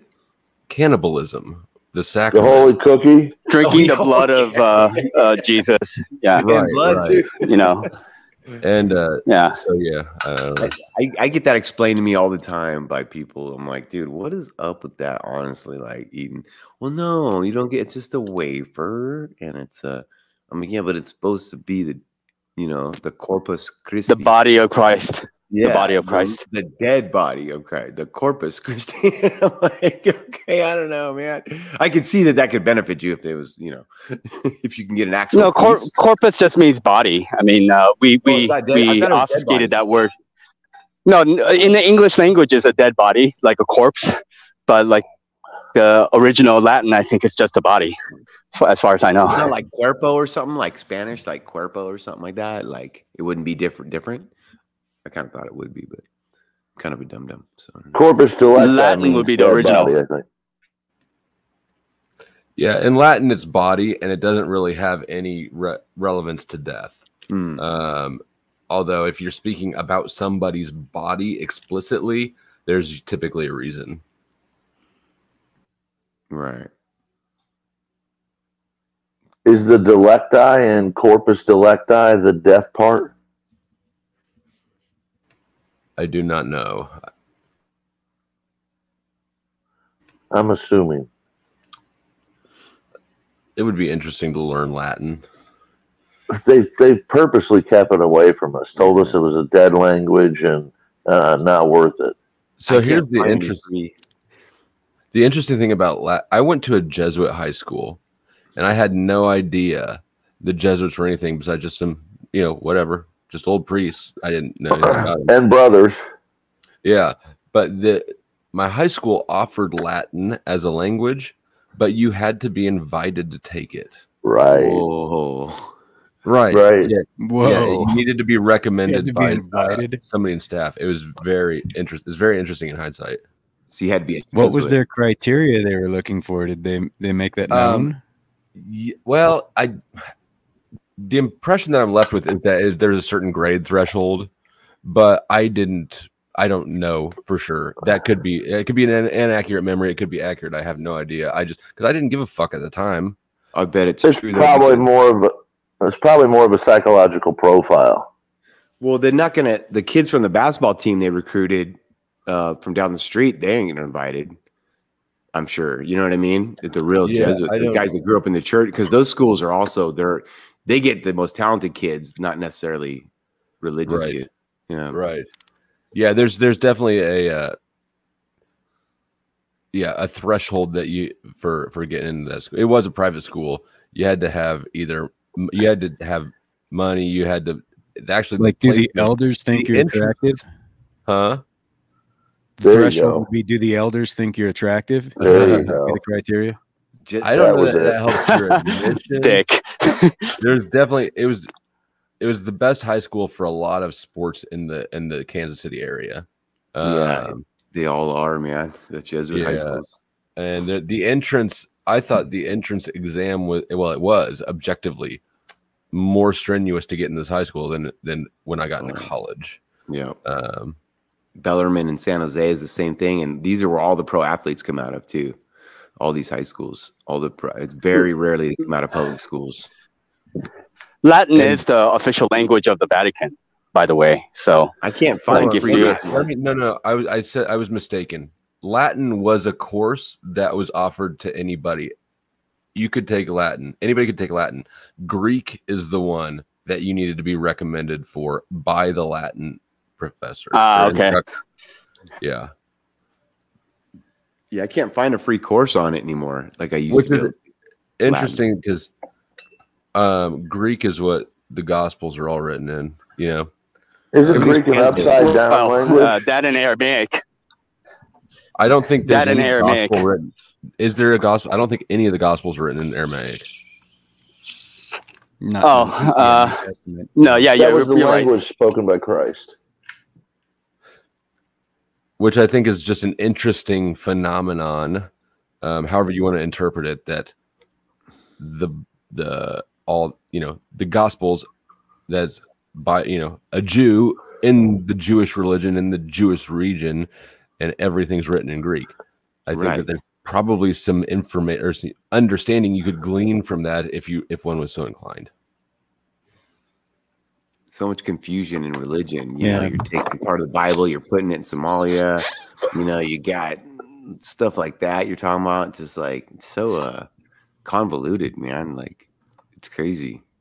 Like what Aramaic isn't that? That's a what do you call it? What Iraq was back in the days. Yeah, Middle East. Babylonian, Jerusalem. Babylonian, right? Isn't Talmud. Aramaic Babylonian language? Yeah. It's among the Jews. Aramaic was used by the common people. while Hebrew was the language of religion and governments and upper class. So like in the Old Testament, Daniel and Ezra were written in Aramaic. Oh, interesting. But there's a lot of correlation between Hebrew language and Gaelic. Oh yeah, big time. Big time. Just like you have all the native languages are like Dutch or like they're the translators that came over, like guys from the Netherlands could translate Native American language. Yep. Back in the days. Yeah, that's a talent right there. Yeah, just I'm wondering who's actually running this whole shit show. If about it's the sounds, the letters. Is it the Irish or the Scottish? The Schmottish. You start thinking about the Scottish Rite Temples and the Knights Templar and all the Illuminati stuff, and that makes you wonder. They're pretty much at the center of a lot of things. Everything's to me is connecting, and all people and different things. Everything seems to just all be connected, man. And the separation of it is the for sure. trick. You're different. You went to a different high school. You're a different guy. You're a different this. Everything's fighting when it's the opposite, like normal. The closer to the top you get, the more of the pyramid you look at. It's all going up higher to closer and closer connections.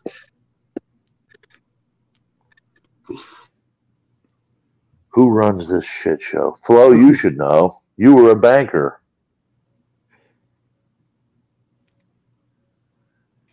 Well, the whole thing is orchestrated at some level, even if it's not supernatural in origin. That seems obvious with the sequences and the just the fabric of reality, how it unfolds with toroidal energy and all these different observations. The thing I would say is the reason we keep gravitating towards the conversation of God is it's a natural propensity for humans to seek meaning in their experience.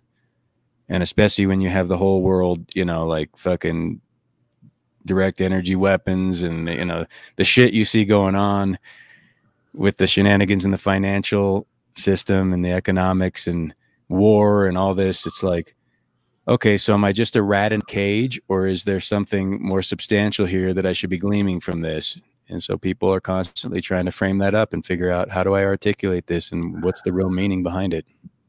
Despite all my rage. Still a rat in a cage. Yeah, it helped me a lot when I used to listen to Crow and about giving up your belief system and trying to know a thing.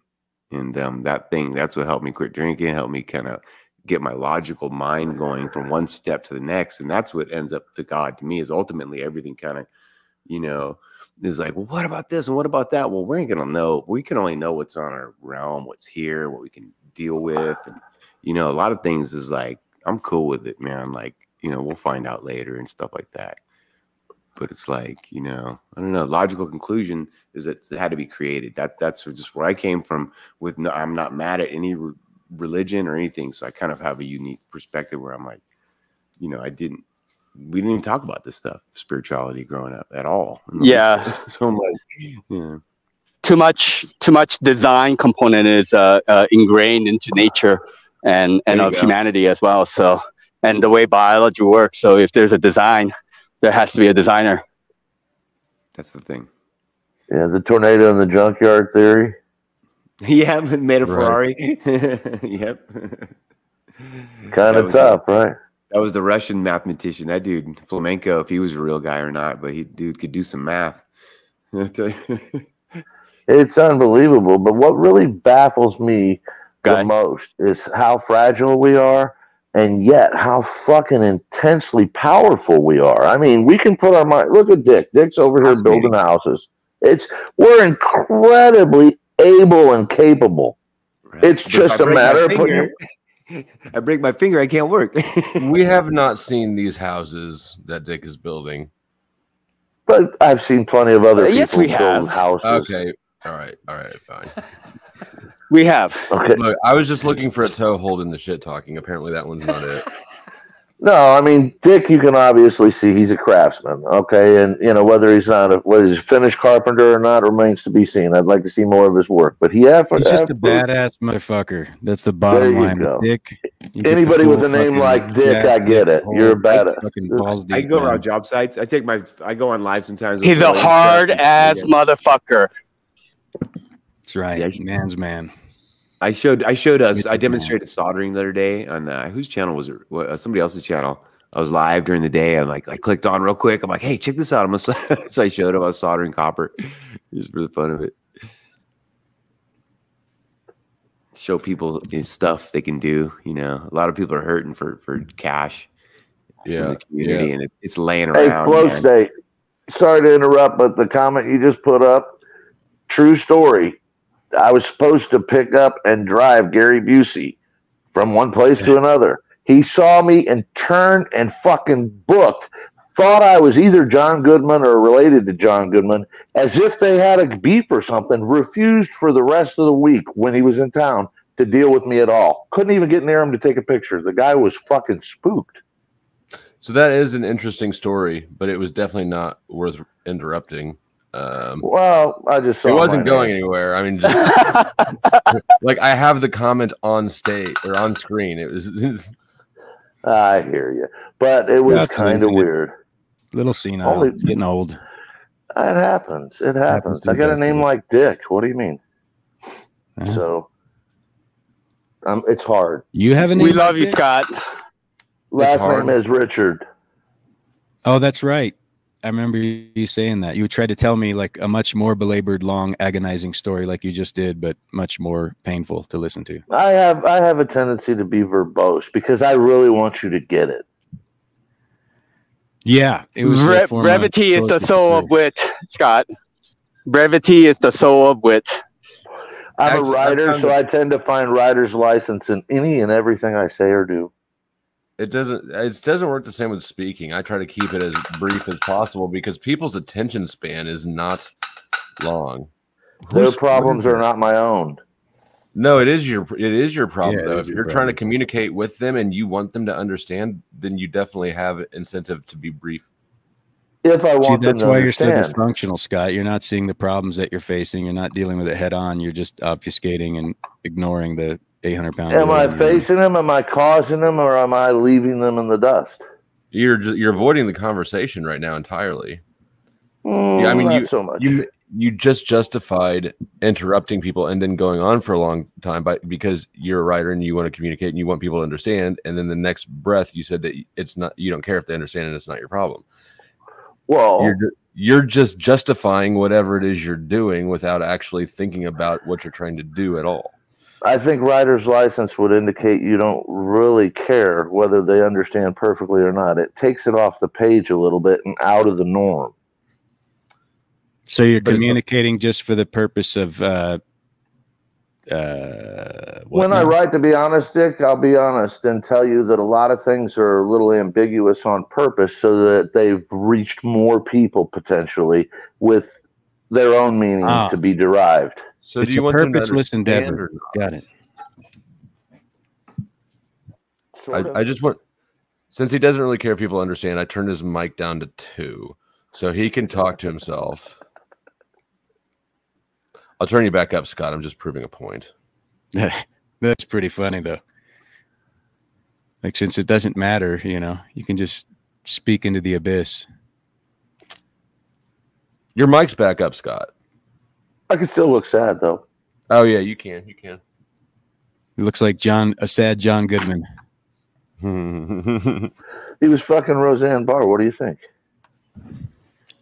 Okay, not really. Yeah, that is rough. I gotta admit. I've never seen Big Lebowski. Oh my God. That's everybody says, what? Yeah, I hear that a lot. Great movie. I've never seen any of the movies that everybody's like, you haven't seen that? But Big Lebowski's a good one.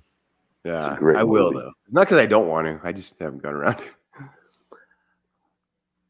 One of my favorite lines in that is as Jeff is fucking getting his ass kicked, he literally looks up and the guy's pissing in the corner and goes, at least I'm fucking house trained. Or housebroken, I think he said.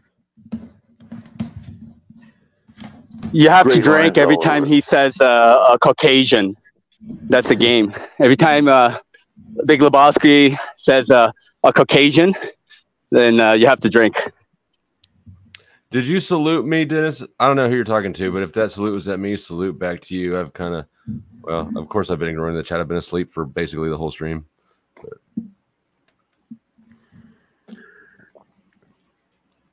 But salute. And salute to anybody who saluted or said hi or whatever when I was sleeping or throwing. Like I was just throwing logs on the fire a minute ago, so yeah. Yeah. What's the temperature where you're at over there, Flo? It feels like it's probably mid 40s. Hold on, let me look. Maybe low 40s. Pretty close to me, I bet. 43. 43. I wonder where I'm at.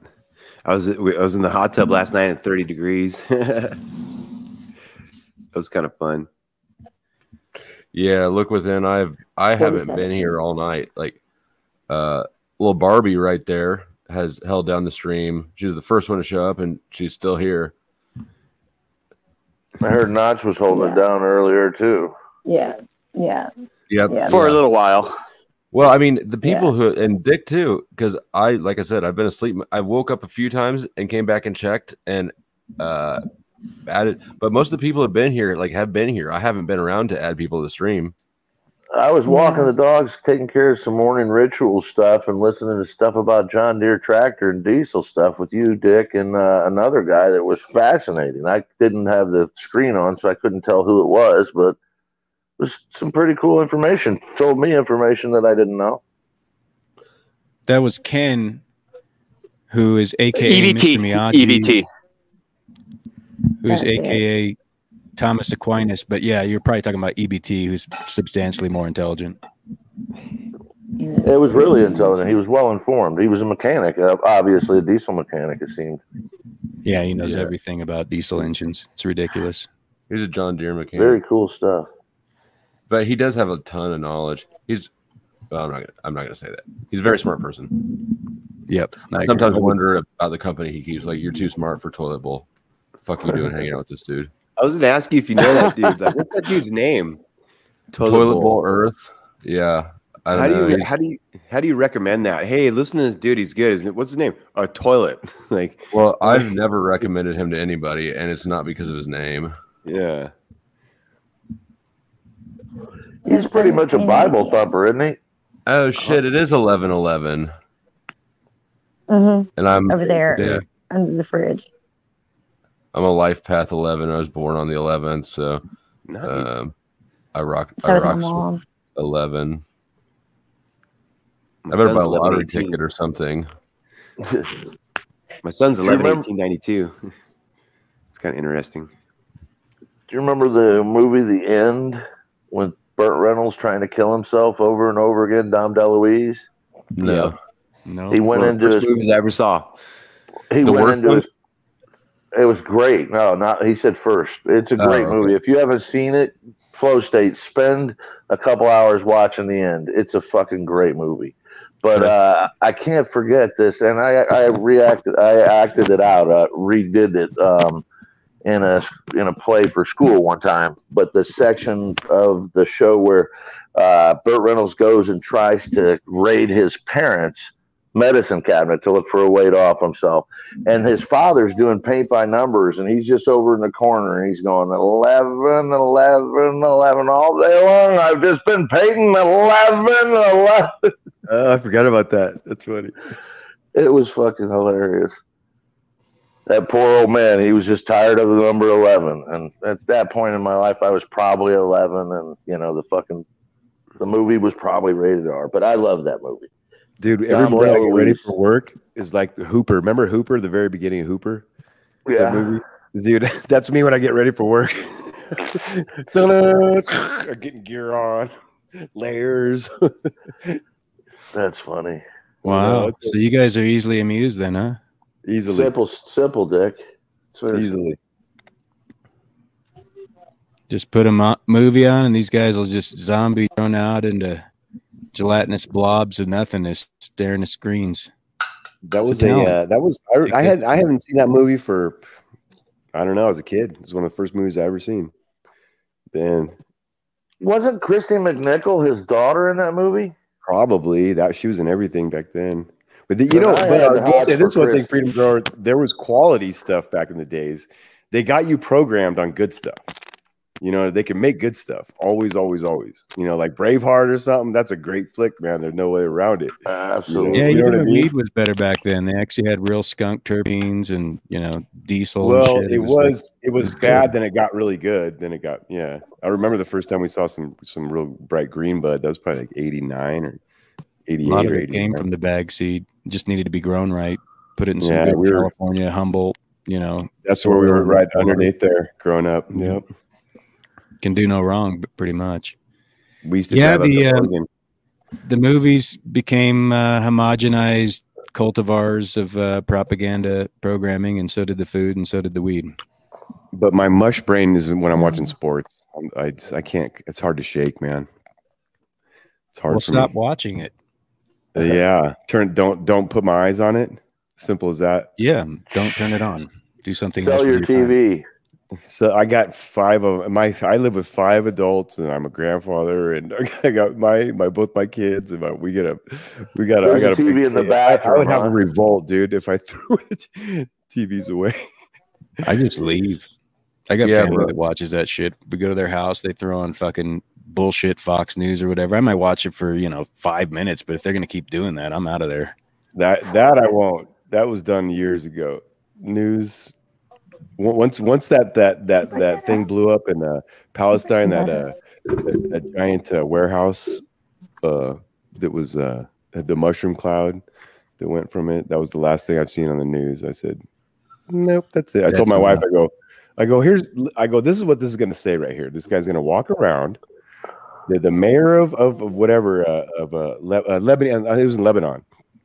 And it was like the mayor was walking around. I paused this video. I told my wife, I go, this guy is going to say that this is the Hiroshima or the Nagasaki of their time. He's going to say that. And I clicked the video. He said that word for word, walking around, just screaming it, Hiroshima, Nagasaki. Here, I said, click. That was the last thing I ever looked at, man. Such bullshit. Hey, not to kid it, it says your device is not connected. I see your name backstage, but your device is not connected, is what it says. About the time you got, excuse me, Dominic, no, I slept the whole stream. They held it down. And YouTube user, you don't need to work on liking your voice more before you get on stage. Nah, I disagree with that entirely. You need to just not even worry about that. The audience, whether or not we like your voice, is completely, it was our problem. Yeah, nobody likes the sound of their own voice. We all got used to Mike Tyson. Yeah, and I mean, think about like Neil Young, right? Like, I love Neil Young's music, but if Neil Young was your homie and he was like, "Hey, listen to this song I just wrote," you'd be like, "Man, You can play guitar, but I don't think that singing is going to be your thing. Totally. You'd be like, "Heard him sound like this. It's a fine time." Right, man. They supposedly used to play in this little bar up in La Honda, yeah, which is right up the hill from where I grew up, yeah, in this little town. I never went and looked at it, but yeah. Neil Young. I would have patronized Neil Young and been like, "You're really good," because I wouldn't have had the balls to tell him how terrible he is. And I feel bad when people, are artistic and they suck. I definitely believe that you would have that response. I would have told Eric dude, you're doing Clapton. good. I would have told Eric Clapton never to sing. I can't stand that dude's voice, or Smokey Robinson either. Now, I would never have been friends with Neil Young because he's just an incredibly obnoxious human being, but I like his music a lot. Clapton was a fucking great guitarist. He wasn't Clapton with Traffic. With I Traffic. think he was with. I think about Cream. Cream. That's what it was. I don't mind his voice so much. I think some of his songs are really, I know. I think I'm by myself on that opinion. Yeah, it's a hard one to, I don't know, especially nerve. His voice hits a nerve in my head. I'm like, it hits my spine. I'm like, oh, why is that dude singing? Yeah, very talented motherfucker though. Flow State and Dick and anybody who's about the time you guys have seen me rolling around these places, that's when I got off Fox News. Literally for a decade or so, all I've fucking done in the background while I'm doing shit is had Fox News on. I mean, unless I'm into music or something else. So this has been an escape from that total bullshit. Yeah, I was like that at one point. The community a is lot longer ago, but I definitely was there. A lot of ex-conservatives. Oh my God! Well, you just can't believe anything. Conservative, I think. The political perspective loops around on itself, right? Like at some point you get so conservative you're an anarchist, and at some point you get so liberal that you're an anarchist. Agree. It's toxicity as far as I'm concerned anymore. I mean, just one side or the other, they're just being toxic. And if you're in the middle, your life is not good. True. Well, and even the anarchist angle becomes self-defeatist too, because at some point you say, well, there's going to have to be some collective organized efforts for basic societal, standards. So it's super true. There wasn't working for a couple of years, man. It's like you got to give a little bit, man. You're already involved. You can't just make a whole new system like I wanted to, but like it ain't like but that. People man. make it so complicated, right? Like the solution's so goddamn simple. I mean, it's so obvious. There's no need for argument. Nobody would even need to, talk about it. It's like, of course, you just need honest money in a very strapped, limited government that can't grow beyond its own means. It has to balance its budget, and if the people can't do that, they're out of office. They can't come in for personal, private pocket money either. Yeah, I ignore cops. You can't do that if you have an honest currency and you have a set fixed taxation rate that's unchangeable. Yeah, but somebody that has the ability to affect the currency or value of currency, you can't let them trade in it. I mean, the fucking bullshit that's going on where people have just fleeced this country is remarkable. And it's at every level. I mean, it's ubiquitous at this point.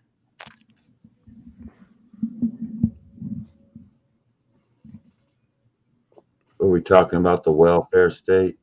Rocky. No, the banks. Yo, Rocky. I'd start with banks, mortgage companies, the government itself, the court systems are fucking de facto.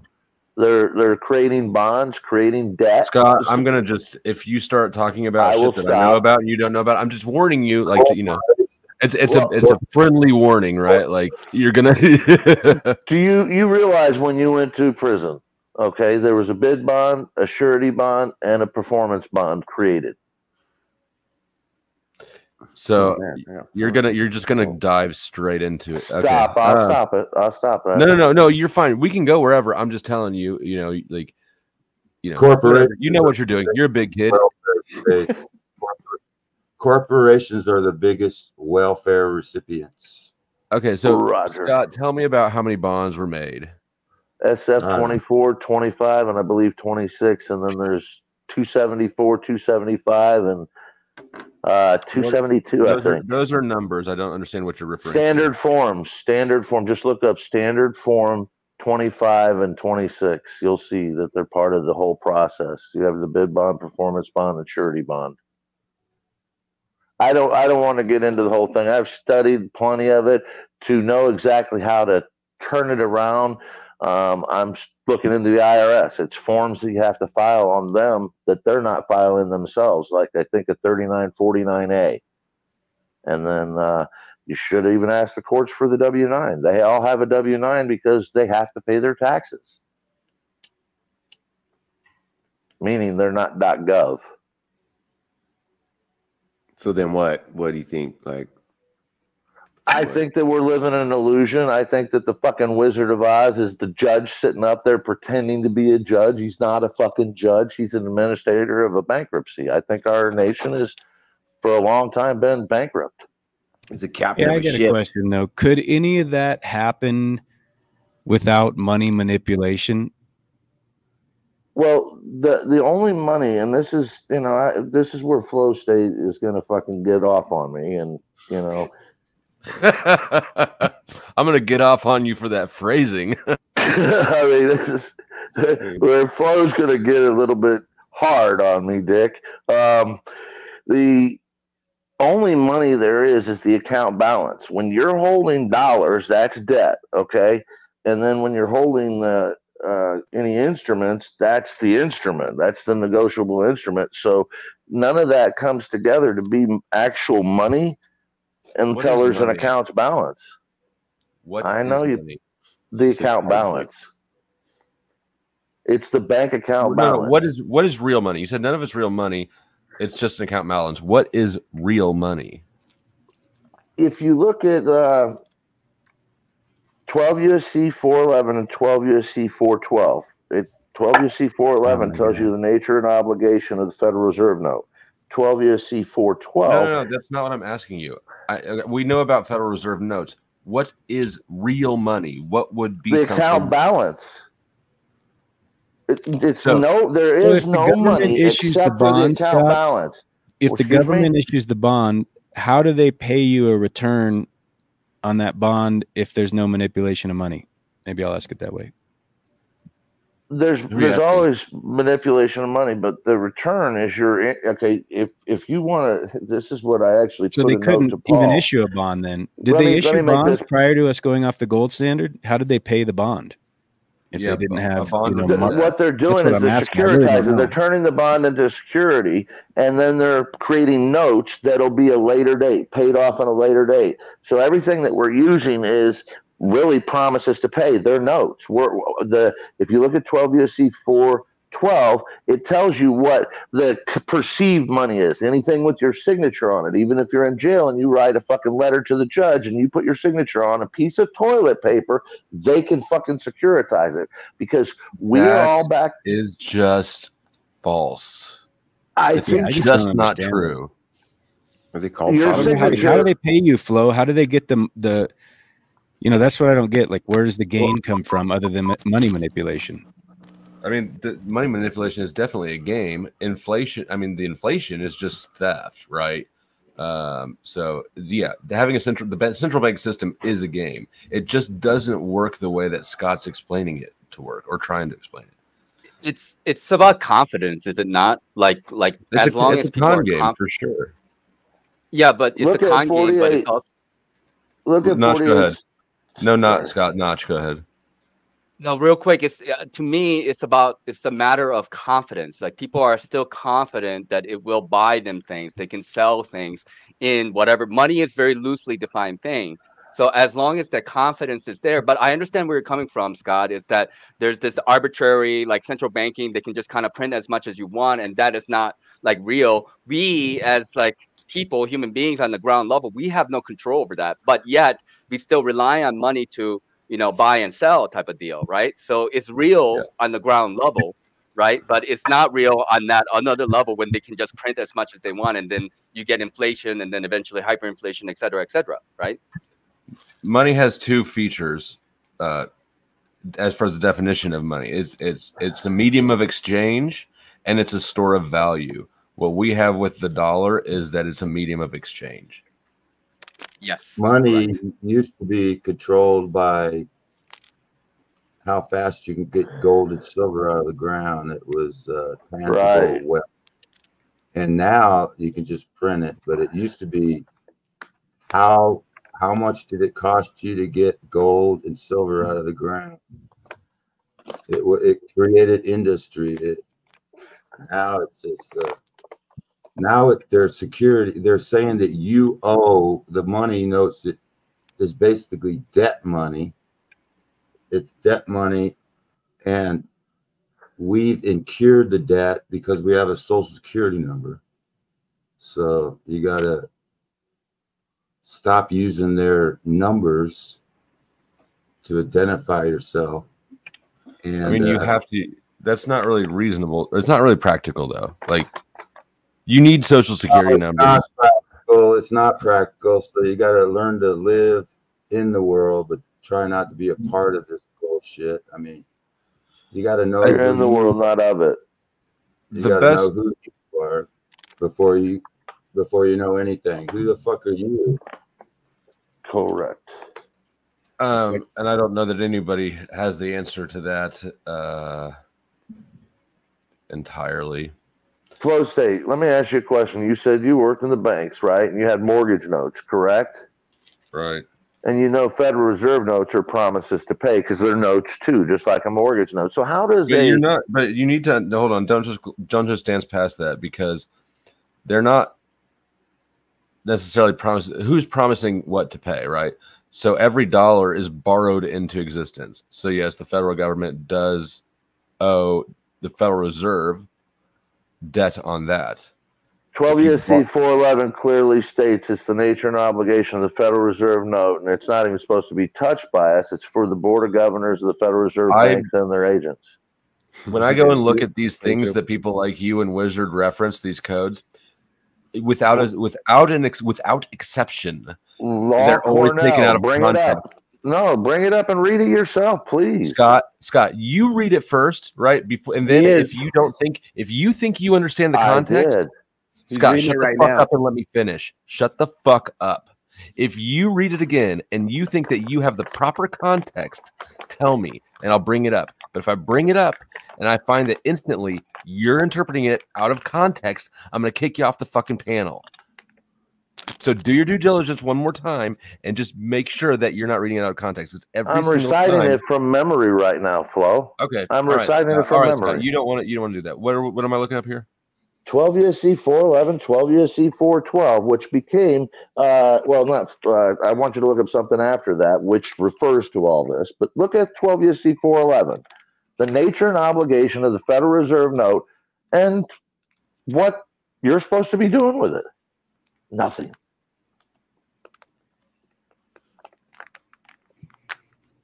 I'll tell you but what. My point simply being that if the Treasury bond is based off a set fixed rate that they pay based off of nothing else other than they're just the government and they pay you more because they say so.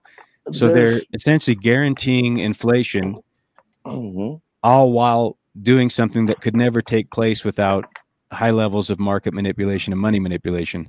So, I mean, the solution seems so simple that there wouldn't be any dialectic of political agendas, right, left, whatever. It's just like nobody would want money manipulation. You would want to sound weights and measures to have a decent society. It's who controls the money supply. Who controls the money supply? The Federal Reserve Bank, a private bank. Yeah, it's supposed to be under. It's supposed to be under the Treasury. Supposed to be. So the Treasury buys notes and incurs interest from a private bank. Why? Right, if you look why do we need a middleman? If you look at 12 U.S.C. 412, it tells you that our notes, our checks, our drafts, our money orders are all traded for Federal Reserve notes. And that's where the problem is, because when the bank, as Flo states, a banker, goes and borrows the money from the Federal Reserve for us, they're not paying it back. So they're in essence leaving a capital gains tax that they owe because they're never paying it back. But then they get a note. So they're double dipping on this fucking accounts. And with fractional reserve banking, it's 10 times the fucking amount reality in the tax implication. Hey, There is no Scott, fractional I reserve forgot what I banking was. at this point. That's been done away with, from what I understand. I forgot what I was actually what was that question I was actually looking up here. What was I I trying to answer about this? 12 USC How a treasury's 411 paid, just or? states the Federal Reserve note is not supposed to be traded between us at store level. It's between the Federal Reserve bankers and their agents, and they're set forth for no other purposes. It says that very clear right there. Okay, And Scott, then, you should look. But our courts are run by member banks, international. Federal Reserve banks for all taxes, customs, and other public duties. Our courts Yeah, are it run doesn't by. say it shouldn't be used for anything else, Scott. it says as set forth herein for no other purposes. That in that line says for no other purposes. We're issued to the board. Our courts right are there. run by international contract, maritime law. You're under Making the law. advances. Hold on, sorry, we gotta pick this part. Making it so Thanks. the board issues it to the Federal Reserve banks through agents. The Federal That's set Reserve, forth here. the Federal Reserve agents, as here and set forth, and for no other purpose. Are they referring to the agents? Are authorized? Well, The Flo, notes it's are also the obligations. last word. Public dues covers what you're talking about, because they pay it But out look, also for public dues, not just banks. No other purpose cannot be for the Federal Reserve notes, right? Because in the next sentence it says that they're used by member banks, by reserve banks for taxes, customs, and other public duties. So obviously, no other purposes isn't referring to. If you go to 12 USC 412, you'll see what they're paying the taxes on: the notes, the drafts, the bills, the acceptances, the bills of exchange, the money orders. Scott, here's how I know that you don't know what you're talking about, because you list things like the notes, the bills, all that shit like they're the same Acceptances. thing. They're not. The same. They're all negotiable instruments. So in a sense, they're all negotiable instruments. But are they the same thing? No, they all operate differently. A contract and a trust seem to be the same thing, but a trust is a contract between you and yourself, and a contract is between you and another party. So I do know a little bit about A it. What I'm trust is talking. not a contract between me and myself. Who else signs it between you and you and you? A trust is an obligation, right? Obligation. The trust department, a trust company, will manage my affairs. It's my estate, and You're for going payment, into running the trust. What is the trust, though? The simple piece of paper. What is that? It's not a contract between you and someone else. It's between you and yourself. You're directing what you want to have happen with your fucking estate. Nobody else Yeah, is. it's not between you and yourself, because I don't execute my own will. Your will executes itself upon your death. Someone Really, brings the it paper forth. does that. Somebody brings it forth. You're one of your decedents or beneficiaries will bring Scott, it forth. You definitely failed the due diligence requirement that I gave you. As far as I should be kicking you out right now because you didn't look back at it, right? Would you say this thing is the point of this is to make money fluid? They could do what they want with it. It sounds like it's an obligation, so they can use it as they see fit. Money, the government. That's what it sounds like. They definitely use it to enslave us, right? Like foundationally, since the first dollar has to be borrowed into existence at interest, it can never be we can never repay the debt on dollars, right? So it's definitely a pyramid that's scheme. mathematically impossible. Right. Yeah, they're it paying just you doesn't interest work the way that on a God debt insisted base. to. Go ahead. I mean, think about that. They're paying you interest on a debt-based currency, so they're acting as if they have the authority to negotiate this instrument that assures inflation. I'm not It's sure like I'm the most following what you're saying. unconstitutional thing ever imaginable. They're stealing from you. It assures they're going to steal Oh from yeah, you. yes, it does. on every end of it. Yes. So what is your point, Scott? That's what I'm curious about. Like, what's the point of all this? That we've fallen to the end of this. They're going to a crypto or a central bank digital currency, but somehow or another, I think we need to avoid that more than we need to avoid this paper onslaught. It needs to go back to something that's. It needs to go back to something that's fucking. So how will we do that? There's the BRICS nations trying to go back to gold and silver and precious metals, and we had rainbow currency that looked like we were going to do that. I don't know what the answer is or what they've got planned, but if they don't figure it out quick, we are running up against a wall. And it seems like the powers that be, and we have to realize that is, when we say they, that's us, because we're the ones that have kind of put some of these people in place and accepted it, if not put them in place. They're just taking the life out of this country, one fucking citizen at a time, I guess. That's what they're trying to do. That's been their plan. Yeah, I mean, like, everything is being done quite deliberately. If they're fucking up the country and the economy, they're doing it deliberately. They know how to make the economy better if they really wanted, but they want people to get fucked up. Why? People will be in desperate situation. Then people will look for the government to support them. So they would have complete control over people. They got them by the balls, even more so than now. My biggest fear is that this shit is coming at us like a freight train and everybody's eyes are wide shut. Yeah. Well, let it hit. I mean, let me rephrase that. If it hits, right, disaster forces reset.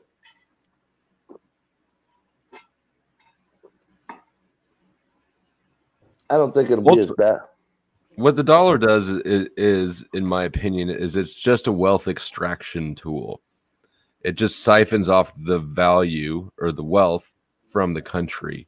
For who? And well, for the owners of the dollar. There you go. And, yeah, I remember the first time I heard that usury thing, like, and it goes back to religion, like, Muslims can't do over 3% or something like that, and like the first time I heard that idea of usury and that being like a sin to use people, like, I was like, that changed my idea about money, like, big time. Like, I never thought of it the same after. Peonage.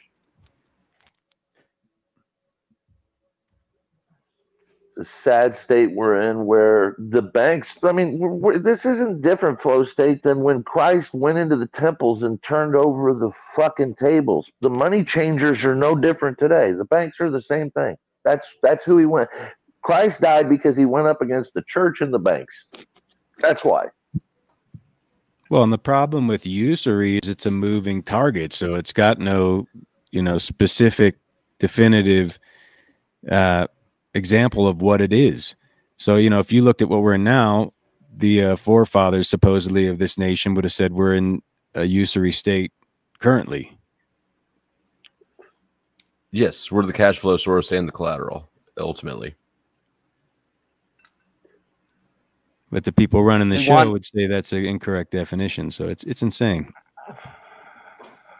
Well, they want to create a two-tier system ultimately, like the people who are outside of that system, and they want us yoked into the system where we are, like, again, biometrically, like, intertwined with the matrix, where the social credit system, like the UBI, the universal basic income, and the crypto aspect of it all, right? Which is centralized, not decentralized crypto. We're talking about centralized crypto with blockchain and everything. So every dollar, in the digital dollar that you spend, they know exactly where it goes. You can't go out in the streets and buy street drugs or do whatever. Every transaction they're going to know about that transaction. That's the whole idea of a blockchain system. What are they going to do with? What are they going to do with the drug addicts and the drug dealers? Are we going to turn Hunger Games into this whole fucking mess? Well, we'll put them in. Well, either they'll die off, or they're going to have to buy into the pharmaceutical industry. But they still have to, be provided for somehow. I disagree. I think there's they're never going to wrangle everybody into the system entirely. There's always going to be outliers. I don't even think that they themselves, whoever they is, want everybody wrangled in the system, right? It's your own prison. People are always going to, there's always going to be an alternative, like laundry detergent, right? There, people are using fucking laundry detergent right now in some parts of the world. Fuck, I forgot where I was going to land at. But there will be an alternative. I don't necessarily think they won't be able to wrangle, you know, the masses in, but yet that will create the black market or what. And I would say whatever they are using to do those transactions, you probably want to carry it. You probably want to own it. It's probably the best investment. I personally, and this is sort of silly, but all my nickels and all my old pennies I keep. I throw them in water bottles. I got water bottles full of change like that, because it's even if the dollar's worth nothing, right? It's still a commodity. It's still fucking copper. But yeah, I understand that. You can live without money. Or Dash Coin or XR, you know, whatever it is, becomes the kind of standard for that stuff as they force you into some federal approved currency. Then you know, yeah, so that's go ahead. That's what it'll be. Go ahead. Go ahead. I think we need to recognize that all these changes, it's not them forcing us. It's us requesting them through our actions, basically.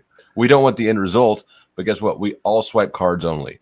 How many people, I mean, here maybe some people use cash, but broadly, we the people have decided we want card convenience. We want instant transactions.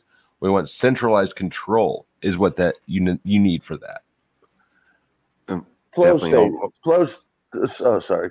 Of all the things to change, like we need to change so much stuff, but the one that seems actually impossible would be this monetary system, as far as to go back to a real, you know, way before that monetary system. I think that's actually everything else will happen other than that. But I mean, I remember my dad telling me, and my dad loved his money, man. And paper dollar bills, man, that was like the most important thing. And that love, man, that's like, gosh, it's the importance placed on on that cash money is insane, man. It's people see it and their heart starts beating, man, and like you ain't never gonna change that. It's crazy, you know what I mean? It's crazy. It's the easiest solution too. It's the most obvious. It's unilateral. It could cross over any political divisions. Everyone could get on board with the idea that, hey, let's not have money manipulation. Let's have a basic standard that's honest, transparent, weights and measures. So the problem is that it just shows you are a controlled matrix at every level. Yeah. Barter. I got some bullets. You got some beans. No, barter's fucking stupid, man. Barter is fucking stupid. Did not have a meeting. It works when all else fails. It works when all else fails. But well, sure, it's a fallback. It's like everything has gone to shit. It's not, but it's not. I hear a lot of people. It's not just you. I hear a lot of people saying we should go back to barter. Really? So you need some shoes, but all you've got to offer is eggs, and the shoe guy owns chickens. What the fuck are you going to do with it?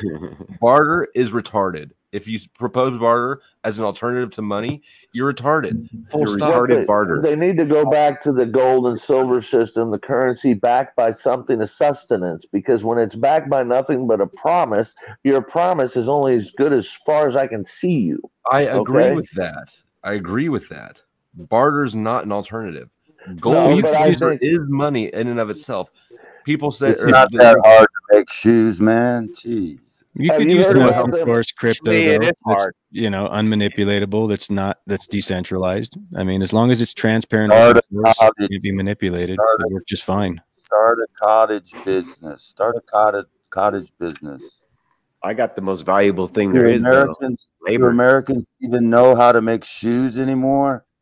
Americans don't know how to do shit no more. I've never made a pair of shoes. I have no idea how to make shoes. No. There's not many cobblers around anymore. But it's not as easy as one may think. I mean, it's not just like piece of leather. You know, there's a lot of big process that's involved. But let me just be real quick about this, okay? Like we understand that money is. You get your skins. You barter with the guy who. Hey, Notch go, then Rocky. I'll be real quick because, like, you know.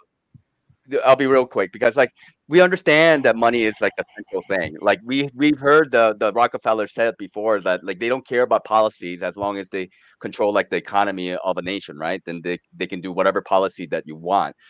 What I believe that they want to create is this centralized, digitized system, right? Where it's going to be like blockchain. And when they create this system, you're going to be locked in. You may not be, but the people who are going to be a part of that, but they're not going to get there by just offering that. They're going to make it very convenient for people. They're going to say, well, you don't need to carry a wallet around. You don't have to get mugged out in the streets. Your biometric data is the thing that's going to unlock the money from this thing, whatever whatever they want to use to convince people that this is a system that they want. But once we have that system where they have control of it all this other system that we talk about as far as dollar, gold, silver, diamonds, crypto is going to fall by the wayside because it's not going to be transferable to their system. They're not going to give a fuck about these kind of things. That's what I mean. I'll land it there. Why would you think gold is? Can I ask why you would think that would not be of concern to them when those are the commodities that we know today? Who owns most of the gold and silver already right now? Money China. Money can be anything valuable. Anything anybody agrees on is money can be money. I'm going to make bullets money. And we need some leather. So doesn't have all the attributes of money though, because bullets expire. But the reason they use silver and gold is because it's Dick go small and it's valuable because you can make jewelry out of it. And so they made money gold and silver because it was valuable and it was small and so, but you can make anything money. You can make salt money. Like everybody agrees that salt is money, and because we all need salt, and we'll have these, that's shit. That's the old, money.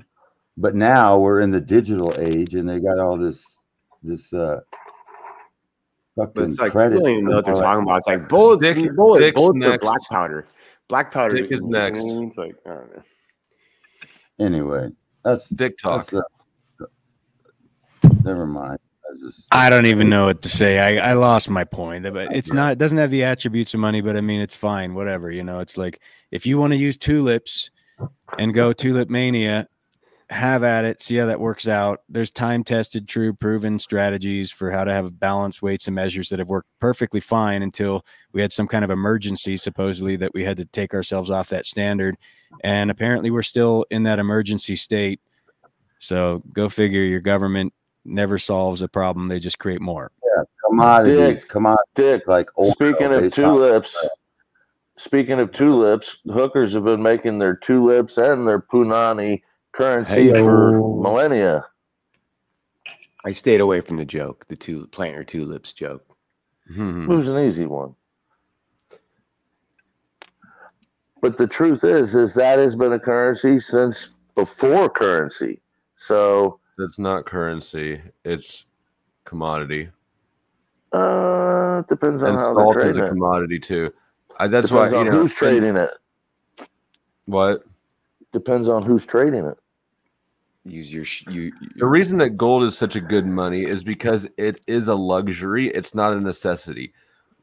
Salt is a little bit more of a necessity. We wouldn't be communicating without gold right now the way we are. Period. Right. Like I said, it's a necessity. Your laptop is not a necessity. Or it's not. It's a luxury. And it only takes a tiny bit of gold to make this possible. And you could use an alternative material as well. Not as well. It's effective, no. But there is, I think there is some necessity to gold. I'm trying to, I don't know. Something tells me I can't agree with you just saying it's a luxury. Commonly used as like a backup reserve. I mean, some of it is used for industrial use. Silver is more utilized for industrial use than gold. that is more useful for like medicine, right, and stuff like that, electronics and such. But with the advent of graphene, graphene is a lot more conductible than gold and silver, so their use becomes less and less over time. So like why gold and silver was used as money for a long time is that it doesn't erode, it doesn't oxidate, it doesn't Yes, good. disappear. And then it's easier to divide gold than say diamonds, right? Because you can't take 1 carat diamond and then turn it into 1/10 of a 1 carat diamond. You Well, could, but the value would go way down because of and that, diamond right? Like scarcity is a it's a total a fabricated thing. I agree with you, but I'm Mhm. just giving an example that it's not good money. And to Rocky's point that we can make anything money. It's true that we have basically made anything money in the past, like Yeah. rocks, seashells, Well, we made salt. paper That's where money. we get the word. Yeah, and we get paper money, but it's always Right. going to be dependent. It's always going to be dependent on people's confidence. So you have to have people agree to it, and then you're going to have some like really bad people who's going to try to copy and try to print money and stuff like that. So like gold and silver is not really something that you can just print. You have to go and find it, and it has its own value because of that. So money is a very Nachi, complex thing. Nachi, is graphene some of the strongest shit there is now? Besides God's love. Well, I mean, my understanding is like, it's almost two-dimensional, paper thin, but when you stack it that way, it's as strong as Kevlar. I mean, I'm not It sure. has thousands of uses nowadays. Like it can store electricity. It can conduct electricity much better. It has a very high conductive rate, much better than But gold it's and silver strong even. as shit, isn't it? It is also very strong because of the hexagonal layers that it's like that. It's kind of like the beehive type of structure. So it's quite strong, yes. But I don't know if it's the strongest. I mean, like the diamond is a carbon, right? It's six-sided, that is pressurized, that is like the strongest thing, like known to man, one of the strongest. I like Lou's economic perspective. I don't like Lou's perspective on many things, but I He's think spot that on. when it comes to economics, I think that Lou's got a good grasp on it. Somebody's macaroni and cheese needs to be put in the water's boiling. I forgot what I was gonna say. Yeah, I mean it's true. I mean the same concept goes with bitcoins as well, because you also need to use a lot of electricity and computing power to be able to quote unquote mine No, a Bitcoin. No, it's not the same though, because a Bitcoin is tangible is not tangible, right? It's just a Yeah, number shown on a screen. It's I easier to agree. steal. It's easier to fake. It's only the Well, you same can't concept. You can't you make it the can't same. you can't fake Bitcoins. You can make copies of Bitcoins, but it's not a People Bitcoin. tell It's me still that, and I don't believe it. I'll admit I don't know enough about how the intricacies of how blockchain works, but they also said it's private. They can't steal it. But if you look at all the ransoms that have been paid in Bitcoin, dude, like all of those are recovered. Did you Yeah, guys hear about? Excuse me. Did you hear about how the Clintons faked a bunch of fucking gold and sold it? Used, from what I they understand use and reading, tungsten. that from out of Greenbrier up in Canada, they fucking literally sold it all over the world too. Moved gold all over the place. They once drilled into it was fucking tungsten. Yeah, it's true. They have a gold layer around them, and the tungsten have a very similar mass to gold. So only way to know about it is to drill into them, and they did obviously, and found out that it's actually mostly tungsten. There's some crazy stories behind that too. I won't derail anymore, but that I just find hard to believe that we lost a lot of gold because they fleeced it, like selling it, but then took the real gold and did whatever they wanted with it. Yeah, so like the gold that we had at the reserve, or what was that, the Fort Knox. I mean, there's no gold there. That place has not been audited, and all this gold that we got from all over the world, like prior, like just at end of World War II. What was the agreement? It was a hotel in New Hampshire where they all got together and they made an agreement.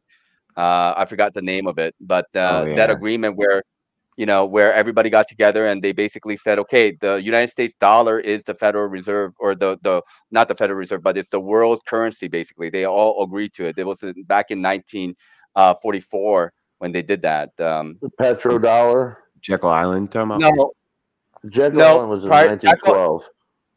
Yeah, Jekyll Island was the Federal Reserve. That's when they strategized the Aldrich Act and the Federal Reserve Act, which was basically the same thing under different names. I just want coffee beans to be currency. That's all I care about. The fucking assholes that started the Federal Reserve were the same people that had been booted out of it all, that had the bankers' trust just 3 decades earlier. But people were none the wiser. And actually, some of the main people that would have objected to the Federal Reserve and were objecting to it altogether were aboard the Titanic. Baby Truther is here. What can you do with the truth? Hey, I think that Titanic, I'm not sure about that whole thing. It's actually not the original Titanic. You guys know about the Titanic and the Olympia conspiracy? It was the Bretton Woods Agreement. The Bretton Woods Agreement, that was the name of it. But the whole story is that actually the Olympia got into an accident with Her Majesty's ship and had to pay a bunch of money, like insurance and all that. So it was very similar size ships. So they changed the Olympia to the Titanic and turned the Titanic into Olympia, and they sank the Olympia in actuality. But they also for bought the insurance money. Yeah, for insurance money and everything. But also they wanted a couple of the rich guys who were against. So it was like multifaceted conspiracy. It wasn't just one conspiracy to just get rid of. J.P. Morgan was supposed to be aboard and happened to just get off, or not even get off, but go and take a massage instead. Like literally, some famous people were supposed to be on that missed it. Little chink in his neck. There was some. That's. I'd love to know exactly what happened with that bullshit, but yeah, it was definitely corruption. And another thing is that I don't think any icebergs were hit in actuality. I think there was actually an explosion that has occurred there.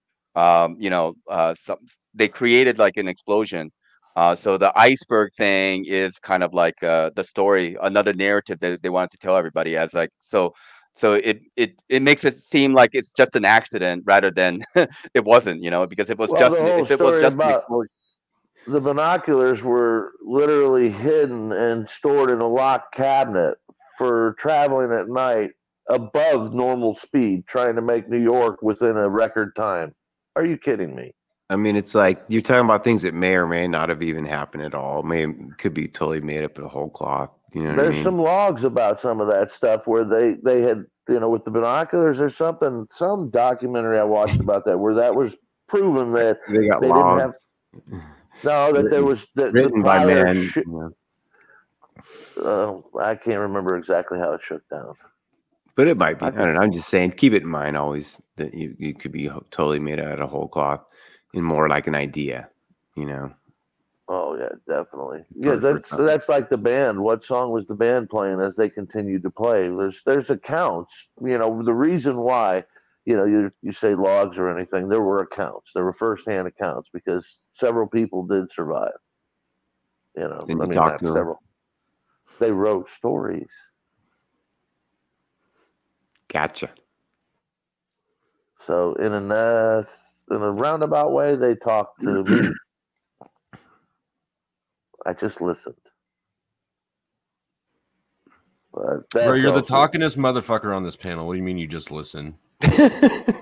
Well, how do you talk to a book? Well, maybe I did a couple times. I have no doubt you talk to everything or nothing. Everything?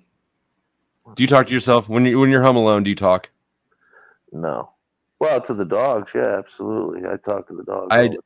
I 100% don't believe, because if I'm home alone and you walked past my house, unless I'm on here, you would not hear anybody talking. I never talk to myself.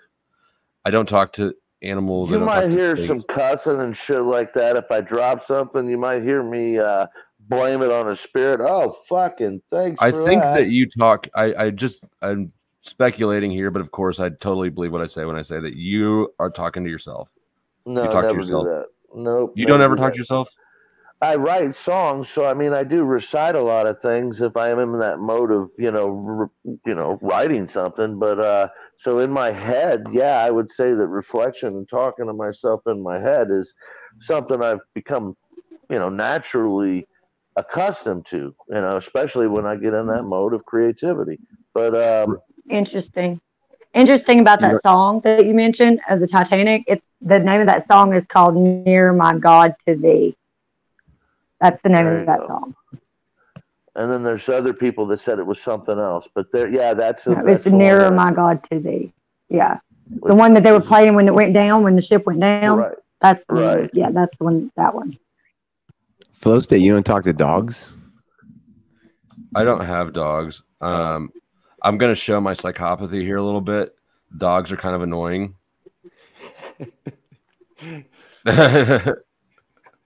I don't want to have to give it attention constantly. I want to walk in the house. I want to sit down. I want to take off my shoes.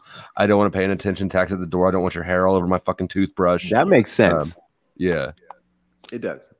I have a Maltese, so I don't have to worry about that. She does not shed. And Ray, yeah, this is sort of a marathon stream for M. It is for sure. I've slept for basically the whole stream. I'm just kind of getting up and around and back to it. This is basically M's stream. I just kept it But going. maybe No, you have actually, no, some I like kept it going. genetics in you, Flow State, that it's part of your culture heritage to eat dogs, because in some cultures, Filipinos and whatnot, like there's specific dogs that are considered delicatessen. So you may want to try eating one. Hey, what did you say you had, M? You have a Maltese or something? Mm-hmm. Yeah, does that Maltese look It's my tasty? little baby. Do you have teriyaki sauce? I will straight cut you. No hesitation, bro. All right, Straight up. That's my baby. because I'm interested to see who they think would win in a knife fight. Always with the I knife. grew up in a heavily Vietnamese popular area in San Jose. I heard a lot of stories.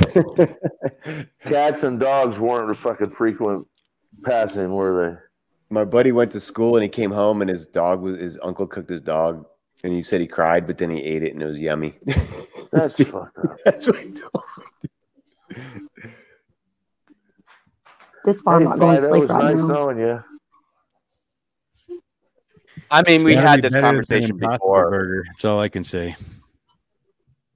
about eating dogs and cats and all kinds of animals. I mean, like if you're going to eat one kind of animal, you might as well be okay with eating another type of animal. It's just about resources. I mean, like obviously dogs and cats require more resources to, maintain them than compared to a cow or animals that just eat, Nachi, grass. where do we draw the line? Notch. We're not What's that? cannibals here. We can't just eat anything fleshly. Right. We They just eat a go lot right of on the rats human. and stuff.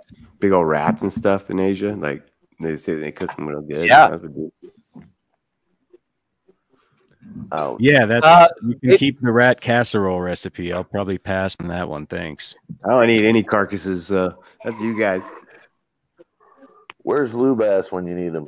I don't eat meat either, but it's whatever. I eat cheese and Where do you stuff. get your protein? Yeah, where do you get your protein? Beans, lentils. No idea. Oh It's just God, all there. those lectins and oxalates. That must be terrible. I get it from God. It's like eating If God sand. didn't Wasn't want us to always eat getting in my animals, why would eye. He make them out of meat? What's that, Flo? If God didn't want us to eat animals, why would He have made them out of meat? You gotta ask yourself. One thing I Yeah. don't care about is what people eat. I've been dealing with this for so long. It's like it's a boring subject to me.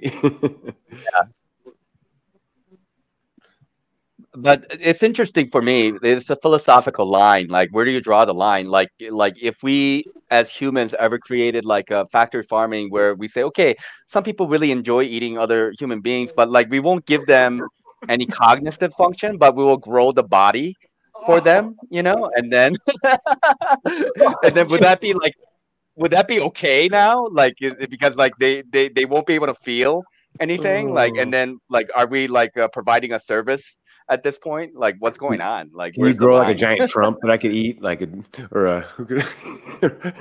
I thought there was that Like, one fast food just a chain that medieval already did person. that. Heather Locklear. Well, China's doing some crazy stuff over there because like you know what they're doing with people. They're are actually harvesting their organs live in China. A lot of these people who were placed in these concentration camps, they're like The Falun Uyghurs. Gong practitioners. The The Uyghurs. what? The The Uyghurs. Uyghurs. The Muslim We- Chinese. Yeah, I'm starting to think that's all BS, man. I don't know. I think the crazy stuff's going on here. Yeah, well, I- probably here, but it's more underground.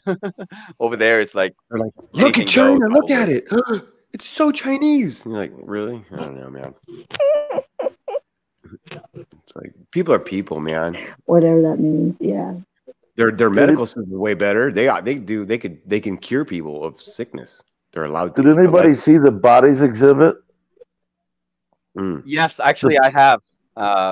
It was actually done by this Austrian guy, and he flies over and brings the bodies exhibit where they're like skinned, and then you can see all their muscles and stuff. Fascinating as fuck. I saw it, and I saw it actually on a couple of occasions. But they dissected. The only way you could see it is go to a movie called Cell with Jennifer Lopez, where they dissect a fucking horse like this, and you might even find that on YouTube. But a human, where just every millimeter, or it may have been, half a millimeter, half a centimeter, just a cut, and then the whole human with glass, like on giant, what do you call them? The little slides, giant slides in between glass. It was, and it wasn't. It was, to see the organs, to see every just dissected point of it was bizarre. But the story behind the bodies is that they were prisoners and stuff, and that they were put to death. So I don't know the true story behind it, but I believe they stopped the tour because of the story coming out. So, but it was right at the museum in, Tampa that I saw. It was incredible. How incredible! I heard some reports that some of those bodies were not donated. Like there were some of those bodies were like straight out murdered. I don't know how true that is, but just like I just read some reports about it. I wouldn't be surprised if that's the case. But it's just weird. Yeah, that just made the masses guilty of a crime, I guess. Witnessing, not reporting. But yeah, I genuinely think you draw the line at your own species. I mean, after that, anything that moves, if you're hungry, is fair game. And I mean, to me, that's a lot more natural than the perversions of anything that come out of a Bill Gates factory or Impossible Meat or, all the shit that they're saying now. They got fucking lab made meats and they don't even have to label it at your local convenience store. So all that shit would be the atrocity to me, not eating an animal in nature. How many of you have eaten McDonald's? Because I think if any of you, including myself, who ate at McDonald's, we probably consumed some amount of human DNA. This is why Yeah, I've heard I that. don't Not in at eat least 15 meat years. from but- McDonald's. Rabbi, But then I whatever heard the they hell put his name was. formaldehyde in the fries. It's just the food just explodes from the ground constantly. That's all. The only thing I've had from McDonald's in the last 15 years is an orange, and I would not doubt if they put human DNA in that as well. Are we watching the Walking Dead over here? Is that Rick? Carl. This is Carl. This is Sophie. Why do fucking we love our Walking zombies Dead. so much? And a nihilistic view of just being able to do what you want, Because we can relate. Because we can relate to them. Smash Because some we can guy that relate. was a person, and then I think it's a possibility. I think it's not. It's a possibility that could be in store for us. Like so many zombie movies programming us. Zombie apocalypse. Bro, zombie apocalypse, it is World War us. Z. It is us. Look at the mask thing. Yeah, we're already there. It seems like kind of like, I don't know, masturbation or something. I don't know why. It just seems like zombies. It seems like it's just something like it ain't going nowhere. Like it just, I don't know. Different genre. Like you shouldn't do it, but you kind of want to. But like you dessert. But me, you know. No, masturbation I- is fine. That was I all actually totally programming get what you're propaganda. It's like religious bullshit to make you condemn yourself for a natural action. And then they gave you porn to pervert the whole thing too. Which Right. is, You know what I mean? Yeah. It's very similar. It's like the other side of it's the Janus coin of evilness or whatever. I don't know. I actually kind of agree with that. I mean, I see your point. You make a solid point. And I like zombie movies a lot, but like every time, but yeah, I know what you're talking about. It's like that. This is such trash entertainment. It is. It's easy. It's easy. Yeah, but bullets come in handy, you know, during a zombie apocalypse. Surely, you know. For sure. Yeah. What if it's fucking vampires though? Don't forget to double tap. Don't forget to double tap. Always shoot them in the head. Make sure you have silver bullets. I did a short where TML, the machine lies, double tapped Paul. It's fucking hilarious. Because he's such a chill person. His delivery is so like you almost miss it. Who is it? The machine lies. Is that Paul? No. The machine lies is here. I'll just play it instead of try to explain it because it's way faster just to watch than it is to explain. Let me find it real quick. Machine lies is a guy if you're from in a zombie Pakistan. apocalypse, it's fine to augment your weapon at that point to do 3-round bursts or more. You know, I think so. I would choose a concrete saw though as my primary weapon. It just feels like a more legit zombie weapon. Rip that thing open, man. I love that. Give me a chop saw, bro. You hit the trigger, it turns a little sideways on you. Yeah, but I then love you need to get fuel, and then you have to maintain that shit. I would just go with like a katana. You know, Keep katana your would be good. pragmatism out of my fantasies. Right.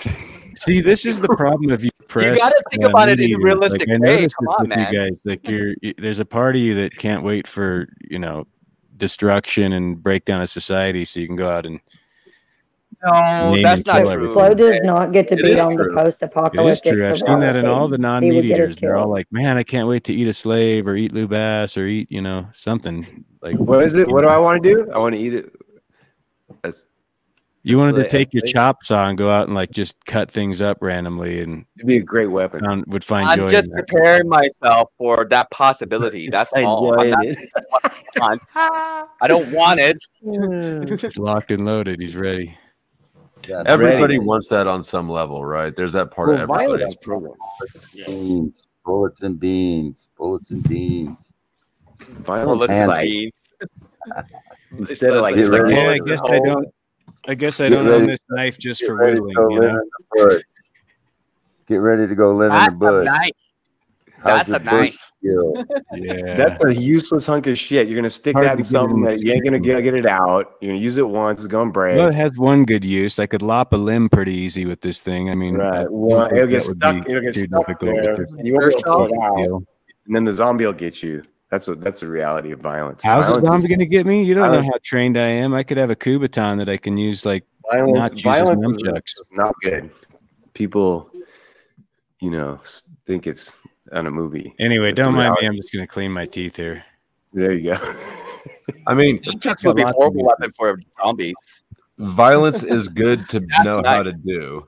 Yes. So Yes. It's a necessity. is that you? I just saw you pointing to yourself, Em. Is that you? Yeah, no, I was Oh, wait, pointing down Oh, at that other knife. At the other knife. And Rocky's knife. We have That's a a poll. knife. I forgot all about the poll. Oh, I changed There's that a tab. poll? Okay. Hold on. I'll get to the poll after. No, I don't want to eat Lou Bass. Lou, other people want to eat you. I'm a meat eater, dude. I don't eat people.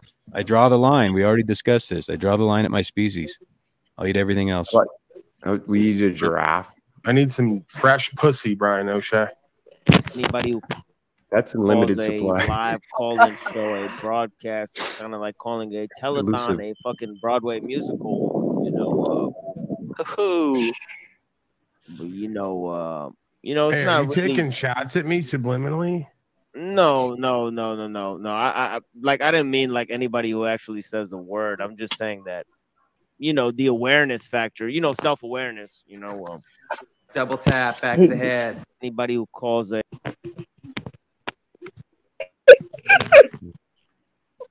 So yeah, I like the delivery. I don't know. He's so chill, right? Like even I had to go like, wait a second. The way he just But like yeah, low the key guy was who like, was talking, the guy like with the sunglasses, self-awareness. that's the machine lies. That was a machine lies. that was a slight non-flight right there. Yeah, and That was hilarious. if you're interested in him, go. But he's on a lot of my streams. So if you just jump back to one of my older streams, he's linked in the description box. That was funny. Oh, and Rocky, if you have I don't know if you have a channel. If you do, link it back in the back chat. At every stream, after every stream, I put the links to the people who came up on panel in the description box. So I need to refurbish my channel. It's a lot of work. all right, yeah, and if you don't leave one, I won't link one. So it's however, but I just want to throw that out there. And if anybody's watching who's been on a panel in the past, like I have forgotten to include you in one because I don't always get them all, let me know and leave a comment in the video, probably not in the live chat here, but in the video, and a comment after so I can find it and I'll fix that. That is cool of you to do that.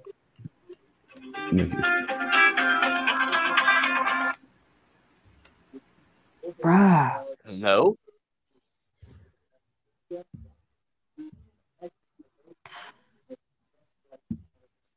If that's for me, I'm Whole not ass home. etiquette.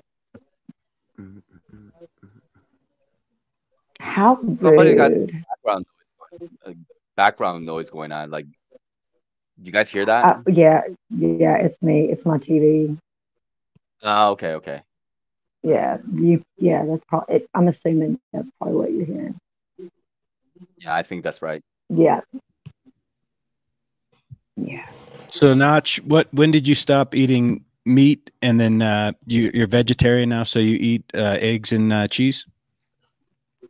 I don't eat eggs. I was so I ate meat growing up with my family, and then when I was in high school, I didn't eat meat until I throughout college, basically. So I was a vegetarian most of high school, all of university, and then when I went back to Korea, it took me about a year to kind of adjust to Korean diet. It was like almost an impossible. It was impossible to be a vegetarian. Like initially, I was like, okay, I'll eat some fish, and stuff like this, and then everything had fish in it anyway. So I was just like, all right, fuck it, I'll just eat fish, and slowly I transitioned to like eating meat because I was invited to people's homes and they were giving me beef and I felt like I didn't want to offend them. So I was like eating a little bit.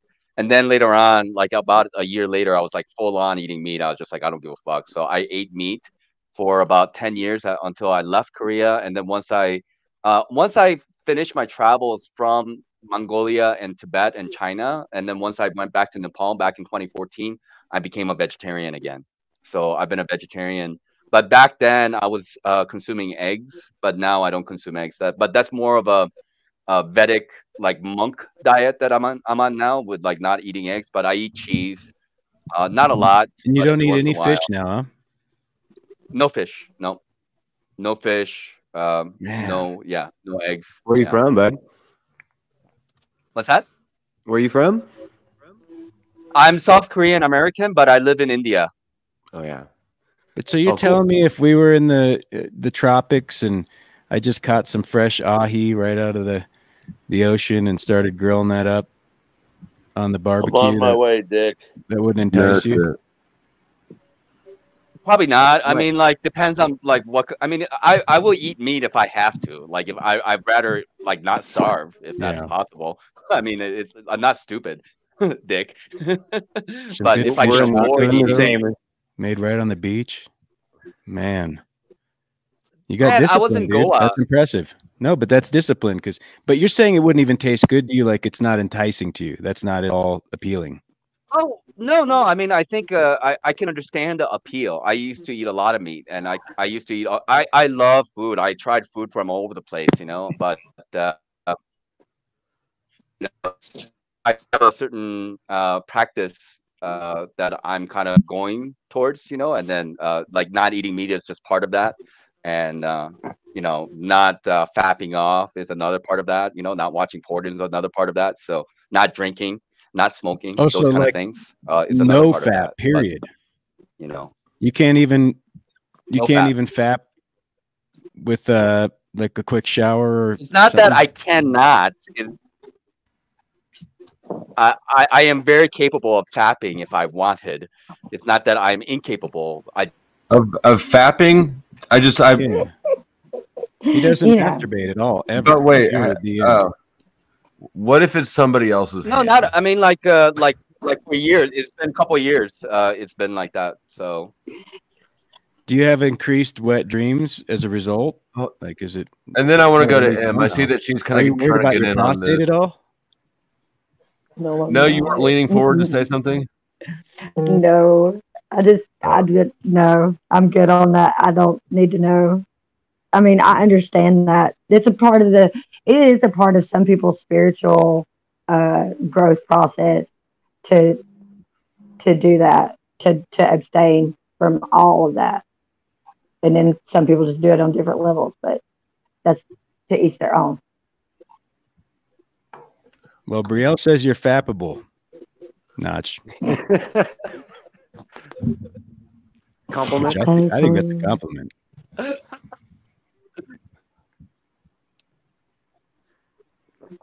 Who cares? How did it go from food to porn and masturbation? Like, Because it's discipline, not so just a disciplined fast. man. He's, he's it's convicted in his discernment of what he needs to do that's right and true. And it's, I find that impressive when people It's like I need to not create eat, boundaries and I for need to not themselves and do it. masturbate. This is Some days I don't even eat at all.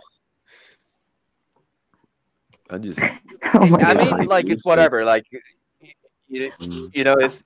I don't think it's like a big deal or whatever because like people to each their own, and if they want to eat meat, I don't look down on you for that. Whatever. Like if you want to smoke, you can smoke. It's just that I want to go in a direction where I have that kind of discipline in my life.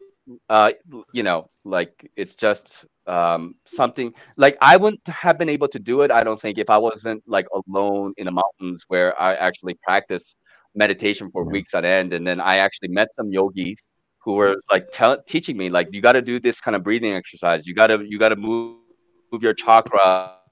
Yeah, dude, I think it's a big you're deal. Man. lustful Seriously, and stuff man. like that. You got to move that. I mean, it's a big deal, dude. I've masturbated twice during this broadcast. The fact that you haven't done it for 2 years, which I can I've only done it 4 imagine what times. last night was like. I mean, when I woke up this morning again, it was just you and M on the stream. I can only imagine with that much one-on-one time and that was the first time. Oh well, never mind. Apologize. Second, third. Oh yeah. wow, yeah. No, it's cool. We all masturbate on stream sometimes, just as long as it's off screen, right? Like you don't even have to turn your camera off. Yeah. If I do that shoulder shake and I know what's going on. Thank you, Chuck, for the 10 memberships. We all appreciate it. Chuck made it rain. And good morning, Chuck. I assume that you slept last night, as did I. But yet the show carries on. Yeah, because I didn't masturbate, so I just sat here and we had it down. So there's that. Which is disturbing, strange, uncomfortable, weird all at once. I don't know what to say. If you want to, though, you go ahead. Yeah, better than the rest I of just you thought guys. it'd be super rude to do it like while you were asleep. I was like, that's just not fair. No, it would be rude not I'm to at this sorry. point. Go ahead. Don't worry. Let Jesus take the wheel. Don't worry. You guys will wait, I'm sure. Yeah, it's interesting though as far I as don't like know being how I able to. get into these. You What seek would- out weird people. What would it take to get you to masturbate, Notch? How much would we have to pay you? Like, would you masturbate for $1,000? How can we confirm? Why would you even like suggest that? Why would you want me to? That's so It's weird. a power dynamic. I just want to know, like, We're gonna get how through the verification. influential, how impressionable are you? How dedicated to you are you to this cause? Would money change your view? Release the demons. I You're don't think capable of so. so much if you do I it mean, like, properly. look. You do it. Is there any particular unicorn woman that would I mean, change it's your kind of a views? weird conversation. But yeah, I think it's an Oh, important conversation to unicorn be had. woman. I don't know. I mean, It started with zombies and yeah. masturbate. I I'm mean, sorry. like, I'm sorry. yeah, we can go back to zombies, and then and that's fine with me. It's whatever. Like, we don't have to talk about Yeah, this we'll circle back. conversation. You know what's interesting though, honestly, you say you would talk to yogis and guys that talk, breathing and those type of things. Whereas like I had learned from listening to Crow about when the sun, like in July or August or something, when the sun is at the height of its power, that's when changes should be made. You know what I mean? And that's I knew I had to quit drinking at that time, and I'd waited for the sun to get a little bit up more, and then I did it too. And it really helped, like stuff like that, like knowing what's going on around you, and it's not just like the cold turkey thing is, that's step 10 is just quit. Step 1 is something else. Like it's I don't even know how to explain it, but yeah. Yeah, like for me, it's not about I don't believe that guilt is a very good a way to convince people that they should stop doing whatever that they're doing. Like, everybody is already fucking up in some capacity, but it's not for me to tell you that you're fucking up. You know what I mean? Like, you have to come to recognition of yourself and understand that this is a kind of a detriment to your life or a positive aspect of your life. That's it. Like, all the thoughts that we have, all the actions that we do, either it has a positive effect in your life or it does not, right? But we get into these vices, we get into the vices of this action or that action. And for me to tell you, oh, you do this and then that's why you're fucked up or something like that, that never inspires people in any way. Turn off. Yeah. People turn off when you tell them how to live.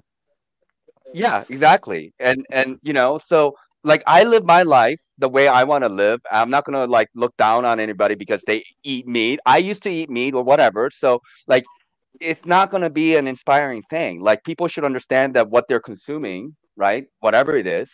And then if it's a benefit to them or they enjoy it, enjoy it. Like if you enjoy smoking cigarettes, enjoy it. Be mindful about the things that you consume.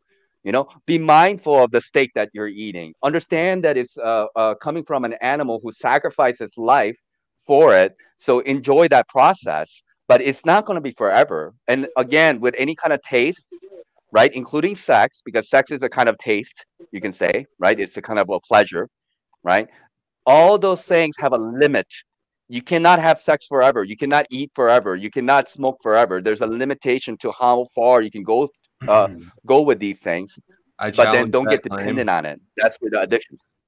I mean, Nachi, I got a question for you. My oldest nephew is like full on vegetarian, and I mean absolutely no meat, no animal products or anything.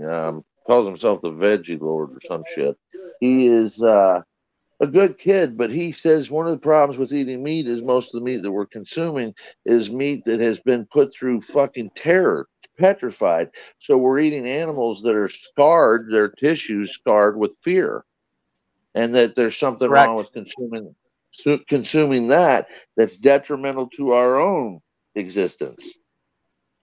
Yes. What do you know about that? There's no happy way to kill them. Adreno meat.